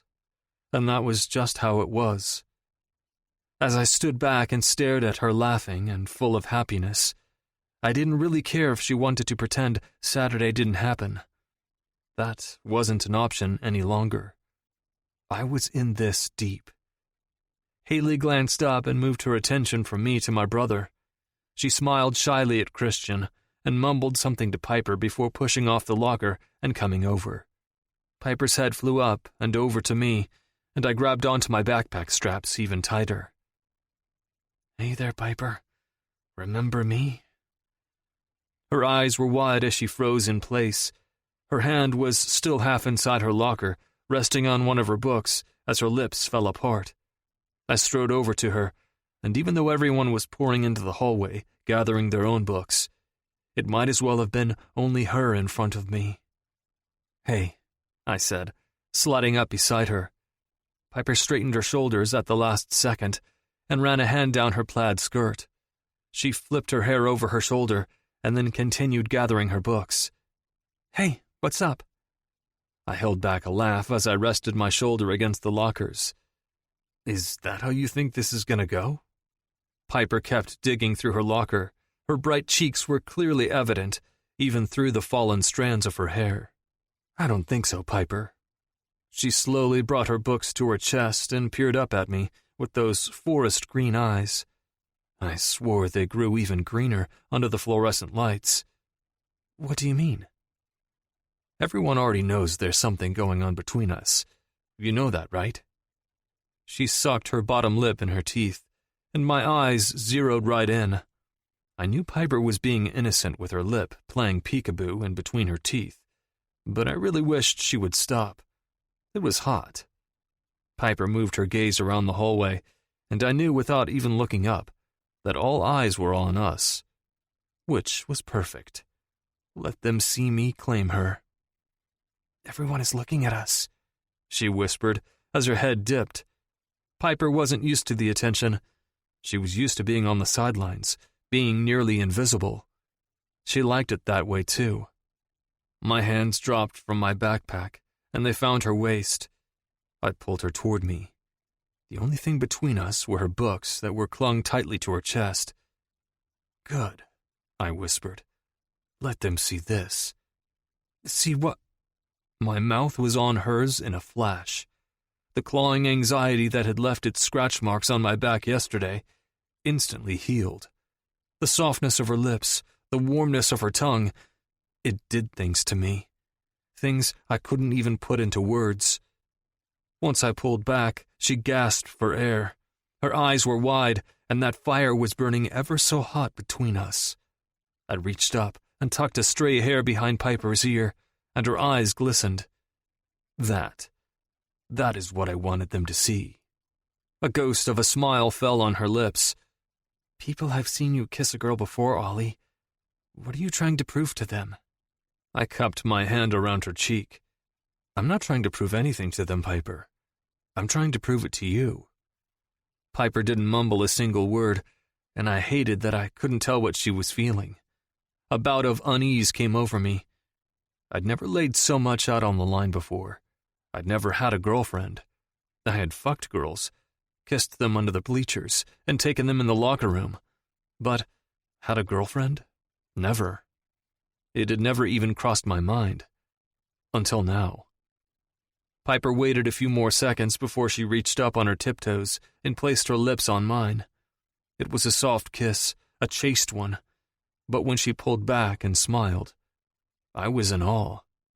She adjusted her books against her chest, and before she grabbed my hand and walked us over to our friends, she whispered, "I guess I just claimed you too."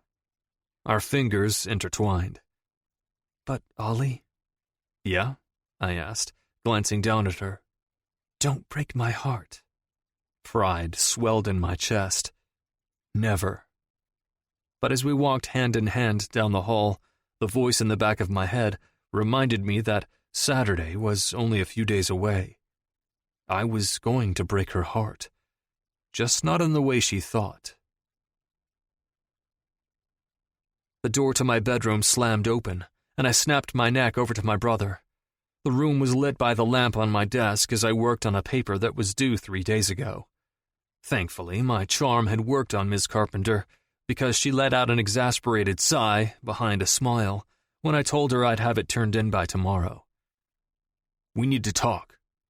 Christian strode into my room with his arms crossed over his chest. It had been a while since he'd pulled the "I'm your big bro and our dad is absent" role. But here we were. "What?" I mumbled, rereading the bullshit line I'd just written regarding the Republican Party. "What is going on with you? Why are you avoiding Dad so much?" I stilled, staring at the word Republican for so long it started to look wrong. "Is it because of the races on Saturday? And yeah, let's discuss that as well. Piper told Haley that you said you've got it all under control. What exactly is your plan?" For fuck's sake, this was exactly why I didn't want Christian involved. He needed to be in control at all times, and it was frustrating. For once, he just needed to leave me be. Just as the thought came through, I regretted it. Christian was a good brother. He always had been, and he deserved better than having me as his brother. I couldn't even be honest with him.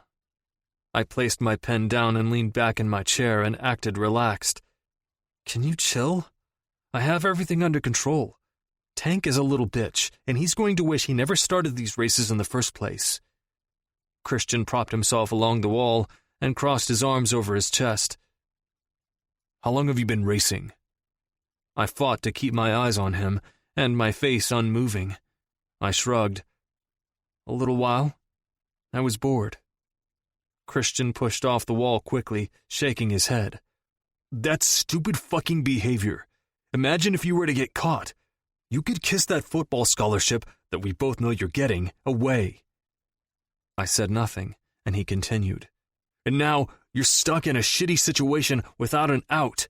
How is this going to go on Saturday? What, you're going to race one more time? Tank will get back the rest of the money if you win the race. And then, like I said, I have it under control." My voice was beginning to rise. "For once, let me fix my own shit." His face flinched. "What does that mean?" My desk chair flew backwards as I stood. "It means you can't always swoop in and save me from reckless behavior. I know I've gotten myself in a stupid position. I fucking know Tank isn't someone to mess around with. I'm not as immature and naive as you think, Christian." My voice was rising to higher octaves, and I could tell Christian was surprised. Shit, even I was surprised.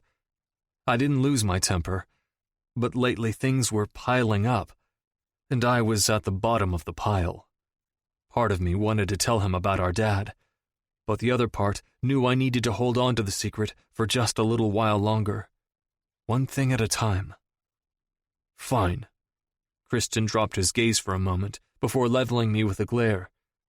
"But Dad is on his way home, just for the night, and he said to make sure you're here. He wants to talk to you, and he said you keep avoiding him." Fuck. My nostrils flared.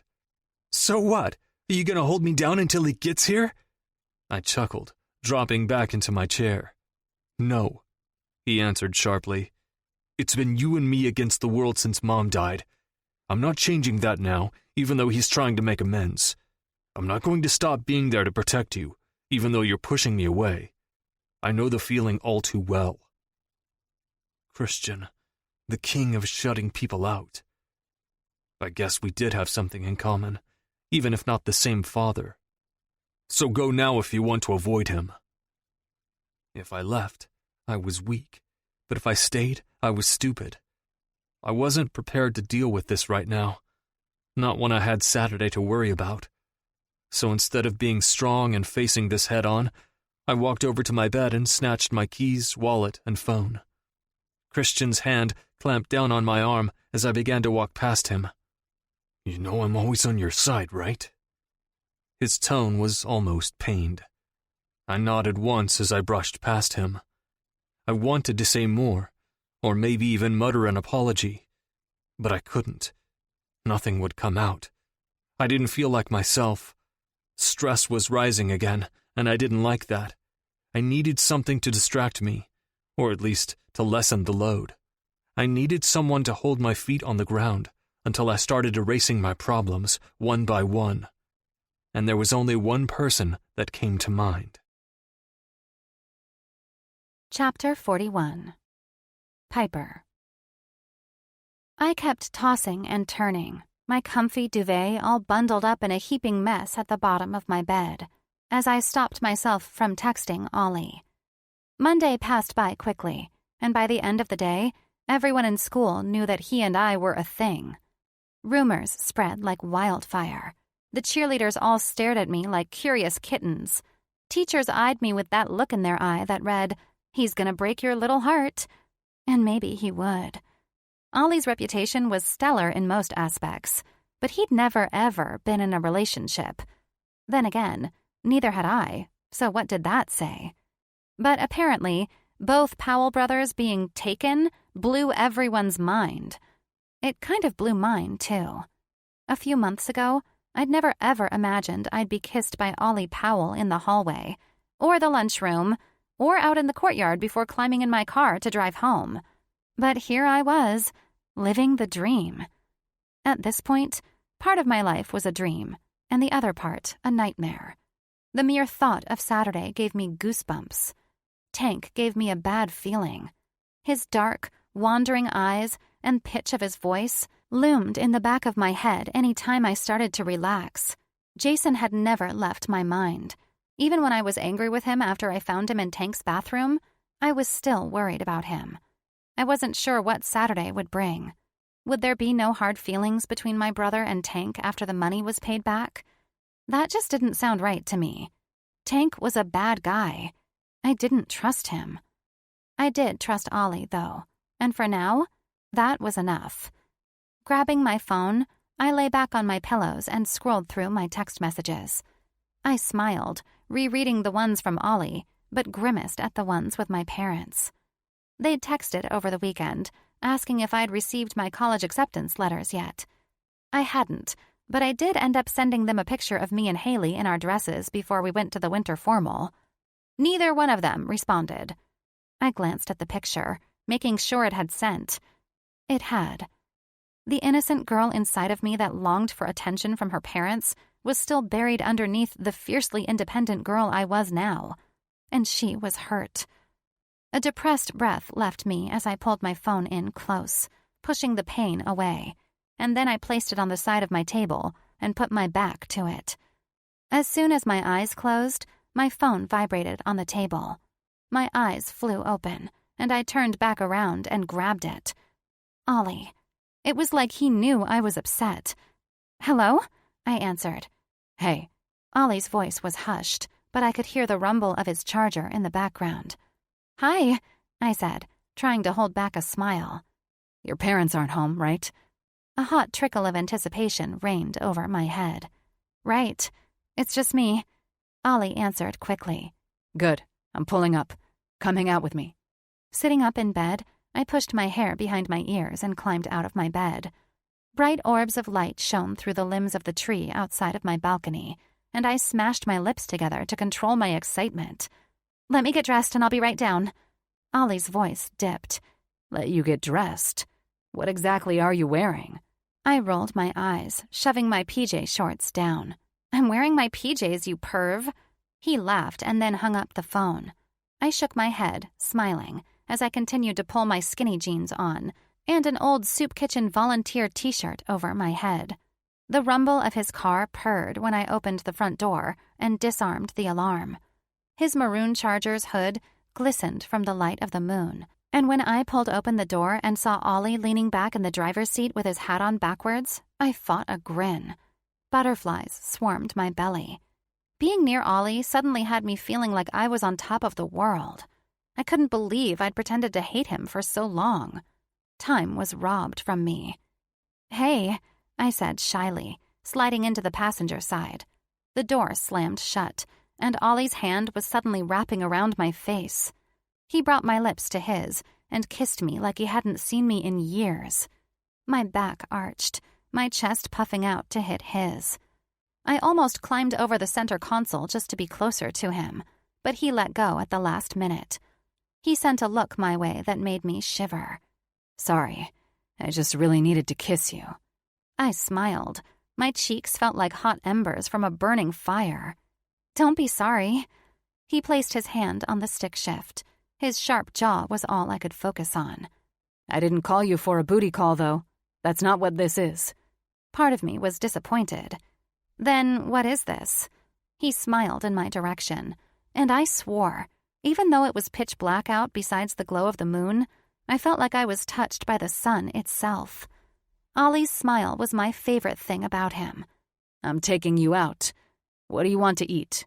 What's your favorite food? He sighed and shook his head. I feel like I should know this about you. I laughed and put my seatbelt on, hearing it click into place. We know all the nitty-gritty details about each other, not the light and fluffy stuff that most people learn while in a relationship. He smirked as he crept onto the main road. And that's exactly why we already have an advantage in this. No hidden secrets. His smile fell briefly, but it was back before I could dissect it. Now, tell me, what's your favorite food? I laughed, looking out the window. Well, he gave me a side glance. Don't tell me. What? I giggled again. Fucking chicken nuggets? A loud laugh came from me as he grinned. Did Haley get you stuck on those? She did, didn't she? I nodded, relaxing into the seat.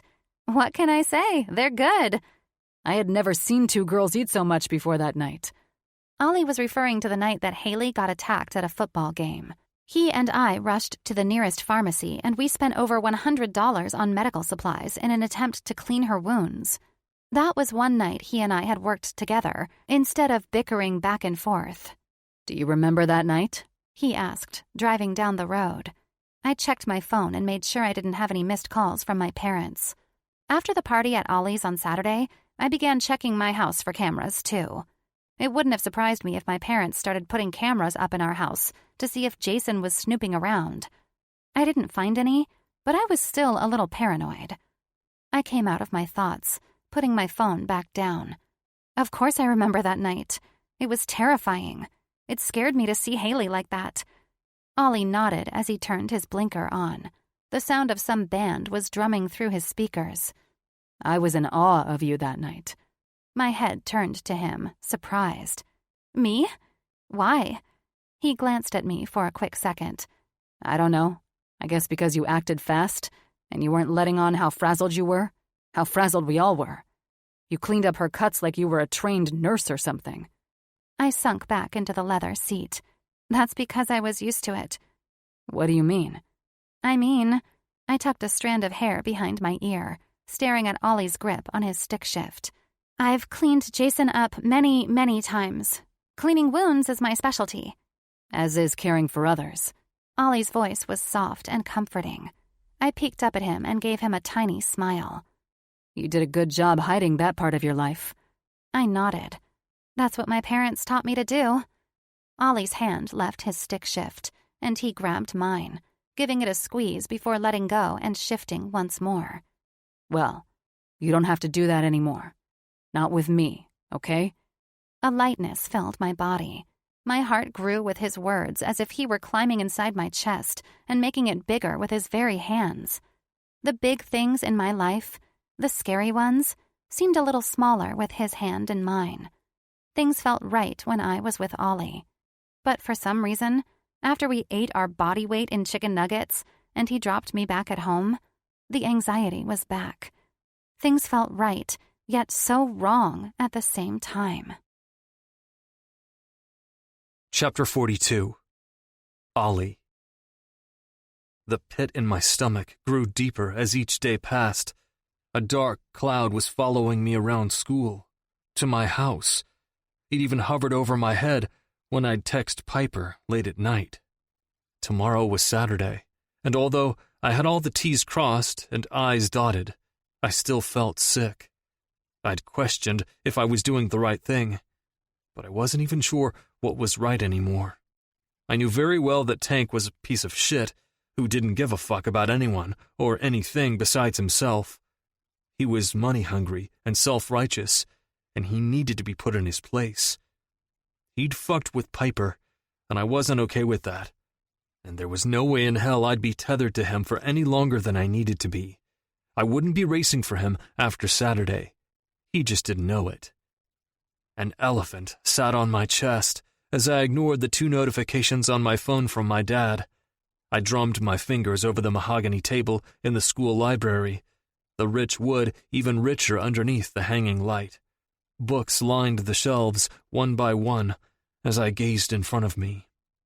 I heard the tick of the clock in the background, the minutes of study hall passing by painfully slow, which did nothing but heighten my rising anxiety.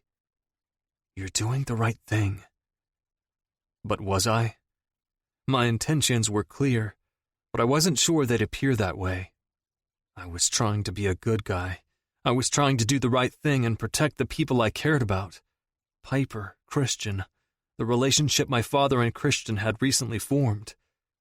But my hold on being a good guy was slipping. Things were beginning to eat away at me. I felt lost. I was tense. My teeth slid together and ground on top of one another. Sometimes I did this. I lost the battle between good and bad, right and wrong. Maybe it was the side of me that I didn't really recognize yet. Maybe it was the blood that ran through my veins that had me halting and rethinking who I wanted to be. I liked being the good guy, the happy Powell brother, the one that made people laugh. But other times, I liked to step out of that box and toe the line of being something else. I wanted to dip into the other side, the side that made me want to plummet my fist into Tank's face repeatedly until he slipped into unconsciousness. The side that wanted to hunt down Piper's parents and scold them for not caring enough about their daughter.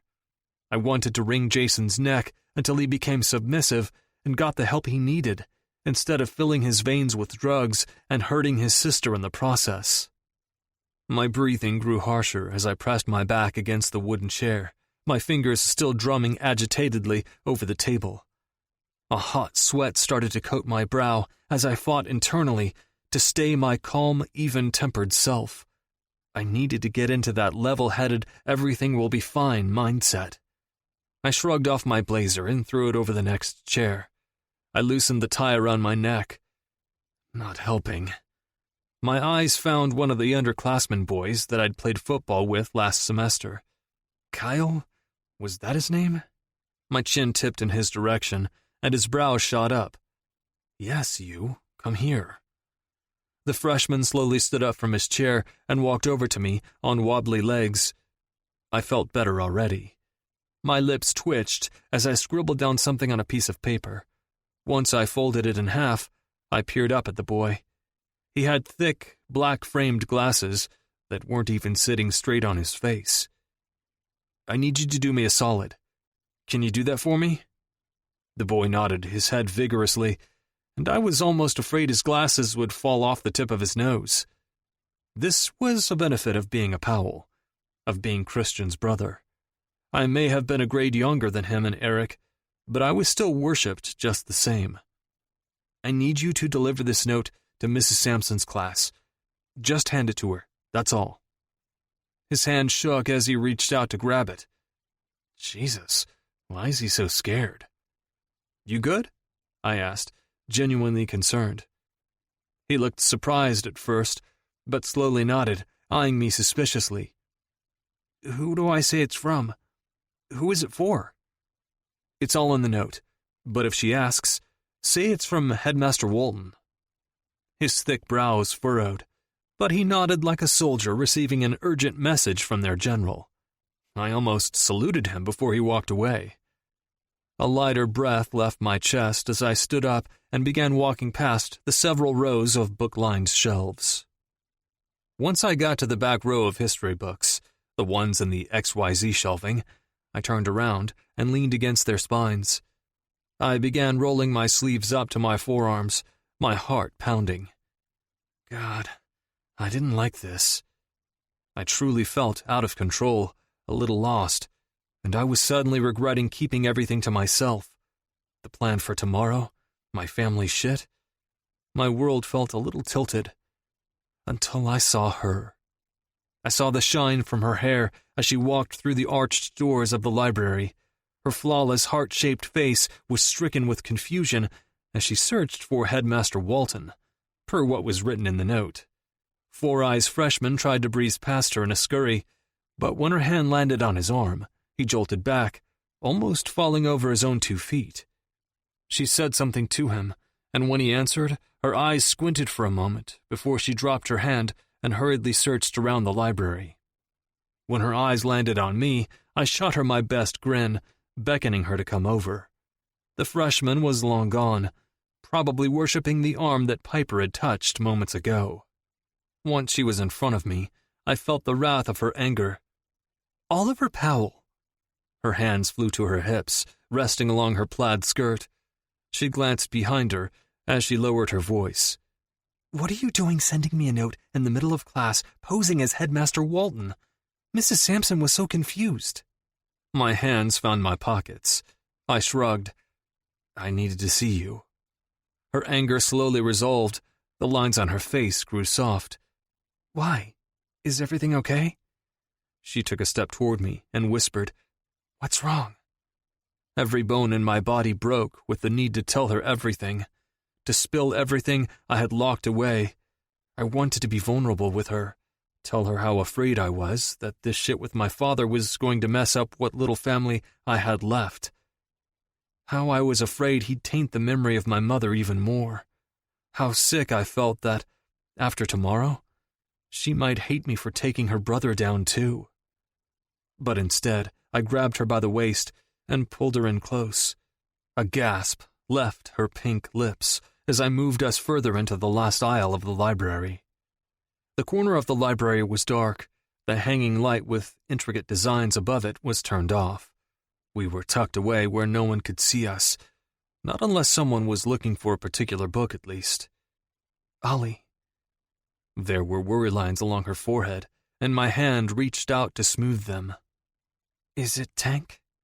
Are you afraid tomorrow isn't going to go how you want? We have the rest of the money from the party, right? Shh, I whispered, placing my finger on her mouth. Everything is fine. I just wanted to see you. I could barely see the gold flecks in her green eyes, but I knew they were filled with worry. I can tell when you're lying, you know. Her voice was soft as it floated around me. She inched closer to me, and her chest pressed along mine. But I'm here for you, like you are for me, okay? What do you need? God damn, I think I might love her. You're all I need, I said, before dipping my head down to hers. Our lips hovered for a moment, before she erased the space between us. Her tongue darted in, and my hands tightened around her waist. As she sucked on my bottom lip, I grew hungry. Maybe it was that intense need to distract myself from tomorrow, or maybe it was just her. Either way, I was lost until her lips were on mine. My fingers pulled her blouse out of her skirt, and the heat from her skin all but burned my hands. The strands of my hair were tugged as her fingers tore through, and I wished I could say I forgot we were in the library, tucked back behind rows of books, but I knew very well where we were. I just didn't care. One of my hands left her as she grabbed onto my bicep and gave it a squeeze. I held back a raspy growl and parted her legs with my knee. My fingers itched to find her warmth. My blood was screaming inside my veins with anticipation. Piper. Yes. Fuck yes. Her skin was smooth as I trailed my finger up her inner thigh. Both of our heavy breathing filled the abandoned corner, and when I found her wet panties, I pulled away from her mouth and shut my eyes. A hot swallow went down my throat as I inched her panties away from her swollen clit. One finger dipped in, and she threw her head back and let out a soft gasp. Her pussy tightened around my finger, and I was 3 seconds from pulling out and putting my dick inside her. But soon, I lost all control of my inhibitions as Piper started moving her hips over my hand, riding it like it was what she was born to do. My finger moved in and out as she curled her hips.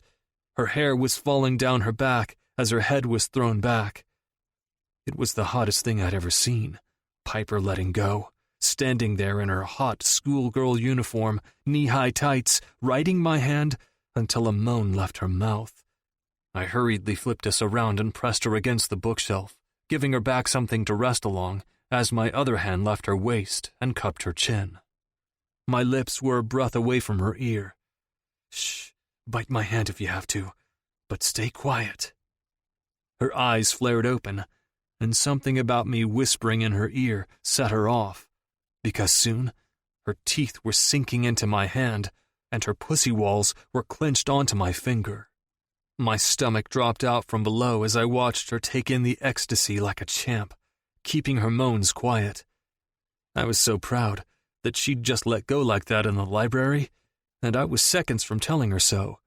But she disappeared from my sight and landed on her knees. "What are you doing?" I hissed, as her deft fingers found my belt. She put her finger up to her lips and gave me a coy smile. I almost choked when her lips wrapped around my dick. Her warm mouth coated me as she moved up and down. My eyes shut as I grabbed onto the ledge of the bookshelf. My hands might as well have broken the damn thing with the force I put behind my grip. I tried to keep myself in line so I didn't smother her with thrusting my hips, but it felt so good that I had a hard time keeping control. When I glanced down and saw Piper peeking up at me, all sexy yet innocent, I felt the tug deep within my core. Holy fuck. A hot trickle of sweat fell down my chest as she sucked harder, and suddenly I was biting my lip to keep quiet as she milked me dry. Her lips stayed wrapped around me until the very last drop, and my mouth fell open from pure bliss when she popped up and wiped her swollen lips with the back of her hand. "Jesus Christ," I breathed out, gripping her body and pulling her in close. Her flushed cheeks rose as she opened her lips to say something, but the bell sounded above our head. A rushed breath left her. "Oh my God, Ollie, we're in school." My head tilted, dumbfounded. I know. I just gave my first blowjob in the library. What has gotten into me? Her first blowjob? Holy shit. My lips twitched as I brushed by the thought. Well, me. I'm what's gotten into you. Literally. She playfully smacked my chest before she began tucking her blouse back into her shirt. It scares me how wrapped up I get in you. I forget my name, and apparently I forget where I am. She glanced around the library and shook her head. You're the only thing I see when I'm with you. Piper was still trying to put herself together as I stood back with my pants already buttoned. I quickly reached out and ran my hands through her hair, taming the wild mess. It's like that for me, too. Is it? Precisely why I needed to see you. I nodded. It's always been that way, Piper. It's you I see, and nothing else. She flashed me a soft smile, and I felt my chest split open. Come on, she said, as she tugged on my hand. We'll be late for our next class. I followed after her, letting her lead me through the book-lined shelves. I couldn't help but feel the anxiety slipping in again as I thought about tomorrow. It would be here soon, and there was nothing I could do to change it.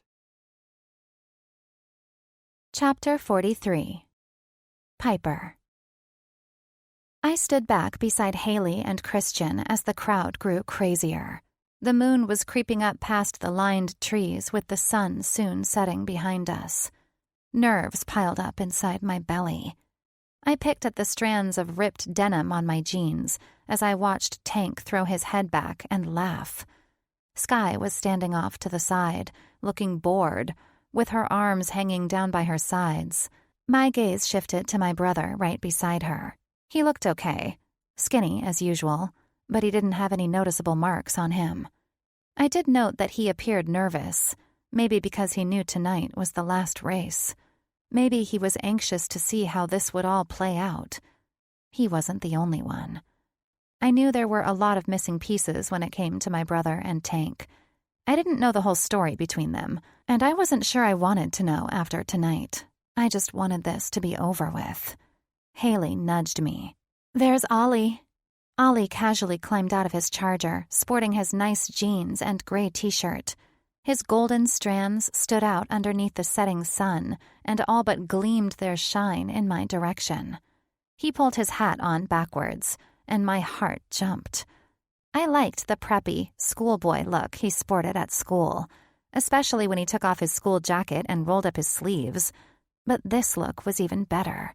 He went from sophisticated prep student with a dazzling smile to a bad boy in 3 seconds flat. Is he going to tell Tank he has the rest of the money, and that tonight will be the last race? Christian turned and glanced at Haley, shrugging. I'm not sure. He has been pretty secretive lately. Christian angled his sharp jaw in my direction. Do you know what's going on with him? My nerves were back. My stomach was queasy. No, he just kept telling me that everything was handled. Christian's eyes grew darker.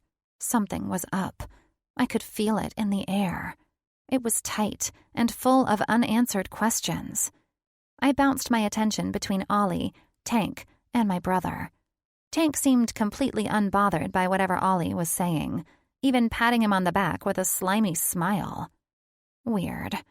My brother stood back, observing the two, but when I saw him catch Ollie's eye, he nodded, just barely, but I noticed it. Something isn't right, I mumbled under my breath. Haley's voice was low. I know. I can feel it too. I've got a knack for these things. My thoughts were all over the place. I trusted Ollie. I did. I thought I always had. But he was off. I knew it. Yesterday, in the library, I sensed something wasn't right with him, but instead of pushing it, I let it go. And if I knew anything about Ollie, it was that he was awfully good at looking okay on the outside when he wasn't on the inside. As soon as he was finished talking to Tank, he made his way over to us. A few people close by were watching us, probably because we all stood out, being from English prep, but I ignored them when Ollie appeared. Everything good? Christian pulled Haley in close, draping his arms around the front of her body. Ollie didn't say anything. Instead, he stood in front of me and stared with a tight jaw. Ollie, what did Tank say? Did you tell him this was the last race? Did you give him the money we got from the party? Is Jason good to go? I was rambling. Something felt wrong. I looked past Ollie's shoulder, seeing Jason still standing beside Tank, looking even more nervous. His thumb was pulled into his mouth as he gnawed on his nail. No, I haven't told him anything yet. Ollie's voice was curt, unlike him. I took a step closer, canceling out the chaos around us. What's going on? My legs were wobbling, the ground suddenly unsteady underneath me. His Adam's apple bobbed before he forced the words out. I'm sorry. I felt stripped. Ollie? His eyes were like glass as he looked away. You know I care about you, right? My hand wrapped around his sturdy chin, and I forced him to look at me. My breath was stolen from my chest when we locked eyes. Ollie was upset, sad, broken, worried. It was like I was looking into a mirror. What's going on? Answer me, he demanded. Of course I know you care about me. I gestured to the races behind his back. Look at where we are. You're here because of me. Ollie brought his forehead down to mine as I heard a car start up behind us. I knew he was up next. The final race. He assured me that it wasn't a hard one, and that Tank actually wanted him to win this one to show people that last week wasn't a cheat. But of course, I knew it was. Just remember that, okay? Remember I'd do anything for you. I'd do anything to keep you safe and out of harm's way. Ollie's arms wrapped around me, and it felt like a warm blanket draping over my body. For a second, I let myself fall into his grasp, relishing in the calmness I felt with him being so close. But then he pulled away, and I was torn in half. You're not okay. Something is wrong. And I know Jason knows something too. I can tell. Ollie ignored me, but I kept a hold on his hand. He glanced at Christian. Get her out of here when shit hits the fan. What? I shouted. No, I'm not going anywhere without you. Ollie wouldn't look at me. Christian asked, Do you know what you're doing, All? Ollie nodded confidently. He pulled out his phone and slapped it into my hand as someone called his name. Hold on to my phone for me. My dad is going to be calling shortly. Ollie! I demanded again, begging him to look me in the eye. He wouldn't. He was avoiding my gaze, and I could tell it was hurting him. Ollie! Haley left Christian and walked to stand beside me. Seriously, do you know what you're doing? Tank is not someone you should mess with. Trust me on this. Ollie's hand slowly fell out of mine. I know exactly what type of person he is. Ollie! I urged again, beginning to feel defeated. Instead of looking at me, he looked right past my head. Eric, you know what to do? I got you.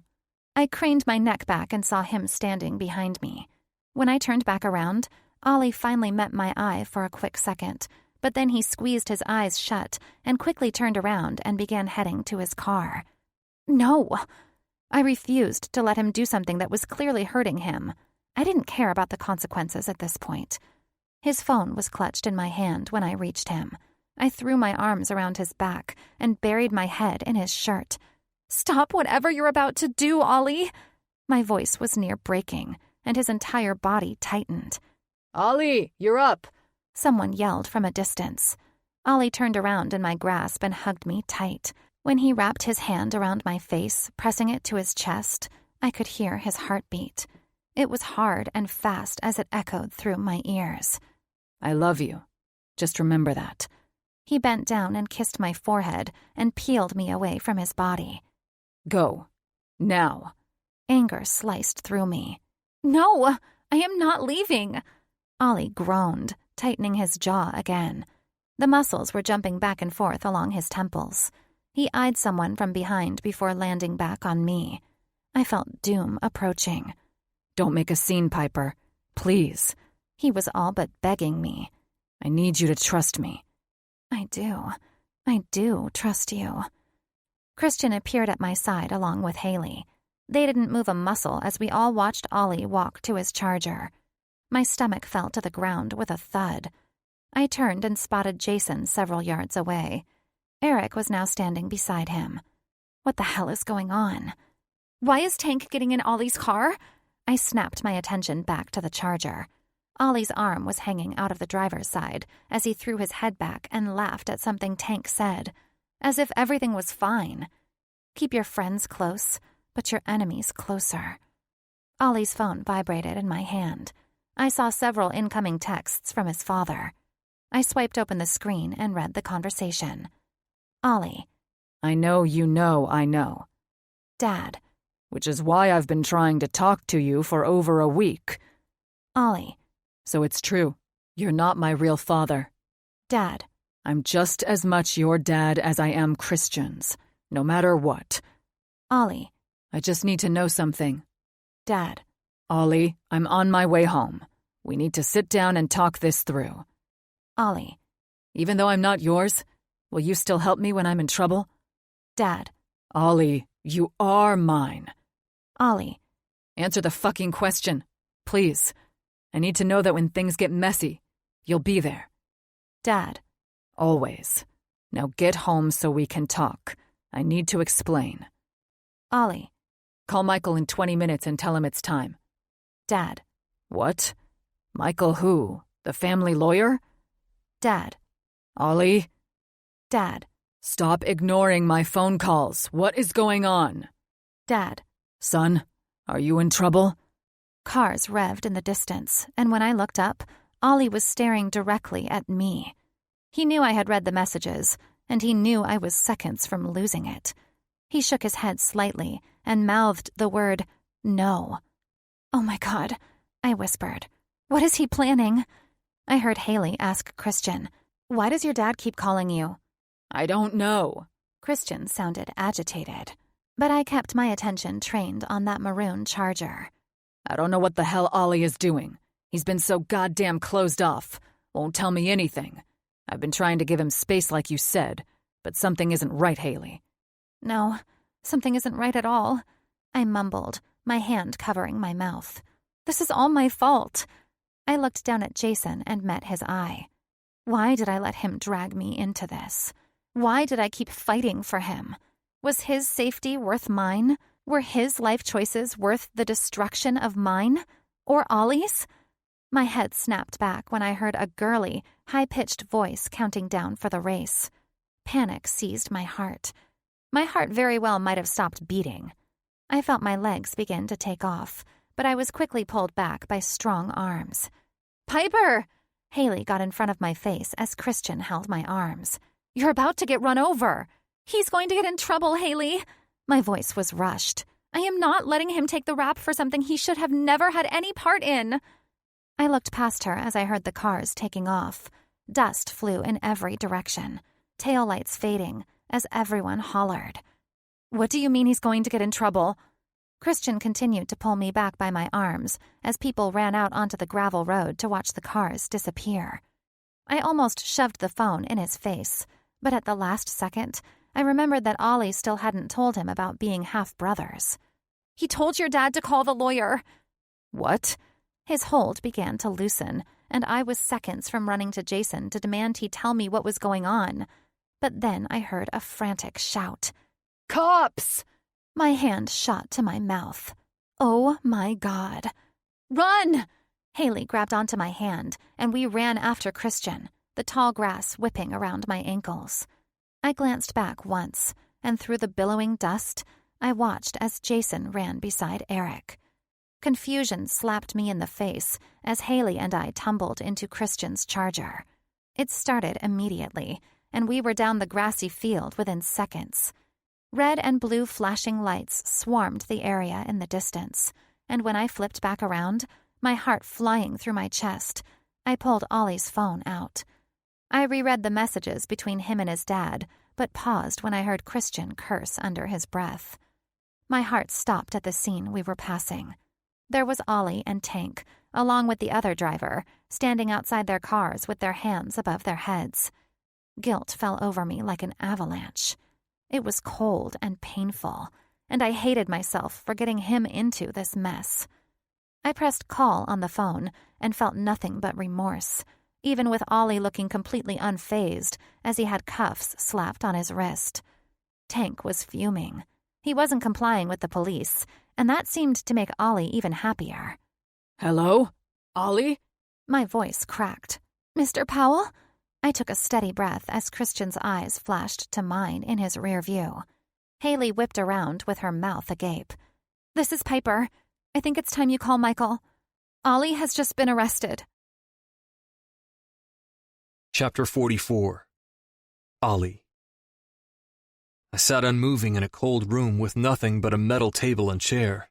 My hands were still cuffed as I leaned back in the seat, waiting for my fate.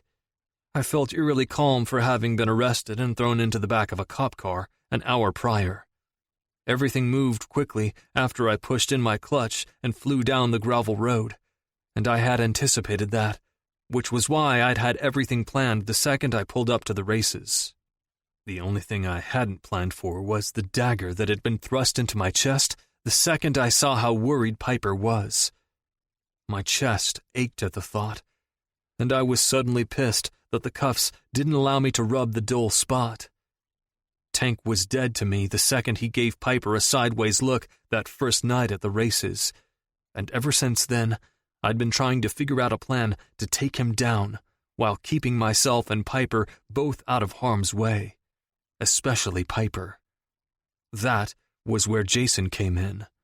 He was the glue to our little problem. He was the one in between Tank, myself, and Piper. When I'd asked him if he was ready to dig himself out of the hole he'd dug, he was willing. I just had to sit here and hope that he was following through with his plan. If not, then I was shit out of luck. The door swung open as I acted casual. Our family lawyer, Michael, entered along with my father and a police officer. Shit. Good news, Michael said, gesturing to my cuffs. The young police officer walked over and uncuffed me quickly. My hands fell with a thud, and I was thankful to be able to crack my wrists. As soon as the officer left the room, shutting the metal door behind him, Michael pulled out the other chair. The guy talked. He did exactly what you said he would, and the police are on their way to the premises now to corroborate the allegations. My father stood back along the door, but I couldn't force myself to look at him. I pushed down the sick feeling that was crowding my stomach as I kept my attention on Michael. And what about the racing? Where is Tank now? He is in custody still. If what Jason says is the truth, it will be unlikely that he'll even get bond. They're pretty hefty allegations. Killing a girl and making it look like an overdose? That isn't something to play around with. I nodded. And what about Jason? What do you think he'll get? This was the trickiest part. The part that I was afraid to hear. Piper was going to be devastated when she learned that Jason was in trouble and that he had turned himself in to take Tank down. And I was the one that had pushed him to do it. But what choice did he have? Jason would have never been free from Tank, not after he had gotten a glimpse into his world. When I'd first met with Jason, behind Tank's back, I thought I had a solid plan. But Jason's information made it that much stronger. He beat Tank at his own game. Jason beat him to the cops. Jason was the better man. This was his ticket out. Well, Michael kicked a leg on top of the other, his shiny loafers catching the glare of the one hanging light above our heads. It really depends on how good his lawyer is, but considering he was there the night Tank force-fed drugs down a girl's throat and moved her body to make it appear as an overdose, he could get involuntary manslaughter. It's going to help that he came forward, and if the other witnesses do the same and validate Jason's story, proving Tank was the one to do it, he may get a lesser sentence. It truly just depends. I nodded, the ache in my chest still there. And what about him? It was the first thing I heard my father say. Michael chuckled. Ollie is free to go after the paperwork is finished by the arresting officer. I laid my hands flat on the table. Wait, what? I'm not in trouble at all? That doesn't make sense. You have a fine to pay for racing, but that's it. Street racing is illegal, but I was able to pull a favor.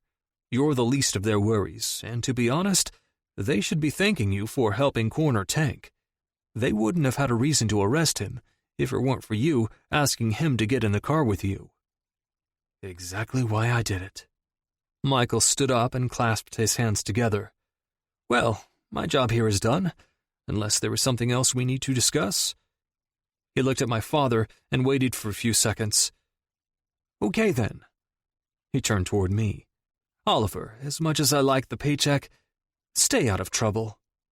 I snickered under my breath as he walked out of the room and shut the door, leaving me and my father alone for the first time in weeks.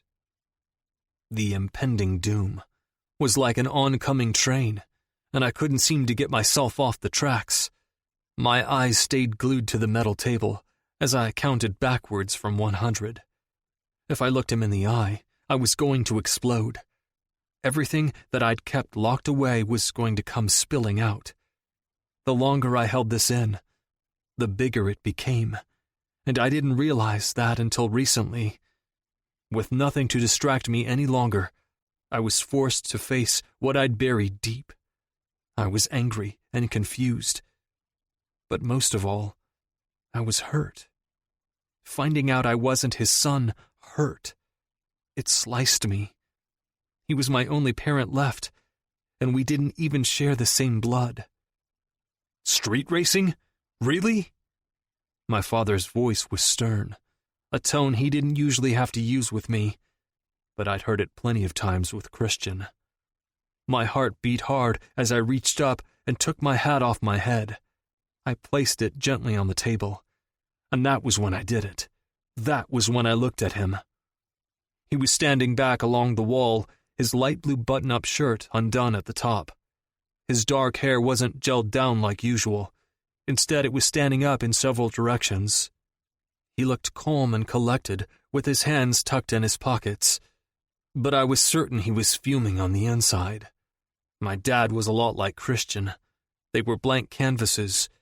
You never had any idea what was going through their head. Why, son? A small piece of anger flashed throughout. Son? I turned away. But I'm not actually your son. I heard him push off from the wall and scuffle toward me. You are my son. even if not biological. My nostrils flared as words began to claw at my throat. The hold on my emotions was slipping. I knew this would happen eventually, that we'd have to have this talk. But for some reason, I wasn't prepared. "Did you know I found the birth certificate?" I didn't meet his eye, because from where I was sitting, I would have had to look up to him, and that didn't seem fitting at a time like this. He sniffed. "I had a hunch. That's why I moved it." "So, who was my father then? Because his name wasn't listed." The chair in front of me screeched as it was pulled out. He sunk down in the seat and began rolling his cuffed sleeves up to his elbows. When I finally did gather the confidence to look at him, it was like looking into a mirror. For the first time in my entire life, we were the same. We were raw. There were no more lies, no more secrets. It was time. I could sense it. He had been in a similar situation a few months ago with Christian. But this time, he wasn't going to hold back. I asked again, this time keeping our gazes locked and loaded. "Who is my father?" His eyes dipped away for a moment, before they swooped back and pinned me to my seat. "My brother." My brows came together in an instant. "What?" He sighed and ran his hand over his 5 o'clock shadow. "My brother is your father." My breathing halted. "You have a brother?" What the hell is with people hiding their brothers? "Had." My father swallowed, and I heard the gulp from across the table. "I had a brother. He's dead." A wide range of emotions flooded me, but I couldn't pinpoint exactly how I felt. It was a weird feeling finding out your father wasn't really your father, but it was even weirder finding out that your father, who you'd never met, was dead. That meant that, technically, both my parents were dead. My hands came up and clasped together over my head. Nothing I wanted to say would come out of my mouth, which was probably a good thing. What was the right thing to say in this situation? "He died right before you were born."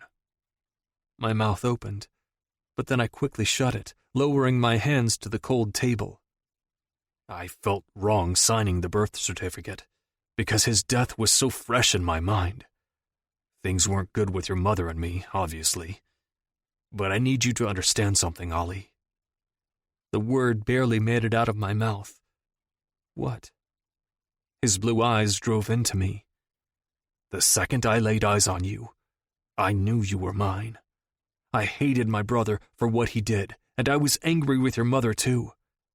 But that never, ever reflected onto you.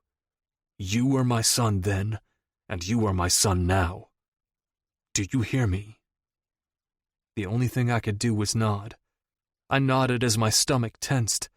I nodded as I squeezed my fists together. And I nodded as 1,000,001 questions ran through my mind.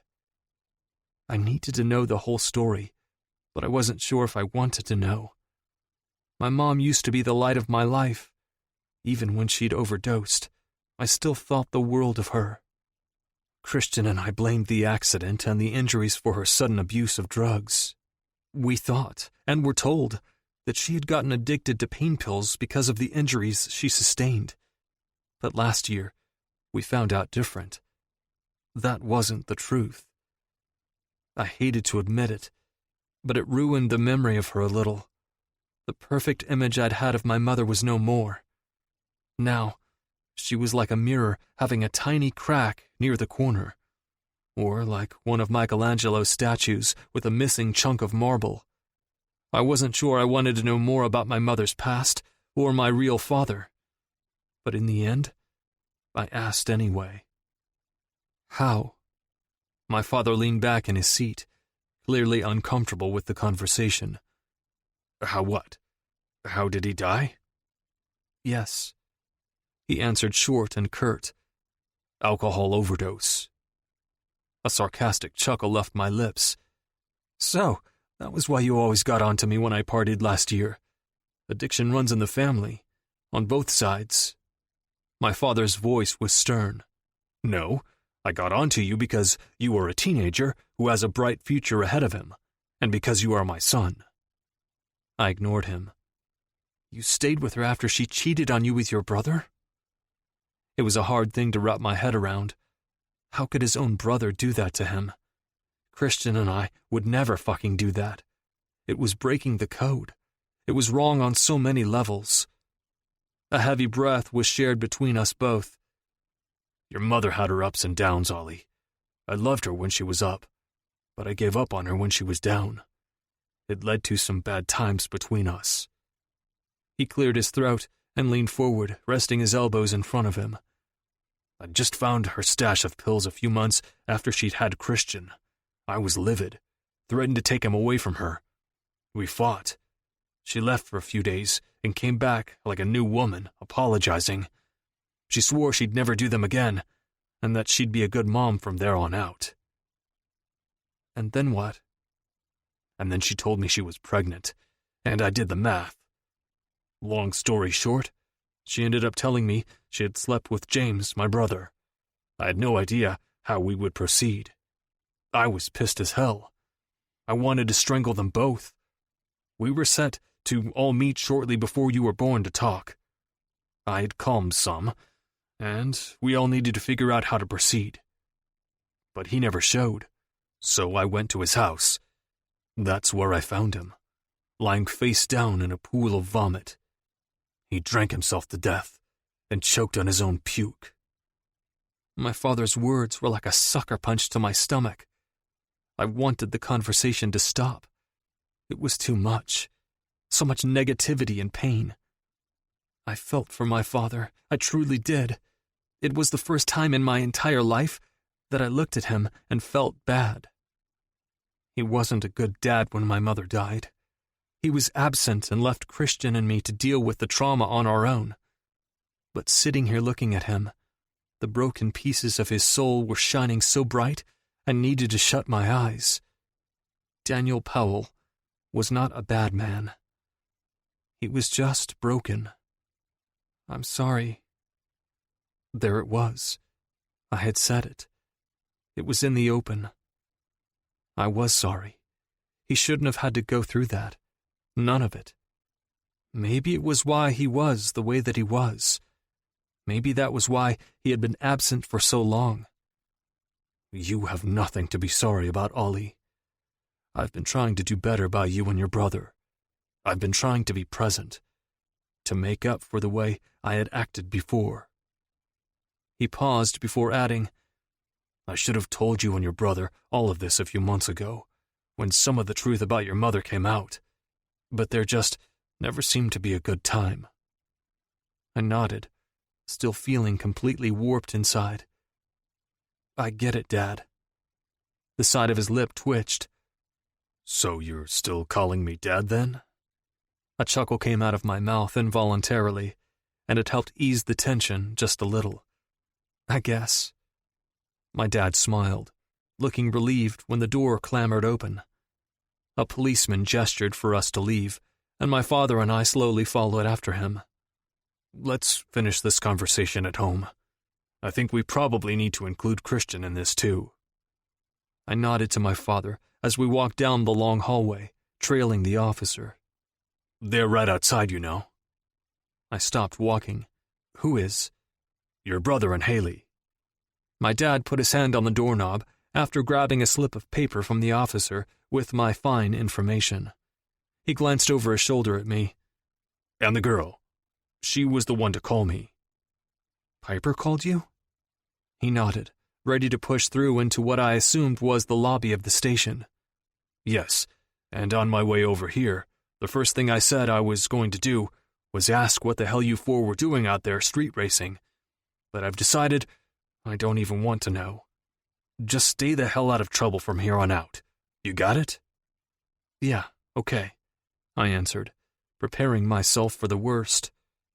I didn't expect to see Piper so soon after the race, and although my issues with my father were presumably solved for now, The thought of facing her after I'd encouraged her brother to turn himself in, along with Tank, had my stomach dropping to the floor. Piper. I had no clue what she was feeling, or if she hated me, but I was seconds from finding out. Chapter 45. Piper. I could still hear the sound of my mother's voice booming in the background of the call I'd made to my father. She was all but shrieking, freaking out, and I was pretty sure she wanted to kill me.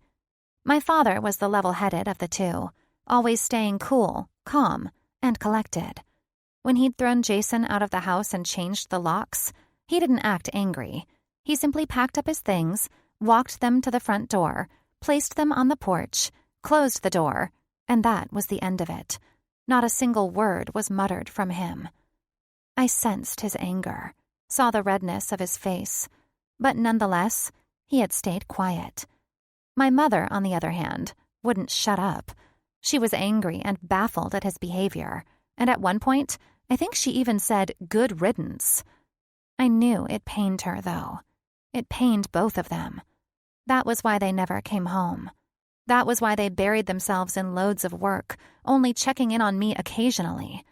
My mother thought that if she checked my bank account and saw that I wasn't spending excessive amounts of money like Jason, the first clue that he was using drugs, that I would stay out of trouble.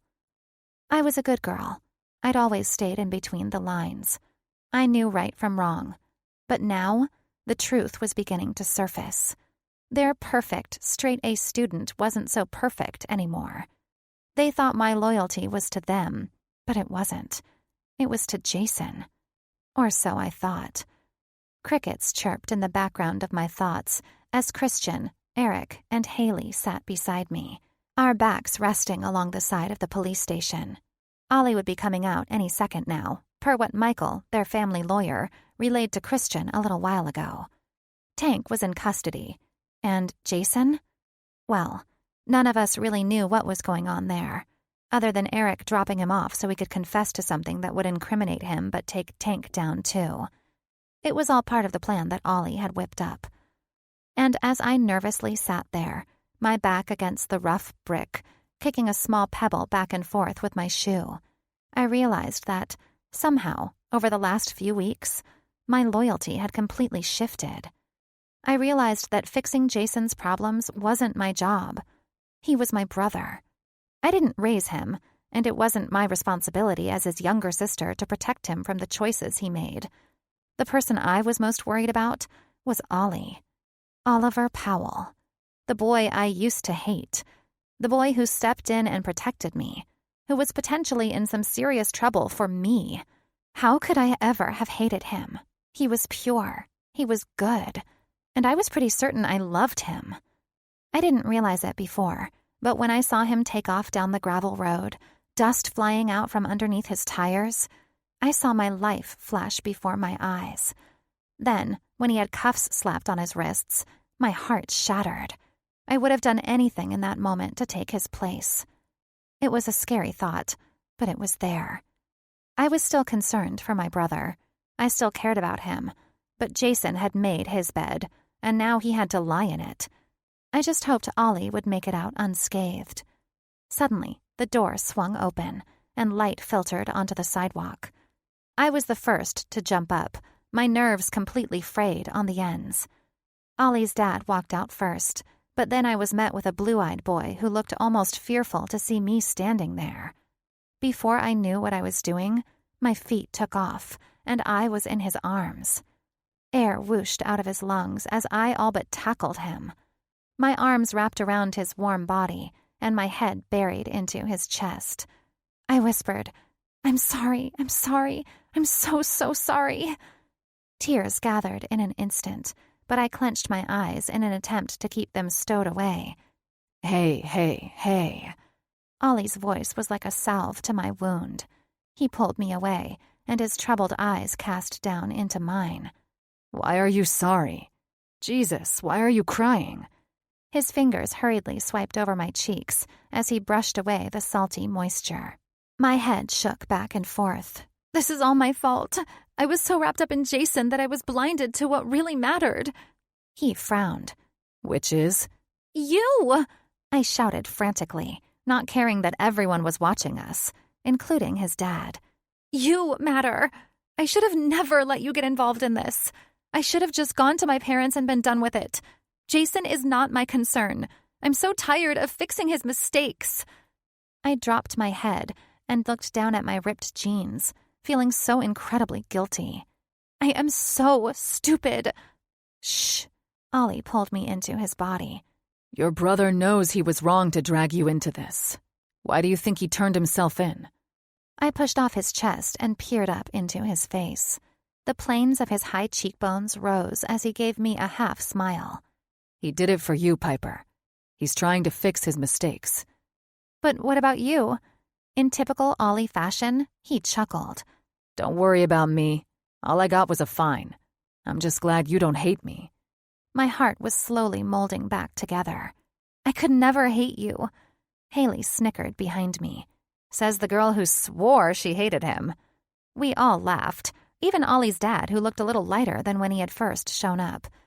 I questioned Ollie with a look, and he gave me a slight nod. He bent his head down. Christian, my dad and I are going to head home to have a talk. Good. This is good. I grabbed onto Ollie's hand and gave it a squeeze, letting him know I was here for him. Eric will take you home?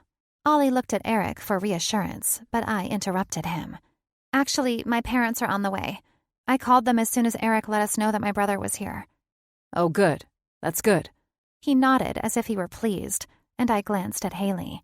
Haley, will you stay with me until they're here? Of course. I'll catch a ride with my dad and all. You can just drive my Charger to my house when her parents get here, yeah? Christian asked. I think I need to get filled in on whatever is going on with you. He glanced at Ollie and grimaced. I gave Ollie another squeeze. Yeah, Ollie answered, squeezing me back. His palm felt nice along mine, and I hated to let it go, but we both needed to get things sorted out. His dad and Christian began walking to the parking lot as Ollie stayed back. He tugged me closer as his lips hovered over mine. Our eyes locked for half a second before he pressed his mouth against mine. Things were chaotic, to say the least. Emotions were running high. But with his lips on mine, I suddenly felt grounded, like everything would be okay. When he pulled away, he took my breath with him. Call me when you get home, okay? The very second. I wrapped my arms around my middle after handing him back his phone. I will, and then you can fill me in on that? I nudged my head to his father and Christian. Yeah. He kissed my forehead and started to walk away, but not before he whispered, And when all of this drama bullshit is over, it's you and me, okay? Just you and me. Us, I whispered back. Us, he repeated, and then he was gone. Haley, Eric, and I all went back and sat against the brick wall, waiting for my parents. We sat silently as I ran my fingers over my lips. The second Ollie was gone, I was back to feeling too much. There was a lot of uncertainty dealing with my parents and brother, and I wasn't really prepared. Eric's voice had my hand dropping from my mouth. I'm not gonna lie. Having you two around is a lot like walking into a fucking real-life soap opera. So much drama. I was the first to snicker, because it was true.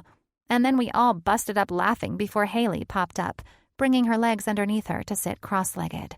No one asked you to stay, you know. You can leave us and our drama fest. He groaned, pulling his knees up and resting his arms along them. And miss out on all the entertainment? Yeah, fucking right. I giggled. Why are you still here? You can leave. My parents should be here any minute.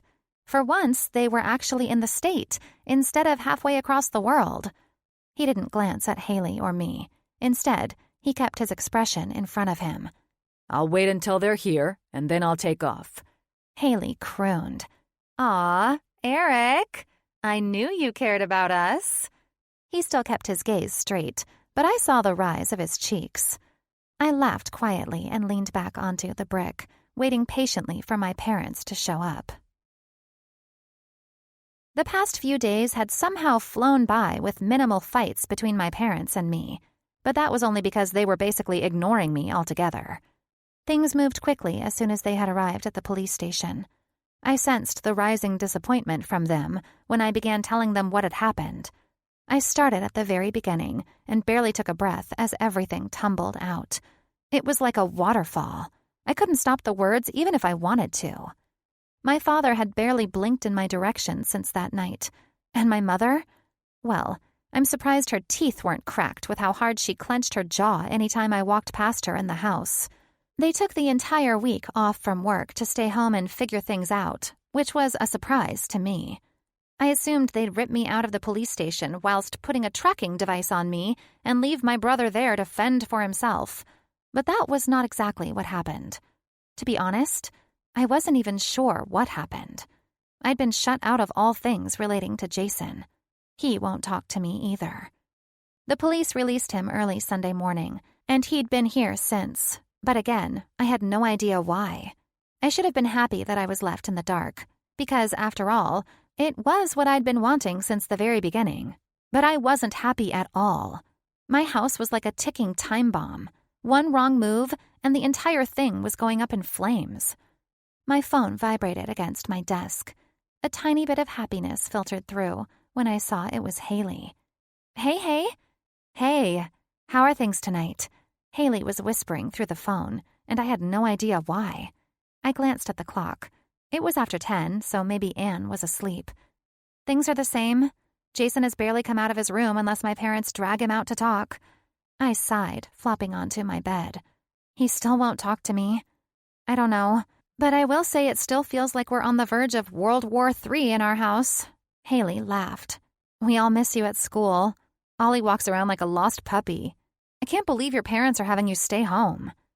Yes. My parents decided to keep me home for a few days until they sorted things out. Why? I had no idea. I guess they were afraid that people would find out that not only was Jason a troublemaker, but their precious, straight-laced daughter wasn't the princess they thought she was either. I know, I huffed, but they were so angry with me that I didn't even argue. I did, however, almost go to school today just to spite them. Haley laughed again. But seriously, things are weird here, Haley. So weird. My stomach dipped with nerves, thinking back to this morning when I crept downstairs to find my mom and dad arguing. It was rare. Not the arguing, but just them being in the kitchen on a Wednesday morning. They didn't say a word as I grabbed some orange juice and a granola bar. When I went back upstairs, my nerves coiled tight. I stopped in front of Jason's door only to hear nothing at all. When I peeked inside, I saw him sitting on the edge of his bed with his head hung low. I was certain he knew I was standing there, but he wouldn't turn in my direction. He was icing me out. At first, I was pissed that he wouldn't talk to me. Part of me wondered if he was angry with me, but once I'd talked to Ollie later that day, he helped me realize that Jason was probably ashamed. He was mad at himself, not me. Ollie. I missed him. I wanted things to go back to normal. Well, semi-normal. I wanted the freedom of seeing him when I wanted. Why are things weird? Haley asked, still whispering. I'm just confused. My parents won't tell me much and I'm too afraid to ask. Jason won't talk to me. I slowly sat up on my bed and tucked my damp hair behind my ears. I have a bad feeling, and I can't shake it. You know what I think you need? What? I could tell Haley was smiling. I think you need your best friend and your boyfriend. I do. Ollie and I had talked every day since Saturday. In fact, we talked so long on Sunday night that we both fell asleep on the phone. We had a lot to say. He filled me in on what was going on with his dad and Christian, and I filled him in on everything going on at my house. He dropped off my homework yesterday and gave me a quick peck on the lips before leaving me at the door before my parents came. It only made me miss him more. I hated to admit it, but part of me felt like I needed him. I needed him to lean on. I needed him to ground me. The thought scared me because I was so used to being on my own, but it was kind of nice having someone as a clutch, having someone you could lean on. I wish things weren't like this right now, I said. I want things to go back to normal, before I got involved with my brother's shit and tank. All of a sudden, I heard a deeper voice. But you mean like, you want them normal, except for you still want us to be us, right? I almost squealed. Ollie, what are you doing with Haley? Are you guys all hanging out without me? My lip jutted out. It was agonizing that I wasn't with them. Open your balcony door, Pipe. My heart halted. What? We're coming in to hang. Did you really think I could go this long without touching you? That kiss yesterday was a tease. I smiled so hard my face hurt. My phone fell from my hand as I jumped up onto my carpet. The balcony door pushed open slowly, and I slapped my hand over my face as I saw 3 smiling faces staring back at me. Oh my God, I love my friends. And Ollie. I loved Ollie. The feeling that blossomed when I saw his lifted cheek was life-altering. That was what love was, right? Ollie was the first to jump from the tree limb to my balcony. His arms wrapped around me almost instantly, the breeze of the cool January air coating my bare arms. Hi, I breathed into his chest. Hey, you, he said, kissing the top of my head. I missed you. Content. That was what I felt being in his arms. 100% content and full. He filled me up. Move, dipshit. I peeked over and heard Christian scoff at our embrace. He was the next to jump, and then Haley. Christian tried to reach over and grab her, but she swatted his hand away and rolled her eyes. So independent. As soon as they were all safe and on my balcony, they shuffled inside my room. Haley pulled me in for a hug, and I squeezed her. You okay? She asked quietly. I nodded before letting go. I love you guys. I can't believe you just snuck into my room. Ollie stood back along the wall and just gazed at me. I couldn't help but smile. Christian flopped onto my bed and acted as if he owned the place, per usual. Haley fell down beside him. Are you kidding? These two are pros at sneaking into places. And believe it or not, it was their idea. So, you missed me, huh? I placed my hands on my hips and looked up at Ollie. He shrugged coyly. You can admit it, you know. We no longer hate each other. His tongue darted out to lick his lip. Oh, trust me. I have no problems admitting it. I just wish I could show you how much I miss you, instead of saying it. Christian groaned. No sexual innuendos allowed. Breaking the rules. What rules? Haley asked, looking between them. Ollie pushed off the wall and went over to sit in the chair by my desk. It only took one tip of his chin for me to follow after him and to sit on his lap. His arms went around my middle, and I sighed happily, leaning back into his hard chest. When Haley and he had started dating, and we'd hang out, I had a little heart-to-heart with my brother here. About what? I asked, tipping my head back. I told him he couldn't fuck his girlfriend while we were all hanging out as friends, or make out with her, because it always turned into something more, and I was forced to leave the room. I busted out laughing before Ollie slapped his hand over my mouth. Shh, he whispered along my ear. Your parents will hear. Goosebumps broke out along my skin, but I shook them off. He was right. My parents would likely come investigate. I whispered, Do you remember that time we were at Eric's and they started to make out so intensely that the 3 of us were forced to go out onto the deck for the rest of the morning? How could I forget? Ollie asked. It was chilly. You didn't have a bra on. I smacked his shoulder, causing Haley to snicker. Just then, a loud bang came from somewhere in the house. What was that? Haley asked, sitting up a little taller. I jumped off Ollie's lap, fear taking away any bit of calmness I had felt seconds ago. My ears strained, but I didn't hear a single thing. I don't know, I hesitantly said. I walked a little closer to my bedroom door. That was weird. I'm going to go make sure everything is okay. Stay here. I glanced at Ollie once before opening the door and peeking my head out. The long hallway was dark, but I saw the light from underneath my brother's door on the carpet. I shoved away the apprehension and mouthed, I'll be right back, to Ollie, Haley, and Christian.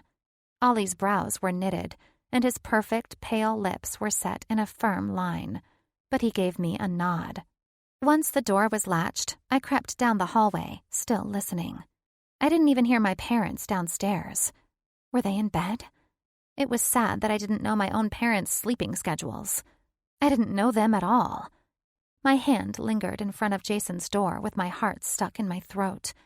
It had been at least a year since Jason lived here, but it felt like yesterday that I was standing here, afraid to go into his room to see him passed out from partying. A heavy breath of air left my lungs as I flipped my hair over my shoulder and pushed through the door. His bed was messy, the covers thrown halfway across the room. My eyes quickly went to the bathroom where the light poured out onto the floor. "Jason?" I half whispered, waiting for a response. Nothing. The nerves picked up in my stomach. The bile in my throat was rising slowly. I shook my head. "He's fine. Relax." There was no way he could have gotten drugs since he hadn't left the house since he got here. My parents made damn sure of that, I was sure. Even though my head was telling me to retreat and to go back to my room, something dragged me over the carpet and the bundled-up blanket and into the bathroom. The door creaked as I pushed it open, and when I saw the orange pill bottle turned on its side on the porcelain vanity top, it felt like I was plunged into ice-cold water. There, on his side, was my brother, unconscious. A blood-curdling scream left my mouth, and suddenly, everything went dark. Chapter 46. Ollie. "What is taking her so long?" I asked, pacing Piper's bedroom floor. There was a shift in the air the second her bedroom door closed. I felt cagey and anxious, a lot like I used to feel before I'd race. Something ominous was in the air, and it was eating at me. "Bro, relax." "Yeah, Ollie," Haley said, scooting down the edge of the bed with her feet dangling. "It's probably nothing."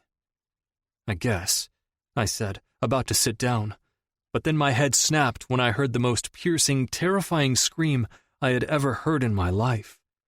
My shoulders snapped straight, and when I locked onto Christian, we both flew into action. I ripped Piper's bedroom door open, and I swore I was to her within a second. Somehow my feet knew where to carry me. I jumped over a mess of blankets on the floor, and when I walked into the scene, all the oxygen in the room ceased to exist. I couldn't breathe. I was stuck, staring at the girl who literally made my heart skip a beat, huddled on the floor, lifting her brother's lifeless head off the ground. There was a mess of yellow vomit around her knees. The putrid smell slapped me into action as Haley came barreling through. "Get her out of here!" Haley screamed as she ran by Piper's side and shoved her out of the way. Piper yelled out, reaching for her brother, tears flowing quickly down her face. Oh, fuck. Just the thought of Piper hurt made me want to kill someone. But seeing the look of pure fear on her face felt like every bone in my fucking body was being broken at the same time. My hands wrapped around her tiny arms as she clawed and reached for Jason, yelling. I swooped her up. "No, no, let me go." She smacked my chest and pushed at my shoulders. I caught the eye of Christian as he already had his phone pulled out, calling 911. Haley had Jason's head lifted, and she was shoving her fingers down his throat, saying, come on, puke it up. No, no, no, no." As soon as I pulled Piper out of the bathroom, her parents came through the bedroom door. Her father looked ready to kill me, until they saw that Piper was now clinging onto me for dear life. Her mom took one look at us and ran past, screaming, when she saw the scene. Christian was talking quickly into the phone to the dispatcher, but I continued to drag Piper away. I could feel the grief radiating off her body. She was shaking in my arms, and in that moment, I actually turned to God. I'd only ever prayed once in my life, and it was the day Christian and I had found my mother dead in her bedroom. It was pointless then. Our mother was dead and had been for hours. But right now, I didn't care. I prayed that he would take her pain and give it to me. I'd gladly carry it for her, because seeing her like this was one of the worst things I'd ever felt. Shh, shh, shh. I hushed her as I pulled her back into a room, shutting the door softly behind us, shoving all the chaos in her brother's room out. Piper's cries racked her body so hard that I had to cradle her head into my chest. No, he can't. Where? No! Agony wrapped itself around my windpipe. Just breathe. She gasped so many times that I wanted to breathe for her. My own lungs constricted. My arms ached as they wrapped around her. The pain. I felt her pain. God, don't let him die. I knew what it felt like to watch someone die from a silent disease. I knew what it felt like to have someone pick a vice over you. A user took your love and they threw it away. They didn't even mean to. And that was probably the hardest thing to accept. It was something I'd learned years ago, when I finally processed what had happened to my mother. Just breathe, Pipe. Piper was still gasping for air, but it wasn't as bad as before. My arms tightened around her as I finally lowered us to the ground in her bedroom. Ollie! Her voice cracked, and I swore I did too. I know, Piper. I know. Just breathe. I'm here. I kissed her head again, as she buried it even harder into my chest. Her small, shaking hand clenched my shirt, and I had to smash my lips to keep myself together for her. I knew, sitting there in her room, as shit unfolded in the worst of ways in the next room, that nothing else mattered but this moment right here. No matter what happened in the next few days, or months, or even years, I would forever be linked to Piper. I would fight like hell to keep her safe and happy, because the alternative was literal hell in my world. Chapter 47. Piper. 1, 2, 3, 4, 5. A heavy breath left my lips and floated to the ground as I twisted my fingers together again. 6, 7, 8, 9, 10. Another breath escaped. A large hand came down and rested on my knee, giving it a light squeeze.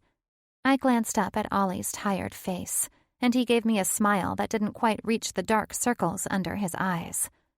I wanted to smile at him. I wanted to tell him how much I loved him, how him being here by my side was enough to keep me from spiraling out of control. But I couldn't even muster up a single syllable. My cheeks refused to rise. My mouth was glued shut. I only hoped that my eyes told the story, because I wasn't sure I'd ever speak again. I replayed the scene in my head over and over again. Small pieces of broken memories flew at me as I sat in the waiting room with the sound of beeping machines echoing through the hospital. I wondered what I'd done wrong over the years. I wondered if I had done something differently, if Jason would be here. Regret and guilt started to sneak their way in, and I had no one to blame but myself. That was the thing about situations like this. They were so uncertain. If my parents would have helped Jason a few years ago, would he have landed in the hospital? Or would their help have just turned into enabling? What if I'd told my parents about Tank and Jason owing him money?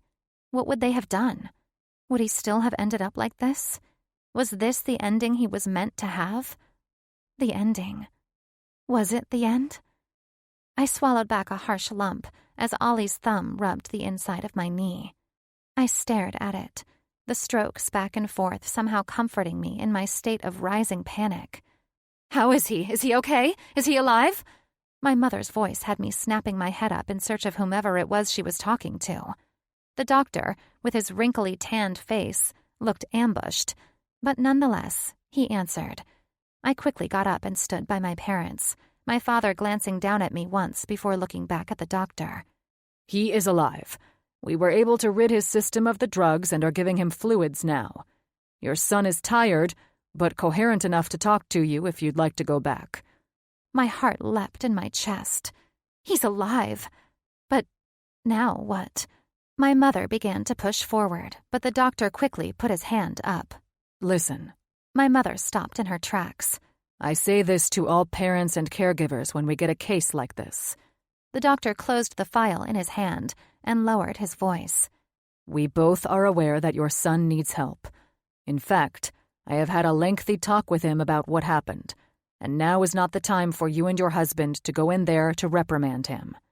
Jason is in a fragile state. Not only did he just come close to overdosing, but he did so on purpose. He needs rest and fluids. And tomorrow, I have scheduled for a psychiatrist to come evaluate him and to talk with you two as well. I sucked my lips between my teeth and glanced back at Ollie. Haley and Christian were huddled beside him, talking quietly. When I turned back to look at the doctor, he was staring at me. The wrinkles on his face softened just a tad before he turned and glanced at my parents. You are all welcome to come back now, but please keep in mind that this is not the time to have a yelling match. Jason's health is my #1 priority right now, and that will do harm. He began to turn away, but not before he said, If you cannot control yourself and your anger and disappointment, please do not come back. Then he turned to me and inched his head for me to follow. I felt the small rise of my lips as I trailed after him, not really caring if my parents were doing the same. Once we got to the window, we both stared into the room. My brother was lying on the hospital bed with an IV hooked up to his arm. His eyes were closed, and the white sheet was pulled up to his chest. He looked so unlike the picture I had of him in my head. When I thought of Jason, I thought of the good times, the times where he was happy and glowing, the times we had fun together. Not this shell of a person I used to know. He's sorry, you know. I shifted my attention to the doctor. How do you know? He continued peering through the window. The first words out of your brother's mouth when he woke were, I'm sorry, Piper. My hand came up to cover my mouth.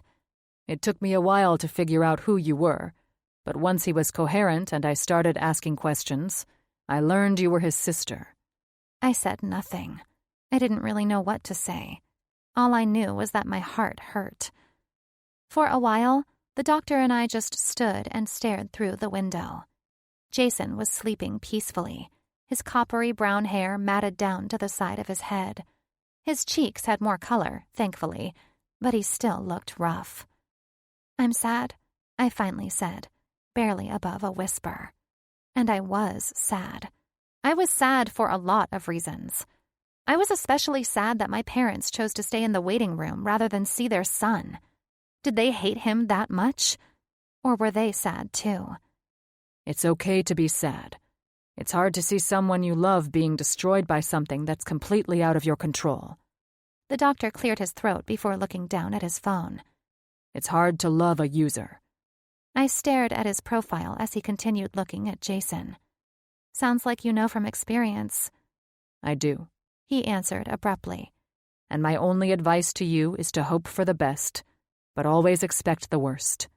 I was told that once, and it stuck. I nodded, taking in his advice like it was actual oxygen. I repeated the mantra in my head as he began to walk away, leaving me to stare at my brother all alone. But then, that was when I heard the raised voices. I gave Jason one more glance before rushing to the waiting area, waiting just behind the far wall to listen. Ollie, calm down. I've never seen you act like this. Christian. Yes, I would appreciate if you calmed down. That was my dad. I've never acted like this because I've never cared about someone like I do Piper. Ollie's voice roared over my father's and Christian's. There was a pause, but then Ollie started up again. You and your wife are standing out here. For what reason? Because you can't hide your disappointment that your son has an addiction? Piper is back there alone, while you two do what? Sit out here and argue about whose fault it is that he's in the hospital and that Piper is somehow involved in all of this? Of course she's involved. Calm down. I wanted to peek my head around the corner and see what was unfolding, but I didn't want my cover blown, so I stayed tucked away, pressing my hands to the wall behind me. No, I will not calm down. There was a pause. You two don't even know your own daughter. She cares about people so deeply that she'd do anything to help them. She has been fighting for Jason from day one, and it's because you backed out. If she didn't fight for him, who would? My heart squeezed. Ollie. I could hear the protection in his voice. I agree with him. My brows dipped at Haley's voice. I know all about loving someone with an addiction, and the second you stop loving the person they used to be, they're gone forever. Piper has been fighting for the old Jason, her brother, the one before drugs took over. Don't fault her for trying to help him, for holding out hope, because that's when resentment comes through.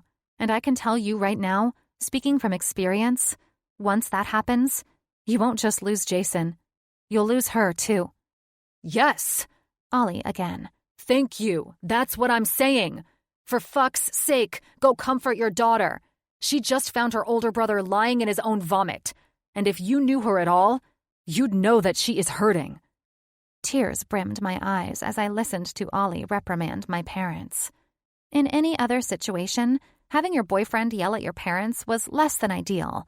But in my situation, it was as if he was confessing his love for me. Ollie was fighting for me, and there was something about that had a tear falling down my cheek. Where are you going? My mother's voice wasn't laced with anger. There was something else in her tone that I didn't recognize. Ollie's voice was closer now. I'm going to comfort my girlfriend because I fucking love her and know when she is hurting. Another tear slid down my cheek as I turned the corner and ran straight into his hard chest. Oof! His strong hands were on my upper arms, his brows folding until he realized it was me. The deepened lines on his forehead disappeared as he wrapped his arms around me and pushed me back into the hallway. My back was resting along the wall as he took his finger and tipped my chin back. Are you okay? I gulped. No, but I'm a little bit better now. His eyes searched my face frantically as his other hand wrapped around my waist. How is he? I sighed. He'll be okay, for now. But, Ollie? Yeah? I love you. Time froze. We were stuck in a busy hospital with all sorts of sounds coming from various rooms, nurses shuffling back and forth with their carts of supplies. But I was lost in this moment with him. I heard what you said. All of it. Ollie's head dipped just slightly. His blue eyes almost appeared shy. And I just want you to know that I love you. I have no clue what the future holds. I know nothing. But I do know that I love you, okay? I licked my dry lips. I just need you to know that. Ollie didn't need to say it back, because I already knew what he was feeling. Our eyes connected, and I felt it in my soul. I felt it last year, and I'd felt it every single day since then. Ollie and I were one. His lips hovered over mine for a brief moment before his hands wrapped around my face, and his mouth was on mine. The kiss was soft but deep.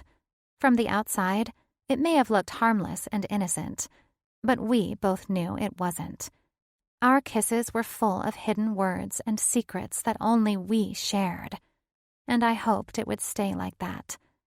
Always. Epilogue. Ollie. My finger trailed the inside of Piper's arm as she leaned back onto my chest, with her legs propped out onto the coffee table. People were starting to show up at Eric's cabin for the party, but part of me wanted to go back to my house so I could have Piper all to myself. We weren't getting as much alone time as before because her parents were taking the time to make it home more often than not. It seemed my talk, read as yelling match, got to them. Plus, they were still dealing with Jason's shit. The case with Tank was just starting to form, and Jason was a prime component of it. But as long as he testified against Tank and didn't recant on his statement, he would be able to continue the rehab program, which was set up by his lawyer. When he finished rehab, he'd be on probation, but that was the extent of it. Piper was happy he was in rehab, but I could tell she was still a little leery. I saw the distant look in her eye every so often, and I knew it was because she was thinking of him. I did my best to distract her. After all, distraction was one of my strong suits. "Did Haley tell you guys the news?" Christian was beaming, which was completely unusual for his brooding self. "It's really creepy when you do that," I said. His brow furrowed as he leaned forward and rested his elbows on his knees. "What is?" I snickered. "When you smile." He scoffed. "Fuck off." Christian and I were still working on things with our father, but now that everything was out in the open, things seemed to be less tense at the house. It was actually pleasant to be home now, and Christian took the news that we were half-brothers a lot better than expected. Piper sat up a little taller, but still kept her body pressed close to mine. What's going on, Hay? Haley tried to hold back a smile. She pushed her hair behind her ear shyly. I got some college acceptance letters back. And? Piper asked eagerly. I got a full ride to Harvard. Piper squealed. Oh my God, are you freaking serious? She flew up out of my lap and rushed to Haley, wrapping her arms around her shoulders. A bright smile was on her face, and I couldn't look away even if I wanted. I am so proud of you. This is so deserved, Haley. Wait, there's more, Christian said smugly. More? Piper asked. Haley blushed bashfully. I also got a full ride to UCLA. UCLA? Piper's lips were parted slightly, and I zeroed in on them. Wait, so you're going to go to college where Christian is playing football? The music got louder in the living room, and I saw Eric coming down into the den with a beer in his hand. He came to stand behind the four of us on the couch. Piper grinned. Is this where you tell me you're going to UCLA and we're going to be roomies? I leaned forward, garnering her attention. Wait, you got into UCLA? I thought you wanted to go to Stanford. Piper bit her lip and looked from me to Haley, then back to me. My parents wanted me to go to Stanford. I also applied to UCLA. I got my acceptance letter yesterday. Wait, so you're going to UCLA? Why didn't you tell me? UCLA was the closest university to Pike Valley in terms of distance, and it was always the plan for Christian and me both to go there and play football after English prep. But now Piper too? And Haley? Piper played coy. Her light freckles scattered across her tinted cheeks. I don't know. I mean, the plan was to go to Stanford, but then I thought about when I'd have to leave you or Haley or heck, she giggled, even Christian or Eric, and it made me feel lost. I wanted to go to Stanford so I could get farther away from the constant stress of Jason popping up. But now that things are a little better, the thought of being so far isn't as appealing, especially now. She blushed even harder. I grinned, standing up from the couch and pulling her to her feet. I tucked my hands into the back pockets of her jeans, cupping her butt. And here I thought this next year would suck with everyone leaving me behind. You won't be far from me at all. Her nose scrunched and her green eyes twinkled. It was fucking adorable. I don't think I could ever leave you. She bit her lip and glanced at everyone else. My voice boomed over the speakers. Well then, I guess it's decided. The Fab Five will live on for many years to come. I wonder what other shit we can get ourselves into. Haley threw her head back and laughed, making Piper giggle in the process. I pushed her in closer with my hands on her butt and pressed my mouth to hers, sneaking my tongue in there for good measure. She let out a tiny groan before biting my lip and pushing my chest. Knock it off, Ollie. I laughed, pulling us back down to the couch, staying there for most of the night as Eric's cabin became more and more crowded. It was funny how quickly things could change in just a few months. Lies were told, secrets were shared, and truths were revealed. But somehow, through all of that, I found myself the happiest I'd been since before my mother died. And to think, it had all started with a secret. Speaking of, my eyes followed Eric as he quietly left the party and stepped out onto the deck. It was hard to see much of anything or anyone outside, except for the roaring bonfire just over the small grassy hill, but I caught the blur of long blonde hair swishing past the door and a dark figure following after it. It seemed Eric had some secrets too, and I couldn't wait until they unfolded. This concludes All the Little Secrets by S.J. Sylvis, narrated by Nelson Hobbs and Stephanie Rose. Copyright 2020 by S.J. Sylvis. This unabridged audiobook is published by arrangement with S.J. Sylvis and was produced in the year 2022 by Tantor Media Incorporated, a division of Recorded Books, which holds the copyright thereto. Please visit tantor.com for more information on our growing library of unabridged audiobooks.